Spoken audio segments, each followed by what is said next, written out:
Need support? You can support me on Google Pay. Like, subscribe and share fanfiction audiobook. Chapter 1 Awakening After 36 Years, The King Returns. See Circle Calendar 1520. Valley of the Gods. This is a place listed as taboo by the world government. Since the Great War 36 years ago, the world government has completely wiped this place off the map, hiding its existence from everyone. At this time, in the dark Valley of the Gods, in an inconspicuous corner, there is a small earth bag. This small soil bag is constantly rising, as if something is about to break out of it. After a while, all the dirt on the top fell off. A dark sarcophagus was finally revealed. Above the sarcophagus, there was still a faint blue light. Boom! In the dead and silent Valley of the Gods, a deep voice suddenly sounded. The lid of the sarcophagus opened. Inside the coffin lay a middle-aged man dressed in black. He has sharp-edged lines like a knife, and his brows are full of kingly aura.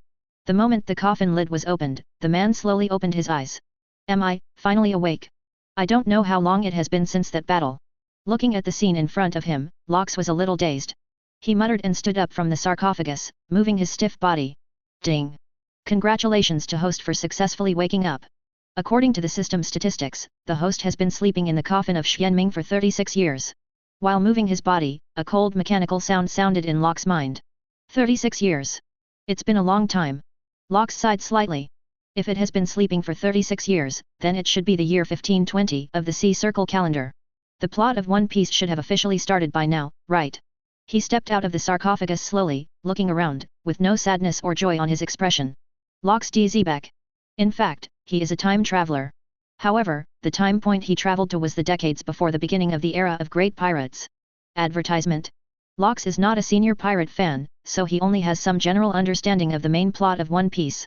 For things before the era of the great pirates, it can be said that they are completely blinded. Fortunately, relying on the necessary cheat system for traversers, Lox still broke out a world of his own in the sea of that era. Moreover, he also included Whitebeard, Kaido, Big Mom, Shiki, and other guys who will be famous in the sea in the future into his pirate group in advance.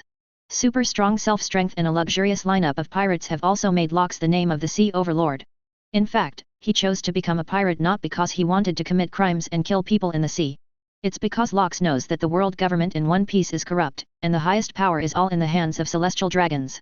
He didn't want to join Marine and become a running dog of celestial dragons, and planned to form his own forces, waiting to overthrow the rule of celestial dragons one day. As a pirate, Lox did not smash, loot and burn indiscriminately, endangering the safety of civilians. The main target of his robbery has always been the heavenly gold dedicated to the celestial dragons by the countries that join the world government every year. Relying on the huge amount of heavenly gold they robbed, the Lox pirates continued to grow at a rapid speed. It is precisely because of this that the world government is extremely afraid of it. 36 years ago, Marine Vice Admiral Garp joined forces with Luoji pirates to ambush Lox in the Valley of the Gods. At that time, most of the members of the Lox pirates were transferred away because of Marine's tricks and were not present. In the end, the outnumbered Lox was defeated by Luoji and Garp. At the critical moment, he fell asleep in the mysterious coffin given by the system. I didn't wake up again until today, 36 years later. Recalling the past, Lox has some emotion. I never thought that Luoji would join hands with Marine. Hehe, it seems that I was too naive back then. But now I am back from recovery, and that guy Luoji has been dead for many years. In that case, let me once again create an era that belongs to me. Lox, who woke up again after 36 years, was full of pride. A lingering aura burst out from this former sea overlord. At this moment, the king returns. And at this moment, the cold system notification sounded again. Ding! Detected that the activation progress of host's super animal Pluton template has reached 100%. Congratulations to host for successfully activating the Super Beast Pluton template. Chapter 2. Ding! Detected that the activation progress of host's Super Animal Pluton template has reached 100%. Congratulations to host for successfully activating the Super Beast Pluton template. Hearing the sudden system prompt, even Lox's heart couldn't help but tremble slightly. The Pluton referred to here is not the Pluton Rayleigh or ancient weapon Pluton in the world of One Piece. It is the ruler of the fifth parallel universe in the Super Beast armed world, the cosmic overlord who has lived at least 10,000 years. He is ruthless and insists on the belief that the strong prey on the weak. The power value it possesses is as high as 10 black holes. If such power is placed in the world of One Piece, it can completely destroy the entire world in minutes. At the same time, Pluton is an out-and-out talker and philosopher. What he said, even the protagonists could only be speechless after hearing it. The template of such an invincible strongman has actually been obtained by Lox a long time ago. However, the activation progress was slow. Until the Battle of the Valley of the Gods 36 years ago, the activation progress of the Pluton template barely reached 10%. Sleeping for 36 years, is it finally activated? If the Pluton template had been activated at the beginning, the ending of the battle in the Valley of Gods would definitely be different.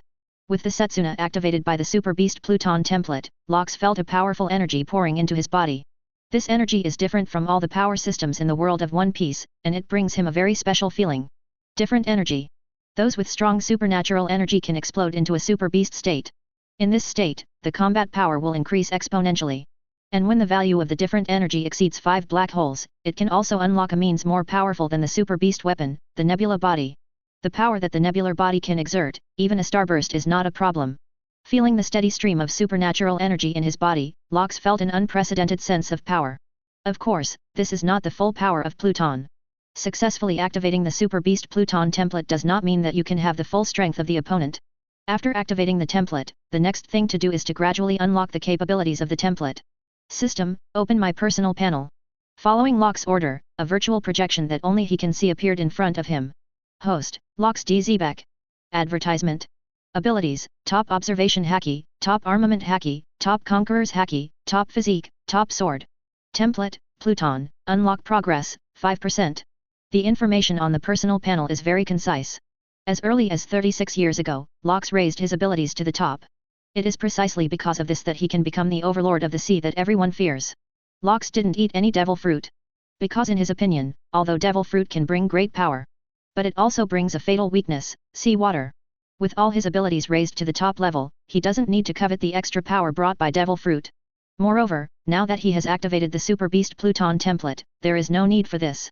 With 5% unlocking progress, Lox has the power of 0.5 black hole units. With this alone, he is already invincible in the world. Then let's get to know the outside world first.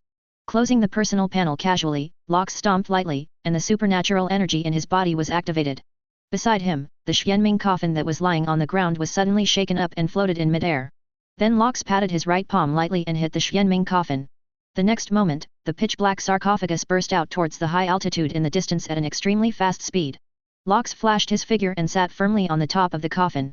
At the same time, his whole body was wrapped in a cloud of black mist. When the fog cleared, Lox had already changed into a black armor, and his face was completely covered by a black helmet. Behind him, the black cloak fluttered in the wind, making a sound of hunting. Although he was dressed in black, he still couldn't conceal the kingly aura emanating from his body. At this moment, he seems to have really transformed into the cosmic overlord Pluton in the Super Beast armament. In this way, the coffin of mysterious nether, carrying Lox, quickly left the range of the Valley of Gods and flew towards the distance. The former overlord of the sea has finally returned to the sea again. Chapter 3. A day later, on an island on the Grand Line. Inside a tavern. Lox, in black armor and a helmet, sat at the bar, drinking in silence by himself. After leaving the Valley of the Gods, he came to this island. From the mouths of the residents on the island, he has roughly learned the information of the world today. Just a few days ago, the Straw Hat crew blew up the N-Ice lobby, blatantly challenging world government. Also a few days ago, Fire Fist Ace, the second captain of the Whitebeard Pirates, was defeated by Blackbeard Marshal D. Teach. Blackbeard handed Ace to Marine in exchange for the position of 7 warlords of the sea. After learning of these 2 pieces of news, Lox completely confirmed the current timeline. The Straw Hats should have arrived at the Thriller Bark by now. It's not long before the Summit War broke out. Lox holds the glass in his hand and shakes it slightly. Staring at the reflection reflected in the wine glass, he fell into a brief thought. He is thinking about his next actions and plans. Originally Lox intended to appear directly in the eyes of the world. With the unlocked Pluton template, he is now capable of turning the world upside down. Even if you want to overthrow the rule of the world government and celestial dragons by yourself, you can do it. But after confirming the current timeline, Lox abandoned such an idea. He felt that for his comeback after 36 years, the scene should be more grand. And Summit War is undoubtedly an excellent stage. There will be a live broadcast to the world from Marineford. He can also take this opportunity to announce to the world that the former maritime overlord Lox is back. Therefore, Lox intends to conceal his identity first. Wait until the Summit War and then officially appear in the eyes of the world. And as it happens, he is still wearing Pluton's armor and helmet. In addition to perfectly concealing his identity, this outfit can also speed up the unlocking progress of the Super Beast Pluton template. Although I have to conceal my identity, I can't be too idle before the Summit War. It's better to call back all the former subordinates. I just don't know if those guys still remember me as the captain. Lox stared at the wine glass in his hand and muttered to himself. How powerful was the Lox pirates? 3 of the current 4 emperors are members of his past crew. There are also the great pirate Golden Lion Shiki, who is as famous as Luoji and Whitebeard, as well as Captain John, Silver Axe, Akoku, and others. Among this group of crew members, there are still some people who were loyal to themselves. If this group of guys who have grown into legendary pirates can be reunited, it will definitely be an extremely terrifying force. When the time comes, Lox doesn't even need to do anything himself, it will be enough to overthrow the world government and the celestial dragons. Just as he was thinking this way, the door of the tavern was kicked open suddenly. Advertisement. Several burly figures appeared at the entrance of the tavern. The leader was a strong blonde man, tall, fierce-looking, and imposing. When these people appeared, the originally lively tavern immediately became silent. All the guests who were chatting and laughing were silent, and stared at the figures at the door in fear. The blonde man walked into the tavern swaggeringly with a huge axe in his hand. "Boss, old rules, hand over all your inventory here," the blonde man shouted as he walked towards the bar. The tavern owner behind the bar immediately nodded and bowed, and quickly ran into the warehouse to remove many barrels of wine. Looking at his very skilled appearance, one can guess that this is not the first time this kind of thing has happened. It's probably some pirates trying to squeeze the tavern again. Lox, who saw this scene, didn't take it seriously, and continued to drink the wine in his hand. Whether it was before or now, situations like this are not uncommon on the sea.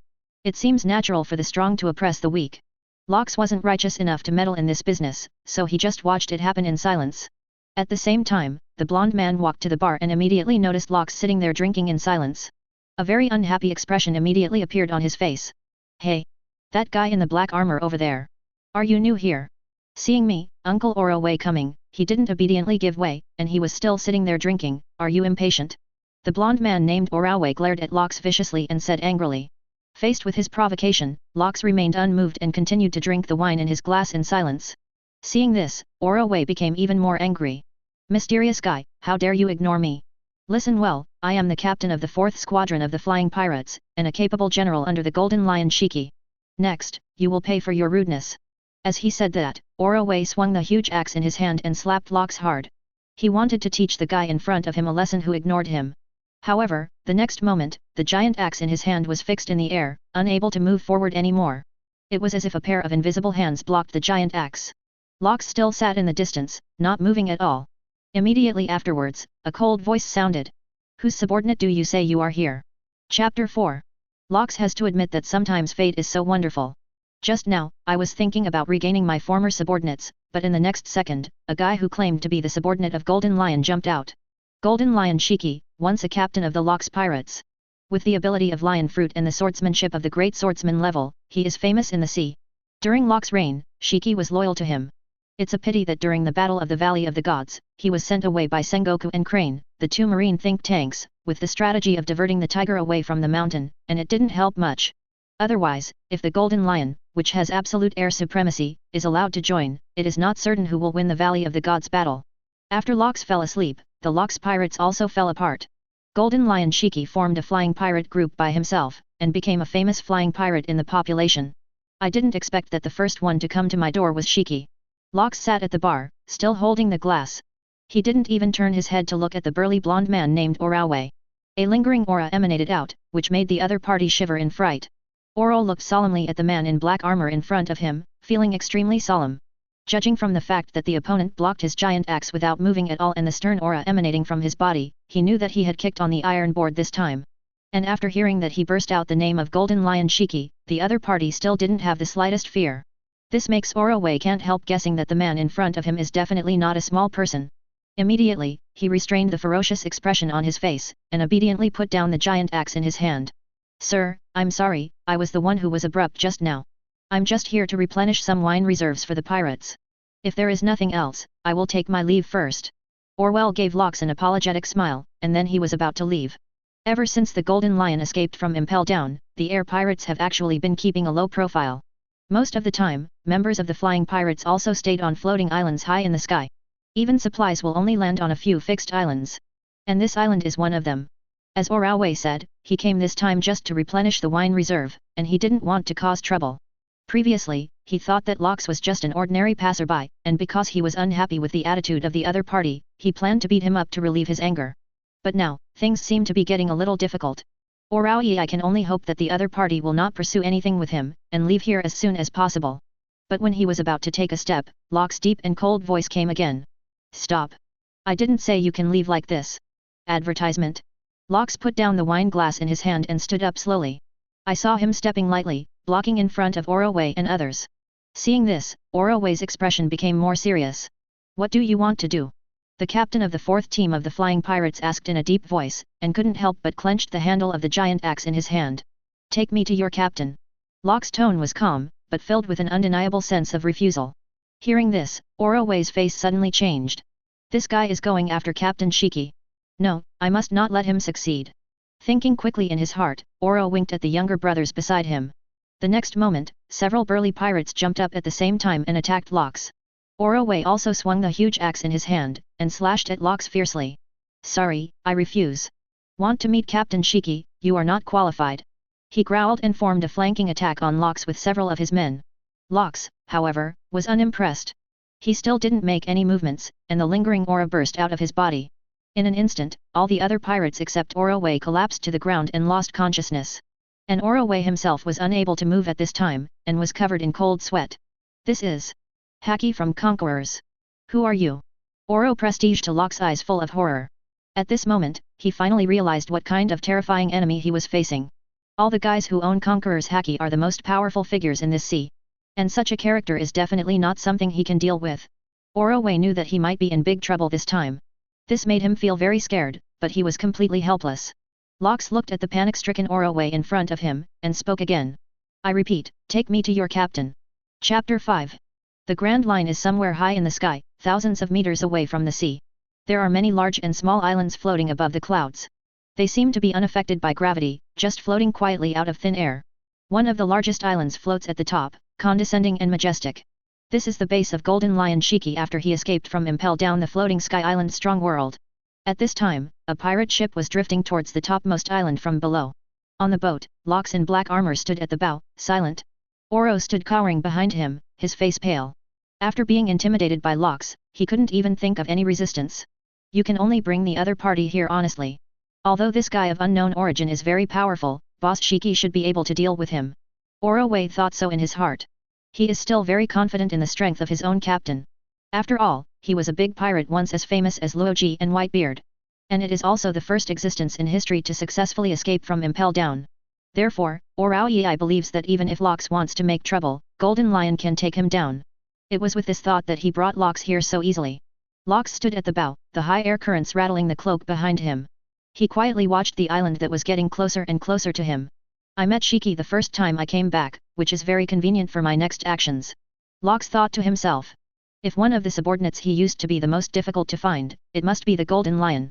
Because Locks knows that Kaido's base is in Wanakuni, and Big Mom's base is in Wanguo. Whitebeard's Moby DK is also easily found in New World. Only this guy, Golden Lion, since Impel Down escaped from prison, in order to avoid the capture of Marine, he specially moved his base camp to a high altitude. And wandering around all year round, whereabouts are uncertain. Even the Locks will have trouble finding each other. But now it's good, the other party can say that he sent it to his door. If he can recover the Golden Lion, then with the ability of its lion fruit, it will be much more convenient for him to go anywhere in this sea. And sailing from the air can avoid many unnecessary troubles. Although Locks is no longer afraid of any trouble with his strength, there is no need to waste energy on trivial matters. Locks felt that his arrival seemed just in time. If it came a little later, perhaps Golden Lion would have been defeated by Luffy's protagonist Aura, and would have been shut down again in Impel Down. While thinking about it, the pirate ship under his feet has also approached the topmost island and is about to land. Advertisement. In an indoor swimming pool on the island. The Golden Lion Shiki with a boat rudder stuck above his head is lying leisurely by the pool, sunbathing. Recently, the progress of the IQ experiment seems to be very good. It seems that my plan will be implemented soon. Let's take East Blue, the weakest sea, as the first target. Golden Lion muttered to himself while basking in the sun. The Captain Locks was defeated by Marine and Luoji, which made me quite unhappy. Maybe I could have helped Captain Locks if I hadn't been turned off by the Marines. Since then, I have always regarded the elimination of the Marine and Luoji pirates as my goal. During the Battle of Atoll, I almost wiped out the entire Luoji pirates. It's a pity that this guy didn't help me. A sudden storm actually saved Luoji and the others. Instead, my flying pirates suffered heavy casualties. Now that Luoji is dead, the only target of my revenge is Marine. This time, I will definitely let the whole world witness my vengeance. Not only for myself, but for the dead Captain Locks. Golden Lion kept talking to himself. For some reason, today he recalled many past events for no reason. thinking of his former captain Lox. For Lox, Golden Lion can be described as admiration and respect. Even now, such feelings have not diminished a bit. Lox was definitely the most regal and convincing of all the people the Golden Lion had ever met. He has been following Lox from a very early age, and even though he has a very strong strength later, it still does not affect his admiration for Lox. Thinking of Lox, Golden Lion felt very sorry. If it hadn't been calculated at the beginning, then the later One Piece would definitely not be that guy Luoji. Just as the thoughts in Golden Lion's heart were constantly churning, there was a burst of puff footsteps. A funny-looking guy with blue hair walks in. He is the ship doctor and combatant of the Flying Pirates, and also the main person in charge of the IQ research experiment, Dr. Indigo. Indigo yelled as he walked towards Shiki's direction. Boss Shiki! It's not good. The Oro guy is back with a really tricky guy. Chapter 6. Hearing Indigo's words, Golden Lion inevitably frowned. Didn't Orao Ei go to the bottom to replenish supplies? A tricky guy? That kid actually dares to bring other people back. There was a hint of anger in Golden Lion's tone. In order to avoid Marine's search, but also to carry out his plan safely, Golden Lion has been hiding above this high altitude for more than 20 years, and rarely has anything to do with the outside world. Not to mention bringing an unknown guy to his secret base. But now, the captain of the fourth team under him actually brought an outsider back? And judging from Indigo's tone, the other party seems to be a very troublesome guy. How can Golden Lion not be annoyed by this? The plan I have prepared for more than 20 years is about to be implemented. If something goes wrong at this time, then all his painstaking efforts over the past 20 years will be in vain. Shiki would never allow such a thing to happen. He stood up slowly, looking serious. Where are they? Take me to see. I'd like to see what the hell that Oro boy is doing. With that said, Golden Lion left the indoor swimming pool with Indigo. At the same time, in the main hall of the base camp of the Flying Pirates, a group of pirates surrounded Lox, holding a variety of weapons in their hands, with extremely fierce expressions. Scarletto, the gorilla under Golden Lion, was also among them. Hey! That guy with the helmet, I heard you're looking for Boss Shiki. Do you know what our Shiki boss is like? Master Golden Lion, the captain of the dignified Flying Pirates, in fact, a little guy like you can see it whenever he wants. Oro Wei, you actually brought this kind of guy to our base camp, it seems that you are also in a daze. If you don't want the position of the captain of the fourth team, you can let me take it. Guys, let's teach this cryptic guy a lesson. Let him see how powerful our Flying Pirates are. The pirates who surrounded Lox kept saying some arrogant and cruel words. And Oro Wei stood beside Lox, listening to what his companions said, with a strange expression on his face. Not long ago, he said similar things like everyone else. And then, he was taught to be a man again. Advertisement. Now that he heard his companions say the same things as him, he only had one thought in his mind. You guys are finished. The next moment, all the pirates of the Flying Pirates swarmed towards Lox's position. They want to teach this unexpected guest a hard lesson. However, a terrifying aura erupted from Lox's body. Just during Setsuna, the pirates who were still barking their teeth and claws all collapsed to the ground, foaming at the mouth. And Lox, from beginning to end, just stood there and didn't move. With his current strength, even a little bit of aura is enough to instantly kill most people. He didn't even bother to deal with this kind of little guy. I have to say, the staff that Shiki has recruited again are really a little too good. Looking at all the pirates around him who were unconscious on the ground, Lox couldn't help sighing silently. The former Flying Pirates were a huge force capable of competing with the Luoji pirates. It is a pity that after the Battle of Atwal, the original members of the Flying Pirates suffered heavy casualties. Coupled with the subsequent arrest of Golden Lion, it directly led to the complete demise of the Flying Pirates who once dominated the sea. The current pirates are all a bunch of guys cobbled together after the Golden Lion escaped from Impel Down, and they can't be ranked at all. This can be seen from the fact that it was actually defeated by the Straw Hat Pirates who had not yet practiced for 2 years. In the main hall at this moment, apart from Lox and Oro Wei, there is no third person standing. Seeing this scene, Oro Wei also deepened his previous conjecture. The mysterious man in black armor in front of him is definitely not simple. Perhaps only the Golden Lion himself can subdue the opponent. Just when he was thinking like this, a deep voice suddenly sounded in the hall. Gee ha ha ha ha. It's actually the owner of Conqueror's Haki. I don't know why such a big man came to my Flying Pirates. If you can't give me a reason to accept it, then today's matter will not end well. While the sound echoed, the Golden Lion flew in from the entrance of the hall, floating in the air. He looked down at Lox, his long blonde hair flying wild. It's like a lion whose rage has been aroused. Chapter 7. Faced with the Golden Lion's wrath, Lox was unmoved.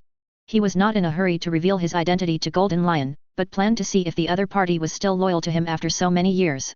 Although with Lox's current strength, even if his subordinates have different ideas, it will not pose any threat to him. But for those who disagree with themselves, there is no need to regain them.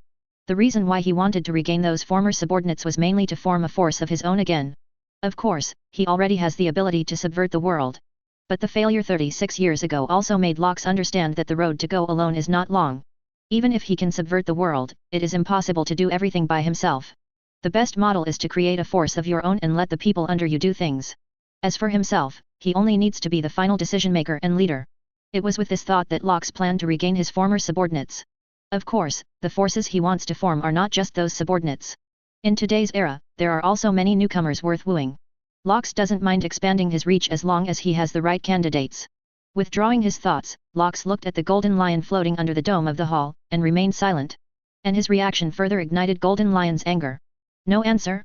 Are you trying to pretend to be mysterious? Then let me take off your helmet with my own hands, and let me see who you are. Golden Lion roared angrily, and rushed out from top to bottom in the direction of Lox. As a once all-powerful big pirate, he also has his own arrogance. Although he has been dormant all these years, but now that his subordinates have been brought down by this unknown guy, it is naturally impossible for him to sit idly by. While rushing towards Lox, Golden Lion quickly swung the two famous swords Sakura Ten and Muku embedded in his legs. Slash wave. During Setsuna, two extremely fierce sword chi shot out, attacking Lox first. In terms of swordsmanship alone, Golden Lion is definitely at the level of a great swordsman. The power of these two slashes poured with anger is no small matter. But facing such an attack, Lox still didn't make any moves. He didn't even lift his hand, nor moved his footsteps. Standing with his hands behind his back, he quietly watched the two sharp slashes attacking him. Advertisement. Compared to Lox's calmness and composure, Oro, who was standing aside, was scared to death.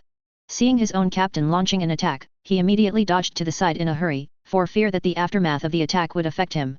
After sending out two slashes, Golden Lion didn't sit idle either. His figure followed closely behind, also rushing towards the opponent. When he saw that Lox was unmoved in the face of his attack, and he didn't even make defenses or dodges, he couldn't help being a little surprised. Is this guy crazy?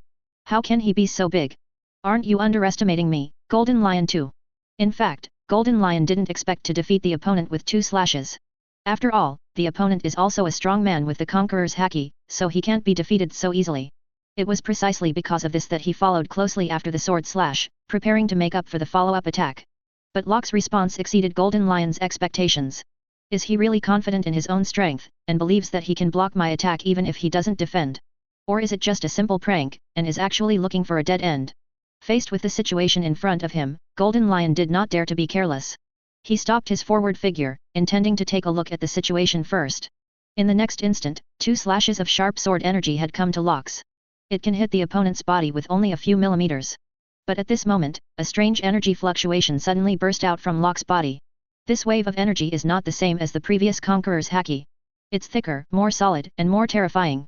The energy covered Lox's whole body, as if forming a thin film. When the two sword chi of the Golden Lion touched this film, they dissipated silently. No damage was done, and no trace was left. Seeing this scene, Golden Lion couldn't help but widen his eyes. Impossible. What method is this? Chapter 8. Seeing that his slash was so easily resolved, Golden Lion couldn't believe it. He expected that Lox might be very strong, but he had never seen such a weird method. What is that strange energy? The upgraded armament haki? Or some special devil fruit ability? Golden Lion stared at Lox seriously, guessing silently. Damn it, I don't believe I can't break your defense. Lion, Thousand Slice Valley. The proud Golden Lion didn't just give up. Floating in midair, he continued to swing the two famous knives above his legs. This time, more sword slashes were swung by him, and he rushed to Lox's position again with the momentum of smashing everything. And Lox still did not make any moves as before. When countless sword chi slashes touched the strange energy film covering his body, they were silently dissolved just like the previous two sword chi. During the whole process, not even a single bit of damage was spilled, and there was no collision-like sound. Rather than saying that the sword energy was dispelled, it would be better to say that it seemed to be swallowed. The strange energy covering Lox's body is like an unfathomable black hole, enough to swallow any incoming attack. Facing such a situation again, Golden Lion's complexion also became more and more ugly. He is still very confident in the power of Lion, Thousand Slice Valley. Although due to various reasons, his current strength is not as good as before. But with the power of that blow just now, even if the four emperors came, it was absolutely impossible to take it so easily. At this moment, looking at Lox in pitch-black armor underneath, an idea popped into Golden Lion's mind.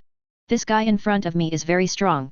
Jahahaha, when did a strong man with such terrifying strength pop out of this sea? It's absolutely impossible for a guy with your strength to be an unknown person, right? Since that's the case, why hide your identity here and play tricks? It's better to report your name openly, so that you and I can have a good fight. Facing the sudden and powerful enemy, Golden Lion didn't have any timidity in his heart. If he didn't even have the courage to face a strong enemy, he wouldn't be able to become the once famous flying pirate. Even though the current strength is greatly reduced compared to the past, the appearance of a strong enemy made Golden Lion feel the long-lost enthusiasm. It's been too long since he had a good fight with a strong man. Therefore, after seeing the strength of Locks, Golden Lion was aroused to fight. Advertisement. He laughed, no longer slashing at Locks from the air.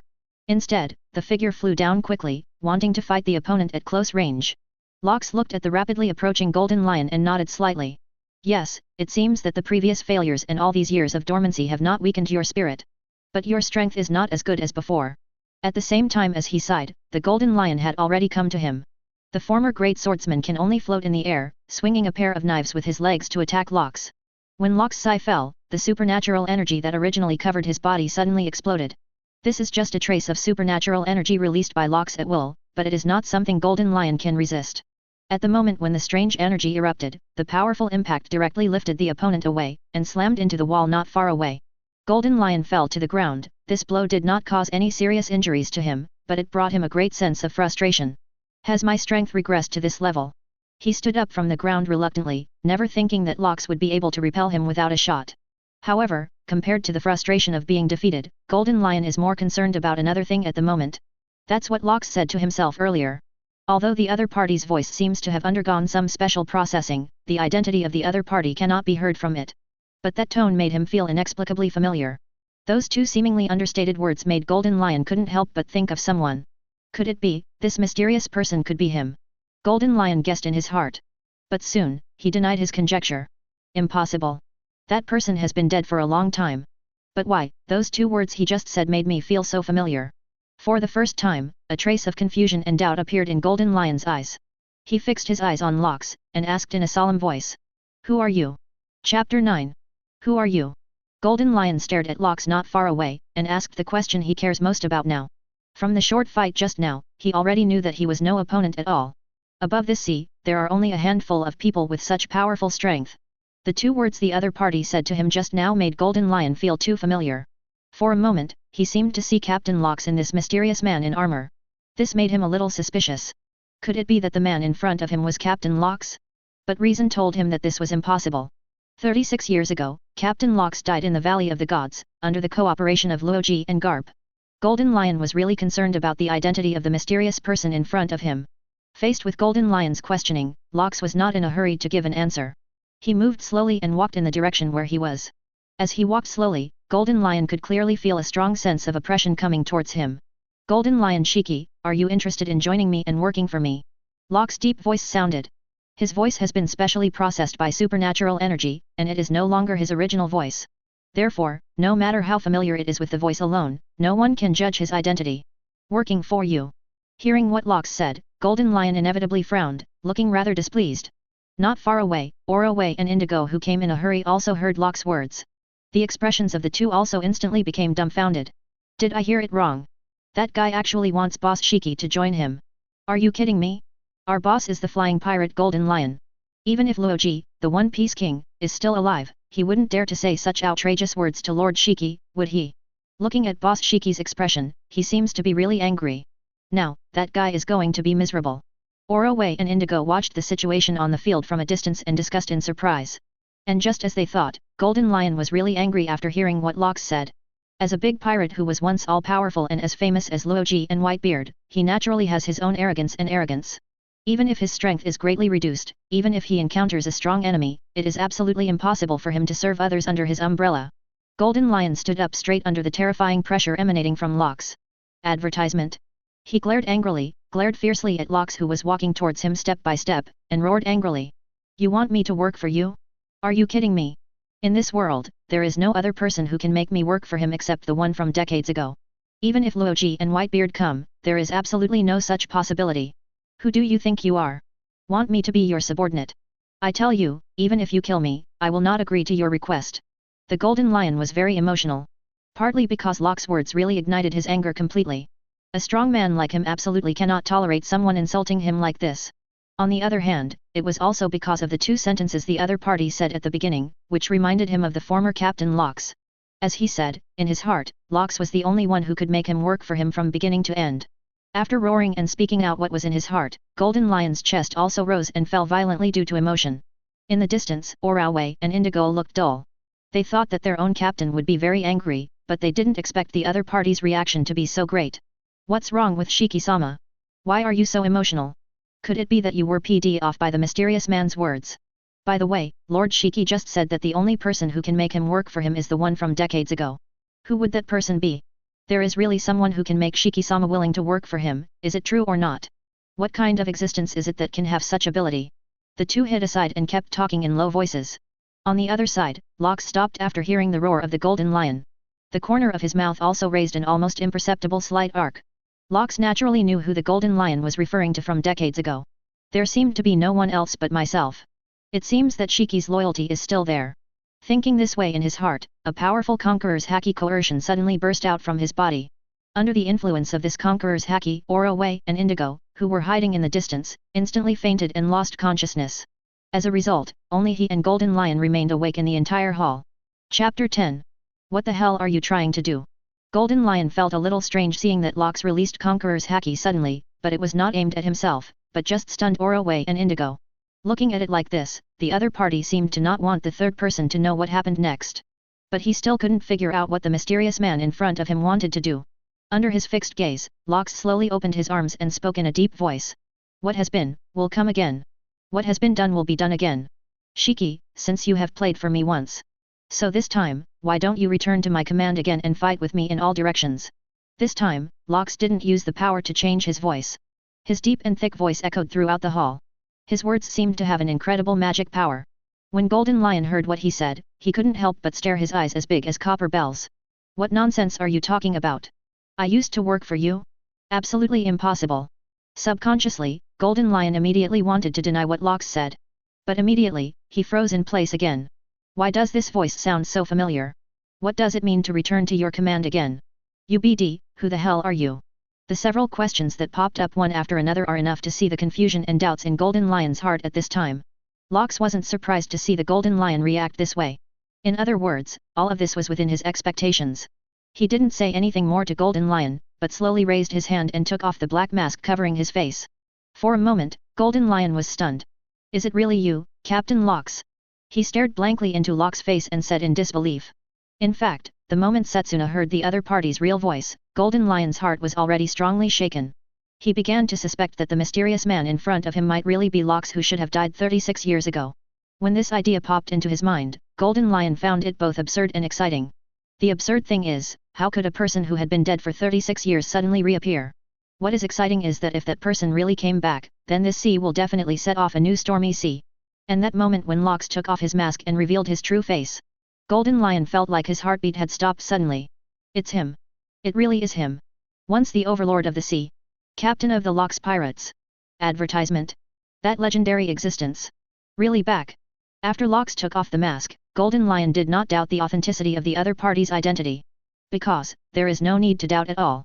In this day and age, few people know about Lox. Even fewer people know that they were once a member of the Lox Pirates. Except for old guys like Whitebeard, Garp, Sengoku, basically no one else knows.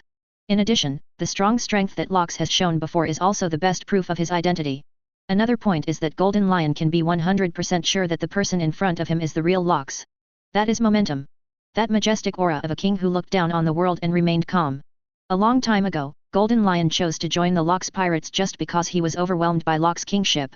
Captain Lox, it's really you. Didn't you already? The excited Golden Lion strode forward and approached Lox. He hesitated to speak, wanted to ask something but didn't dare to speak. Seeing him like this, Lox nodded slightly, his every move showing majesty. You want to ask me why I came back from the dead, right? This matter is a bit complicated to explain, and I will tell you slowly when I have a chance later. I would like to ask you a question. After so many years, are you still willing to return to my command and play for me? Lox spoke unhurriedly, without too much emotional fluctuation in his tone, but it gave people a sense of oppression that was hard to refuse. Of course, such a sense of oppression did not make Golden Lion uncomfortable. On the contrary, the captain of the Flying Pirates nodded without hesitation after hearing Lox's question. I do. Whether it was before or now, I am willing to follow behind you and work for you. Golden Lion's tone was firm and determined. It was as if he had been waiting for this moment for a long time. At the same time, just when the Golden Lion agreed to Locke's inquiry, the cold system beep suddenly sounded in Locke's mind. Ding! It is detected that the host has successfully recovered the former subordinate Golden Lion. Congratulations to host for getting a chance to draw a random lottery. Chapter 11. Hearing the system prompt sounded in his head, Locke's expression didn't change in any way. He calmly asked the system in his mind. System, what's going on with the random draw? This random lottery function was the first time Locke heard about it from the system. Before he fell asleep, the rewards given by the system were very clear, such as increasing the haki level, improving the physical level and the like. But this time, it seems to be different. After Locke finished asking in his mind, the system quickly responded. During the 36 years that host has been sleeping, the reward system of the system has also been upgraded once. Now, as long as the host regains an old department with an S-level rating, or recruits an S-level rated subordinate, the system will reward the host with a chance to draw a random lottery. S-level evaluation, it is a comprehensive rating based on the strength and potential of the opponent, which means that it can or has become the overlord of one party. After listening to the reply given by the system, Locke quickly figured out the current situation. It seems that the reward mechanism after the system upgrade also coincides with my idea of wanting to form a powerful force again. That's good, it can bring me a lot of convenience. Locke's mood remained calm and calm. Immediately, he ordered the system neatly in his heart. System, conduct a random draw. Following an order, the system beep sounded again. Receive. A random draw is in progress. Ding. Congratulations to host for winning the Life Potion *1. Life Potion, a magical potion that can heal all injuries of the user and return the body to its peak state. Life Potion is an interesting thing. Locke let out a small sigh in his heart. It seems that the rewards of this random lottery are not limited to things from this One Piece world. He was quick to judge. The previous system rewards basically rewarded items and abilities in the world of One Piece. But it's different now. Life Potion, which is obviously something that doesn't exist in the world of One Piece. And the effect it has is quite good. It can heal all the injuries of the user, so can injuries like broken arms and legs also be healed? Locke asked the system. Can. The system immediately gave a very simple and rude answer. Hearing this, Locke nodded silently. In this way, Shiki can use this thing. He quickly made a decision to use the Life Potion on the Golden Lion. Because for him now, the Life Potion doesn't actually have much effect. Advertisement. He doesn't need the two functions of healing injuries and returning the body to its peak state. With only his own strength and the Super Beast Pluton template, he is already invincible in the world. His physical condition is at its peak all the time. As for healing wounds, in this world, is there anyone who can hurt him? The answer is obviously no. Therefore, this Life Potion might as well be used directly on the Golden Lion. In this way, Golden Lion can be more loyal to himself. At the same time, it can also restore the opponent's strength to its peak, which can be regarded as adding a strong general to one's own men. Thinking this way in his heart, Locke turned his eyes back to the Golden Lion in front of him. At this moment, Golden Lion looked extremely excited. Locke's return made him feel immense joy. Great! Didn't expect Captain Locke to be alive. And it seems that the captain's strength is even stronger than before. It is the honor of my life to be able to return to the captain's command. In the eyes of the world, Golden Lion has always been a rebellious person. Just like a real lion, he never surrenders to others. Only in front of Locke will he restrain his edge. He is really willing to play for the other side again. Shiki, now that you're back under my command, I have something to give you. Locke said, raising his hand slightly. A glass bottle containing green medicine appeared in his hand. This is a life potion that can heal all injuries and bring you back to your peak. As soon as these words came out, Golden Lion's heart suddenly lifted. He stared fierily at the bottle of green potion in Locke's hands, and swallowed. Will it heal all my injuries and bring me back to the top? It's really an amazing baby. Captain, do you really want to give it to me? The Golden Lion had no doubts about the efficacy of the life potion that Locke claimed. Because he knew that the other party didn't need to lie to himself. He resisted the urge to look away from the life potion and landed on Locke's. After getting another nod of acquiescence from the other party, Golden Lion took the bottle of green potion from Locke's, raised his head and drank it all in one gulp. Chapter 12. Golden Lion drank the life potion in the glass bottle in one gulp. Immediately, the expression on his face changed abruptly. Dash! Bursts of deep roars came from his throat. As if he was experiencing some kind of terrible pain. The next moment, the Golden Lion's figure slowly floated up, suspended in the air, with his eyes tightly closed. The two famous knives Sakura-ten and Deadwood mounted on his broken leg suddenly fell to the ground, making a crisp sound. The two broken legs of the Golden Lion actually began to grow at a speed visible to the naked eye. In a short while, he regained his intact and strong legs. Meanwhile, changes were taking place in the golden lion's head. Originally above the head of the golden lion, there was always a rudder inserted. That is not any decoration or special shape, but a real rudder inserted. During the Battle of Atwal that year, Golden Lion was unfortunately stuck in the head by the rudder due to the sudden storm. Because the insertion is too deep, if it is pulled out, it may even be life-threatening. So the Golden Lion has kept the rudder stuck in his head. It is precisely because of the influence of this rudder that his strength is greatly reduced, not as good as before.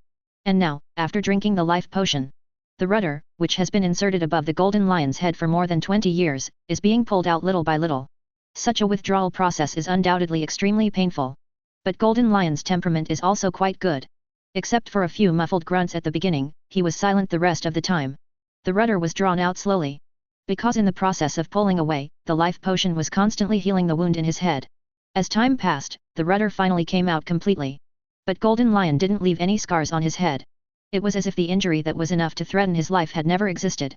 When Setsuna's rudder fell to the ground, the Golden Lion suspended in the air finally opened his eyes.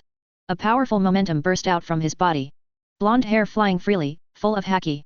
At this moment, the flying pirate Golden Lion Shiki is back on top. I can feel it. The power of the past is back.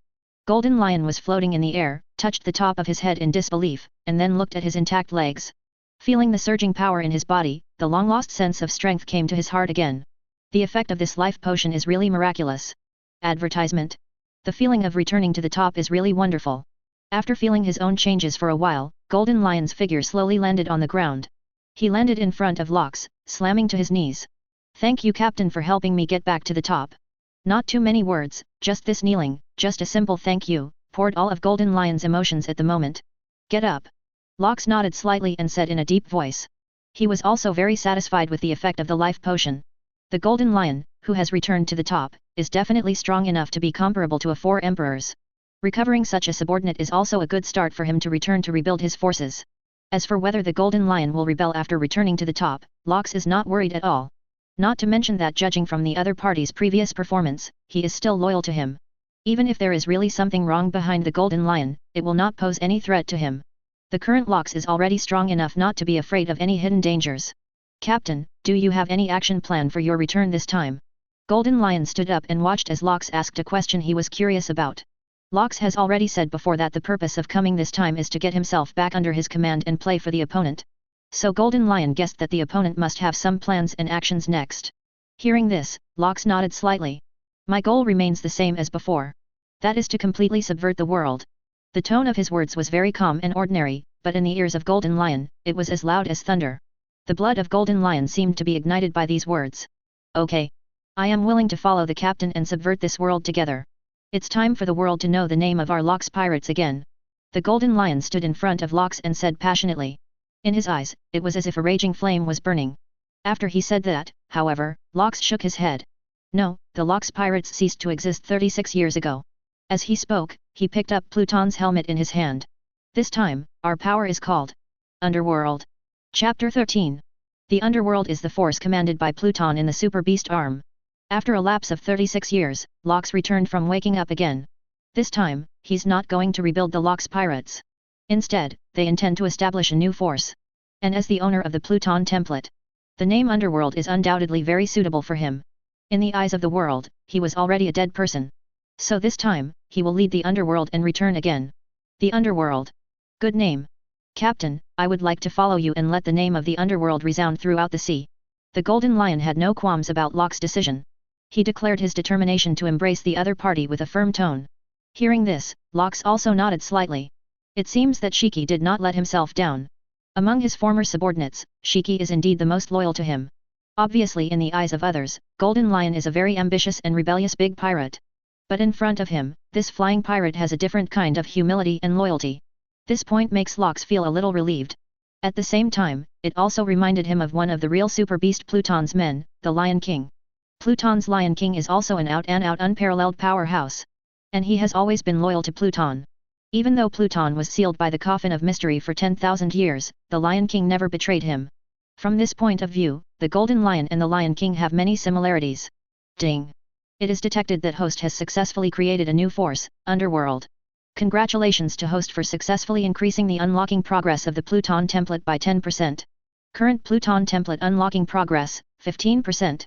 Just then, the system beep sounded in Locke's mind again. As the system notification sounded, a powerful energy surged into his body instantly. 15% of the unlocking progress makes the power value that Locke now possesses. From the original 0.5 black hole units to 1.5 black hole units. This can be said to be quite terrifying for the improvement of his strength. Even if Locke just stood there and did nothing, and the supernatural energy didn't spill out at all. But at the moment when the supernatural power was raised, the golden lion standing in front of Locke clearly felt an unparalleled sense of oppression. That sense of oppression gives the feeling of the golden lion. As if as long as Locke thought, he can even destroy himself with just one look.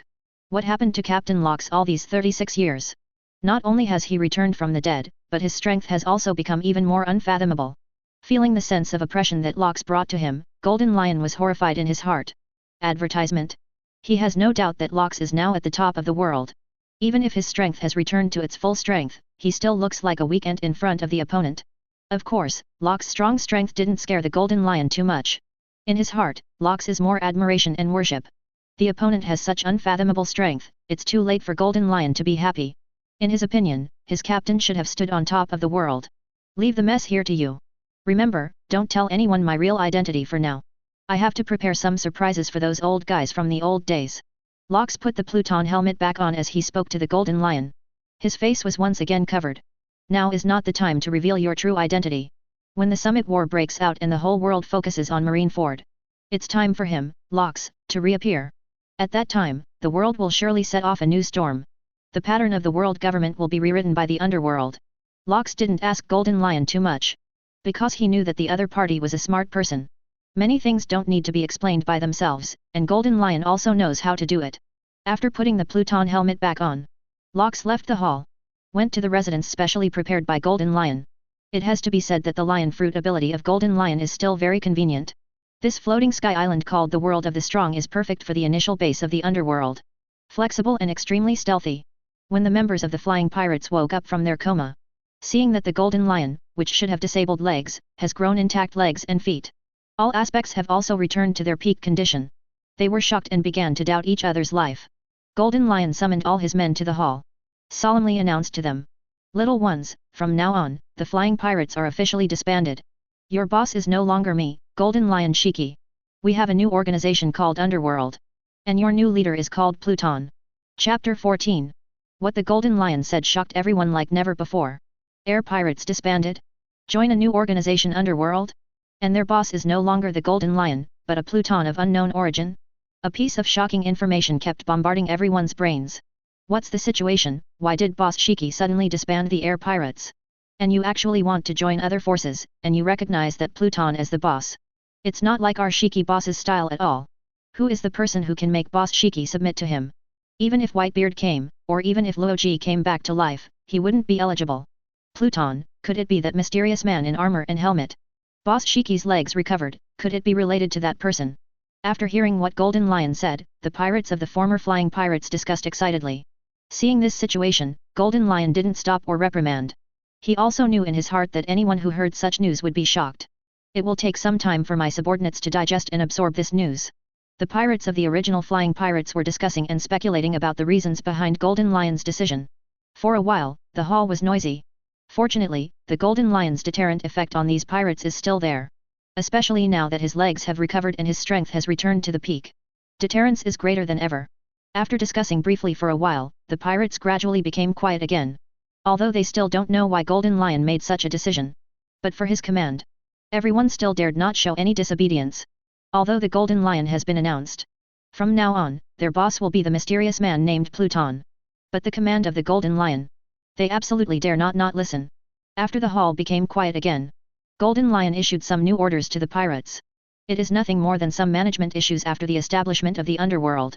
He selected all the relatively stronger elite members under his command. These people will become the first new force of the underworld in the future.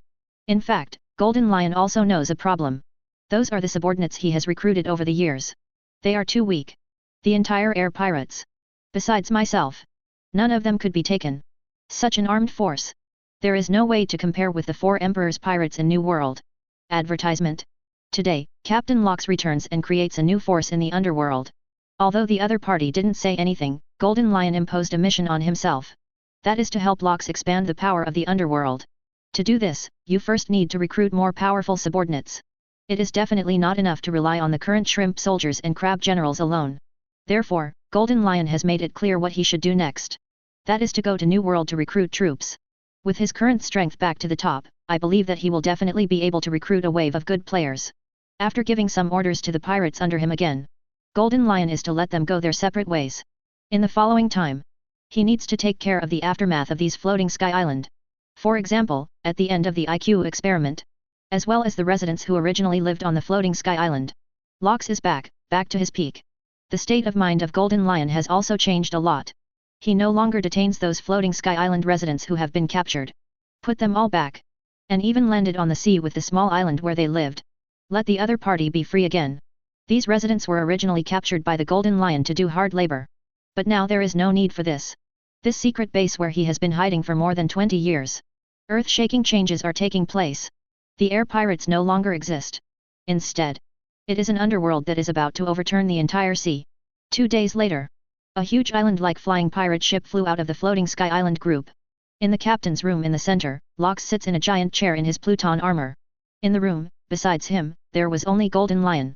Captain, we are going to New World this time, are you planning to retain Whitebeard and Kaido and the others? The Golden Lion stood respectfully in front of Locks and asked aloud. Hearing this, Locks spoke slowly. Kaido and Linlin, if you still recognize me as the captain, you can consider it. As for that new gate guy, forget it. Speaking of this, Locks' aura suddenly became fierce. I still have an account. I have to settle it with him. Chapter 15. Sensing the icy aura emanating from Locks, Golden Lion was also taken aback. Captain, Whitebeard He was a little puzzled, why the other party reacted like this after mentioning Whitebeard Edward Newgate. The icy aura on Locks' body was fleeting. Immediately, he spoke indifferently. The battle of the Valley of the Gods back then, if it wasn't for that fellow Newgate who rebelled in front of the battle. Perhaps the one piece among the people is not Luoji. Hearing this, Golden Lion's eyes widened angrily. What? Captain, you mean? Whitebeard betrayed you? In his tone, apart from a bit of disbelief, there was also a bit of anger. In response to his question, Locks just nodded slightly. The Battle of the Valley of Gods 36 years ago. Most of the members of the Locks pirates were tricked away by Sengoku and Tsuru. Among them, including Golden Lion, John, Silver Axe, and Akoku et al. There are very few people around Locks. For the powerful ones, only Whitebeard, Kaido and Big Mom are left. And what they have to face is the combination of Garp and the entire Luoji pirate group. You know, in the Luoji pirates at that time. In addition to Luoji, there are also Rayleigh, Jabba, Bullet and other strong players. Plus marine hero Monkey D. Garp. If such a lineup were placed today, sweeping the 4 emperors is definitely a no-brainer. And Locks side. Although there are 3 future 4 emperors. But Kaido was only 21 years old at the time. Just a fledgling young man. And haven't eaten the devil fruit yet. The strength may be considered the top among rookies. But there is still a gap compared with the real strong. And Aunt Charlotte Linlin was only 30 years old at the time, and her strength had not yet reached her peak. Together with Kaido, she can only barely block One Piece's right wrist Pluton Rayleigh. As for Whitebeard, he was 36 at the time, in the prime of his life.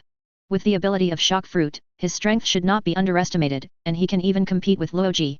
At the beginning, it was also for Locks to stop the Devil's Descendant Bullet of the Luoji pirates. In this way, when the Battle of the Valley of the Gods just started, the opponents that Locks has to face are actually the 3 powerful Luoji, Garp, and Jabba, as well as some other members of Luoji's pirate group. As the invincible overlord of the sea before the era of great pirates, Locks still has the power to fight even in the face of so many people besieging him. Advertisement. Even faintly had some upper hand. It can be said that as long as Locks can persist until the dismissed Golden Lion and others notice something is wrong and rush back. Then the ending of the Valley of the Gods War will become the Locks pirates defeated the Luoji pirates and the alliance of Garp. However, at such a critical moment, Whitebeard, who was pinning down Bullet, suddenly turned against him. Along with Bullet, they joined the camp against Locks. Under the siege of 5 superpowers, no matter how powerful Locks was, he was still defeated in the end. Fortunately, there was the Xianming coffin provided by the system, which made everyone think that he saved his life after he died. It wasn't until 36 years later that she finally woke up again. As for the betrayer, Locks has no intention of letting Whitebeard go, regardless of Whitebeard's reasons. In fact, Locks should have thought of Whitebeard's betrayal as a time traveler, although he doesn't know much about the plot before the era of great pirates. But I also know that Whitebeard and Luoji have become close friends who are both enemies and friends. So it didn't seem surprising that the other party would help Luoji deal with him. Golden Lion did not expect that a guy like Whitebeard would betray the Locks pirates. Even if Kaido and Big Mom did such a thing, it would be easier for him to accept it. Because Kaido and Big Mom have never concealed their ambitions since they joined the Locks pirates. But Whitebeard Edward Newgate never showed much ambition and desire. Even the other party said all day long that he was not interested in wealth and fame. What he really wanted was family.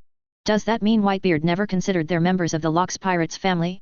Thinking of this, Golden Lion was even more angry. The damn Whitebeard! It turns out that there was such an inside story in the Battle of the Valley of the Gods back then. He jerked his head up and looked at Locks, his eyes determined. Captain, don't worry. Going to the New World this time, I'm going to find that Whitebeard guy. I must personally avenge you, Captain. A high-spirited fighting spirit surged on Golden Lion's body. Now that he's back at the top, he's not afraid of Whitebeard. Locks doesn't intend to reveal his identity at the moment, so let him, the Golden Lion, settle the debt for the captain.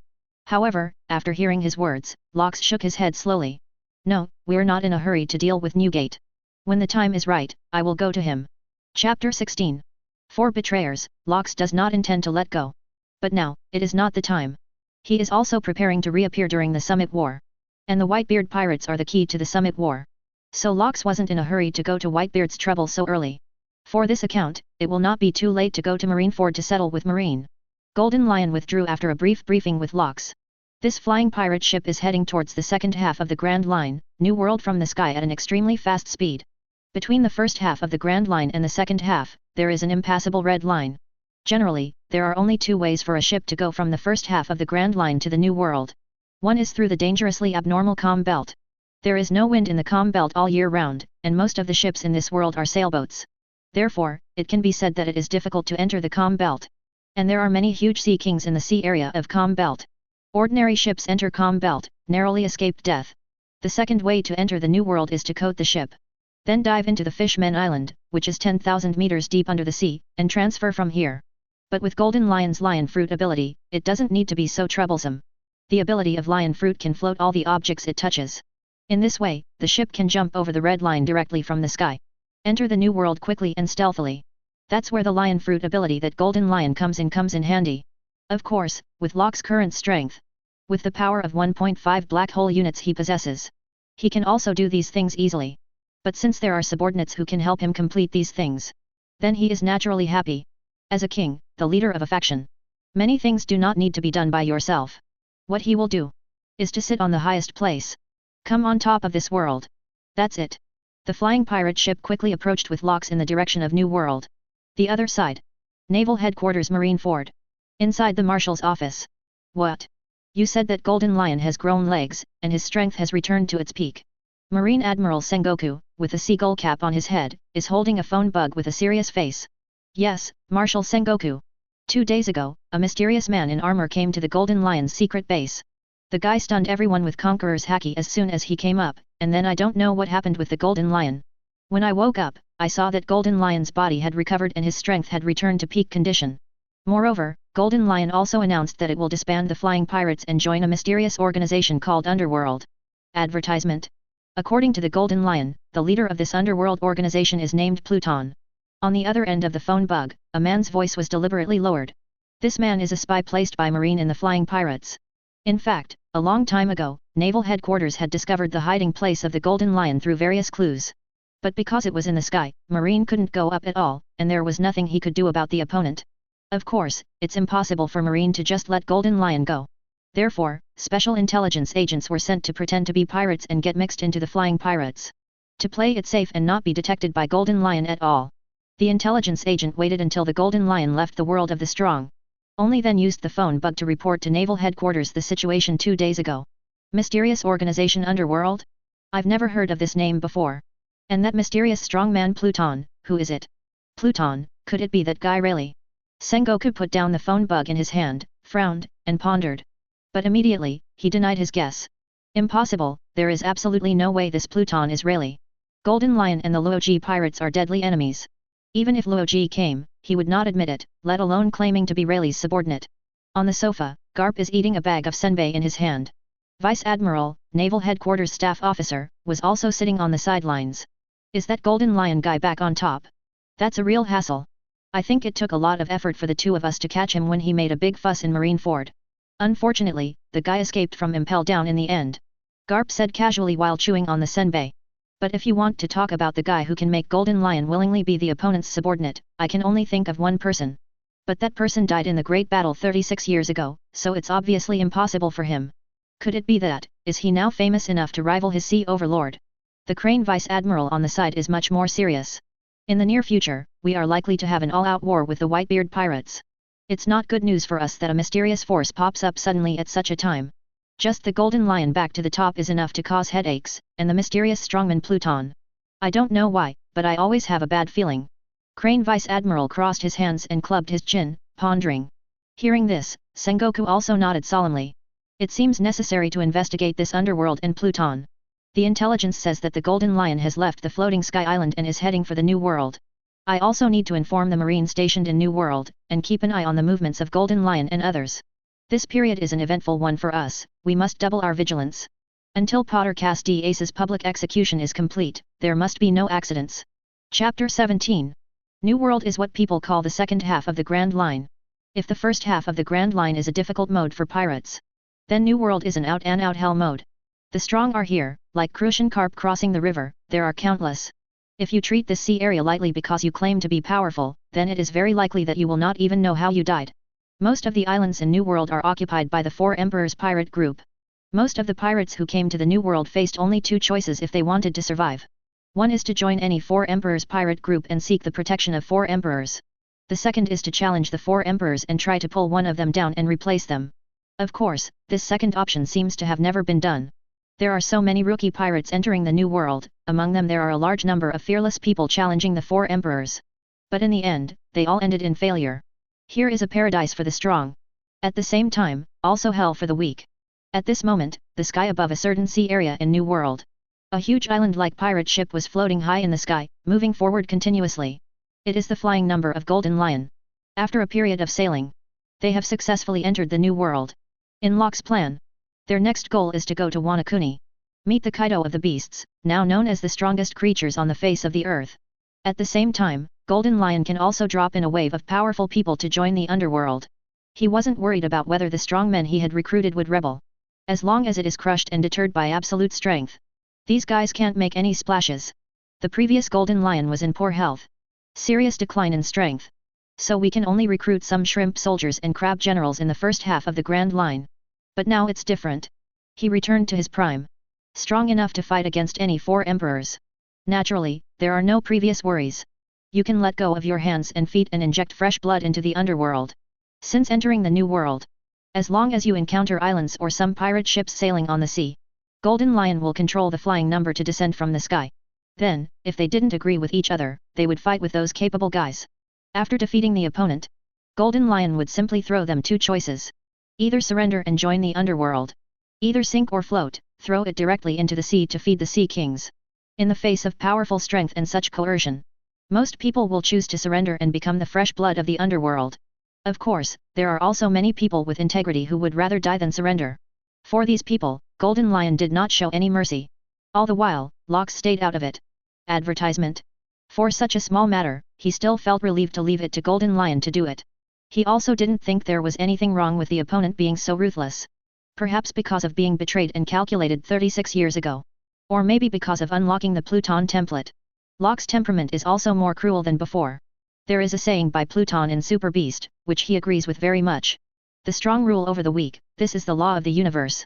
He can choose to use his power to subvert the world to make the weak live better. But this does not mean that he has to deliberately sympathize with and pity the weak. Living in harmony is just a self-deceiving idea of the weak. Thanks to the efforts of Golden Lion, the underworld quickly injected a large number of fresh blood.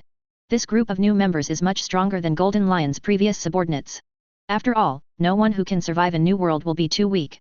However, Golden Lion is still not satisfied with the current recruiting situation. Although many newcomers with some strength have been added. But there is still no character who can step into the ranks of the real strong. The ranks of the so-called real strong. It is equivalent to the subordinates of every Four Emperors. There will be several very powerful cotters. Similar to Beast's Pirates' 3 Plagues and Flying 6 Cells. The 3 generals of the Big Mom Pirates and a group of cotters. And the captain of the Whitebeard Pirates, etc. Want to develop the power of the underworld to surpass all other powers. Such a role is essential. Therefore, Golden Lion began to think about how to quickly recruit a guy with such strength. If I remember correctly, Dressrosa seems to be not far ahead. Doflamingo, one of the 7 warlords of the sea, is on this island. Maybe you can consider trying to attack him. On the deck of the flying pirate ship, Golden Lion looked into the distance and made up his mind. And at this moment, he suddenly saw, above the sea of clouds in the distance, a huge boat shadow appeared. Such a discovery made him unable to help lifting his spirits. Because he didn't expect that besides his own Fekong, there are actually ships that can fly in the air. He stared. It was a huge ship with a strange design. There are no sails, but there are many gears like windmills. Above the deck stands a huge tower-shaped pole. It is so golden that it seems that it is all made of gold. The front cabin wall is also covered with many gold-like materials. And on the top of the hull, there is a big god written on it. Chapter 18.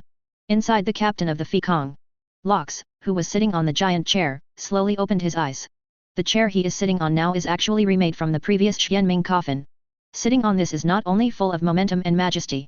It can also speed up the unlocking progress of the Pluton template to a certain extent. It's actually the proverbs of the ark. It seems that Enel Guy hasn't gone to the moon yet. Lox stared straight ahead. It was as if he could see the outside scene through the wall of the captain's cabin. The shadow of the ship that suddenly appeared not far in front of Fekong. Lox is no stranger. The Ark of Proverbs. Sky Island god Enel spent 6 years and a lot of gold to build the spaceship. This ship fits perfectly with Enel Thunderfruit's abilities. Using lightning as an energy source can realize the function of flight. After being defeated by Luffy, Enel left Sky Island on the Ark motto. To find his ultimate goal, Infinite Land. That is the so-called moon. This timeline now. Not too long has passed since Luffy and his group left Sky Island. So Enel hasn't gone to the moon yet. It was here that Lox ran into him. With Enel's strength and potential, he should be able to reach the S-level evaluation of the system evaluation. Maybe you can consider taking it under your command.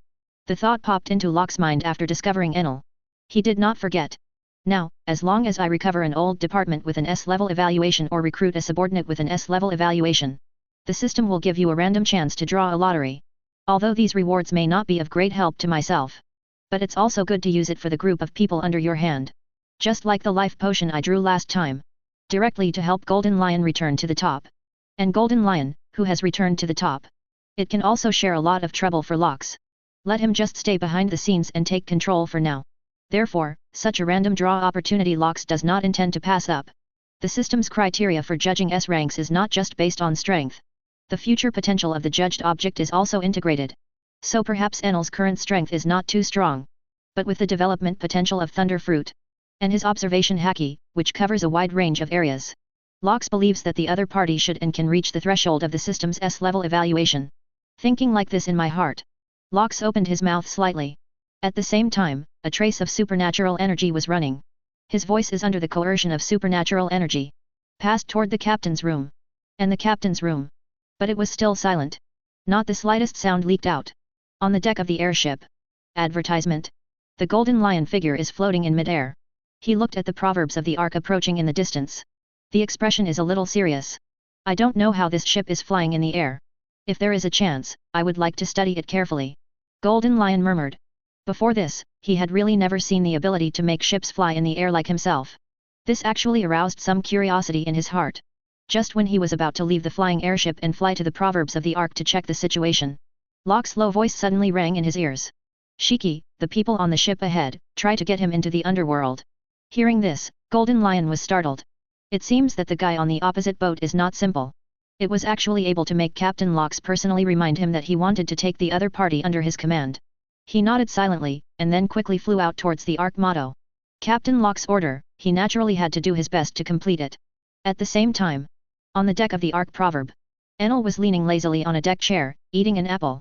Since being defeated by Luffy and leaving Sky Island, he has been driving the ark proverbs wandering above the sea. Want to find ways and means to go to the infinite land. The previous defeat also made him worry about it. He summed up his failure experience and lessons. Realized that I had relied too much on Thunderfruit's ability before. If in the battle with Luffy, I can be stronger in terms of physical skills, then even if Thunderfruit's attack has no effect on the rubber man, just relying on the speed of thunder and lightning and the prediction of Xin Wang, he can also be completely invincible. Therefore during this time, he has been working hard to temper his own strength. There is still some progress. This piece of Qinghai is really boring. When will we be able to go to the infinite land? Enel yawned lazily. Because I have been flying the ark proverbs in the sky. So he had no trouble at all. If it had to be counted, the bad weather in New World might be the biggest trouble he had ever encountered. But as a thunder fruit capable user, Enel who possesses the power of thunder, even in the face of bad weather, they have their own coping methods. It doesn't pose much of a threat. Suddenly, Enel, who was leaning on the recliner, stared. He stood up from the recliner all at once, staring ahead. In his heart network perception, he sensed that a breath was rapidly approaching. And from the breath alone, Enel can judge, the opponent is very strong. Having experienced defeat once, he didn't dare to be careless, and suddenly felt as if he was facing a formidable enemy. Wisps of lightning emerged from his body. Chapter 19. Golden Lion flies very fast. Almost instantly. He has already come to the proverbs of the ark. Enel holds a long golden staff and carries 3 taiko drums on his back, standing on the deck of the ark motto. Staring straight at the golden lion floating in mid-air, he spoke in a deep voice. Who are you? Hearing this, Golden Lion, who was looking up and down at each other, chuckled lightly. Is it a little devil from which country? You don't even know me, the Golden Lion. Although Golden Lion was very humble in front of Lox, but in front of the others, he is still that rebellious flying pirate. Facing Enel, he naturally became rampant again. Golden Lion? Never heard of. What's the name of the animal? To say that Golden Lion is arrogant, Enel is also extremely arrogant. He has been the god of Sky Island for 6 years, and he has always been in an absolute dominant position. Hearing Golden Lion's unpleasant tone, Enel also turned back without hesitation. Also, he didn't lie. He had been staying above the Bibai Sea at an altitude of 10,000 meters before, so naturally he had never heard of the name of Golden Lion. Even after being defeated by Luffy and leaving Sky Island, he basically stayed on the ark proverb, sailing in the air. There is no contact with the outside world at all, and there is no information about Qinghai. So it was normal for him not to know the famous flying pirate in front of him. But when these words fell into Golden Lion's ears, he felt that he had been insulted. Oh, arrogant fellow! It seems that I have to teach you a lesson. Golden Lion snorted coldly, and rushed towards Enel's position after speaking. 2 famous swords, Sakura Ten and Deadwood, were hung by his waist, but he did not draw them out. He has absolute confidence in his current strength. Against Enel, the Golden Lion felt that there was no need to use a weapon yet. And Captain Lox also confessed. If you can, try to get the opponent under your command. So Golden Lion didn't use a sword, so as not to accidentally hit a heavy hand. Seeing the Golden Lion rushing towards him, Enel didn't dare to be careless. After experiencing the defeat in the previous battle with Luffy, he no longer dared to underestimate these Qinghai people. Maybe some of them will have some strange abilities to make their lightning attacks ineffective. He fixed his eyes on the Golden Lion, and at the same time activated his mind network to predict the opponent's next move. Straight right. In his heart network perception, he has foreseen the impending attack of the Golden Lion. And the facts are exactly as he predicted. He raised his right hand toward the rushing Golden Lion. He clenched his fist and swung it hard. After the prediction is successful, Enel tilted his head confidently. Advertisement. Prepare to easily dodge the opponent's attack. For his heart network, he is still very confident. However, just when he thought he could easily dodge the fist of the Golden Lion, the opponent's speed increased suddenly. It was so fast that he couldn't react at all. Even in his eyes, Golden Lion's fist seemed to disappear suddenly. Immediately afterwards, it appeared in front of me out of thin air. Oops. Enel thought something was wrong. In this case, it must be too late to dodge. This guy is so fast. It's so fast that even if I can predict his movements, I can't dodge them at all. Enel was secretly startled. In desperation, he could only choose to directly elementalize his body into raging lightning. However, speed doesn't matter much to me. As long as you're not a rubber man like that nasty Straw Hat Kid, you won't be able to touch my elementalized body. Faced with this situation, Enel did not panic. Because he knows that ordinary physical attacks are useless to him. In the previous Sky Island battle, except for the Straw Hat Boy, everyone else had no way to use his elementalization. If it weren't for Luffy's special fruit ability, if rubber fruit happened to be the natural enemy of thunder fruit, he would not be defeated at all. However, just when Enel was full of confidence. But Golden Lion's fist slammed hard on his right cheek. His elemental body was of no use at all. Enel was also blown away by this punch. It smashed hard into the wall of the Ark Proverbs cabin. Ahem. When the smoke clears, Enel staggered to his feet. There is still a trace of bloodline at the corner of the mouth. Golden Lion's punch wasn't too harsh. So Enel is fine.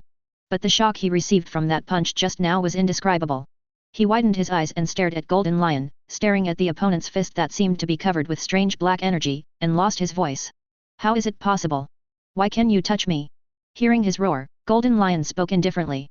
Don't even know armament haki. It seems that you are indeed a guy who has never seen the world. Chapter 20. Seeing Enel's shocked appearance, Golden Lion can guess at a glance that Enel obviously doesn't know about armament haki. This situation is very rare. If it is in the first half of the Grand Line, it is understandable that the other party does not know Haki. But this is the new world where the strong are like clouds. If you can't even know Haki, it's hard to survive here. Why would the captain want to take such a guy who has no experience in the world under his command? Is it because the other party is a Thunder Fruit capable user? Golden Lion is a little confused. From the brief fight just now, it is not difficult for him to see that Enel is a Thunder Fruit capable user. As one of the strongest Logia Devil Fruits, Thunder Fruit's ability is indeed extremely powerful. If this ability falls into the hands of a strong person and is well developed, it is not impossible to want to match the 3 admirals of naval headquarters. But the guy with the big earlobe opposite obviously can't be included in the range of strong players judged by Golden Lion. A guy who can't even armament Haki, Thunder Fruit can be said to be completely wasted by him.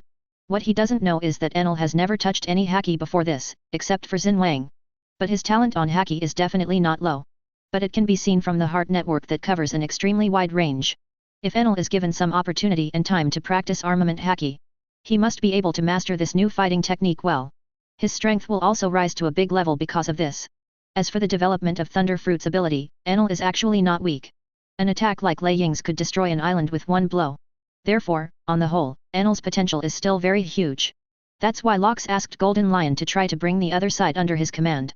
Enel took a deep breath and forced himself to calm down. Armed colored Haki? Some kind of strange fighting method. It can actually attack my elementalized body. It seems that you guys from Qinghai should not be underestimated. He put a hand on his neck and twisted it. The bone suddenly creaked. If this is the case, I can't continue to sit and wait for death. You still have to take the initiative to attack in order to hold the advantage in your own hands. As he spoke, Enel raised the long golden stick in his hand. He waved the golden stick in his hand, and tapped lightly on the head of the taiko drum on his shoulder. The next moment, lightning flashed. A large bird in the form of lightning flew out from the drum. Attacked towards the Golden Lion quickly. 30 million volts, Thunderbird! Enel shouted in a low voice. Advertisement. There was a hint of ferocity in the eyes looking at Golden Lion. In his opinion, although the opponent can attack his elementalized body, but it may not be able to block the attack of its own lightning. How dare you say that I am a dog who has never seen the world? I will make you pay the price. Laozi is, the god of Sky Island. Enel roared, and the 30 million volt Thunderbird went in front of the Golden Lion in an instant. Faced with this blow, Golden Lion did not dodge. He just lifted his palm wrapped in armament Haki. Stood in front of him. Ha, do you want to block my Thunderbird so easily? Wait to regret it. Seeing that the Golden Lion didn't dodge, Enel even predicted the opponent's fate of being electrocuted by his own Thunderbird. But obviously, the situation did not develop in the direction he expected. The raging thunder and lightning were easily blocked after touching the Golden Lion's palm. Immediately, it disappeared without a sound. This scene made Enel doubt his life again. What the hell is that armament Haki? Why can you not only touch my elemental body, but also block my lightning attack? Drops of cold sweat began to drip from his forehead. The Golden Lion was floating in the air opposite him, clapping its hands lightly. Is that all you can do with lightning? It doesn't hurt at all. If I'm not mistaken, you're from Sky Island, right? Then I just said that you are a dog who has never seen the world, and I was not wrong. Golden Lion looked at Enel and said with some disdain. He had been to places like Sky Island decades ago. And with the ability of Lion Fruit, it is easier for him to go to Sky Island than anyone else. Therefore, after hearing the words Qinghai and God of Sky Island that Enel just said, he was roughly sure that the other party was from Sky Island. I also understand why the other party doesn't even know what armament Haki is. If this guy is from Sky Island, he can indeed be included. As long as you give him a little time, there should be a lot of room for improvement in strength. No wonder Captain Lox asked me to try to get him under his command. After understanding all this, Golden Lion admired Lox even more in his heart. Obviously, the other party didn't even come out of the captain's cabin, but he saw through Enel's origin and potential at a glance. Sure enough, no matter what time it is, I'm still far behind Captain Lox. Chapter 21. Enel is now in a rage. Not only is the lightning attack easily resolved, he was ridiculed by the Golden Lion again. No matter what. Anyway, he was also the god of Sky Island. It is the supreme existence that cannot be desecrated. Now, he is repeatedly described by the other party as a local dog who has never seen the world. How can this make him not angry? Damn it! Damn it! Do you think Thunderbird will be fine if you block my blow? I'll let you know how good I am. Enel roared again. Immediately, the golden long stick in his hand waved again. This time, the golden long stick tapped on the drums of the other two taiko drums. 30 million volts, Ultralisk. 60 million volts, Brontosaurus. The next moment, a wolf-shaped thunder and lightning beast and a thunder and lightning dragon rushed out from the drum head of the taiko. And the lightning contained on the Thunder Dragon is obviously much stronger than the lightning on the Thunder Beast. The 3 taiko drums on Enel's back are actually some kind of lightning storage device. On weekdays, Enel can store lightning into it. Call it out directly when you are in battle, which can greatly reduce physical exertion. Thunder Beast and Thunder Dragon quickly approached the Golden Lion with raging lightning. I just believe that this time the Thunder Beast and Thunder Dragon come out together, and you can block them as easily as before. Enel looked ahead fiercely, wanting to prove his strength. However, the Golden Lion didn't give him that chance. Even in the face of more turbulent lightning attacks, Golden Lion still calmly used armament haki to block it. It is true that these 2 attacks by Enel are extremely powerful. But Golden Lion was able to compete with One Piece King Luoji in its heyday. Such an attack is still too weak for him. Hehe, is that all you have the patience for? If your attack is only this tickling level, then Thunder Fruit is really completely wasted by you. Golden Lion said aggressively. The reason why he kept irritating Enel with words from the beginning was actually purposeful. Captain Locks told him to try his best to bring Enel under his command, so naturally he had to work hard to do so. And the method he thought of was to first destroy all the self-confidence of the other party. As long as the other party realizes his weakness and powerlessness, the psychological defense will be self-defeating. At that time, with some coercion or verbal temptation, the other party can easily agree to join the underworld. It is precisely because of this consideration that Golden Lion has been speaking against Enel from before to now. Otherwise, with his normal acting style, there wouldn't be so much nonsense. Advertisement. Hearing the Golden Lion's provocation again, Enel's anger intensified a bit. It's really deceiving. I admit, to be able to block the attacks of Thunder Beast and Thunder Dragon, your strength is indeed very strong. But I'm not some soft persimmon that anyone can manipulate. If you think that's all I can do, you're making a big mistake. Enel's expression gradually became ferocious. Golden Lion's repeated provocations have already made his emotions reach the point of unstoppable anger. At this moment, he could no longer care about other things, eager to prove himself and teach Golden Lion a lesson. Surging lightning began to wreak havoc around his body, enveloping his entire body. Plop, plop dash. Enel's body began to pump rhythmically. With this repeated agitation, his body gradually swelled up. There are more and more electric lights raging around, and they are getting more and more fierce. In the blink of an eye, Enel, who was originally strong and slender, it has turned into a giant thunder and lightning giant with big arms, round waist, and burly figure. 200 million volts, Thor. This is the strongest move Enel can pull off on his own. Release all the thunder and lightning he has, surround him. Assuming a giant Thor posture. Enel in this form. The combat power that can be exerted can be said to increase exponentially. Of course, this powerful trick also has its drawbacks. After Thor's stance ends, Enel will drain all of his powers. Can no longer discharge in a short time. Facing the powerful Golden Lion, Enel has been completely forced to this point. Look carefully, this is my strongest blow. If you can still block it like before, then I will be convincingly defeated, and I have nothing to say. Enel in Thor's posture had a ferocious expression, and he roared and attacked the Golden Lion. The surging thunder and lightning continued to rage. The power of this blow was far beyond what the previous attacks could match. And this blow finally made Golden Lion feel a little threatened. 200 million volts of electricity, that's no joke. Facing the attack from Enel, even with the powerful armament haki surround coverage, it is also a bit difficult to block the 200 million volt lightning bombardment with bare hands. This time, Golden Lion did not plan to catch it empty-handed. Instead, he slowly pulled out the 2 famous knives from his waist. Sakura 10. Muku. Chapter 22. Golden Lion Shiki. 4 people in this day and age. Perhaps his name exists more only in legends. Captain of the Air Pirates. A big pirate who can be as famous as One Piece Luoji and 4 Emperors Whitebeard. The legend of the first successful escape from Impel Down in history. These are the labels given to Golden Lion Shiki by these people. But many people don't know. In addition to having the powerful ability of Lion Fruit. In fact, Golden Lion was once a famous swordsman. The sword technique used is the double sword style. His swordsmanship has reached the pinnacle of perfection. It's a pity that the peak Golden Lion and Hawkeye Mihawk are not in the same era. Otherwise, the title of the world's #1 swordsman may not necessarily go to someone. At this moment, facing Enel's all-out 200 million volt Thor attack, the former flying pirate finally drew out the double knives at his waist. Sakura Ten and Kiku. The quality of these 2 famous knives is comparable to that of the Supreme Kuai Knife 12 works.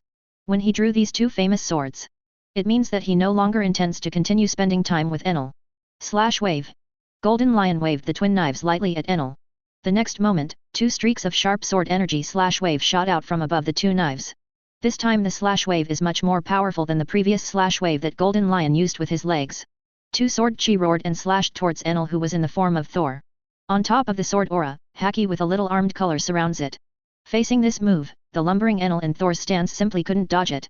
Between Setsuna, the sword chi slashed. Enel spat out blood in a gulp. There were also 2 long scars on his chest. His breath in the original Thunder God posture suddenly weakened. The inflated body may also seem to shrink sharply. It quickly returned to normal. Enel fell to his knees. Put your hands on your chest. Pale. Those 2 slashes just now. It made him lose the ability to continue fighting. And this is when Golden Lion has already kept his hand. Otherwise, if he doesn't die, he will be seriously injured. The move just now was so scary. Damn it, how could this guy be so strong? Are there many powerful guys like this in Qinghai? This fiasco has made Enel lose his temper completely. As he said earlier, if the opponent can still block his full blow, then he would be convinced that he lost and had nothing to say. I lost. He lowered his head and whispered to Golden Lion. Golden Lion slowly retracted Sakura Ten and Muku into the scabbard around his waist. He floated forward, came to the deck of the Arc Proverbs. He came to Enel who was kneeling on the ground. Advertisement. Since you lost, come join the underworld and become a member of the underworld. After completely crushing Enel's self-confidence and breaking through the opponent's inner defense, Golden Lion finally revealed his purpose. Hearing this, Enel looked up. Underworld? Is it the name of the force you command? Enel did not directly reject the other party's request. As the Golden Lion thought. At this time, Enel's psychological defense has been completely breached. When I was a god in Sky Island before, he always felt that he was the most powerful existence in the world. It is invincible. But later, I was first defeated by the Straw Hat Boy. Now it is completely abused by Golden Lion. If being defeated by Luffy is due to the restraint of the fruit ability, then losing to Golden Lion is completely inferior. At this moment, Enel finally knew what it means to be beyond others.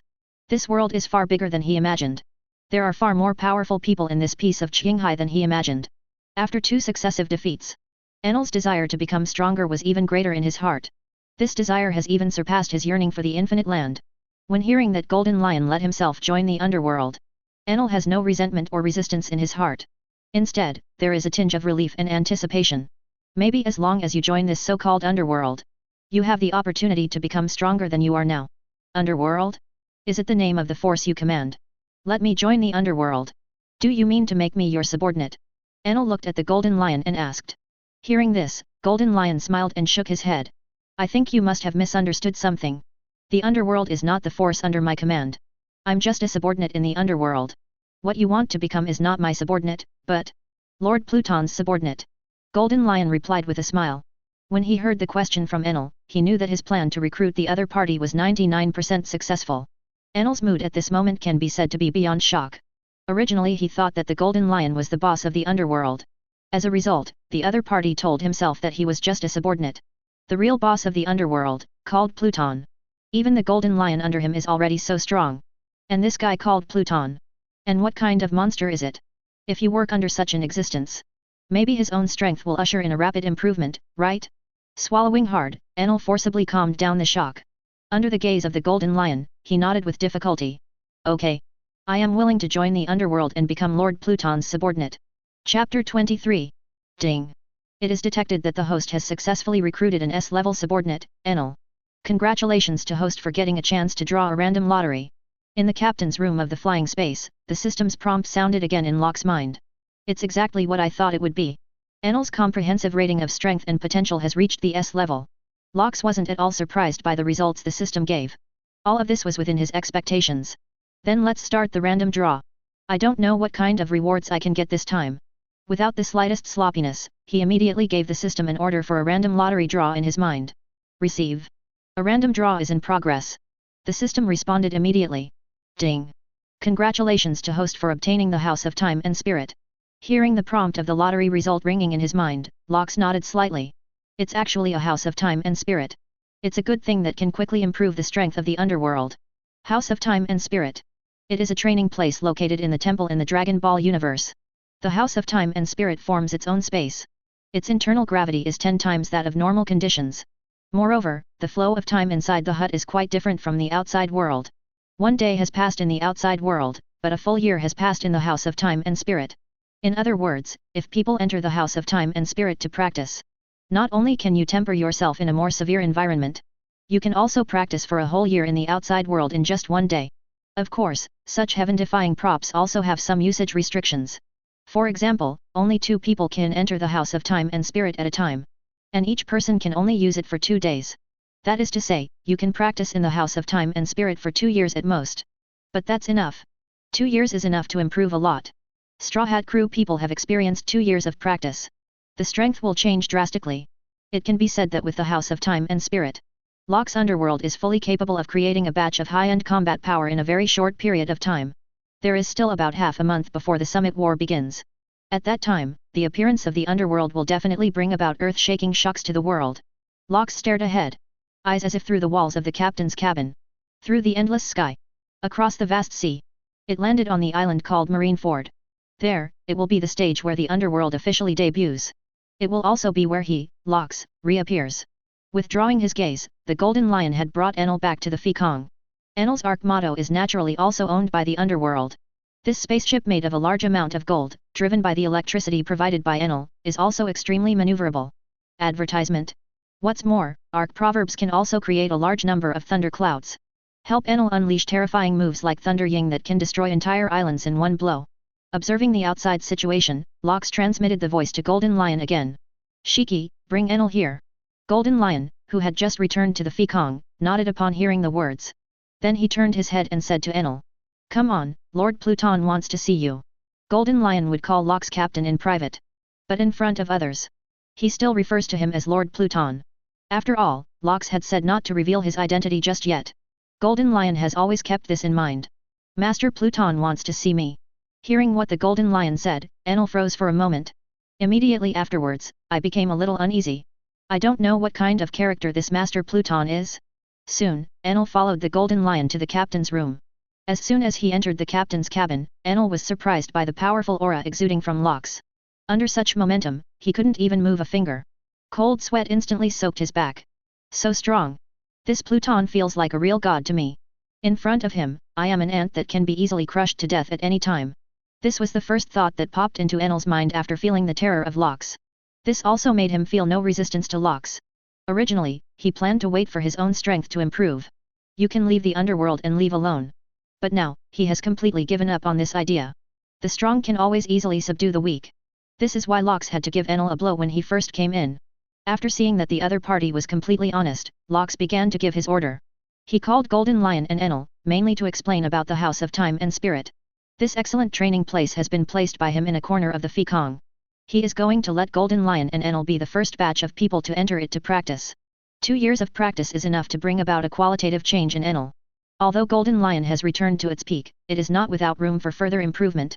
The 10 times gravity environment in the House of Time and Spirit can help the Golden Lion to have a greater breakthrough.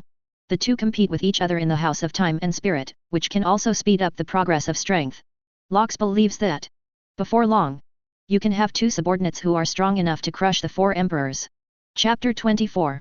Over the New World Sea area. The gigantic Hycon floated high above the sky, moving forward rapidly. In the rear, the Ark proverb followed closely behind. Today's Ark proverbs has also been given the ability of lion fruit by Golden Lion. Even without Enel's power supply, it can still fly in the air. More than 2 hours have passed since Enel and Golden Lion entered the House of Time and Spirit. During this time, the sky and the Arkman kept moving in the direction of Wanakuni. Wanakuni is so far away that it would take at least a full day to reach it, even by air. At this time, on a small square of the Fekong, there is an igloo. Outside the house, there are several subordinates of the underworld who are guarding and patrolling. This hut is the House of Time and Spirit. After learning about the magic of the House of Time and Spirit, Golden Lion immediately sent someone over to guard it. This kind of treasure that can quickly increase strength. Golden Lion does not allow it to have any mistakes. As long as there is this hut, the underworld can cultivate a large number of strong people in a short period of time. It is not difficult to develop the underworld into the most powerful force in this sea. Squeak. At this moment, the door of the House of Time and Spirit was suddenly opened. Golden Lion slowly walked out from the house. His entire aura seemed to be much stronger than before he entered. After staying in an environment of 10 times the gravity for a long time, and then returning to the normal gravity environment, I feel that the whole person is much more relaxed. After walking out of the House of Time and Spirit, Golden Lion felt the changes in his body and couldn't help but sigh with emotion. Calculated according to the time of the outside world, he only entered the time of less than 3 hours. But if calculated according to the time flow rate in the House of Time and Spirit, Golden Lion has actually spent more than a month. When just entering the House of Time and Spirit, 10 times the gravity was torture for both he and Enel. Under 10 times the force of gravity, every action and movement becomes extraordinarily difficult. However, after more than a month of practice, Golden Lion has basically adapted to 10 times the gravity. This has also greatly improved his physical fitness and physique. Originally before entering, the Golden Lion, which had recovered to its peak state, already had the strength to rival the 4 emperors. And after more than a month of high-intensity practice, he is now confident that he can stabilize the opponent in the battle against 4 emperors. It can be seen from this that the benefits of time and spirit house to practice are self-evident. Unfortunately, Captain Locks said that each person can only stay in this cabin for a maximum of 2 years. If I can stay inside and practice all the time, I don't know how terrifying my strength can be raised to. Golden Lion looked back at the time and spirit hut with some unfinished business. At the same time, I once again sighed in my heart that Captain Locks has such great powers that he still possesses such a magical treasure. He came out this time not because he didn't want to stay in the House of Time and Spirit to continue practicing, but because his next destination is coming soon. Before meeting Enel, Golden Lion had already prepared this trip to Wannakuni to subdue some powerful ones along the way. And Fei Kong will soon arrive at one of his destinations. Advertisement. Dressrosa. Doflamingo, one of the 7 warlords of the sea, is there. Before starting to practice, Golden Lion had already calculated the speed and time of Fei Kong. Seeing that he was about to reach Dressrosa, he reluctantly left the House of Time and Spirit. After all, apart from Locks in the underworld, he is still the only top powerhouse. If you want to regain a character like 7 warlords of the sea, he still has to do it. As for Enel, Golden Lion didn't call him out.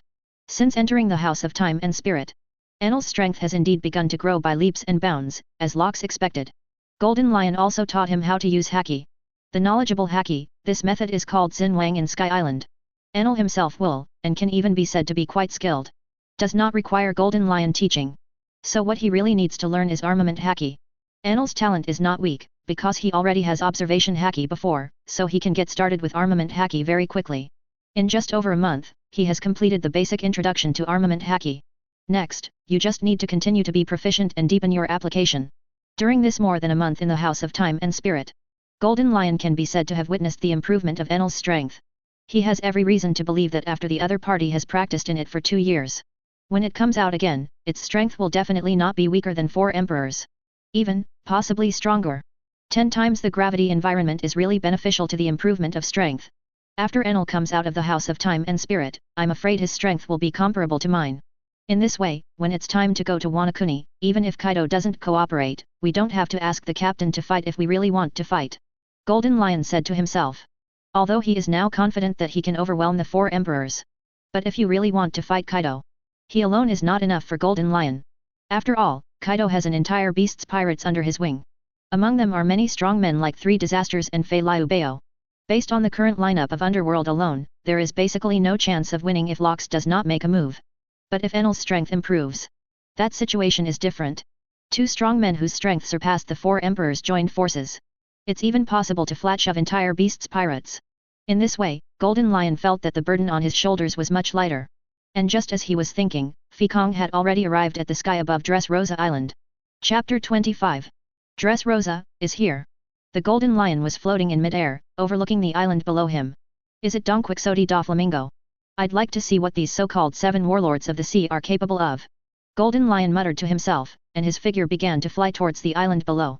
He left Fei Kong high above the sky, and did not bring any other men with him. Just headed to Dressrosa single-handedly. In fact, in Golden Lion's heart, he is very disdainful of these 7 warlords of the sea who work for the world government. Even though they are pirates, they actually have a cooperative relationship with world government and marine. As a great pirate who has repeatedly challenged the naval headquarters and the world government, such behavior is distasteful to him. He also doesn't think that the 7 warlords of the sea, which need to cooperate with marine to gain a foothold, can be strong. At least, not to the extent of the 4 emperors. Otherwise, there is no need for the other party to be 7 warlords of the sea. They can completely establish themselves as kings in New World like the 4 emperors. To deal with such a role, Golden Lion is confident that he alone is enough. His figure began to fall rapidly, getting closer and closer to Dressrosa. At the same time, Dressrosa, the topmost floor of King's Heights. The royal palace of Dressrosa is located here. This country was originally ruled by King Riku. But 8 years ago, the Don Quixote family led by Doflamingo came here. He used tricks and plots to bring down King Riku and succeeded in becoming the king of the country. And built a man-made devil fruit smile factory here, and made a deal with Kaido of the Beasts, one of the 4 emperors. Dressrosa is a tropical island with a resort style, known as the land of love, passion, and toys. However, behind this toy country is a terrifying conspiracy. So-called toys. In fact, it is Doflamingo's subordinate, Sugar, who uses his childlike devil fruit ability to turn some of the residents of Dressrosa into puppets who obeyed orders unconditionally. The person who is turned into a toy, people's memories about him will all be erased and disappeared. And most of the toys are locked in the Smile Factory for dark production. At this time, in Dressrosa's palace, Doflamingo, wearing a pink feather coat and sunglasses, is sitting on a sofa, holding a phone bug. Joker, has the latest batch of man-made devil fruit been produced? When it's done, ship it to Wanakuni as soon as possible. Advertisement. Once a group of endowers are cultivated, Lao Zi will settle accounts with that guy Whitebeard. On the other end of the phone bug, came a voice that seemed to be drunk. Don't worry, the goods are already being loaded. It won't be long before I send it to you. Doflamingo replied in a low voice. That's good, don't make any trouble for me. If there is anything wrong with these artificial devil fruits, I won't let you off lightly. After Kaido's 2 words came from the phone bug again, it was hung up. Putting down the phone bug in his hand, Doflamingo raised his legs and leaned on the sofa. There was an unruly smile on his face. Judging from what Kaido said just now, it seems that he is about to start a war with Whitebeard. Will he make such a decision related to Naval Headquarters' public execution of Fire Fist Ace? Things seem to be developing in a very interesting direction. Doflamingo laughed as he talked to himself. On the table in front of him was a letter he had just received. Inside, is a summoning order from the World Government. Naval Headquarters and the World Government have decided to publicly execute Whitebeard's 2nd Division Captain Potter Cass D. Ace. However, this news has not yet been published through newspapers. They also need to prepare for the upcoming public executions, and the summoning of the 7 warlords of the sea is one of them.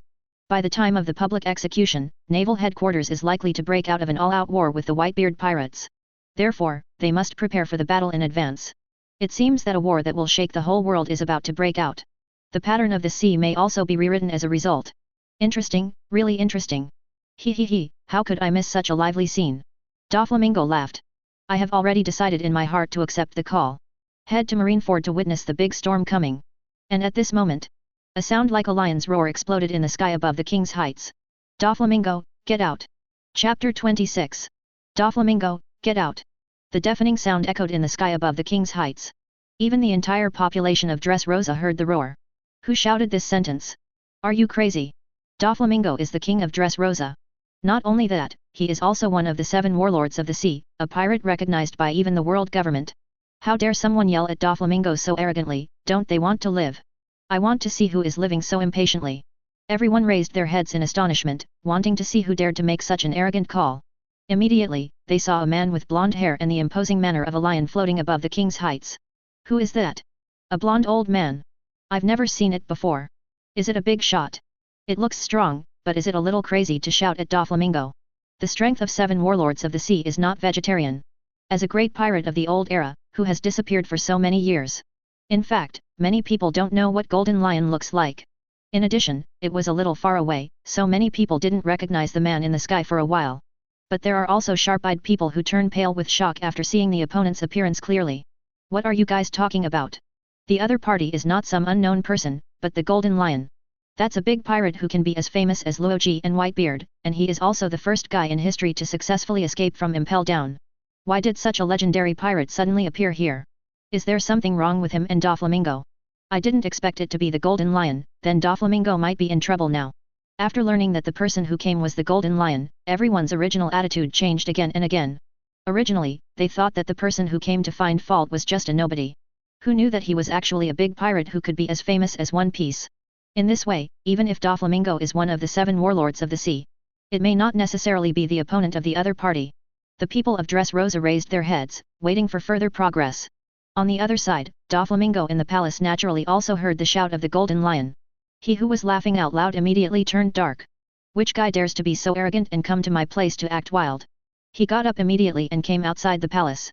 All the cotters of the Don Quixote family also came out one after another. Little Lord! Little Lord! Advertisement. Toripole, Circa, Diamanti, Baby 5, Violet and others came behind Doflamingo one after another with serious expressions on their faces. They had already discovered that the person who called out before was actually the Golden Lion, and their hearts immediately became more serious. If the other party is just an ordinary pirate, then they have no pressure at all. They don't even need Doflamingo to make a move, they can kill each other directly. But in the face of the Golden Lion, the cotters of the Don Quixote family are not so overwhelmed. Doflamingo looked up at the Golden Lion in the sky. I just said who would dare to be so arrogant. So it's the legendary flying pirate Golden Lion.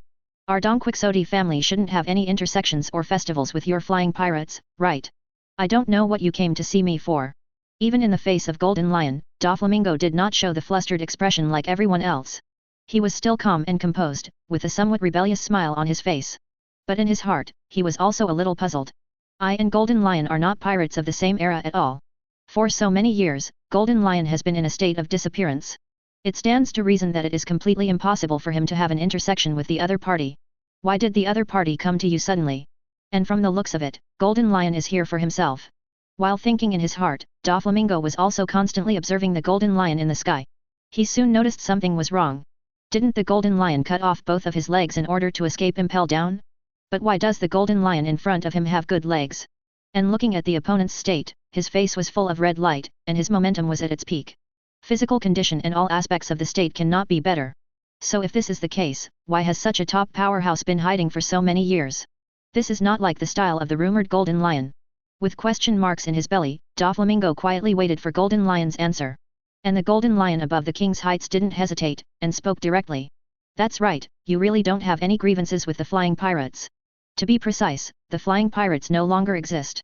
I'm no longer a flying pirate, just a subordinate of Master Pluton. I'm here this time to ask you, would you like to bring your Don Quixote family and join us in the underworld? High in the sky, the mighty voice of the Golden Lion spread. The people of Dressrosa heard what he said. Suddenly, everyone was dumbfounded. Chapter 27. Would you like to take your Don Quixote family and join us in the underworld to serve Lord Pluton? The Golden Lion's question stunned everyone present. What's going on? Golden Lion actually said that the air pirates no longer exist. He said he was just one of Lord Pluton's subordinates, so who is Lord Pluton? Pluton? Could it be Pluton Rayleigh? How is it possible? Pluton Rayleigh is just Luoji's deputy, and Golden Lion is a big pirate with the same reputation as Luoji. How could he be the other's subordinate? And is this so-called underworld a mysterious organization? Why have you never heard of it before? From what Golden Lion said, is he here to recruit the Don Quixote family? As expected of a big pirate, this recruiting attitude is tough. After hearing what the Golden Lion said, the people of Dressrosa were stunned. In just a few sentences, there is a huge amount of information contained, which shocked them unceasingly.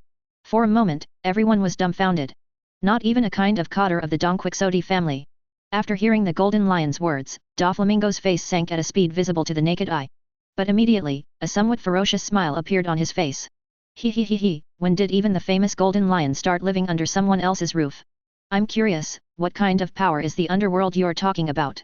What kind of character is the Lord Pluton you speak of, and is worthy of your allegiance? Doflamingo doesn't doubt that what the Golden Lion said is true or not. For a powerhouse like Golden Lion, it is impossible to use his reputation to lie like this. And this also aroused Doflamingo's extremely strong interest. Doflamingo has always been a character who is not afraid of anything. I am afraid that the world will not be chaotic. In other words, an out-and-out lunatic. How can a guy who can kill his own parents and younger brother be a normal person? So after hearing the words underworld and Pluton from Golden Lion, not only did he not have the slightest fear, but he became excited. The characters and forces that can make a strong man like the Golden Lion willingly surrender are definitely not simple. Originally, this sea was about to explode into a big storm because of the execution of Fire Fist Ace. Doflamingo has a hunch that the appearance of Pluton and the underworld will make this storm more violent and fierce. And he is very happy to see such a situation. Advertisement. Of course, regarding what Golden Lion said, he and the Don Quixote family should join the underworld and become the subordinates of Lord Pluton. Of course, he couldn't agree to such a thing. Interesting. Do you want me to be someone else's subordinate? Then my answer may disappoint you. Doflamingo looked at the Golden Lion high in the sky and opened his hands. The next moment, he jumped up lightly, and his figure flew towards a high place. When his height was equal to that of the Golden Lion, he actually floated steadily in the air. Don Quixote Doflamingo. It is a paramecia string fruit ability user. The reason why he can float in the air like the Golden Lion is not because he also has the ability to fly out of thin air. He seems to be suspended in the air, but in fact, behind him, there are many invisible transparent thin lines extending above the clouds in the sky. It was these thin lines that dragged his body in the air. This is Doflamingo's development of the string fruit ability, which can bring him a lot of convenience. For Doflamingo's methods, Golden Lion naturally saw through them at a glance. He nodded approvingly. You can think of using the string fruit ability to develop this kind of use. It seems that your ability to develop devil fruit is not weak. From this point of view, you are indeed worthy of being recruited into the underworld. It's a pity, since you refused, then I have no choice but to use the simplest and rudest way to get you to agree. Let me see how strong you, 7 warlords of the sea are. Looking at Doflamingo in front of him, Golden Lion burst out with high-spirited fighting spirit. After finally returning to the peak, and after a lot of practice in the House of Time and Spirit, he naturally wants to move his hands and feet more. So things like fighting with people and then recruiting them into the underworld. He doesn't feel bored, but rather enjoys it. Suddenly, as if he had thought of something, he added again. Oh, by the way, let me remind you one more thing. In order to avoid people saying that I bully you, you can ask all your subordinates to go up together. I am alone and beat you all. Chapter 28. Facing the Golden Lion's aggressive declaration of war by Haki, Doflamingo's complexion obviously changed. Damn old guy, it seems that he is really planning to get serious. For Golden Lion, Doflamingo is still a little afraid. After all, the other party was once a great pirate. Even if the strength of the peak period is compared to the current 4 emperors, it will definitely not be inferior in the slightest. And looking at the current state of the opponent, I am afraid that it is not much different from the strength of the peak period. Faced with such a strong player, Doflamingo has no confidence in beating him. However, he was not in a hurry to let the cotters of the Donquixote family go together so soon. As one of the 7 warlords of the sea, Doflamingo still has his own arrogance. First go one-on-one with the opponent to find out the truth, and if you can't beat it, it's not too late to let the people under you fight together. Thinking this way in his heart, he didn't hesitate at all. 5 color strings. Doflamingo waved his palm and made an attacking posture like a beast's claws to destroy the Golden Lion. On top of his 5 fingers, 5 almost transparent thin lines extended. These threads, although extremely thin, are exceptionally strong and sharp. Its power is not inferior to weapons such as swords. Faced with a strong player like Golden Lion, Doflamingo chose to strike first. Faced with such an attack, Golden Lion just lightly waved the 2 knives in his hand. The thin line that hit was cut off in response. This little trick is useless to me. I advise you not to overestimate your own strength, and let your subordinates join in. Otherwise, I'm afraid you will lose ugly. Golden Lion still intends to adopt the same strategy as it used to conquer Enel this time. Thoroughly irritate the opponent first and defeat Doflamingo's psychological defense. Then crush and defeat the opponent mercilessly. In this way, the possibility of the other party agreeing to join the underworld will become even greater. Hearing the Golden Lion's provocation, Doflamingo's forehead did have some blue veins. Since becoming a Shishibukai, he had seen someone dare to be so arrogant in front of him for a long time. He couldn't stand this repeated provocation. Super Strike Whip. Doflamingo waved his hand violently, aiming at the Golden Lion. Dozens of silk threads spewed out from his palm, intertwined with each other, and twisted into a thicker strand. The power of this move is much stronger than the previous 5 color strings. The hardness and sharpness of the line post have been greatly improved. And on top of this thread post, also wrapped around the armed colored haki. In this way, the attack power is even more powerful. Oh? Have you used haki? This armament haki's level is pretty good, but it's still not enough for me.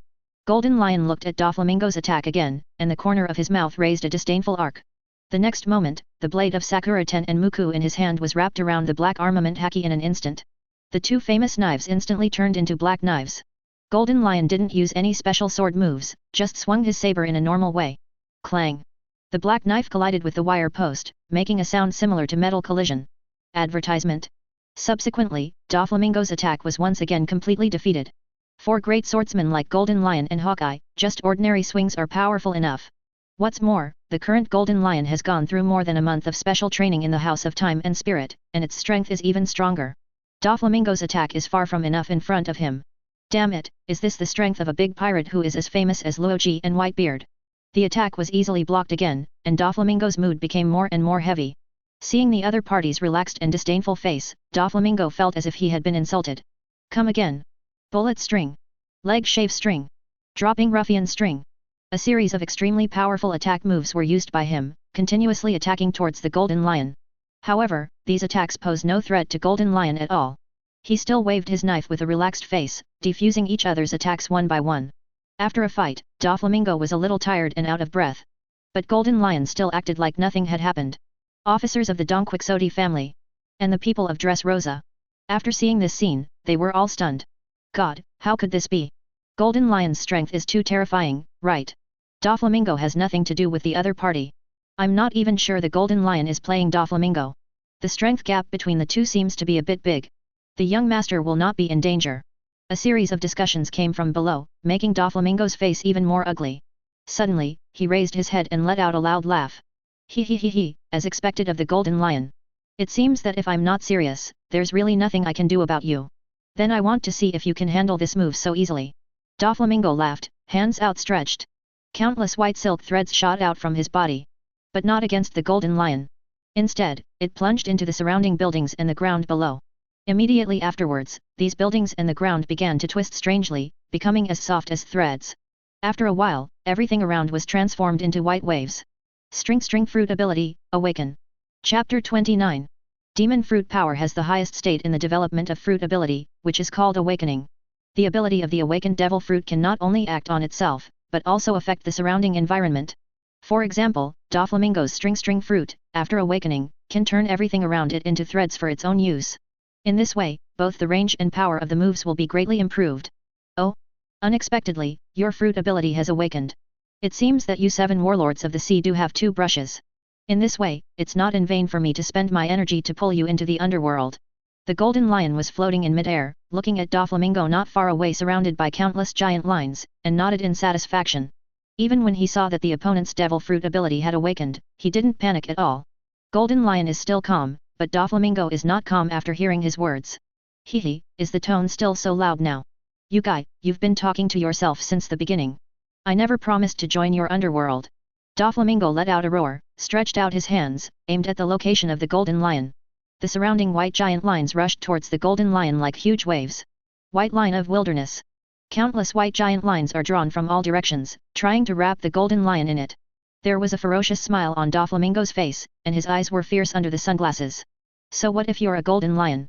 Want me to work for someone else? Go ahead and dream. Doflamingo manipulated the giant white line, continuously surrounding the golden lion. Once controlled by this terrifying white line giant wave, I am afraid that there will be no way to break free for a while.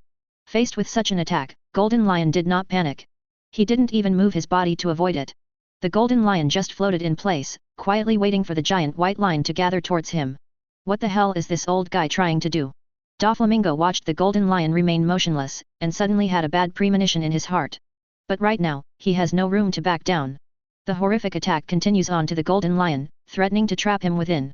And at this moment, Golden Lion, who had been standing still, slowly raised a palm. You don't think that only your fruit ability is awakened? Golden Lion's faint voice sounded, making Doflamingo's heartbeat seem to have missed half a beat. The next moment, the huge waves of the white line that were swarming towards the Golden Lion. All of them were suddenly frozen in the air. Can't go any further. How so? Doflamingo was secretly startled. He felt that those giant lines seemed to be completely out of his control at this moment. No matter how he manipulated them, he couldn't make them move again. Is this the power of lion fruit after awakening? Drops of cold sweat began to trickle from Doflamingo's brow. Advertisement. At the same time, the captain's room of the Hikari. Although Lox never left this room. But nothing that happened outside could escape his perception. It turns out that after the lion fruit's ability is awakened, you can control objects from the air without touching your hands. When he saw the scene where Golden Lion stopped Doflamingo's attack, he immediately understood the ability of lion fruit after awakening. Abilities such as string fruit and yo-yo fruit can affect the surrounding environment after awakening, turning the surrounding things into threads or glutinous rice. After the awakening of the superpower paramecia fruit like lion fruit, it is to further upgrade the ability it possesses. Originally, before awakening, the golden lion had to touch an object with both hands before it could activate the lion fruit's ability to make it float. But after awakening, even if he doesn't touch the object, he can control the object in the air. It was through this method that Golden Lion stopped Doflamingo's attack steadily. At this moment, the control of those giant white lines has been transferred to the hands of Golden Lion. Seeing this, Lox also knew. The battle between Golden Lion and Doflamingo will be a crushing one. In fact, the idea of subduing the Doflamingo and Don Quixote families was not originally proposed by Lox. It was mentioned by Golden Lion. Lox didn't say no, though. Because he knows that Doflamingo's strength can still stand on the stage. Not only has Conqueror's Haki, but the fruit ability has also been developed quite well. Maybe he can reach the system's S-level evaluation standard and bring himself a chance to draw a random lottery. As for the Don Quixote family under him, the strength of the cotters is not bad. Almost every cotter is demon fruit power. There are also bug abilities like the childish devil fruit of Suzuki. If you absorb them into the underworld, it is indeed a pretty good force for the underworld in the initial stage of expansion. In addition, Doflamingo also owns the man-made devil fruit Smile Factory. Those man-made devil fruits can also be given to members of the underworld. Like Beast's Pirates, a batch of powerful man-made demon fruit power can be cultivated in a short time. So Lox didn't stop the Golden Lion from taking Doflamingo. This battle should also be over. In the empty captain's room, Lox murmured slightly to himself. And as his voice fell, the battle over Dressrosa had also entered the final stage. Doflamingo, who had been at a disadvantage, finally lost his composure. He turned his head and called out to the officers of House Don Quixote standing atop King's Rise. Why are you still standing there? Let's go. Solve him. Chapter 30. So far, Doflamingo has no plans to go it alone with the Golden Lion. With the strength shown by the opponent, he has no possibility of winning at all. It may even be crushed severely. Faced with such a situation, it is naturally impossible for Doflamingo to fight one-on-one with Golden Lion foolishly. He's a pirate, not some naive playboy. Fair play? There is no such word in the world of Doflamingo. In the world of pirates, where is fairness? As Doflamingo said, justice must prevail?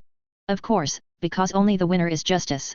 No matter what method is used, the real winner is the one who can stand to the end and have the last laugh.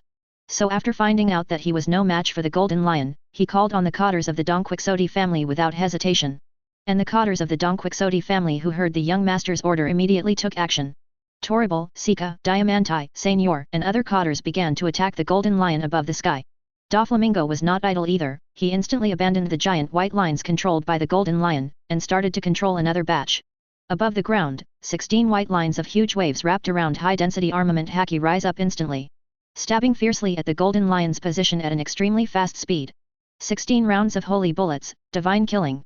This move can be described as Doflamingo's strongest ultimate move. At this point, he didn't dare to hold back the slightest bit. We can only strive to defeat the Golden Lion with the strongest blow together with the cotters of the Don Quixote family. If this trick still doesn't work against the Golden Lion, then neither can Doflamingo. In the sky above the king's heights, dozens of fierce attacks all attacked the Golden Lion. That posture, in the eyes of the people of Dressrosa, is even enough to destroy the world. The power of this battle is too scary, isn't it? Is the legendary big pirate Golden Lion so powerful? Doflamingo ate so much in front of him. Now even the entire Don Quixote family has shot together, which shows how strong the Golden Lion is. Also, I seem to have heard the Golden Lion say that he is now just one of Lord Pluton's subordinates. Then, how terrifying is the strength of the Lord Pluton that the Golden Lion is talking about? This mysterious organization called the Underworld, how powerful should it be? I don't know if all the cotters of the Don Quixote family can join forces and defeat the Golden Lion. If the Don Quixote family loses, wouldn't Dressrosa fall into the hands of the Underworld? The people of Dressrosa raised their heads, looking at the impending ultimate collision, with extremely worried expressions. As citizens of Dressrosa, they are naturally on the side of the current King Doflamingo. Advertisement. After all, these ordinary people don't know what Doflamingo is doing behind the scenes. In their seriousness, the other side was pretty good king. Dressrosa seems to be getting more and more prosperous under his leadership. At the same time, a corner of the kingdom. Among the gathered crowd. With a one-legged toy soldier. He raised his head like everyone else, staring nervously at the duel above the sky. But unlike ordinary people, his concern isn't whether Doflamingo will be beaten. He even hoped from the bottom of his heart that the Golden Lion could defeat the entire Don Quixote family. His name is Cyrus. He was once a legendary hero with an unbeaten record of 3,000 games in the Dressrosa arena, and was the former army captain of Dressrosa. But 10 years ago, in order to save King Riku who was held hostage by Doflamingo, he broke his own leg.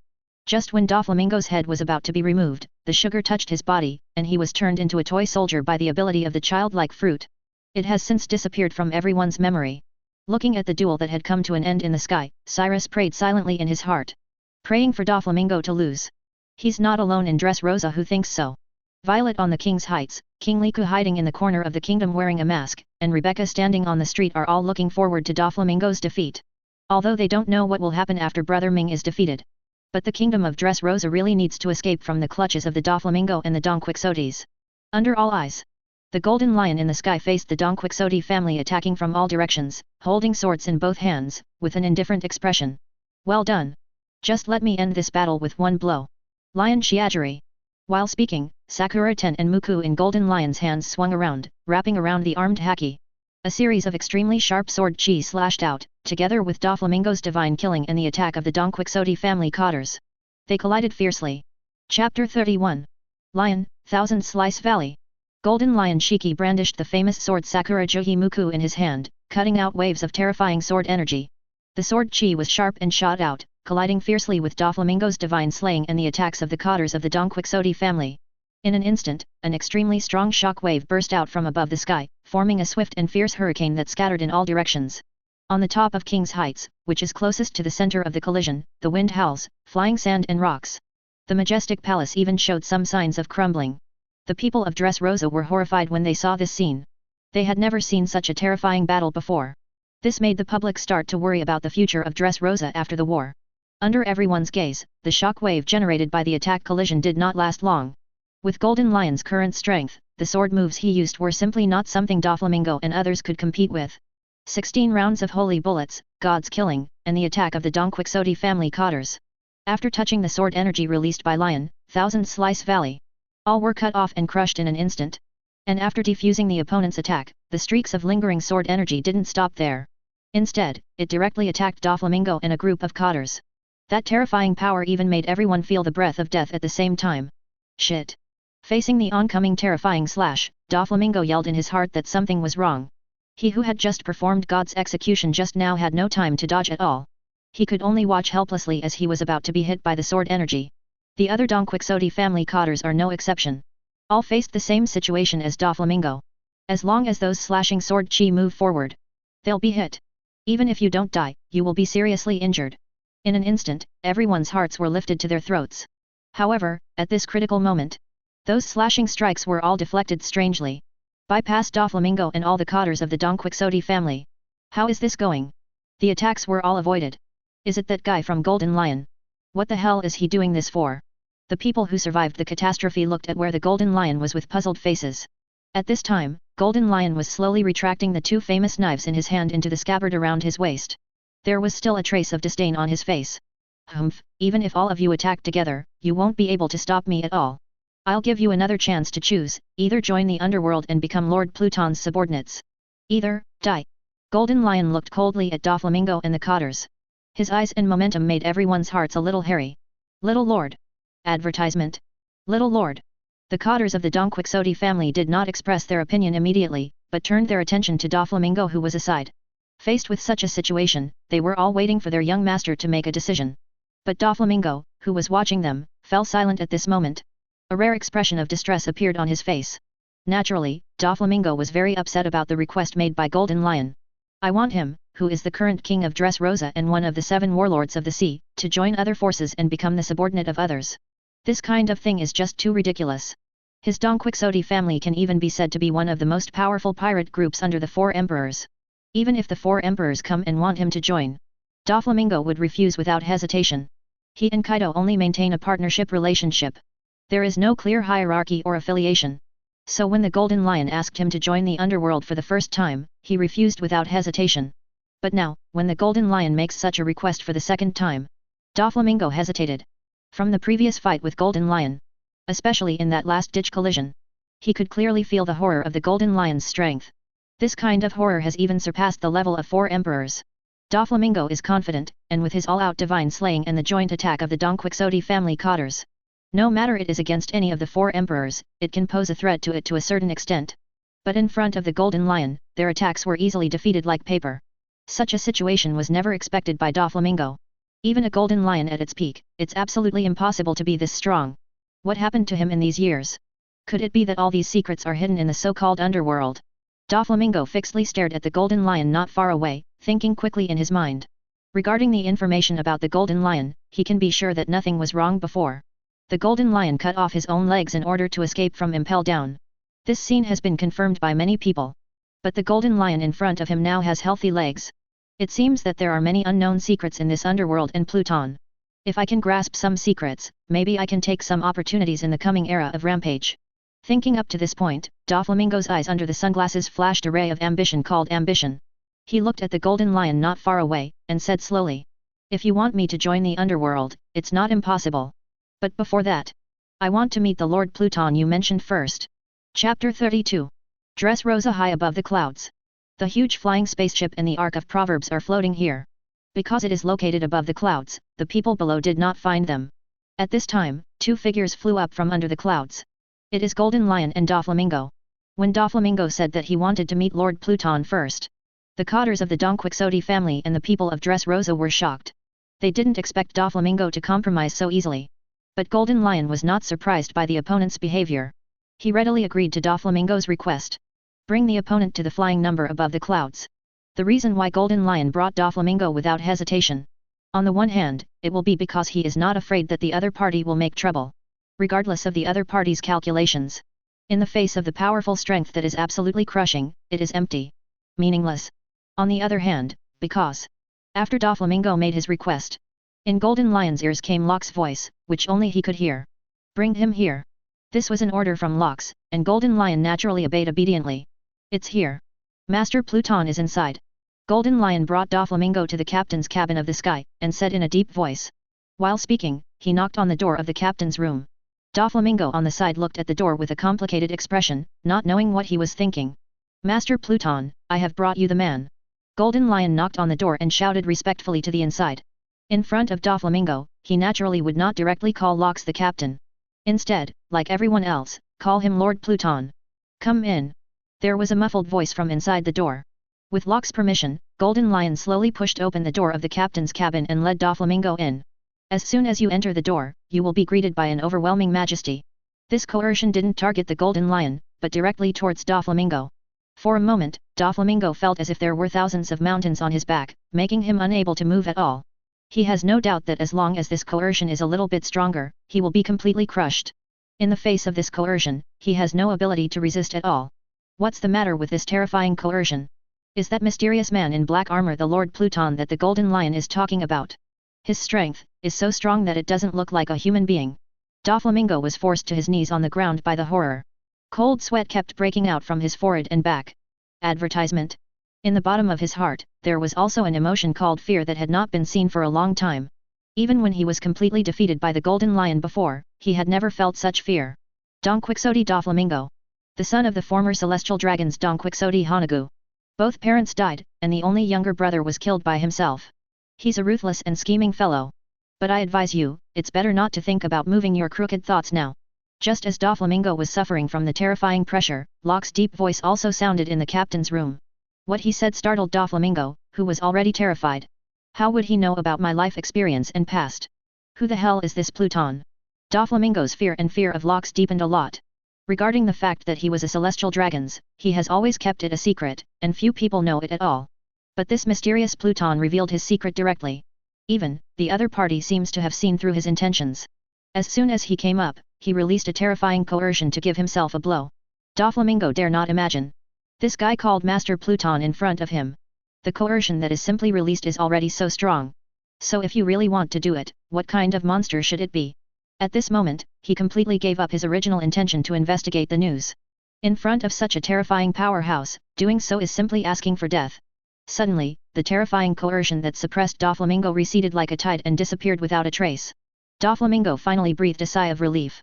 In such a short time, he felt as if he had walked through the gate of hell. Too strong. I didn't expect there to be such a terrifying powerhouse above this sea. In front of him, the 4 emperors and the Marine Admiral are simply not enough to see. No wonder Golden Lion is willing to become a subordinate of the opponent.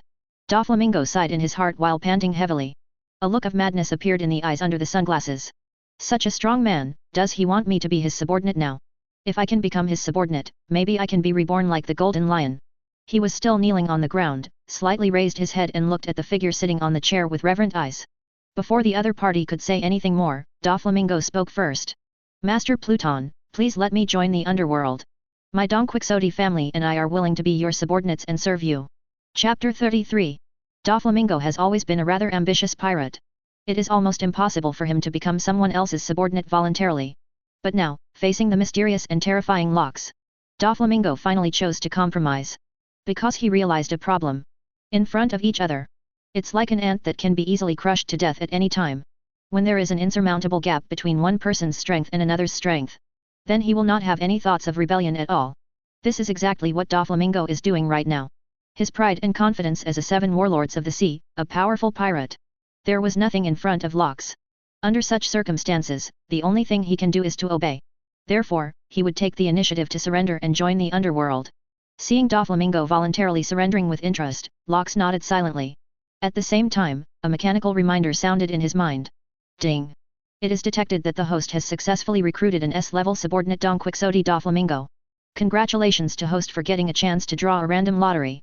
As Locke expected, Doflamingo possesses Conqueror's Haki and has awakened fruit power. In the system's rating, it is no surprise that it has reached the S level. If you give the other party some opportunities, it is not difficult to become a strong player shoulder to shoulder with the four emperors. When the system prompt sounded, Lox didn't hesitate at all. He directly ordered the system in his heart. Random draw. In terms of random lottery drawing, his attitude has always been very casual. As long as there is a lucky draw opportunity, use it immediately. It doesn't matter if you can get something useful or not. Just the progress of unlocking the Pluton template now has made him an absolutely invincible existence in this world. It would be icing on the cake if the random lottery draws some useful rewards, and Lox would be happy to see that. But even if what came out was useless, it didn't hurt, it didn't make him feel down. Receive. A random draw is in progress. After Lox ordered in his heart, the system responded immediately. Ding! Congratulations to host for getting Puppet Embryo *3. Puppet Embryo, a highly plastic material for making puppet, using Haki to cultivate it can continuously improve the quality of the puppet produced. The puppet embryo is extremely restorative, and the puppet produced by it can regenerate infinitely as long as it is not completely destroyed. Advertisement. After hearing the reward introduction given by the system, Lox thought for a while and understood the function of this puppet embryo. As the name suggests, this puppet embryo must be used to make puppets. Its biggest feature is that it can be cultivated with Haki, which can continuously improve the quality of puppets. This point is the same as how swordsmen cultivate their own swords. Use Haki to cultivate the sword for many years, you can improve the quality of the sword, and even become the legendary Black Sword. After realizing the usefulness of this puppet embryo, Lox instantly thought of the best candidate for it. It is Doflamingo, who is still kneeling in front of him today. Doflamingo's string fruit ability is undoubtedly an excellent ability to manipulate puppets. And he often does it himself. 8 years ago, he used the string fruit ability to control King Liku, wantonly killing the citizens of Dressrosa. In order to discredit and frame the other party, he seized the throne of Dressrosa. Not long ago, he also went to Magic Valley Town. Use this ability to manipulate others to deal with Bellamy et al. Doflamingo often uses this ability to tease others. Of course, it can only be limited to those who are weaker than him. When confronted with a strong person, his trick will not work. Because it is impossible for the strong to be controlled by Doflamingo so easily. Therefore, this ability seems a bit useless in the battle with the real strong. But if there are puppet embryos, the situation is completely different. It is naturally impossible for a puppet embryo to resist its controller. And as long as they are well cultivated, the puppets made from puppet embryos will be extremely powerful. Therefore, puppet embryos are definitely a big boost for Doflamingo. It may even completely change his previous fighting style. Puppets have no emotions and intuition, are not afraid of pain and injury, and have a strong ability to regenerate. In battle, there is absolutely no need to have any worries. The style of play is more ferocious, and the combat power that can be displayed will be stronger. The reward of this random lottery draw is quite suitable for the case. Lox sighed silently in his heart. Judging from the 3 random lottery draws, the rewards seemed to be very suitable for the subordinates he recruited. That's good, it can help me create an invincible underworld faster. One's own strength is already invincible, so it is naturally better to use the rewards obtained to develop one's own power. If things go on like this, Lox is confident that when Summit War comes, even if he doesn't make a move, just these subordinates in the underworld are enough to shake the world. Chapter 34. Today is definitely a magical day for the people of Dressrosa. The Golden Lion strikes suddenly and fights Doflamingo and the Don Quixote family. After Doflamingo's defeat, he was briefly taken away by the Golden Lion. When he came back, he actually took the initiative to announce his resignation from the position of King Dressrosa. And announced that from now on the Don Quixote family will all leave Dressrosa and join the underworld. Such news is of course extremely shocking to the people of Dressrosa. Doflamingo has been the king of Dressrosa for 8 years, but now he suddenly said that he would take the blame and resign. So what should Dressrosa do next? Who can stand up and lead this hesitant country? Just when everyone was hesitating, Doflamingo did another thing that shocked everyone. That is to let the sugar remove the ability of the childlike fruit. For a moment, on the streets of Dressrosa, those toys that were originally playing with children and creating a lively atmosphere, suddenly all in full view, turned back into a human. Those memories in people's hearts that were erased by the fruit ability. At this moment, it all flooded into my heart like a tide. It turns out, these toys they see every day but rarely care about. It's their lovers, friends, parents, children. What exactly is going on? Why are our relatives and friends turned into toys? Why have all our memories about them disappeared before? Why is Doflamingo turning them all into toys? Isn't he our king? For a while, the people of Dressrosa fell into hesitation and confusion. And those toys who regained their freedom told everyone about their experiences over the years. Only then did everyone realize that the king they have always respected, Doflamingo, is still secretly a pirate who does all kinds of evil. How so? Can't believe Doflamingo has been doing such despicable things all this time. Then it seems that he voluntarily resigned from the position of king, which is not a bad thing for us. The incident with King Liku 8 years ago may have been planned and led by Doflamingo. We, maybe wrongly blamed His Royal Highness King Liku. Now that the Doflamingo and Don Quixote families have left Dressrosa, under whom do we move on? Where do we go from here? After experiencing such a huge change, the people of Dressrosa fell into confusion. Although Doflamingo is a heinous person, but Dressrosa is in his hands. It has indeed grown a lot in the past 8 years. Advertisement. A group of dragons cannot be without a leader. Now that the throne of Dressrosa is vacant, can someone really lead them on? Just when everyone was confused and helpless, 2 people stood up. One is the former king of Dressrosa, King Riku. One is the former Dressrosa army captain, Cyrus. After being restored from a toy to a human body, memories of the legendary hero of the Dressrosa arena have also been restored. After the battle between King Liku and Cyrus, everyone immediately seemed to have found their belonging and direction. Now they understand that everything that happened 8 years ago was nothing but Doflamingo's conspiracy. King Liku was just wronged and framed. When he returns again, the people are still willing to regard him as the king of Dressrosa. In this way, because of the appearance of King Riku and Cyrus, the turmoil in Dressrosa was also gradually calmed down. After 8 years, this country has finally returned to its true owner. Next, it will gradually get back on track and restore its former prosperity and peace. The other side. On board the flying space, Golden Lion used his ability to transfer all of Doflamingo's men to the sky. Now, they are no longer the Don Quixote family, but part of the underworld. They were brought together on the Fekong, and there is also a whole man-made devil fruit smile factory. And a batch of freshly produced smile fruits that were about to be shipped to Wanakuni. When Doflamingo agreed to join the underworld, his partnership with Kaido came to an end. This batch of man-made devil fruit naturally belongs to the underworld. As for whether he will be retaliated by Kaido or something, Doflamingo is not worried. The strength of the underworld is far stronger than the beast's pirates. With the underworld covering him, he didn't need to have such worries at all. These batches of smile fruits will be used as rewards for some better performing subordinates in the underworld to eat them. In this way, it can not only arouse the enthusiasm of the subordinates, but also further enhance the strength of the underworld. It really kills 2 birds with 1 stone. And with the original Don Quixote family members joining, the scale of the underworld also suddenly expanded a lot. Correspondingly, a system beep sounded in Locke's mind. Ding! It is detected that the underworld created by Host has begun to take shape. Congratulations to Host for successfully increasing the unlocking progress of the Pluton template by 10%. Current Pluton template unlocking progress, 25%. Chapter 35. The Don Quixote family led by Doflamingo, after so many years of development, has a very profound background and strength. There are more than a dozen cotters in the Don Quixote family, and most of them are powerful demon fruit power. This not only makes Doflamingo the most powerful 7 warlords of the sea. It also made the Don Quixote family one of the most powerful pirate groups under the 4 emperors. With the addition of such a force, the scale of the underworld, which was just in the expansion stage, suddenly expanded a lot. The further unlocking condition of the Pluton template was also successfully triggered. 25% of the unlocking progress makes Locks have the power value. From the previous 1.5 black hole units, it has become 2.5 black hole units. Now he already possesses a quarter of the strength of the prime Pluton. With such power, even if it wants to destroy the world, it is only a matter of snapping fingers, not a problem at all. For the improvement of his own strength, Locks did not show much disturbance. This just raised him from an invincible level to another even more invincible level. Now, he regards the development of the underworld as his own pleasure. Underworld, this force that has grown from scratch is expanding and developing at an extremely fast speed. Locks is also happy to see more and more powerful beings absorbed into the underworld. After letting Doflamingo take care of Dressrosa, Locks sent him into the Chamber of Time and Spirit to practice. The cultivation of puppet embryos takes some time, and the House of Time and Spirit is undoubtedly an excellent place. Enel still stayed in the Room of Time and Spirit and did not come out. His strength is constantly improving by leaps and bounds. Locks is also looking forward to what kind of strength Enel will reach after he comes out of the House of Time and Spirit. As for the Golden Lion, he was in no rush to enter the House of Time and Spirit again. Because the underworld just swallowed up the Don Quixote family. To make them truly loyal to the underworld, it still takes a little time to manage. And in this process, there must be a strong man who can suppress all of them. Therefore, Golden Lion will not be able to get away for a while and enter the House of Time and Spirit to practice. Just passed the opportunity to Doflamingo. After finishing Dressrosa's trip, Locks was in no rush to let the airship continue to Wanakuni. Instead, let it drift slowly above the high altitude.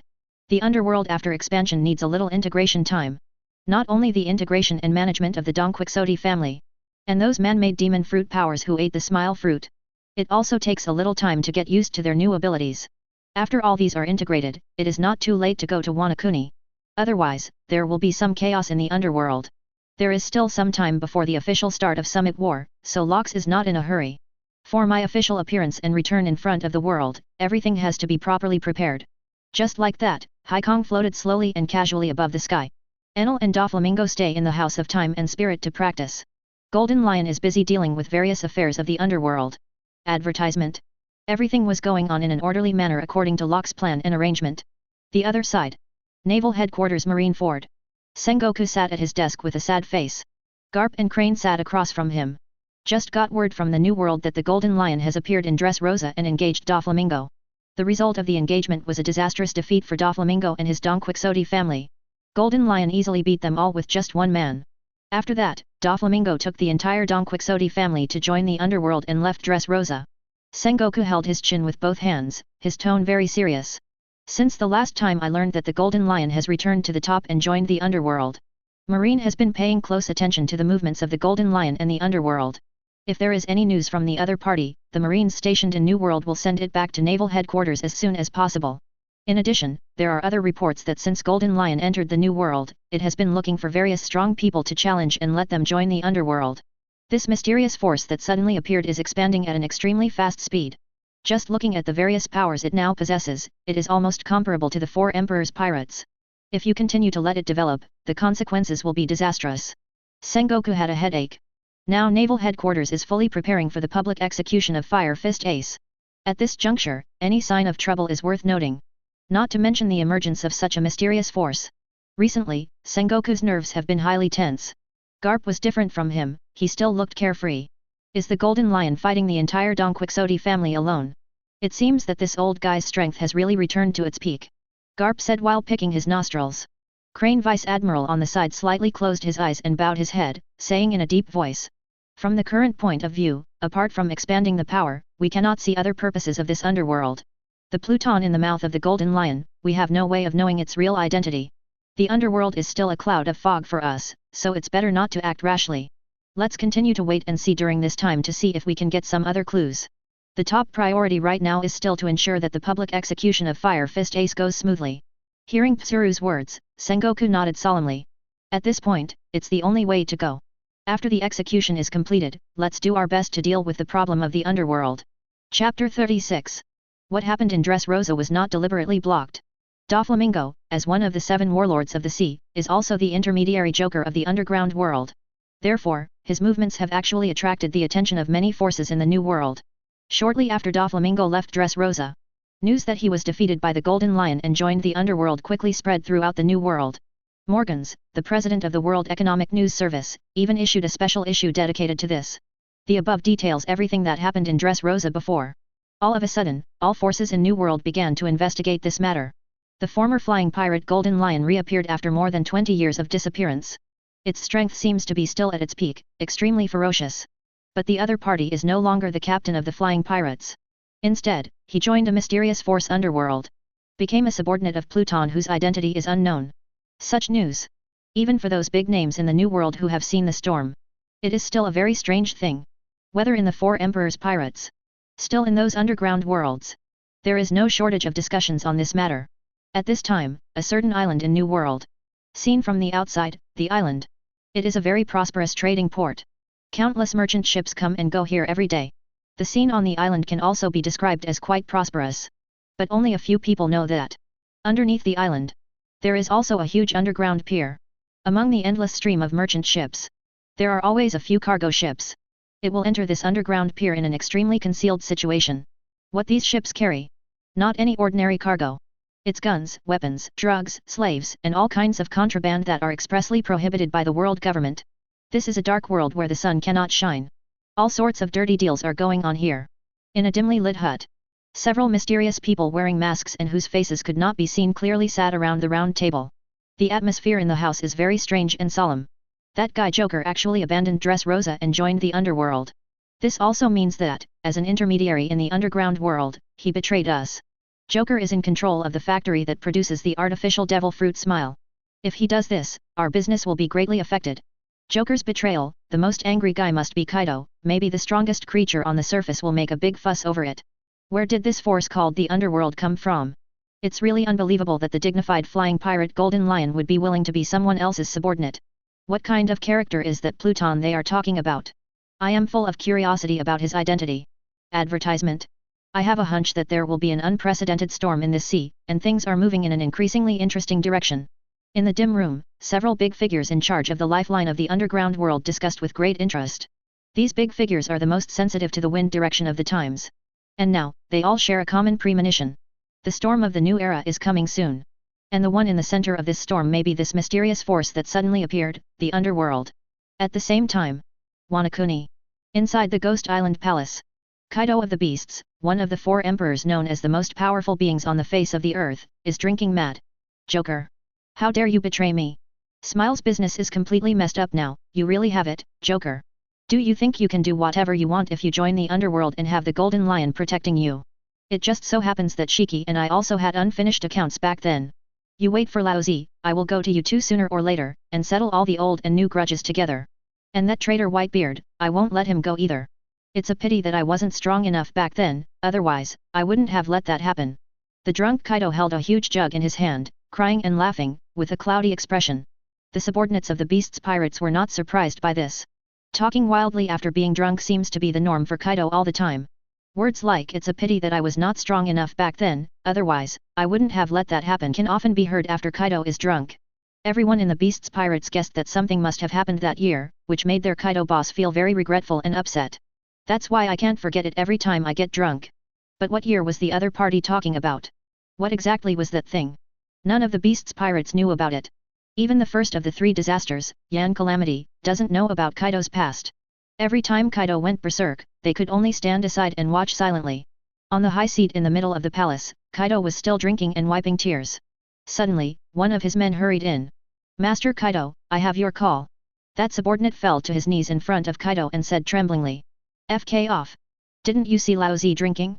Answer the FG phone." Kaido scolded the subordinate impatiently. When he was drinking, he didn't like to be disturbed by anyone. However, even after being scolded, the subordinate did not immediately retreat. He continued reporting with a trembling voice. "But, this call. It's from Big Mom." Chapter 37. Huh? Is it Linlin calling? After hearing the caller's name, Kaido, who was still full of anger, fell silent instantly. There was also a gleam of light in his eyes that were cloudy due to drunkenness. Why did that old woman call me suddenly? Kaido scratched his hair and put the flagon in his hand on the ground. "Give me the phone bug." He stretched out his huge palm towards the subordinate. At the same time, he winked at the other people on the side. The others immediately retreated knowingly. They all know that their captain and the ant who is also 4 emperors seem to have a close relationship. The content of the call between the two is naturally inconvenient for others to hear. After all the people dispersed, Kaido was the only one left in the hall. He coughed twice and cleared his throat before picking up the phone that kept ringing. Before he could speak first, the almost growling voice of the ant came from the other end of the phone bug. "Kaido, you kid, it took me so long to answer my call. The wings are stiff now, aren't they?" Hearing this, Kaido inevitably frowned, but he didn't show much anger. If someone else spoke to him with this tone, I'm afraid he would have been served by a set of thunderous monsters long ago.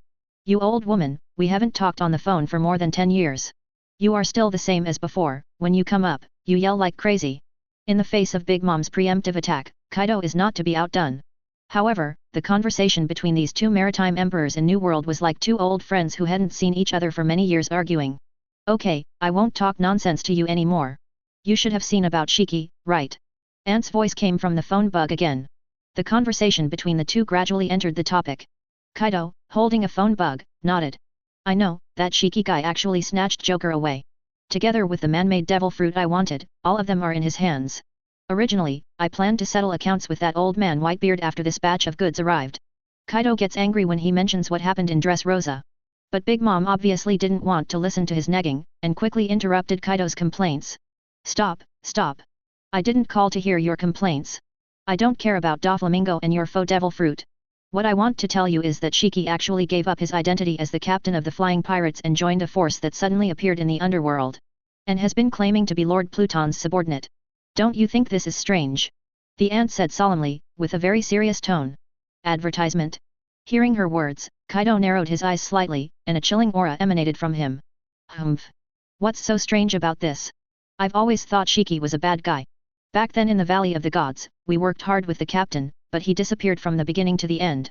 If he had been able to contribute a little bit back then, we wouldn't have been defeated by Luoji and Garp.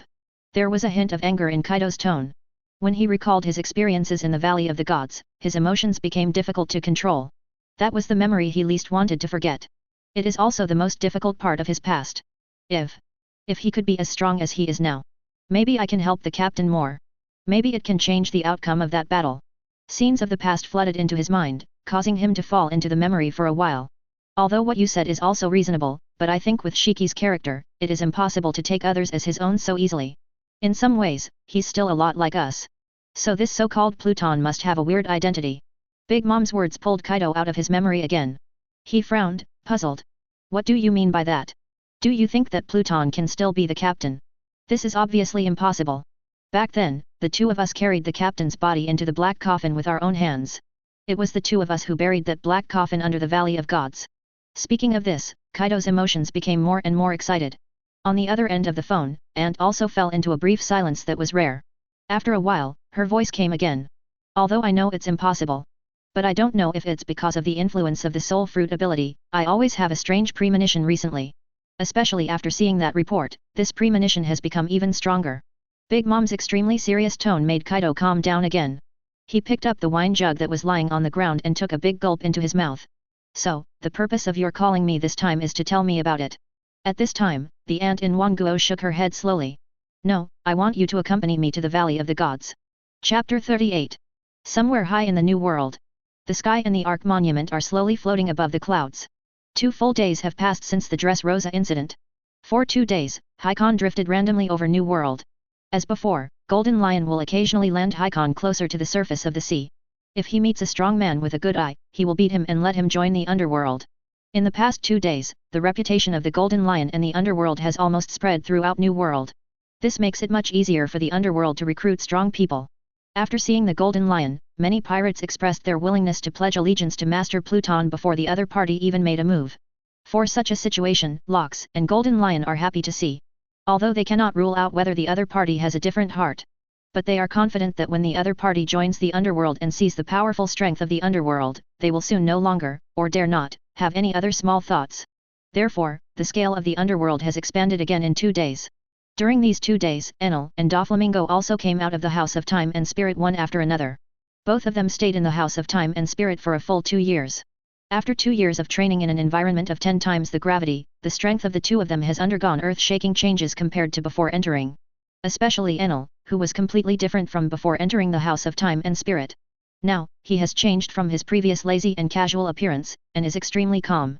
Around his body, there was always faint lightning. The whole person looked as if a god of thunder had come into the world. As for Doflamingo, his original rebellious temperament has also restrained a lot.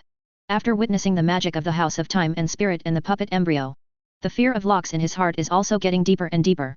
What kind of existence does it take to have so many powerful and mysterious means? Matching his awe, Doflamingo has an unprecedented reverence for Locks. Now, he no longer has any objections to Locks. Although the outside world has only passed 2 days, in Doflamingo's perception, he has joined the underworld for 2 full years. This also gave him a sense of belonging to the underworld, and he truly regarded himself as a part of the underworld. At this time, the captain's room in the center of the Fekong.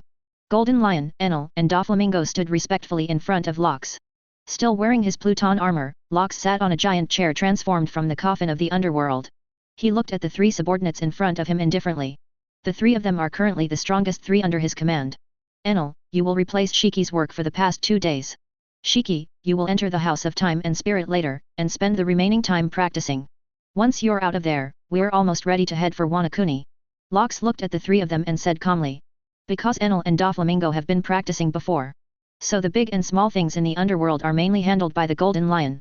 Now the 2 have completed their training. Then you can rotate the jobs. Let Golden Lion enter the House of Time and Spirit to practice. Advertisement.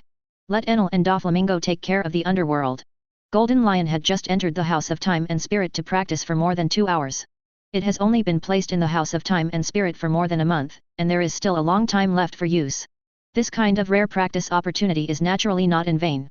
Such a short period of practice before has improved the strength of Golden Lion to a certain extent. If he is allowed to practice for 2 years, his strength will definitely have a greater breakthrough. At that time, it will be better to become the help of the underworld. Yes, Lord Pluton. Yes, Lord Pluton. After Lox gave the order, both Golden Lion and Enel immediately got down on one knee to answer. Only Doflamingo still stood where he was, silently waiting for his task. Lox turned his head slowly and looked sideways at Doflamingo. Doflamingo, there should be some grievances between you and Gilder Tetzalo. Hearing his question, Doflamingo was taken aback for a moment, and then immediately replied respectfully. Yes, Lord Pluton. Gilder Tetzalo is the king of the Golden City, the largest entertainment city in the world. Known as the Golden Emperor. He owns 20% of Pele in the world, and it is not an exaggeration to say that he is the richest person in the world. He can even control the power of the world government with money, and the typical money can make ghosts turn millstones. And there are still some festivals between such a character and Doflamingo. The golden fruit that Tetzalo ate was snatched from the Don Quixote family of Doflamingo. But because Tetzalo had a lot of wealth later, his strength has also improved a lot. So Doflamingo has nothing to do with each other, and the two even started to reach a business partnership. Now, Lox has his eye on Tetzalo. To make the underworld develop rapidly, a large amount of funds is also necessary. And Tetzalo's wealth is certainly an excellent target. In addition, Tetzalo's strength is also very good, and the golden fruit ability has also been developed to the degree of awakening. If he can be included in the underworld, not only can the funding problem be completely solved, but also a powerful combat force can be added. Therefore, Lox is going to let Doflamingo handle this matter after his practice. Since you have grievances with Tetzalo, then the task of subduing him just happens to be entrusted to you. The arc proverb is temporarily handed over to you. If you have any subordinates you want to take with you, you can also take them with you. Lox looked at Doflamingo and said slowly. This is also a performance opportunity and a test opportunity for Doflamingo. After hearing what Lox said, Doflamingo, like Golden Lion, immediately knelt down on one knee and bowed his head respectfully. Thank you Lord Pluton for your consideration. After 2 years of training in the House of Time and Spirit, he said confidently. For the matter of subduing Tetzalo, it is enough for me to go alone. Chapter 39. Somewhere in the Sea of New World, there is a giant ship made entirely of gold. Its total length is more than 10,000 meters, its volume is extremely huge, and there are even bustling towns on it. This giant ship is named Gulen Tetzalo. It is the largest entertainment city in the world, and it is also an independent country and demilitarized zone recognized by the government. It is an absolute sanctuary that even the world government can't shoot at will. It also has another famous name, Golden City. The owner of the Golden City is the Golden Emperor Gilder Tetzalo. He holds 20% of the world's Pele, and even has the same privilege as celestial dragons. In the very center of the Golden City, there is a towering skyscraper. Its whole body is made of pure gold. It is the most luxurious 8-star hotel in the world, King of Gold Hotel. At this time, in the top lobby of the King of Gold Hotel, wearing a pink suit, the Golden Tetzalo was sitting leisurely on a chair made of pure gold, holding a glass of champagne in his hand.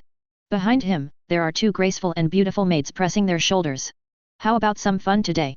Tetzalo looked at the scenery outside the window and said to himself. Today, he possesses supreme wealth and power. The fun of every day is playing with the pirates who come to the Golden City to get rich overnight. Tetzalo often sends invitations to many well-known pirate groups in New World. Invite them to come to the Golden City to enjoy. Then guide them step by step to gamble with themselves. At the beginning, he would let the other party taste some sweetness. And when the other party lost in the joy of gambling victory, the lucky fruit ability user Bacala under him will take away all the luck of the opponent. This made the pirates lose in the end. Tetzalo relished the look of desperation on other people's faces at times like this. In this Golden City, those who are deceived are the losers. And he, Tetzalo, is the supreme god. At this moment, a wine-red long-haired woman in a black dress with high slits walked up to Tetzalo. Lord Tetzalo, Doflamingo has come to the Golden City and wants to see you. Baccara lowered her head slightly and said to Tetzalo. Hearing this, Tetzalo's face changed slightly. That guy Doflamingo, he was defeated by the Golden Lion a few days ago and joined some kind of underworld. Why did you come to me all of a sudden? He put down the wine glass in his hand and frowned. Advertisement. He has always been a business partner with Doflamingo. The two hadn't actually met each other. After all, I once snatched the golden fruit of the Don Quixote family, and the grievances between the two cannot be resolved by a simple cooperative relationship. At this time, Doflamingo suddenly came to him, and there must be nothing good. Hehe, but even if he really came to find fault, I'm not afraid of him. When everyone entered the Golden City, they all inhaled the gold powder I prepared. If Doflamingo wants to do something in this Golden City, I don't mind teaching him a lesson. Tetzalo sneered and waved to Bacala in front of him. Go and bring him up. I want to see what he wants to do this time. Hearing this, Bacala nodded and stepped back slowly. After a while, she returned here again with Doflamingo. Joker, which gust of wind brought you to me? Oh no, now that you have joined the underworld, I can't seem to call you Joker anymore. Right, Doflamingo. Seeing Doflamingo walk in, Tizalo laughed while sitting on a chair made of solid gold. Now he doesn't need to be humble or cautious in front of Doflamingo. The man who was enslaved by the celestial dragons is long gone. This is the benefit that wealth and strength have brought him, so that he no longer has to bow his head to anyone. Doflamingo, in a pink feather coat and beanie shoes, looks at Tizalo. There was also a cold smile on his face.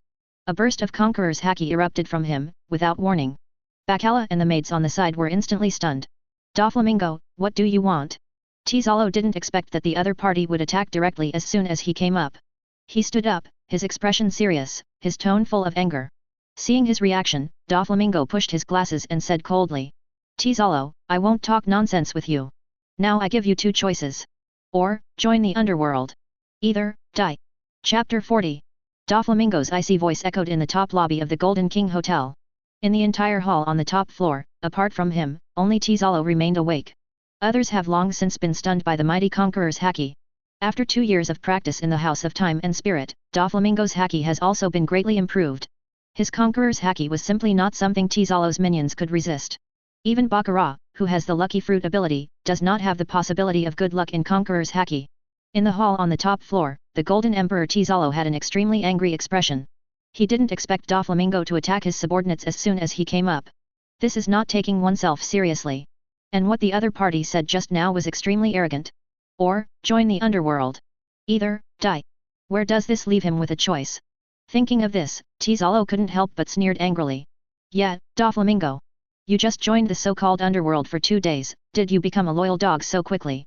Are you helping your master to bite people? But it's a pity, my favorite thing to do is to beat dogs. Saying that, Tizalo stopped standing still. His figure instantly rushed towards Doflamingo's position. The golden right fist was covered with a black armament haki, and he swung hard. Golden bomb. Wherever the golden fist passed, the air was pierced, and the wind of the fist whistled. This punch is powerful. In the face of such an attack, Doflamingo is unstoppable. He also swung the fist wrapped around armament haki to meet him. The next moment, the two fists collided. There was a muffled sound in the hall, and the floor trembled. After a blow collided, the aftermath that burst out was very scary. In addition to being a wealthy businessman, the Golden Emperor Tezuolo. He is also a very powerful man. His strength, even as a Shishibukai, is more than enough. Otherwise, only wealth but no strength. He also couldn't gain a firm foothold in this sea where fists speak. Prior to this, Doflamingo did not seek to accuse him of stealing the golden fruit. A large part of the reason is also because of fear of the opponent's strength. There is no absolute certainty that they can defeat each other. Hehe, if you think of me as some soft persimmon that's easy to pinch, then you're making a big mistake. If you don't join the underworld, you will die, right? Then I would like to see who is going to die today. Tizalo let out a roar and pumped his fist hard, trying to pin down Doflamingo. However, he was shocked to find that, no matter how hard he tried, Doflamingo's fists were completely unshakable. And on the other side's face, there was also a relaxed and disdainful expression on his face. What happened? Advertisement? His strength is so great. Tetzalo was a little surprised. In this punch collision, he didn't have any advantage at all. It can even be said that he is actually being firmly suppressed by the other party. And looking at the other person's expression, it seems very relaxed. It didn't look like he was using his full strength at all. Humph. Playing tricks. He didn't find a bargain in fighting strength, and Tizalo didn't continue to entangle like this. He withdrew his fist, and his figure quickly retreated. Treatment after Doflamingo pulled away, Tizalo stomped hard on the golden floor. In an instant, countless sharp arrows transformed into gold shot towards Doflamingo. Hehe, little trick. Doflamingo sneered and raised his hand casually. A shield made of thin threads appeared in front of him. Block all of Tizalo's attacks. Tizalo, is this all you can do? With this little strength, are you trying to resist? Doflamingo sneered unceremoniously.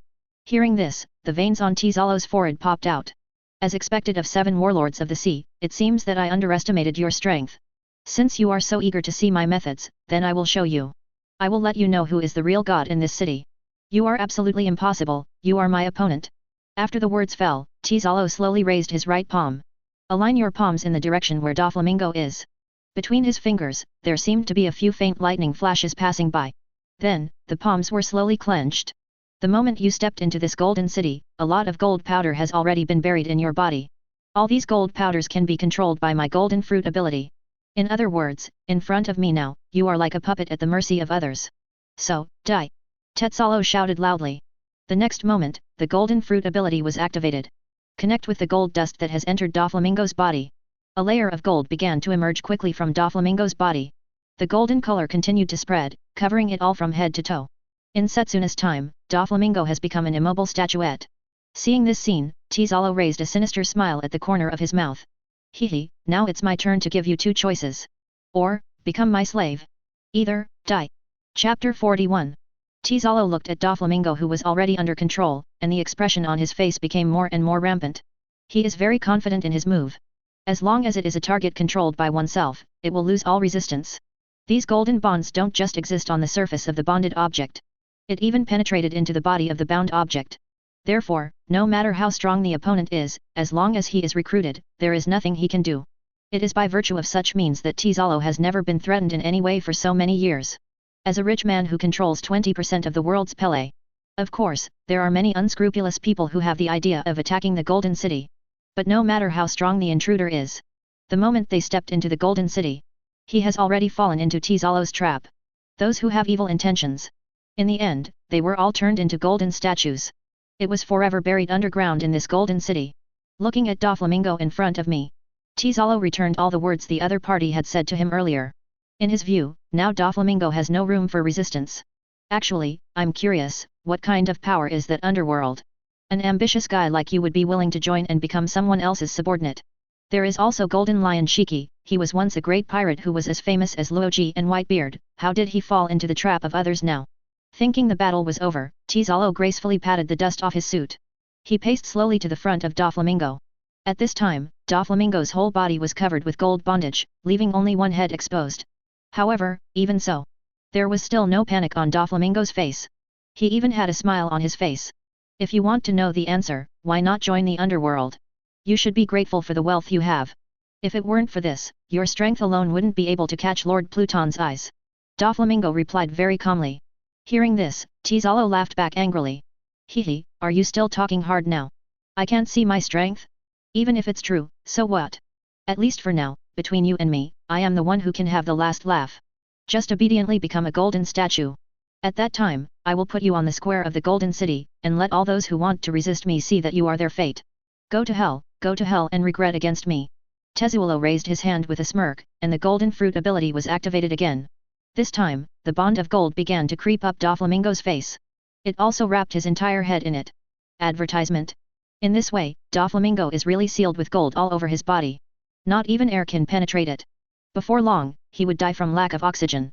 Then it permanently becomes a golden statue that can no longer resist and move. Hehe, what about 7 warlords of the sea? Isn't it easily defeated by me in the end? If you want me to join the underworld and become someone else's subordinate, go ahead and dream.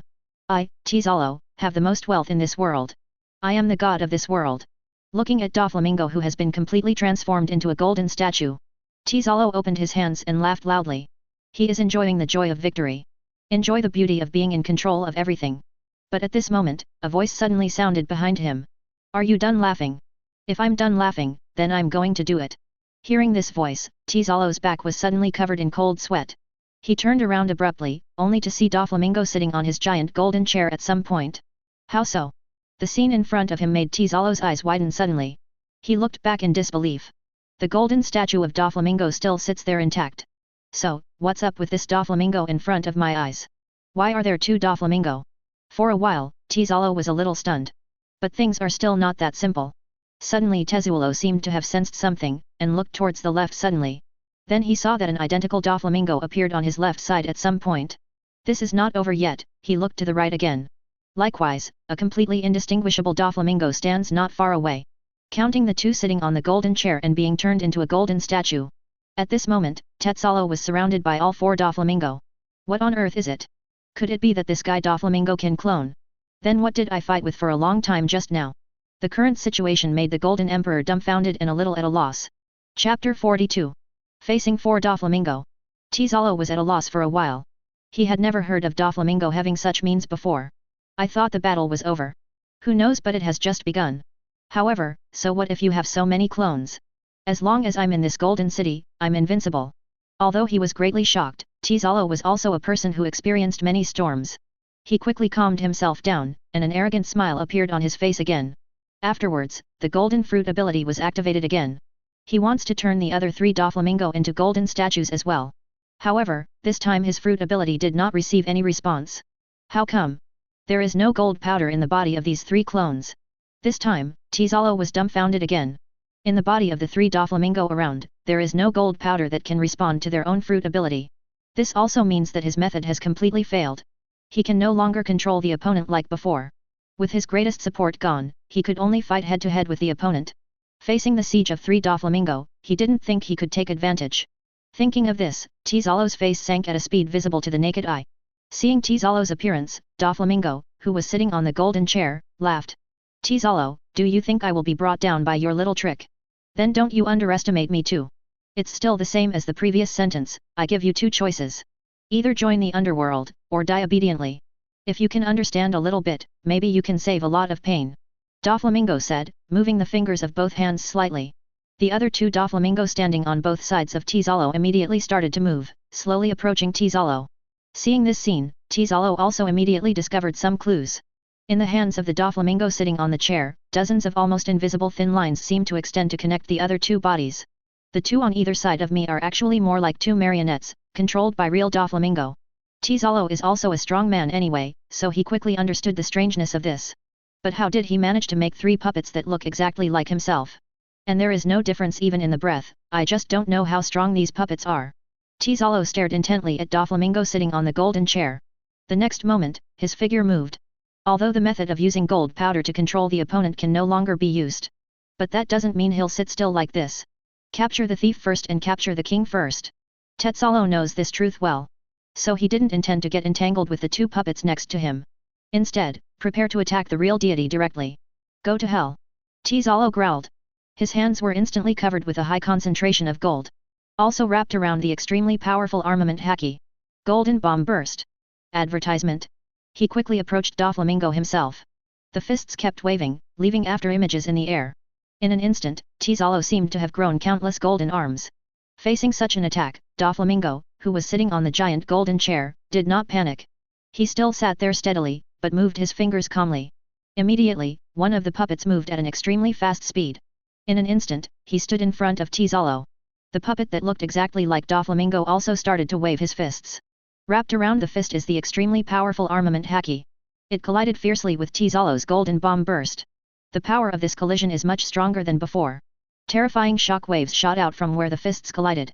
Around the walls made of pure gold. It was actually starting to have dents and cracks. Bang! Bang! Bang! Boom! Boom! Boom! There was a loud bang when the punches collided. The battle scene in the hall can be described as horrifying. In such a collision, Tizalo's heart was also greatly shocked. Because he found that he would not have any advantage in such a collision. Even at a disadvantage all the time. And fighting against himself. It's just a puppet controlled by Doflamingo.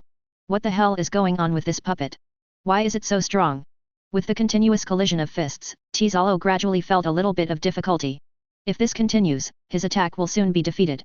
And when the time comes, he will also be exposed to the opponent's heavy punch without any precaution. And, what worries him even more? A mighty puppet like this. There is more than one Doflamingo. No. Can't go on like this. Tizalo realized the seriousness of the matter. He must reverse this situation as soon as possible. Thinking of this, he let out a roar and retreated sharply. At the same time, the surrounding objects and buildings made of gold began to melt into a golden liquid. They continue to gather towards Tizalo's position.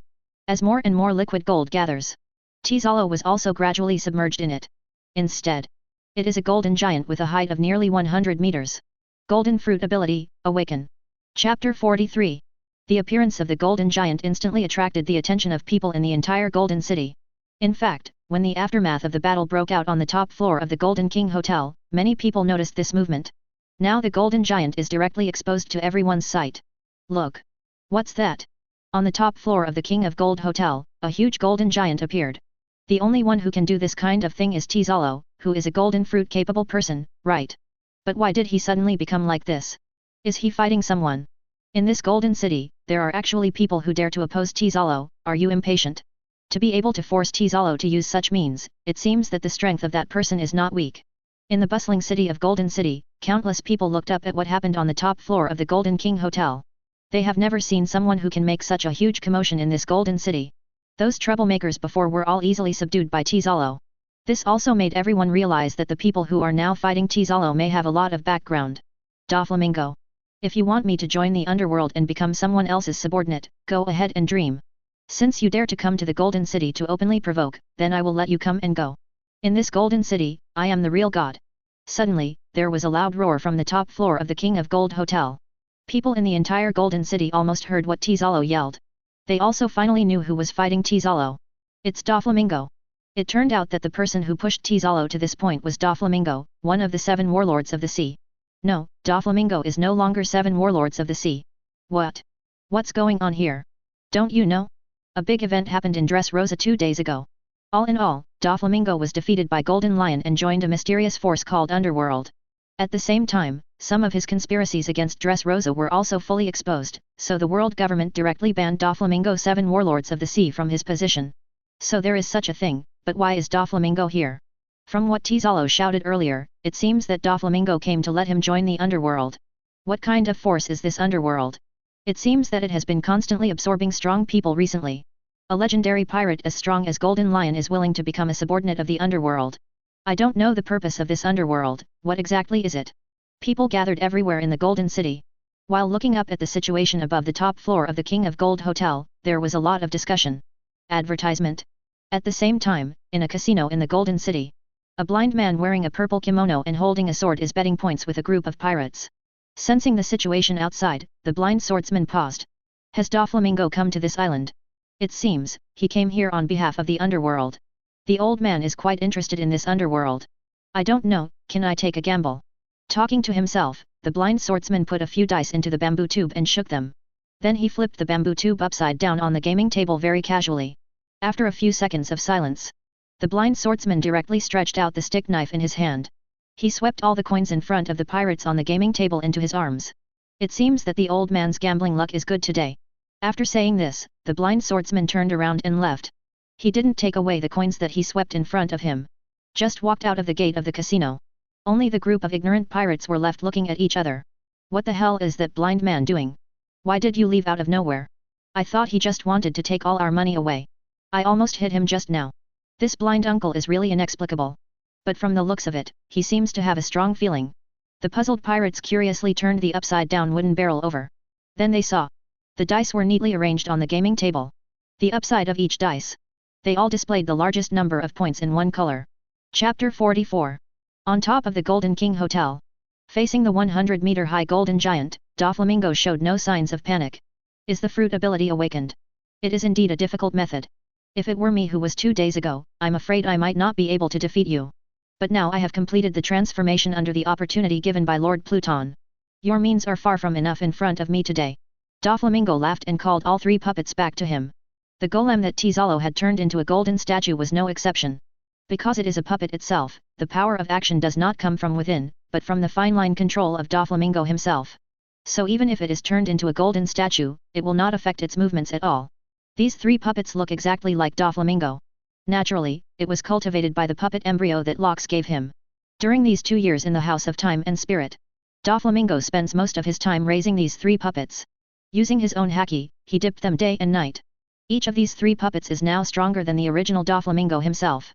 In the process of continuously cultivating and impregnating puppets with haki, Doflamingo's own haki has also been greatly improved. His strength has made a considerable breakthrough compared to before entering the House of Time and Spirit. It is for this reason that when Lox proposed to let him come and subdue Tizalo, Doflamingo is so confident that he alone is enough. With his current strength, it is no problem to deal with a Tizalo. In the previous rounds of fighting with the opponent, the reason why the opponent was not defeated. It was purely because Doflamingo wanted to test the power of his puppet. This is the first time he has used the puppet in real combat. And it made him feel pretty good. To deal with the golden giant, then use this puppet that has been turned into a golden statue. Doflamingo's gaze scanned his 3 puppets back and forth, and finally fixed his gaze on the puppet that was turned into a golden statue. Immediately afterwards, he stretched out his hands and flicked his fingers slightly. The selected puppet immediately moved and leaped high. At the same time, a huge white wave suddenly burst out above the ground. It rose to the feet of the leaping puppet. The white thread wave became the mount of the puppet, carrying it upwards. After a while, it reached the height of the head of the golden giant. That white line wave is exactly the awakened ability of the string fruit used by Doflamingo. Doflamingo's strength is so strong that it has been able to achieve the awakening of Tizalo's fruit ability and affect the surrounding environment first. It once again affected the surrounding environment, turning the original gold into a huge linear wave. Tizalo, who was at the core of the golden giant, couldn't help being stunned for a moment by such means. Humph. This guy Doflamingo does have a lot of tricks. But in front of the most powerful force, all other things are imaginary. Doflamingo, die! Tizalo controlled the golden giant, swung the huge golden arm directly, and slammed down Doflamingo's real body below. Advertisement. On the huge golden arm, there even appeared a flame made of molten gold. Gold industry fire. Tizalo shouted and unleashed his powerful blow. But this extremely powerful punch did not fall as Tizalo thought. The puppet that was turned into a golden statue appeared in front of the golden fist. He blocked the punch. Obviously the figure of the puppet is extremely small in front of the giant golden fist. But Tizalo's punch couldn't move any further. Humph, so what if you can block this punch? The golden karmic fire above my fist can even burn your puppet and melt it. Tizalo didn't panic too much, and still looked confident. But the next moment his expression was stunned. Golden karmic fire on the fist of the golden giant. At such a close range, Doflamingo's puppet was literally covered in it. The first thing that started to melt was the gold surface that bound it on the puppet's surface. This bondage is useless to the puppet, and Tizalo doesn't care whether it will be melted or not. But just when he thought that the body of the puppet would also melt completely, a strange scene appeared. Doflamingo's puppets indeed began to melt under the blazing heat of the gold industry fire. However, the liquid produced after the puppet melted returned to its original appearance before it dripped down. No matter how much the gold karma fires, it can't hurt the puppet at all. What material is this puppet made of? So weird. Tizalo looked at this scene in amazement. And before he launched his next attack, Doflamingo's puppet is a sudden force. He punched out hard. Wrapped around the golem's fist is the extremely powerful armament haki. The strength of this armament haki has far exceeded the strength of Tizalo's haki. In an instant, the entire arm of the golden giant was shattered by the puppet's punch. But the attack of the puppet did not stop there. It stepped on the white linear waves and rushed upwards, before coming to the head of the golden giant. Taking advantage of Tizalo's opportunity to recover from the previous attack, directly face-to-face launched a fierce melee attack. A punch wrapped around the mighty armament haki's fist bombarded the head of the golden giant. The whole thing was directly blasted and shattered. Tizalo, who hid in it and controlled the actions of the golden giant, was completely exposed to the air. Not far away, Doflamingo himself looked at Tizalo, who was pulled out of the golden giant by the puppet. Looking at the incomparably astonished and terrified expression on the other party's face. Nodding with satisfaction. Sure enough, manipulating puppets is the romance of string fruit. Chapter 45. Since training Golem, Doflamingo feels like his fighting style has been redefined. In the past, he was accustomed to using the ability of string fruit to attack, and rarely fought with people at close quarters.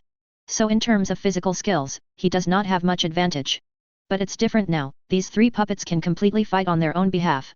Moreover, the puppet has no consciousness, no emotion, and will automatically recover immediately if it is injured. This also means that when Doflamingo controls the puppet to fight, he doesn't need to have any worries at all, just attack bravely. And he himself can be on the sidelines, using the ability of string fruit to interfere with the enemy, or assist his puppets. This way of fighting is more ferocious and flexible. The combat power that can be displayed is also stronger. At this point, Doflamingo's puppet had pulled Tizalo out of the golden giant's body. Under Doflamingo's style of play, Tizalo has no power to fight back. Damn it, is Doflamingo already this strong? What is his puppet made of? So weird. Tizalo was sent flying again by the puppet's punch, and smashed hard on the golden ground. And this blow also caused him to be seriously injured, and he could no longer stand up in a short time.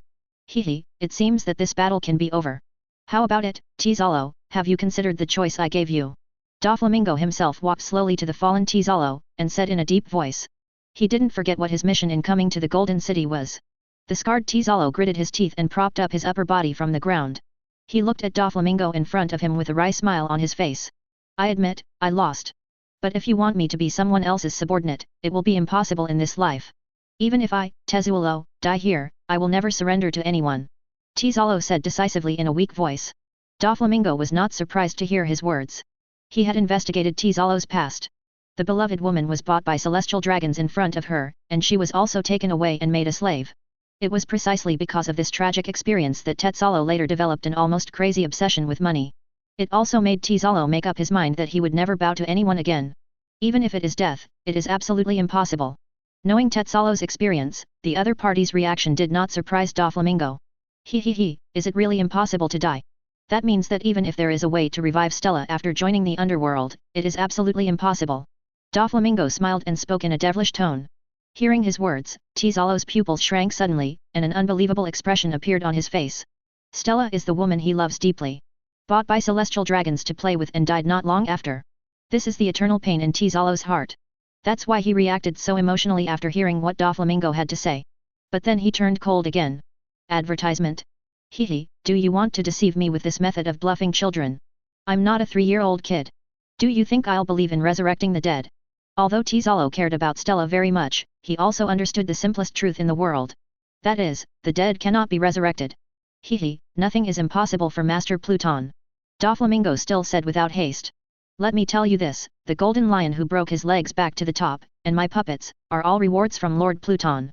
Master Pluton's means are so strong, you can't even imagine. For him, nothing in this world is impossible.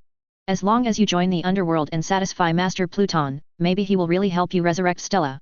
Doflamingo is persuasive, constantly guiding Tizalo's thoughts. In fact, he himself is not sure whether Master Pluton can really bring the dead back to life. Those words were all said by him to make Tizalo surrender willingly. Doflamingo is very good at controlling people's hearts, and he knows what to say to shake the opponent's determination. Although he is not sure whether Master Pluton can resurrect the dead. But as long as Tizalo is given such a faint hope in, he will never give up. It's like a drowning man grabbing at a straw. He will put all his hopes on it. As predicted. After Doflamingo said these words, a look of hesitation immediately appeared on Tizalo's face. He wondered if it was true or not that Pluton was able to revive Stella. However, according to recent information, the golden lion who broke his legs did grow back his legs and regained his peak. And these puppets of Doflamingo have never heard of them before. Therefore, he can basically confirm the authenticity of the first half of Doflamingo's words. As for the second half of the sentence, Tizalo still chose to hold out a glimmer of hope. Stella. While hesitating, Stella's face seemed to appear before Tizalo's eyes again. Tizalo will never forget the last smile she gave herself as she was dragged away by the celestial dragons. Even if there is only a 1 in 10,000 chance, I am willing to try. Stella, I will definitely resurrect you. After making up his mind, a gleam of determination flashed in Tizalo's eyes. He looked up, met Doflamingo's gaze, and nodded emphatically. I would like to join the underworld. Chapter 46. Above the heights of the Golden City. The figure of Fekong is hidden in the clouds. Captain's room. Lox in Pluton armor sits on a giant chair. He was alone in the entire room. Golden Lion practices in the House of Time and Spirit. Enel is responsible for managing various affairs in the underworld. Doflamingo is still in the Golden City below. Everything that happened in the Golden City. Lox sensed everything clearly even if he didn't go out. This Doflamingo guy is really good at manipulating people's hearts. Using a little bit of tricks casually, Tizalo was pinched to death. Lox naturally heard everything Doflamingo said when he induced Tizalo to join the underworld. He has no problem with Doflamingo's approach. Being able to change Tizalo's mind, who would rather die than submit, with just a few words, has lived up to my expectations. Lox was also pleased with Doflamingo's performance. In fact, the reason why he chose to let the other party subdue Tizalo was not to let Enel go. Except because Doflamingo had some grievances with Tizalo. Lox also considered Tizalo's character. I'm afraid simple suppression by force will not make him agree to join the underworld. In this case, compared to Enel, it is more appropriate to let Doflamingo, who is more good at manipulating people's hearts, play. And the fact is exactly the case. Ding. Detected that the host has successfully recruited an S-level subordinate Gilder Tizalo. Congratulations to host for getting a chance to draw a random lottery. At this moment, a system prompt sounded in Lox's mind. Lox was no surprise. Tizalo was able to grow from a slave of the celestial dragons to the current Golden Emperor. It is still inseparable from his own talent and potential. His own strength is not weak, and the Golden Fruit ability has also been developed to the degree of awakening. With such strength and potential, it is quite normal to be rated as S by the system. But this time, Lox is not the same as before. Use it as soon as you get a chance in the random draw. He lowered his head slightly, and his deep eyes seemed to see the Golden City below through the captain's cabin and the clouds high in the sky. Everything in the Golden City, whether it is people or things, every move, every plant, and every tree, are all shrouded in his perception. It seems that the good show in the Golden City has just begun.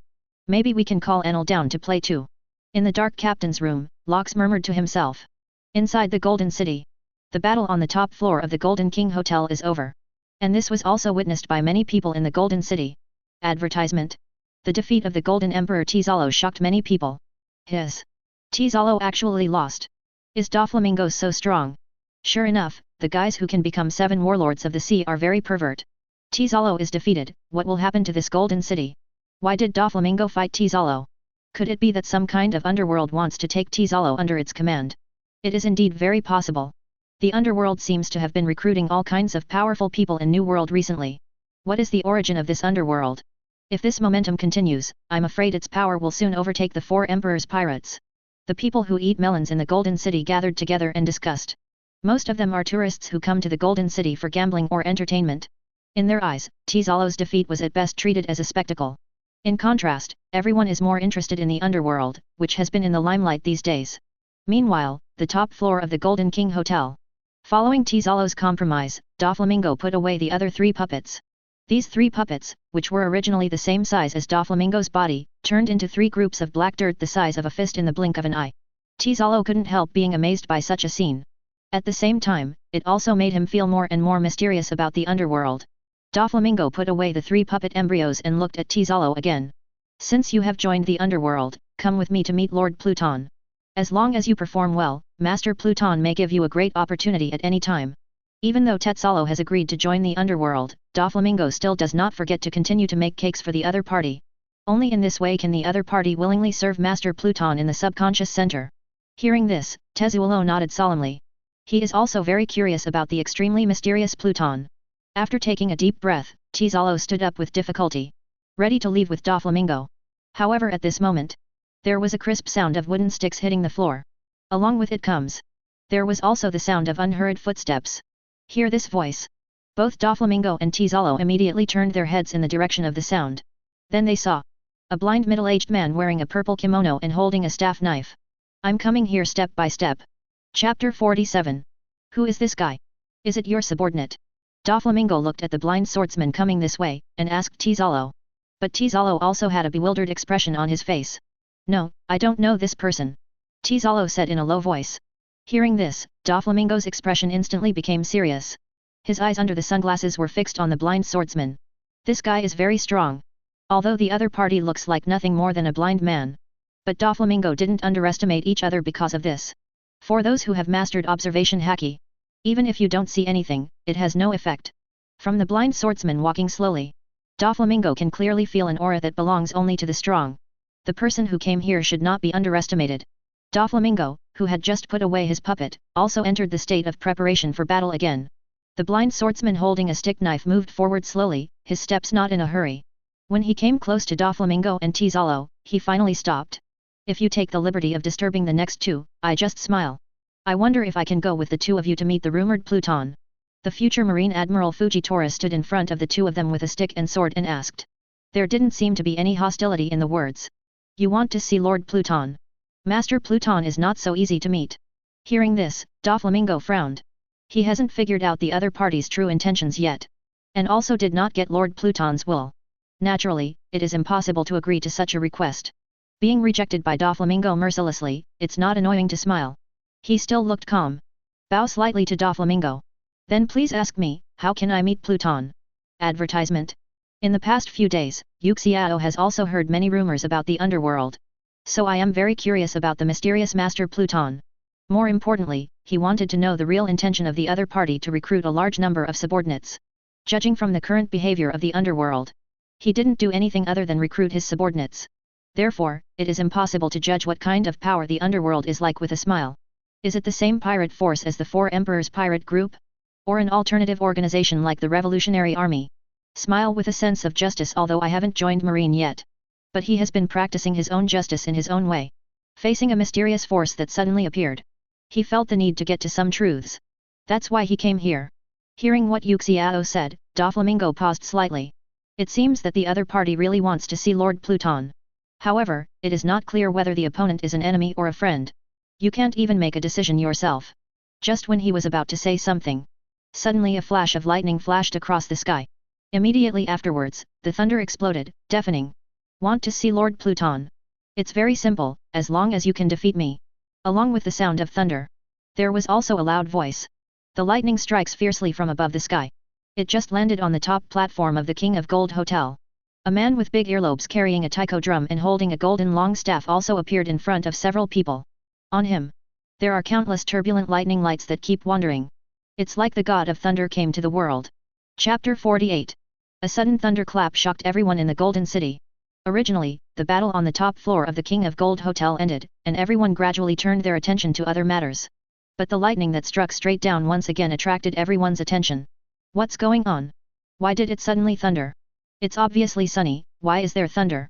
That bolt of lightning struck straight at the top floor of the King of Gold Hotel. I don't know what happened. Look, there are two more people on the top floor besides Doflamingo and Tizalo. It looks like a blind swordsman and a man holding a long golden staff. Who are these two people? It seems that I have never seen them before. Everyone in the Golden City looked at the top floor of the King of Gold Hotel again. Some people even took out their binoculars in order to see clearly. Did you hear the shout just now? It seems to say that if you want to see Lord Pluton, you have to beat me or something. That sentence seems to be said by the guy holding the golden long stick. It seems that like Doflamingo, he is also a subordinate of the underworld.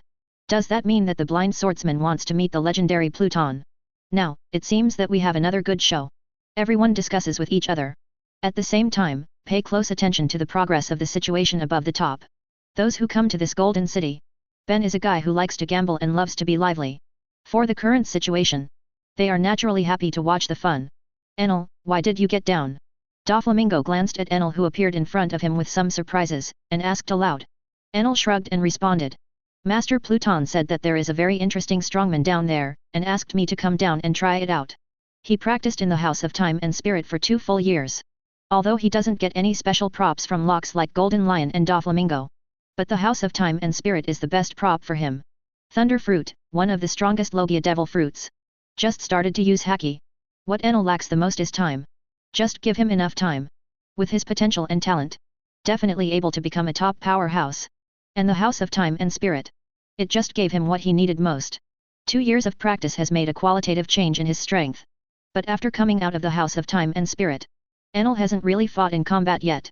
Both Golden Lion and Doflamingo have represented the underworld. Now, it was his turn to perform. Enel turned his head to look at the smile on the side, and continued. Hey, the blind uncle over there. Master Pluton said, as long as you can defeat me, you can go to see him. Of course, if you choose to join the underworld, you can also come with us to see Lord Pluton now. Advertisement. Hearing Enel's words, he touched the scabbard of the stick knife in his hand with a smile. Will I be able to meet Pluton after defeating you? I can feel that your strength is very strong. It may not be easy to defeat you, but it is not impossible. In this case, let's gamble and see who has better luck. After the words fell, Uxiao took the lead. Gravity Fruit ability activated. The gravitational force on Enel's body instantly increased a lot. The golden floor under his feet began to collapse under the incomparably terrifying gravity. But, facing the sharply increased gravity, Enel, however, did not show any discomfort. He stood there calmly. Not even using elementalization to counteract gravity's pressure. Let the gravity increase several times to press on yourself. You can actually control gravity. Your ability is a bit interesting. However, the current level of gravity is commonplace for me. A disdainful smile appeared on Enel's face. 2 days of practice in the House of Time and Spirit. He is under 10 times the pressure of gravity all the time. I have long been used to it. So that when I just walked out of the House of Time and Spirit, he still feels a little uncomfortable with the light weight of the outside world. Since you have launched the attack first, then I won't be polite anymore. As Enel said, a flash of lightning flashed in his eyes. Under the pressure of 10 times the force of gravity, he rushed forward suddenly. The speed was extremely fast, as if it really turned into a flash of lightning. But in fact, he hasn't performed any elementalization yet. 2 years of practice. In addition to the deeper development of Enel's own fruit ability, I also spent a lot of time practicing physical skills. Make up for the shortcomings of relying too much on Thunder Fruit's ability before. Now even monophysics. That is definitely a first-class master. I saw him holding a long golden staff. The figure rushes forward rapidly. The opponent's gravity fruit seems to have no effect on it at all. When Enel came to Uxiao between Setsuna, the long golden stick in his hand waved accordingly. Immediately afterwards, he swung a stick hard and smashed Fujitora's head hard. Let me test it with you, the results of the past 2 years of practice. Chapter 49. Enel waved the golden staff in his hand. Slam it straight on Fujitora's head. He didn't immediately choose to use his Thunder Fruit ability to attack. Because compared to the fruit ability, Enel wanted to test his progress in gymnastics. In the past, it was precisely because I relied too much on the ability of Thunder Fruit. Ignored the importance of gymnastics. Will be defeated in the hands of the Straw Hat Boy. With a heavy blow. Also wrapped around it is the mighty armament haki. Faced with this blow, even if it is a smile, I dare not be careless. He immediately pulled out the stick knife in his hand. Armament haki wrapped around it. The stick knife turns into a black knife in seconds. The black stick knife and the golden long stick collided fiercely in an instant. There was a clanging sound of metal clashing. The power of the collision is strong. Bursts of strong shocks erupted and scattered away. Even the golden floor beneath Yuxiao's feet. It also sank at a speed visible to the naked eye. The power of Enel's stick is strong, which shows a Madara. After a collision, both of them took a few steps back. Pulled some distance from each other. The strength of the underworld cannot be underestimated. In addition to Golden Lion and Doflamingo, now there is such a mysterious powerhouse that has never been heard before. Holding a stick knife in his hand, Yuxiao closed his eyes and whispered to himself. Although he and Enel only passed one move. But one move is enough for him to get a rough idea of the opponent's strength. In the confrontation just now, the two were evenly divided, and neither of them gained the upper hand. But with a smile, he knew that the opponent still had the ability of Thunder Fruit that he hadn't used yet. Of course, he didn't have the ability to use the Gravity Fruit in that blow just now. This fight, I'm afraid there will be another fight. Facing a strong enemy, Yuxiao was also aroused to fight. I saw him suddenly swinging a knife. A streak of lingering sword energy roared out. In addition to possessing the ability of Gravity Fruit, Yuxiao's swordsmanship has also reached the level of a great swordsman. This sword slash was extremely sharp. Seeing this, Enel was also full of fighting spirit. The first battle after my practice. To be able to face a strong man like Yuxiao. It is also a kind of luck for him.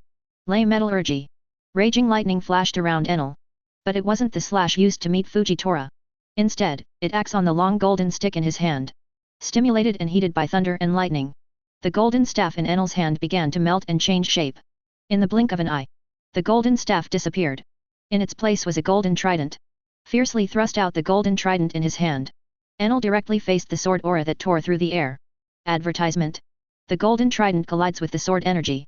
The power that erupted was equally frightening. The blow is over. The sword energy dissipated. Enel took back the trident. Another contest of equal shares. Doflamingo on the side watched the battle between the two silently. Did not choose to intervene. Since Master Pluton sent Enel to fight the blind swordsman, then he naturally has no reason to intervene. Where did this blind swordsman come from? He has never heard of it before. His strength is probably comparable to the three admirals from naval headquarters. Enel's progress in strength can be regarded as rapid, and he can compete with such a strong player so quickly. When Doflamingo first entered the House of Time and Spirit to practice, Enel has only been there for about 2 months. What was the level of Enel's strength at that time? Doflamingo is still very clear. Therefore, after seeing the opponent's current strength, Doflamingo couldn't help but let out a few exclamations. On the other side, after his own attack was blocked. With a smile, he clenched the stick knife in his hand and spoke in a deep voice. Your strength is indeed very strong. Until we figure out the real intention of the underworld, the relationship between you and me is not really hostile. But in order to be able to see Pluton, I have to offend. Saying that, with a smile, he directly raised the stick knife in his hand. Quickly draw a circle above the head. An extremely powerful suction force erupted from that circle, pointing directly at the sky. As he said earlier, in order to be able to meet Pluton earlier to inquire about each other's intentions, even if he and Enel aren't really hostile yet, he has to start getting serious, too. Gravity Fruit ability, activate. Seeing this behavior of smiling, Enel frowned, feeling a little strange. Although the opponent activated the fruit ability, the target did not seem to be him. What is he doing? Enel looked puzzled and smiled. Sudden. His observation haki seems to have sensed something. He raised his head abruptly. Then he saw. On that firmament, there is a huge black shadow that is penetrating the clouds at an extremely fast speed. It fell straight towards the location of the King of Gold Hotel. When great shadows passed through the clouds, Enel finally saw his true face. It was a burning flame. Extraterrestrial meteorite. Chapter 50. Hey, is it true or not? Is this guy crazy? After seeing the huge meteorite falling from the sky, Enel's expression suddenly became serious. If such a large meteorite is dropped by it like this, the King of Gold Hotel under their feet may be directly razed to the ground. Such an approach would be too crazy. The huge meteorite that fell from the sky. It also attracted the attention of everyone in the Golden City. When the great shadow falls, those people who were still watching the excitement immediately showed a look of hell. I was scared out of my wits. Damn, am I dreaming? That thing, is it a meteorite? Is this the ability of the blind swordsman? It's too pervert to be able to summon meteorites to fall. Brother, is this the time to feel sorry for such a thing? Look at the size of the meteorite. If it falls, the Golden King Hotel will be razed to the ground in an instant. I'm afraid our place will also be affected, so it's important to escape quickly.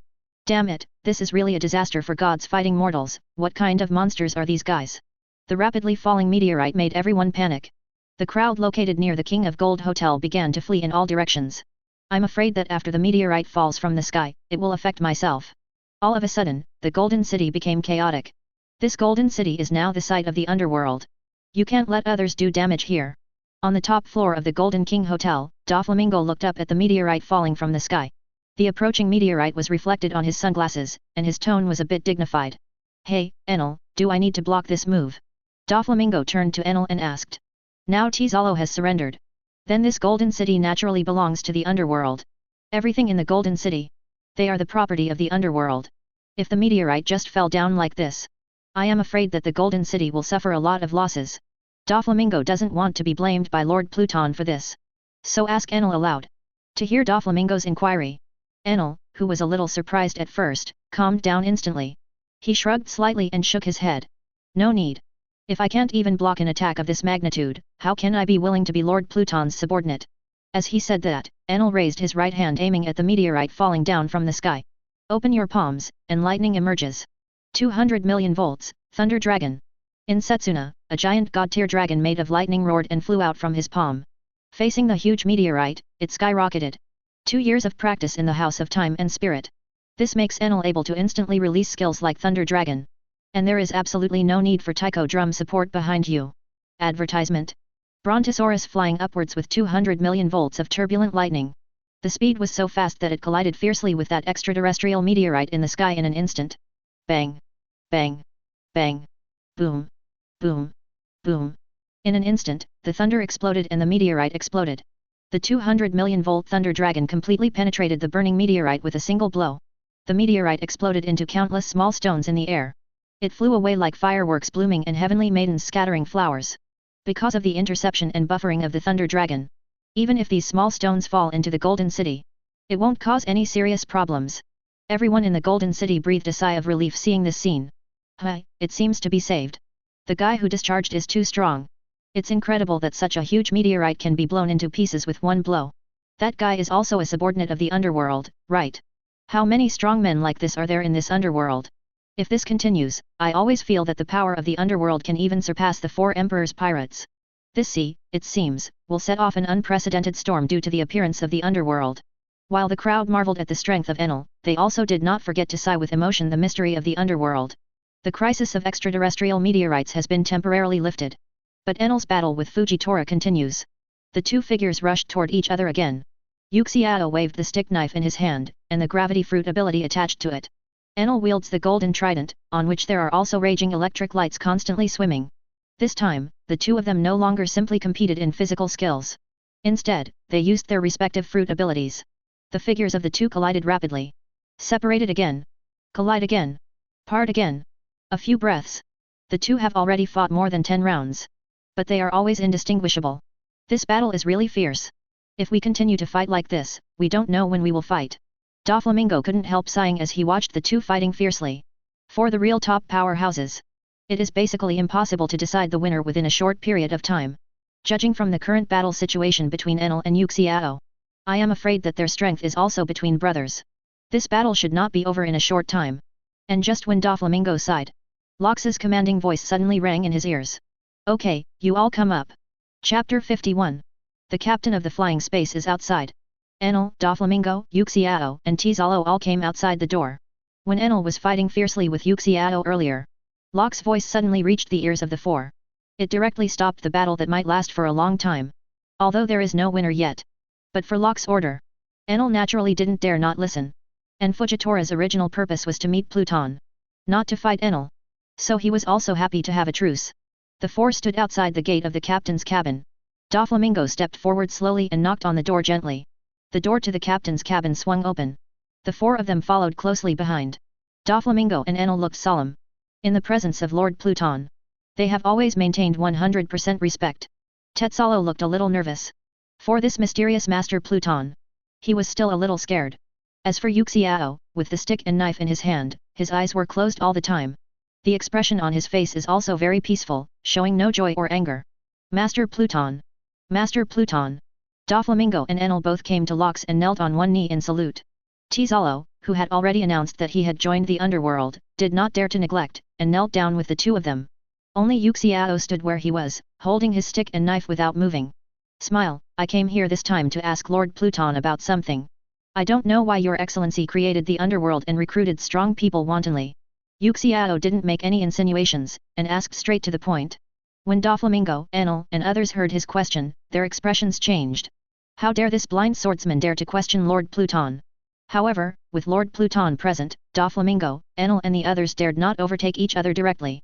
They just continued to get down on one knee with serious faces, waiting for Lox's reaction. On the giant chair made of the coffin of the underworld, Lox wearing Pluton armor was very calm. He didn't feel offended by Uxiao's question.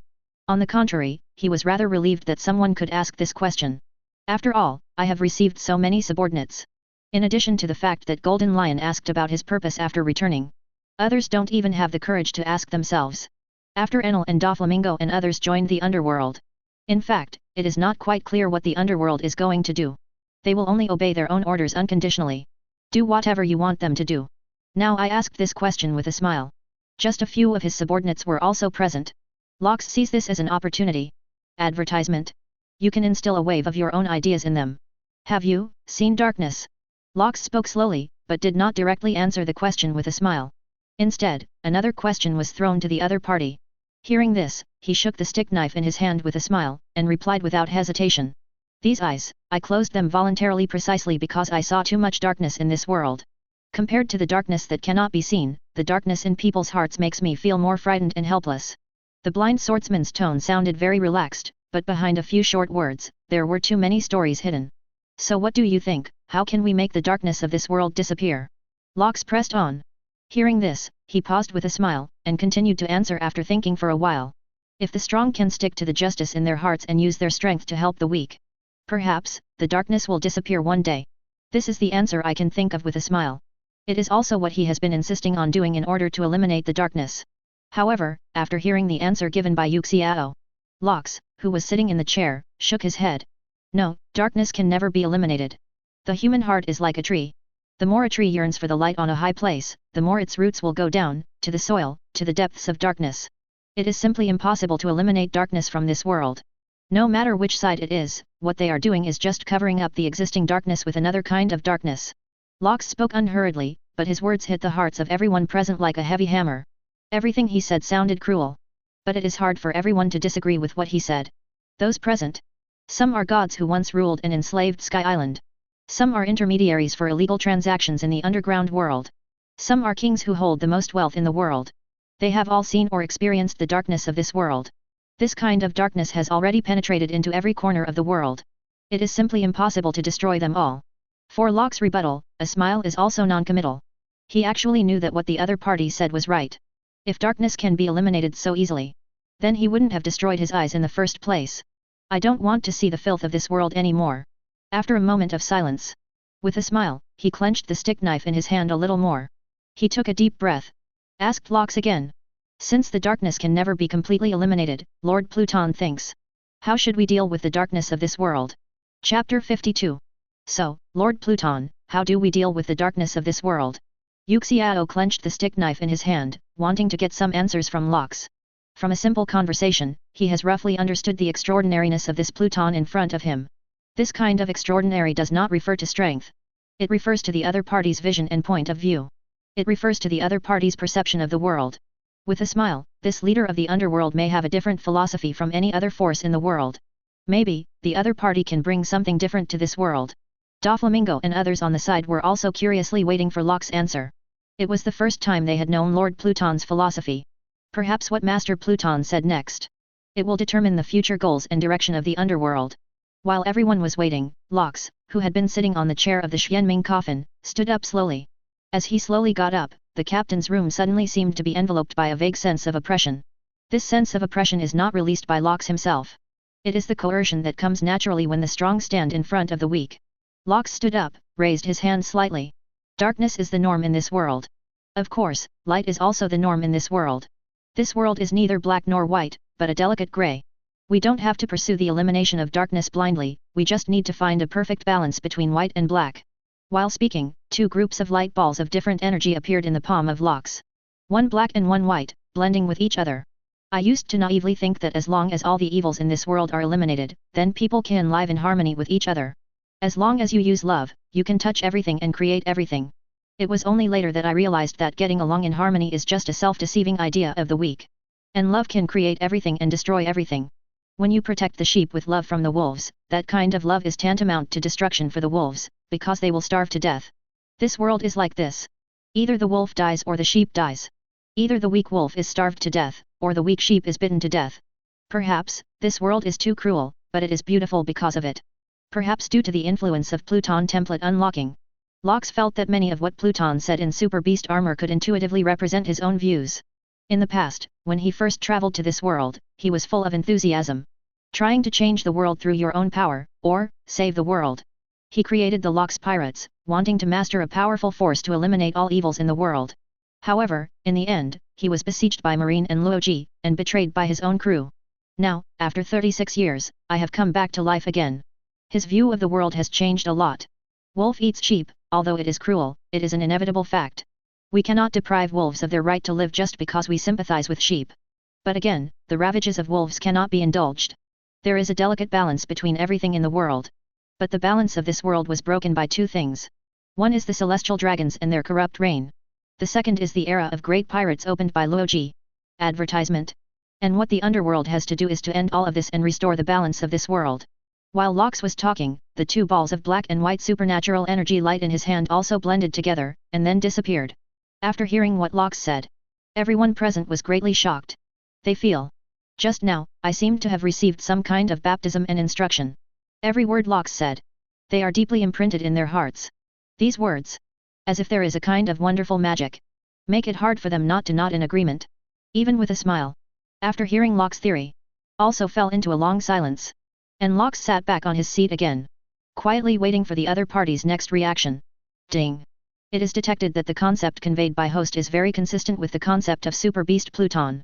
Congratulations to host for successfully increasing the unlocking progress of the Pluton template by 25%. Current Pluton template unlocking progress, 50%. Before he could speak with a smile, the system prompt sounded suddenly in Locks' mind. This made Locks slightly taken aback. Unexpectedly, I just made a speech. That's a full 25% increase in the unlocking progress of the Super Beast Pluton template. In this way, the unlocking progress is directly doubled compared to before. I also successfully possessed half the strength of the peak Pluton. The energy value of the body has reached 5 black hole units. A word of mouth increases the unlocking progress by 25%. It seems that the soul of Super Beast Pluton lies in these philosophical principles. Locks sighed silently, and then his eyes fell on Yuxiao underneath. The blind swordsman who would become the future Marine Admiral Fujitora without any accident. Still thinking about what Locks said earlier. After a long time. Only then did he slowly come back to his senses. Restore the balance of this world. Can I contribute to this too? A smile said a few words to himself in his heart. Then, he gently put the stick knife in his hand on the ground. Slowly knelt down to where Locks was. Please allow me to join this underworld. Pluton, my lord. Chapter 53. After listening to the whole set of ideas that Locks said earlier, I suddenly felt a sense of enlightenment with a smile. Many things that I couldn't figure out before, all found the answer at this moment. This also gave him the idea of joining the underworld. Perhaps here, the ideal he pursued can be realized. Doflamingo and others on the side smiled and offered to join the underworld. The admiration for Master Pluton in his heart could not help but deepened a lot. With just a few words, he recruited a strong man with admiral strength. Perhaps, this is where Lord Pluton's personal charm lies. With the addition of such a strong person, the overall strength of the underworld will also rise to a higher level. Ding. It is detected that the host has successfully recruited an S-level subordinate and smiles. Congratulations to host for getting a chance to draw a random lottery. With the addition of Fujitora, the system prompt sounded in Locks' mind. Counting the chance to draw a lottery obtained when he conquered Tizalo earlier. Locks has now had 2 random draw opportunities that he has not used. Without hesitation, he directly ordered the system in his heart. Start the random draw. Receive. A random draw is in progress. Ding. Congratulations to host for getting the Yunbat Tribe Transformation Factor Potion *100. Yunbat Transformation Factor Potion allows the user to obtain the characteristics and abilities of the Yunbat tribe. It is recommended to use it with the ability Lock to form the legendary Cloud Bat Army. The system's beep kept ringing in Lock's mind. Lox was a little pleasantly surprised by the reward of getting the Yunbat tribe transformation factor potion. The Cloud Bat clan is a race in the Super Beast armed. Possesses an innate powerful combat power. And the Cloud Bat Legion, composed of Cloud Bat clan fighters, is known as the strongest legion in the 7 universes. The Cloud Bat formation it displays can concentrate all the supernatural energy on one person. A maximum of 5.5 black hole units can be used to attack with different energy. It can be said that if the underworld really forms a Cloud Bat army, then this legion alone can sweep the entire pirate world. Now that the potion of the transformation factor of the Cloud Bat clan is available, only the difference can be locked. Lox murmured to himself before continuing to order the system. Continue to the random draw. Receive. A random draw is in progress. Ding. Congratulations to host for obtaining the power lock *100. Ability lock, it can stimulate the supernatural energy in the fighter's body, allowing it to burst out with powerful combat power. When the power value reaches a certain level, you can also enter the Super Beast state. The rewards broadcast by the system immediately made Lox sigh. The lottery draw by this system is really humane. Come whatever you want. I just got the potion of Cloud Bat family transformation factor. In the next second, a matching power lock was drawn. And both have the same amount. A whole 100. This is just enough to form the Cloud Bat army. Of course, although now we have the 2 most important things to form the Cloud Bat Legion. Advertisement. But the Cloud Bat Legion could not be formed immediately. It will take some time to complete this. The first is the selection. The number of current members in the underworld has already far exceeded 100. It is necessary to select 99 people who are more suitable from so many members to form the foundation of the Cloud Bat army. In addition, it is necessary to find a strong man, as the leader of the Cloud Bat army, that is, the core of the Cloud Bat formation. The core of the Cloud Bat formation will receive the transmission of supernatural energy from the entire Cloud Bat formation, so it is not something ordinary people can do. But for that, Lox already had the right candidate in mind. Before the Summit War, go and bring that old guy into the underworld. He is definitely the best candidate to become the core of the Cloud Bat formation. While thinking about it, Lox quickly made a decision in his mind. Inside the Golden City, everyone had witnessed Tizalo, Doflamingo, and others flying into the sky before disappearing into the clouds. Tizalo and Doflamingo, where did they go? And that blind swordsman and the guy who used lightning, why did they stop fighting suddenly? You said, did they go to meet the legendary Pluton? Doflamingo and the guy who used the thunder are Pluton's subordinates. Does it mean that even Tizalo and the blind swordsman have joined the underworld now? It's not impossible. If this is the case, then the current strength of the underworld is too terrifying. If Tizalo really joined the underworld, what should this Golden City do? Just when everyone in the Golden City was talking about it, they suddenly saw 2 figures coming down from the sky. It was Tetsalo and Uxiao. What's going on? Why are the 2 of them down again? Doflamingo and the Thunder guy are gone. Could it be that they fell apart? In fact, they didn't join the underworld. Looking at the figures of Tezuelo and Uxiao, everyone guessed. However, next, the figures of Tizalo and Uxiao slowly landed on the top floor of the Golden King Hotel. At the same time, the large screens in various places in the Golden City suddenly lit up. What was displayed on the screen was the faces of Tezuelo and Uxiao. I saw Tezuelo facing the screen and speaking loudly. The sound spread throughout the Golden City. All tourists in the Golden City, I will give you half an hour to leave here. From now on, the Golden City will no longer receive any guests. I, Gilder Tetsalo, hereby formally announce my joining Lord Pluton's command. The Golden City and all property under my name will belong to the underworld from now on. Chapter 54. Tizalo's words shocked everyone in the Golden City. Sure enough, they still joined the underworld. What kind of magical power does this underworld have that can allow so many strong people to join? All the properties under the name of the Golden City and Tizalo belong to the underworld, so isn't this underworld now not only extremely powerful, but also has the most wealth in the world? Tizalo owns 20% of the world's Pele. Such a big cake is now owned by the underworld, and the interests of the world government will be greatly threatened. If something like this happened, the world government should not just sit idly by. The existence of the underworld not only seriously threatens the position of the 4 Emperors pirate group in New World, but also threatens the rule of the world government.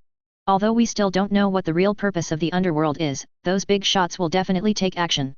What surprised everyone was not the fact that Tizalo joined the underworld. It was his decision to hand over the Golden City and all property under his name to the underworld. Since Tetsalo just said that everyone in the Golden City should leave within half an hour. And the words that Golden City will no longer receive any guests from now on. Everyone can guess. In the future, Tizalo and the properties under his name will not conduct any transactions. All these properties will be controlled and used by the underworld. This is a decision that can affect the entire world.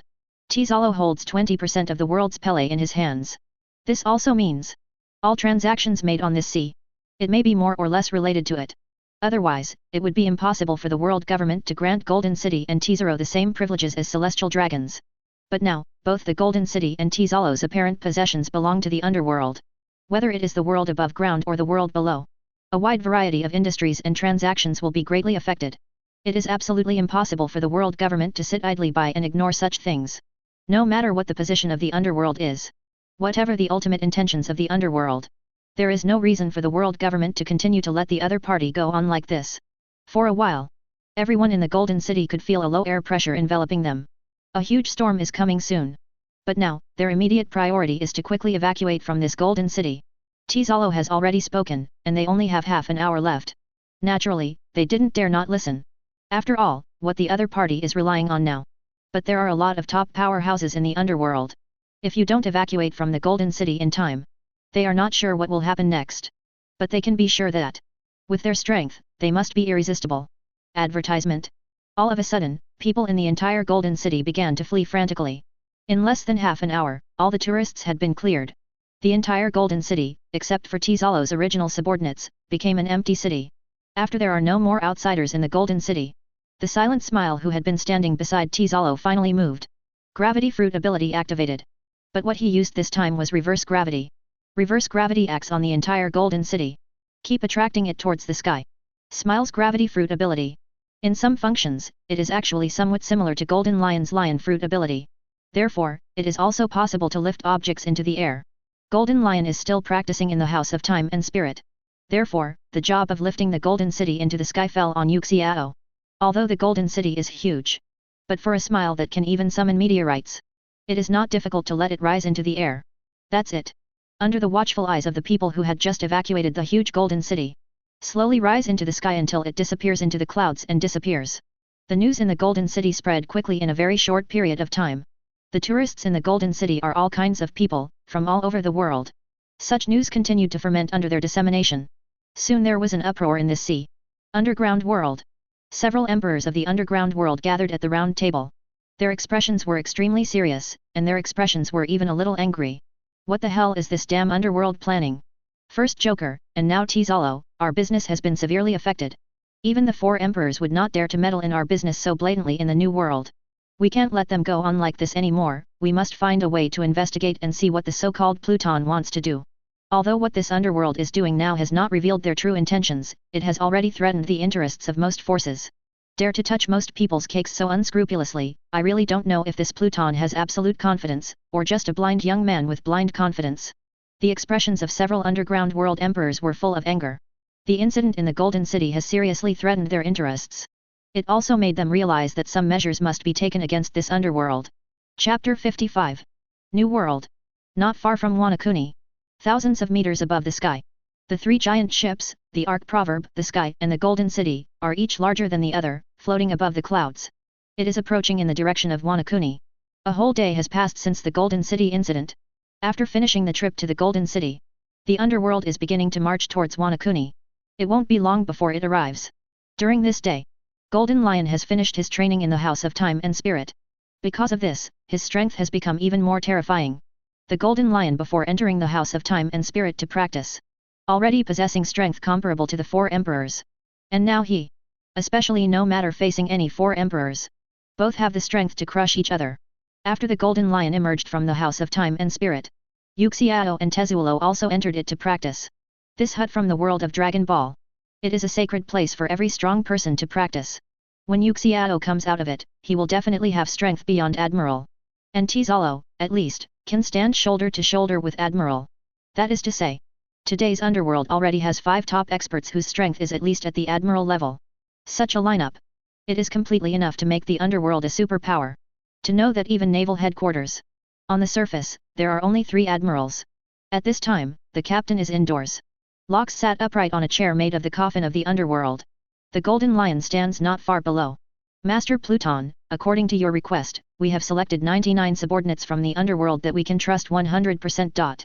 And issued Cloudbat family transformation factor potions and ability locks to them.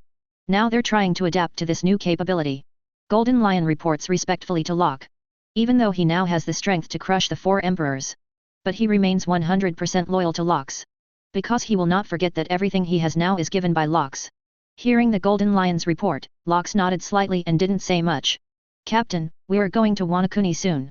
I don't know what you plan to do with that Kaido guy. Golden Lion looked at Lox and spoke again. There is no one else in the captain's room right now, so he can just call Lox the captain. Next they are about to reach Wanakuni, the domain of the 4 emperors Kaido of the beasts. 36 years later, Golden Lion isn't sure if Kaido remains as loyal to Lox as he is.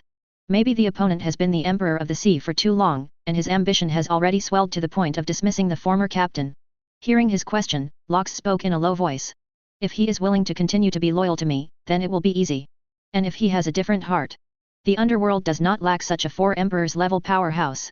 Lox's words made Golden Lion shudder instantly, and he also understood what the other party meant. After reporting some work matters in the underworld again, Golden Lion withdrew. And the underworld army continued to rush towards Wanakuni at full speed. The other side. Naval Headquarters Marine Ford. Inside the marshal's office. Sengoku sat at his desk with a serious expression on his face. In front of him, Garp, Crane, and Marine 3 admirals have all arrived. Yeah, Mr. Sengoku, why did you call us here suddenly? Kizaru sat on the sofa with his legs crossed, with a careless expression on his face. Sengoku nodded solemnly. I believe you have all heard about the things in the underworld, right? What the other party did in New World has attracted the attention of the world government and even the 5 elders. The 5 elders have just sent an order, saying that after Ace's public execution is over, the affairs of the underworld will be strictly investigated. However, there is a Golden Lion's lion fruit ability in the underworld, which has always been hidden in the sky, and its whereabouts cannot be captured at all. Besides, the opponent hasn't made any noise in New World since the Golden City. We don't know where they are now. So I am a little worried that the other party may make a big move next. In Sengoku's eyes, there was concern that couldn't be concealed. In the past few days, as the Marine Marshal, he has been extremely busy. The news of Fire Fist Ace's public execution has been released. He not only has to prepare for the live broadcast of the execution to the world at that time. Always beware of the actions of the Whitebeard pirates. The opponent may come to rescue Fire Fist Ace at any time. Originally, this matter alone was enough for him to be busy. Advertisement. But now a mysterious force of the underworld suddenly popped up. Everything it does makes it impossible for the world government to ignore its existence. To make matters worse, Marine and the world government don't know any details about this mysterious force at all. What is the other party's purpose? How many troops does the opponent have? Who is Pluton's real identity? All of this is unknown. But one thing is certain. In the underworld, there are already as many as 5 known top experts.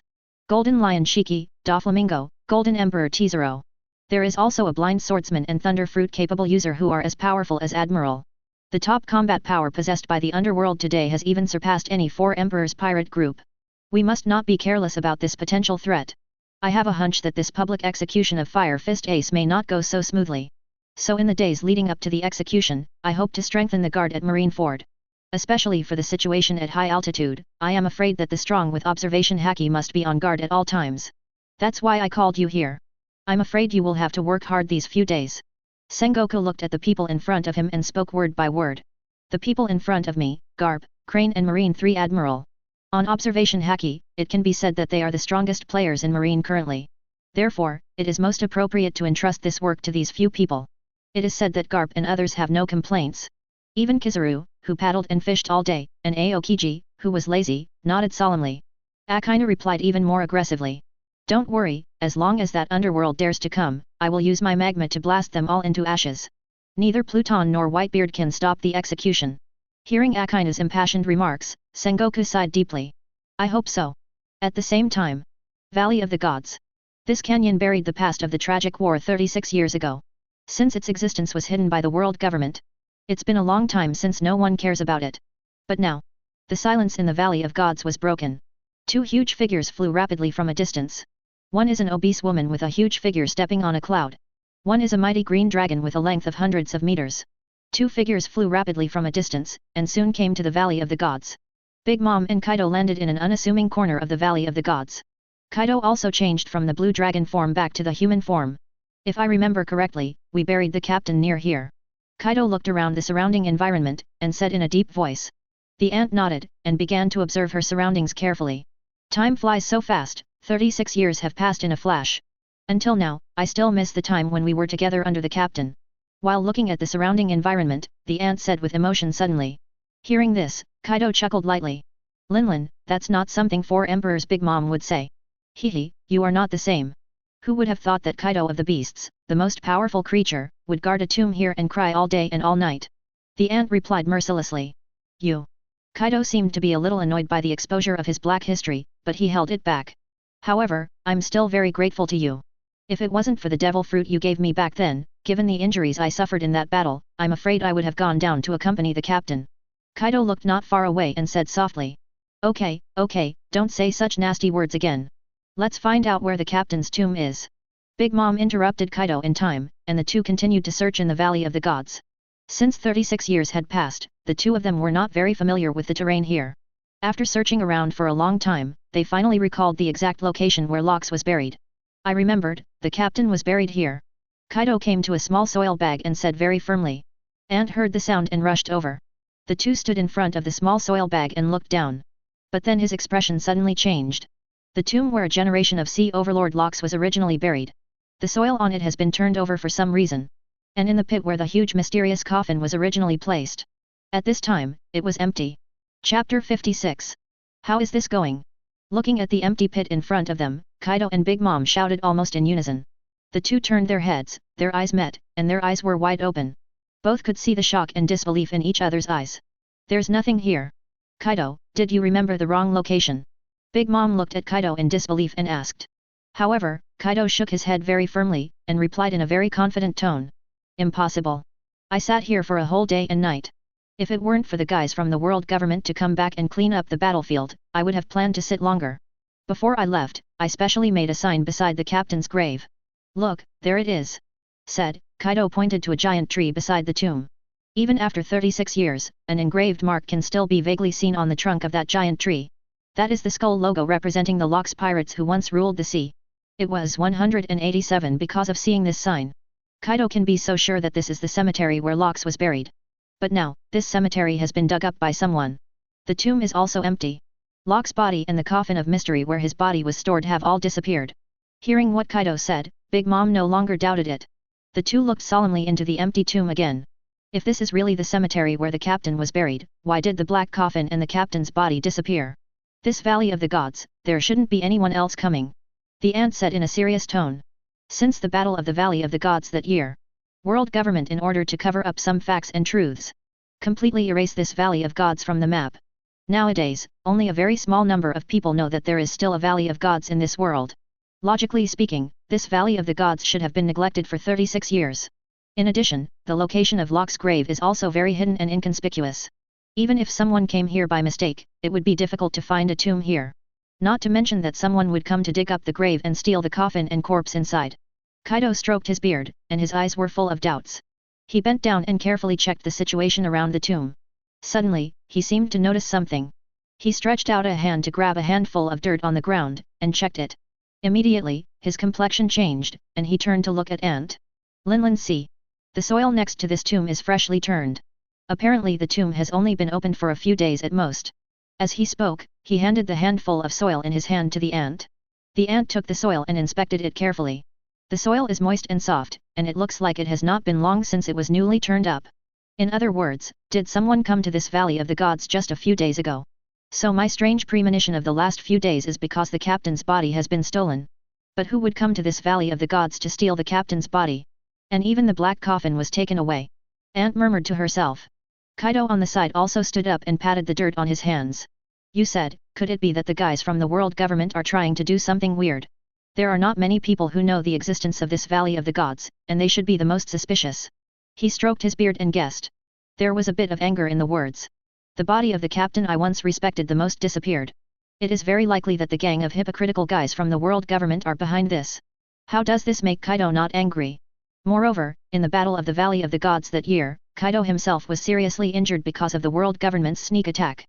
If Big Mom hadn't given herself the extremely rare usse fruit in the form of a green dragon of phantom beasts, I am afraid that he, the strongest creature who committed suicide countless times without dying, died long ago 36 years ago. Advertisement. Thinking of this, Kaido's anger couldn't help but grow stronger. This matter must be investigated thoroughly. If it is really the guys from the world government who stole the captain's body, Lao Zi must go to Marie-Joyce to make a big fuss, and my guys will count 10 accounts. Kaido said angrily. A conqueror's coercion also burst out from his body.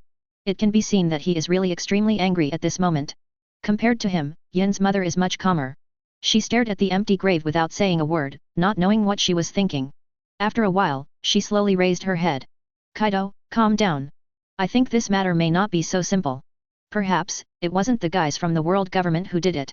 Auntie looked at Kaido and analyzed seriously. Hearing this, Kaido frowned, restrained the overflowing conqueror's haki, and asked puzzledly, then what do you mean? The ant took 2 steps forward slightly, and continued. Do you still remember the mysterious forces of the underworld that popped up all of a sudden these days? Didn't Shiki claim that he joined the underworld and became a subordinate of an unknown Pluton? Do you think, according to Shiki's personality, he will become someone else's subordinate so easily? Even if his strength has declined due to injuries over the years, he will definitely not be the kind of character who just succumbs to others. In this regard, he is actually the same as us. Well, since this is the case, don't you think the identity of the so-called Pluton is very suspicious? Ant analyzed it seriously. I don't know if it's because of the ability of the soul fruit. She always had a weird premonition before the underworld appeared. And after hearing about the underworld, her premonition also became stronger. It is for this reason that she will bring Kaido to this valley of the gods to find out. After listening to Big Mom's analysis, Kaido nodded thoughtfully. So, you mean? Actually, the captain is not dead. After 36 years, the captain was resurrected from that black coffin, and became Master Pluton in Shiki's mouth. There was a hint of excitement and disbelief in Kaido's tone. Although this statement sounds ridiculous. But in Kaido's mind, on Captain Locke's, nothing is impossible. He had personally witnessed many miracles on the other side. That's why even after 36 years, he also still respects each other very much. Regarding Kaido's guess, Yinma was non-committal. She also said a little excitedly. Even if this is not the case, judging from the time when the cemetery was opened and the time when the underworld appeared, I'm afraid this matter has something to do with Shiki. Just find him, find the so-called underworld. All this should be able to get the answer. Kaido raised his fist eagerly. In that case, why are we waiting for 4.6? Let's go find that Shiki guy now. The most terrifying and strongest creature in the eyes of the world can hardly contain the excitement in his heart. He desperately wants to ask for proof. Find out if Captain Locke is really alive. And just when the two were about to leave again, there was a sudden sound from Kaido's pocket. Brew brew brew dash. It was the sound of the phone bug. Who is calling at this time? Didn't I say don't bother me? Kaido impatiently took the phone bug out of his pocket and connected the call. Before he could open his mouth, there was a burst of panicked shouts from the other end of the phone bug. Boss Kaido. It's bad. The underworld, the Golden Lion, has invaded Wanakuni. Chapter 57. What? Hearing the voice from the phone bug, Kaido was startled. His eyes widened and he was furious. What a Golden Lion, actually came to my territory to run wild. See if I don't hurry back now and teach him a good lesson. When he learned that the Golden Lion had invaded Wanakuni, he was instantly enraged.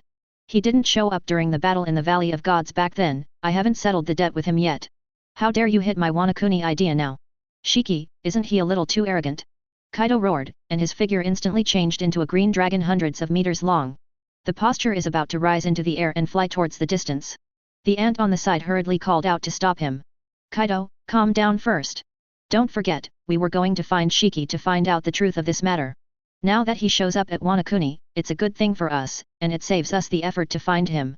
After all, with Shiki's lion fruit ability, if he really wants to hide, it's still hard to find. Big Mom stepped on Thundercloud Zeus, and immediately caught up with Kaido who had already risen into the air. Hearing what Big Mom said, Kaido gradually calmed down. But there was still a bit of anger burning in his pair of dragon eyes. Anyway, Wanakuni is now his home base. If the Golden Lion invaded Wanakuni for no reason, Kaido didn't intend to just let the other party go. Certainly. If their previous guesses are true. If all this is in fact the order of that man. #B4. Even if the whole Wanakuni is handed over, Kaido will never complain. Humph. Hope everything goes as we want. If it turns out that Shiki Guy and 07 directed and acted on their own, then I won't let him go. Kaido, who turned into a green dragon, snorted coldly, exhaled bursts of hot breath from his mouth and nose, and flew towards the distance rapidly. The ant who stepped on Thundercloud Zeus also quickly followed. Like Kaido, Auntie also has great hopes in her heart at this time. Captain, are you really alive? Amidst a murmur, the figures of Big Mom and Kaido quickly moved away and gradually disappeared into the sky. This Valley of the Gods, which no one cares about, has once again returned to silence. Wanakuni. This is a powerful country located in the New World, the second half of the Grand Line. This is also the hometown of dragon-slaying warrior Ryoma. Wanakuni's national strength is strong, but it has been closed/locked/. Never accept outsiders, do not join world government. Not even marine ships can enter it. Wano Kuni has been ruled by the Kojiki family since ancient times. However, in the past 20 years. But it has become the garrison base occupied by the four emperors Kaido and his beasts pirates. At this time, the people of Wano Kuni stand on the street, raised their heads to the sky. An expression of astonishment and horror appeared on his face. Above their heads, a great shadow descends, covering the sky. Brings a lot of pressure. Those were three huge ships. Float over Wano Kuni. One of the ships made of gold is the most terrifying in size. The length of the entire ship alone has reached more than 10,000 meters. It's not so much a ship. It's more like an island than it is. The people of Wano Kuni, who have always been closed/off/locked/, have never seen such a scene. When these three giant ships appeared in the sky, everyone fell into a panic. My God, look quickly, what is that in the sky? Is it a ship? But why does the ship fly in the sky? That golden ship, isn't it too big? It feels bigger than the entire Flower City. What the hell is going on? Why are these things appearing over Wano Kuni? Could it be that the beasts pirates did it? What are they doing this for? The people of Wano Kuni simply cannot comprehend the situation before them. They can only attribute everything to the beasts pirates. Because of the big and small things that have happened in Wano Kuni over the past 20 years. Almost all due to beasts pirates. So this time everyone felt that it was no exception. However, in the City of Flowers, Kurozumai Orakai hid shivering behind a window. The current General Wano Kuni looks out the window at the three ships in the sky. How tense the expression should be. As a partner of Kaido, he'd never heard of beasts pirates doing something like this. Clearly, the situation at hand was not the work of the beasts pirates. That is to say, Wano Kuni has been invaded. This is an unprecedented situation. Although Kurozumai Orakai doesn't know the origin of those guys in the sky, but want to come. The other party dared to break into Kaido's territory so blatantly. It is definitely not a good stubble. Such an opponent is obviously not something that his Kurozumai Orakai can deal with. Leave this tricky business to Kaido and his beasts pirates. I still have to save my life. Advertisement. While thinking, Kurozumai Orakai continued to curl up in his room. Let the chaos outside. He still refused to leave here half a step. Just when the people of Wano Kuni panicked because of the huge ship that suddenly appeared in the sky. The three ships did not stay long over Wano Kuni. Instead, it flew straight in the direction of Ghost Island. There, is the base camp of the beasts pirates. Seeing this scene, the people of Wano Kuni breathed a sigh of relief. Fortunately, these ships did not seem to be coming for them. On Ghost Island. At this time, Yin, Quinn, and Jack stood in a row. Fuzifo, Black Maria, Runty and other Fili Ubeo also stood neatly behind them. Everyone looked up at the three huge figures that were getting closer and closer in the distant sky, with extremely serious expressions. Damn, is the underworld trying to reach out to us beasts pirates? Quinn was biting a cigar in his mouth, staring at the air with a pair of small eyes, and said viciously. Come here when Boss Kaido is away, it's a bit tricky now. Yin, who was dressed in pitch black and wore a black mask, also said in a deep voice. Judging from his tone alone, it is clear that the current situation is not optimistic. Jack the Drow on the side didn't seem too worried. He looked at the figure of the ship getting closer and closer above the sky, and said aggressively. Why bother him so much? Since the other party dares to invade our territory of beasts pirates, then we can just kill him directly. Hearing Jack's stern speech, Quinn shook his head helplessly. You really are a guy with no energy and no brains. Tell you to read more newspapers and don't listen to them. Do you know how strong the invading forces are now? Facing Quinn's question, Jack touched the back of his head in embarrassment. I really don't know, what exactly is the underworld you just mentioned? Also, why are you all so nervous?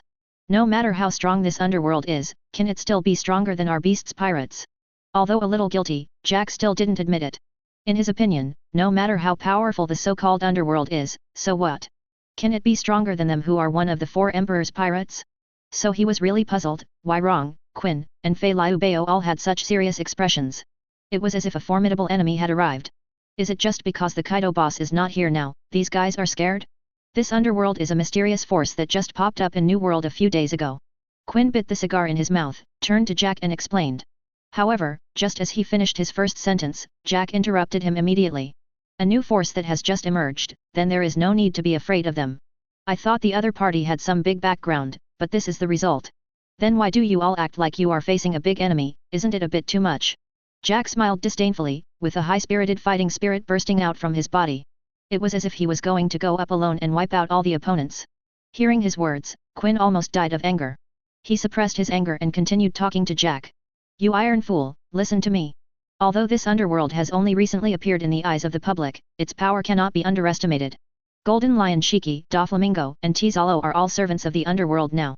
Among the other known strongmen, there is also a blind swordsman and a thunder fruit-capable person, and they all have at least the admiral level of combat power. Quinn explained to Jack patiently, trying to let the other party understand how strong the enemy they are facing now. However, after Jack finished listening, he still didn't care about it. What you just said is so mysterious. I thought the other party was so strong. But, isn't that what it is? That old guy, Golden Lion, was really strong when he was at his peak, but hasn't he broken his legs now, and his strength has dropped a lot? I'm more than enough to beat him. Doflamingo, isn't that Joker guy? Although he is 7 warlords of the sea, with his strength, he is not enough to stand in front of me. I can beat him more than enough. Tizalo, is that guy from the Golden City? Apart from being rich, he doesn't have any other strengths, right? I'm more than enough to beat him. As for the remaining 2 people, the blind swordsman is nothing to be afraid of. Maybe he can't even touch my hair. Isn't fighting with him just like bullying the disabled? I'm more than enough to beat him. There's also that thunder fruit capable person. The lightning's attack may not be enough to tickle me, and it's more than enough for me to hit him. As far as the strong men you mentioned are nothing to be afraid of, I feel that there is no one who can fight. If you are afraid, at worst, I will beat them all by myself at 070.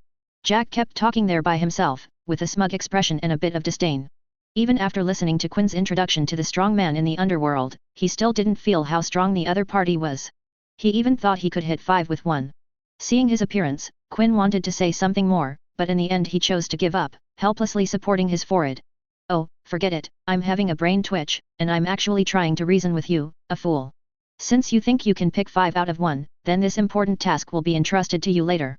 After finishing speaking, Quinn no longer cared about Jack, who had fallen into an ego climax, and turned his gaze to the distant sky again. Yin, Fei Liu and the others also ignored Jack, who was always talking about himself.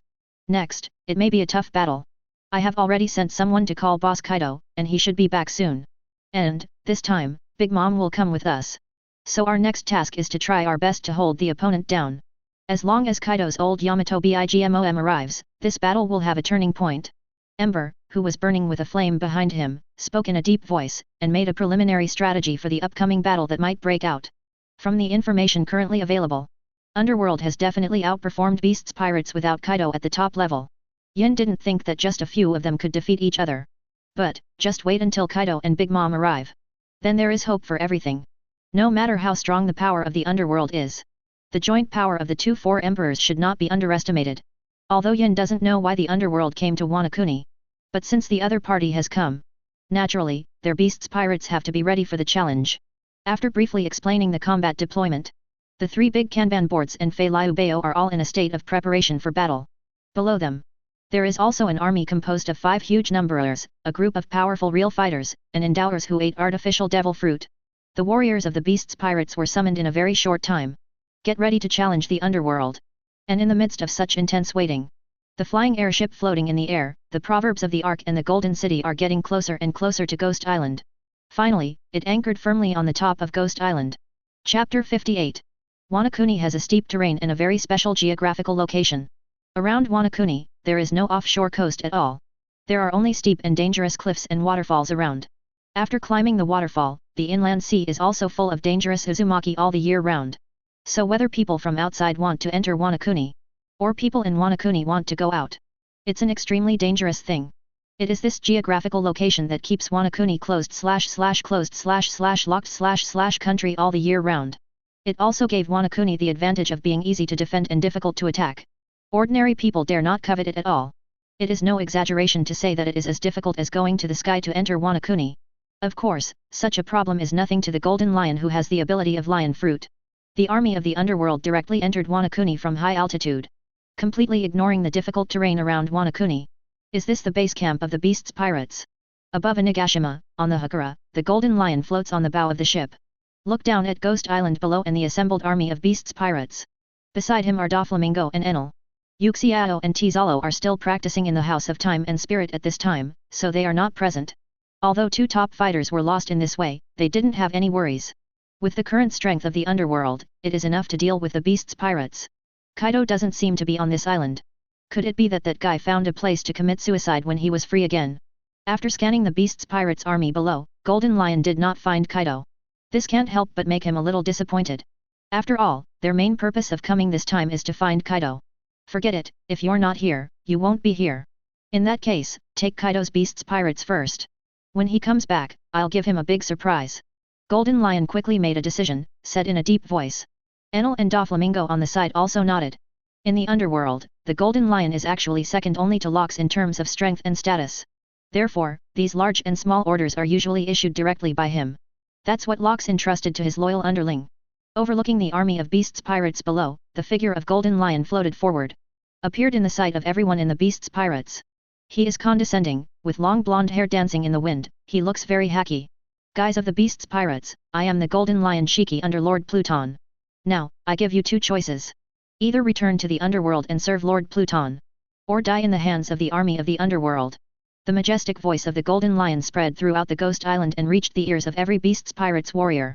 This set of speaking skills can basically be said to be the usual speaking skills used by the underworld to recruit people. As soon as he came up, he went straight to the point and threw two choices to the other party. Surrender or die. This is the simplest and crudest way. It is also the most effective method. It is an eternal truth that the strong rule over the weak. Hearing Haki's extremely arrogant words from Golden Lion, the warriors of beasts pirates were instantly enraged. Golden Lion is too arrogant. Even if he is very powerful, we are beasts pirates. We are one of the 4 emperors pirates ruling the new world, and we are not easy to pinch. He dared to be so blatantly provocative. This is completely underestimating the majesty of Kaido's boss. I think he dared to be so arrogant because he saw that Kaido boss is not in Wanakuni now. As long as boss Kaido comes back, he will definitely make this arrogant Golden Lion and that underworld look good. That's right, and even if boss Kaido is not here, we still have the 3 major Kanban boards and the masters of Fei Liu. I don't believe that the computing world can really do anything to us. Waiting will start a war, I must rush up and teach them a lesson. The warriors of the beasts pirates clamored one after another, raised their weapons, and their fighting spirit was boiling. As a member of the 4 emperors pirate group, even the most ordinary member, they also have a great sense of superiority. The identity of a member of the 4 emperors pirate group is enough to calm many people. No one had dared to be so arrogant in front of them before. So after hearing what Golden Lion said, everyone was very angry. I can't wait to teach the other party a lesson immediately. However, compared to the fighting spirit of these subordinates, they are fierce and aggressive. The moods of the 3 big billboards, Fei Liu and others are much more serious. After all, there are no fewer than 5 top experts in the underworld that they know. Almost every one of these 5 people has the strength of admiral level or even above admiral. Such a lineup cannot be dealt with by anger and fighting spirit alone. So when they heard the Golden Lion's declaration of war, what I think about in my heart is not how to teach or defeat the opponent, but thinking about how to hold the other party. Until Kaido and Big Mom arrived. Except, of course, Jack the Drow. He didn't have the same concerns as the others. Instead, he angrily took down the 2 huge mammoth tusks hanging from his shoulders. These 2 ornaments, like mammoth ivory. They are actually 2 large, sickle-shaped knives. Jack waved the 2 scimitars in his hand, raised his head and shouted angrily at the Golden Lion in the air. Golden Lion, you old guy, fight if you want, stop talking nonsense. You think we beasts pirates are afraid of your failure? Jack's roar instantly ignited the passion of the beasts pirates fighters. Among the army below, there was also a roar. That's right. If you want to fight, fight, we are not afraid of you. So what if you are the Golden Lion? Our boss is the 4 emperors Kaido. It's really Jack's big sign, it's Haki. Let's fight, I'm already excited. My big knife is already hungry / thirsty / unbearable. Brothers, let the banquet world see how good we are. Kill. Kill. On the Ghost Island, bursts of roars resounded through the sky. I have to say, although Jack is a tough guy, but his fearless style can inspire the army very well. Seeing this situation, Yin and the others couldn't say anything about Jack. They can only bite the bullet and prepare for the battle. Remember, procrastinate as long as you can. As long as Kaido's old Yamato Bigmom arrives, everything will turn around. Before starting the battle, Yin did not forget to give orders to the people around him again. Although the warriors of the beasts pirates are in high spirits, but as the first of the 3 Kanbans, the Flaming Embers, still maintain absolute sanity. Advertisement. Know what your primary goals are at the moment. High above the island of ghosts. Hearing the howls and howls from below, a somewhat disdainful smile appeared on Golden Lion's face. It seems that Kaido's subordinates haven't figured out the seriousness of the matter yet. This fearless character is a bit like Kaido. If that's the case, let's teach them a good lesson. As he spoke, Golden Lion waved his hand. The largest golden city is slowly descending towards the island of ghosts. A great shadow falls. No matter how brave the warriors of the beasts pirates are, feeling such oppression, he couldn't help swallowing. Among the 3 flying ships in the underworld, the Golden City is the largest. It could have been a country of its own. The equipment on it is also the most complete. Therefore most members of the underworld. Now they are all arranged in the Golden City. The large field is big enough for them to carry out various daily training. When the Golden City was only tens of meters away from the Ghost Island, it finally stopped slowly. Afterwards, the soldiers of the underworld began to jump directly from the Golden City. Most of the members of the underworld are strong men recruited from New World. For them, the height of tens of meters. Even if you jump directly, there is no serious problem. All of a sudden, many strong men jumped down densely from the Golden City. They soon landed on the island of ghosts, falling against the army of beasts pirates. Without a moment's hesitation, the 2 waves of forces rushed towards each other immediately.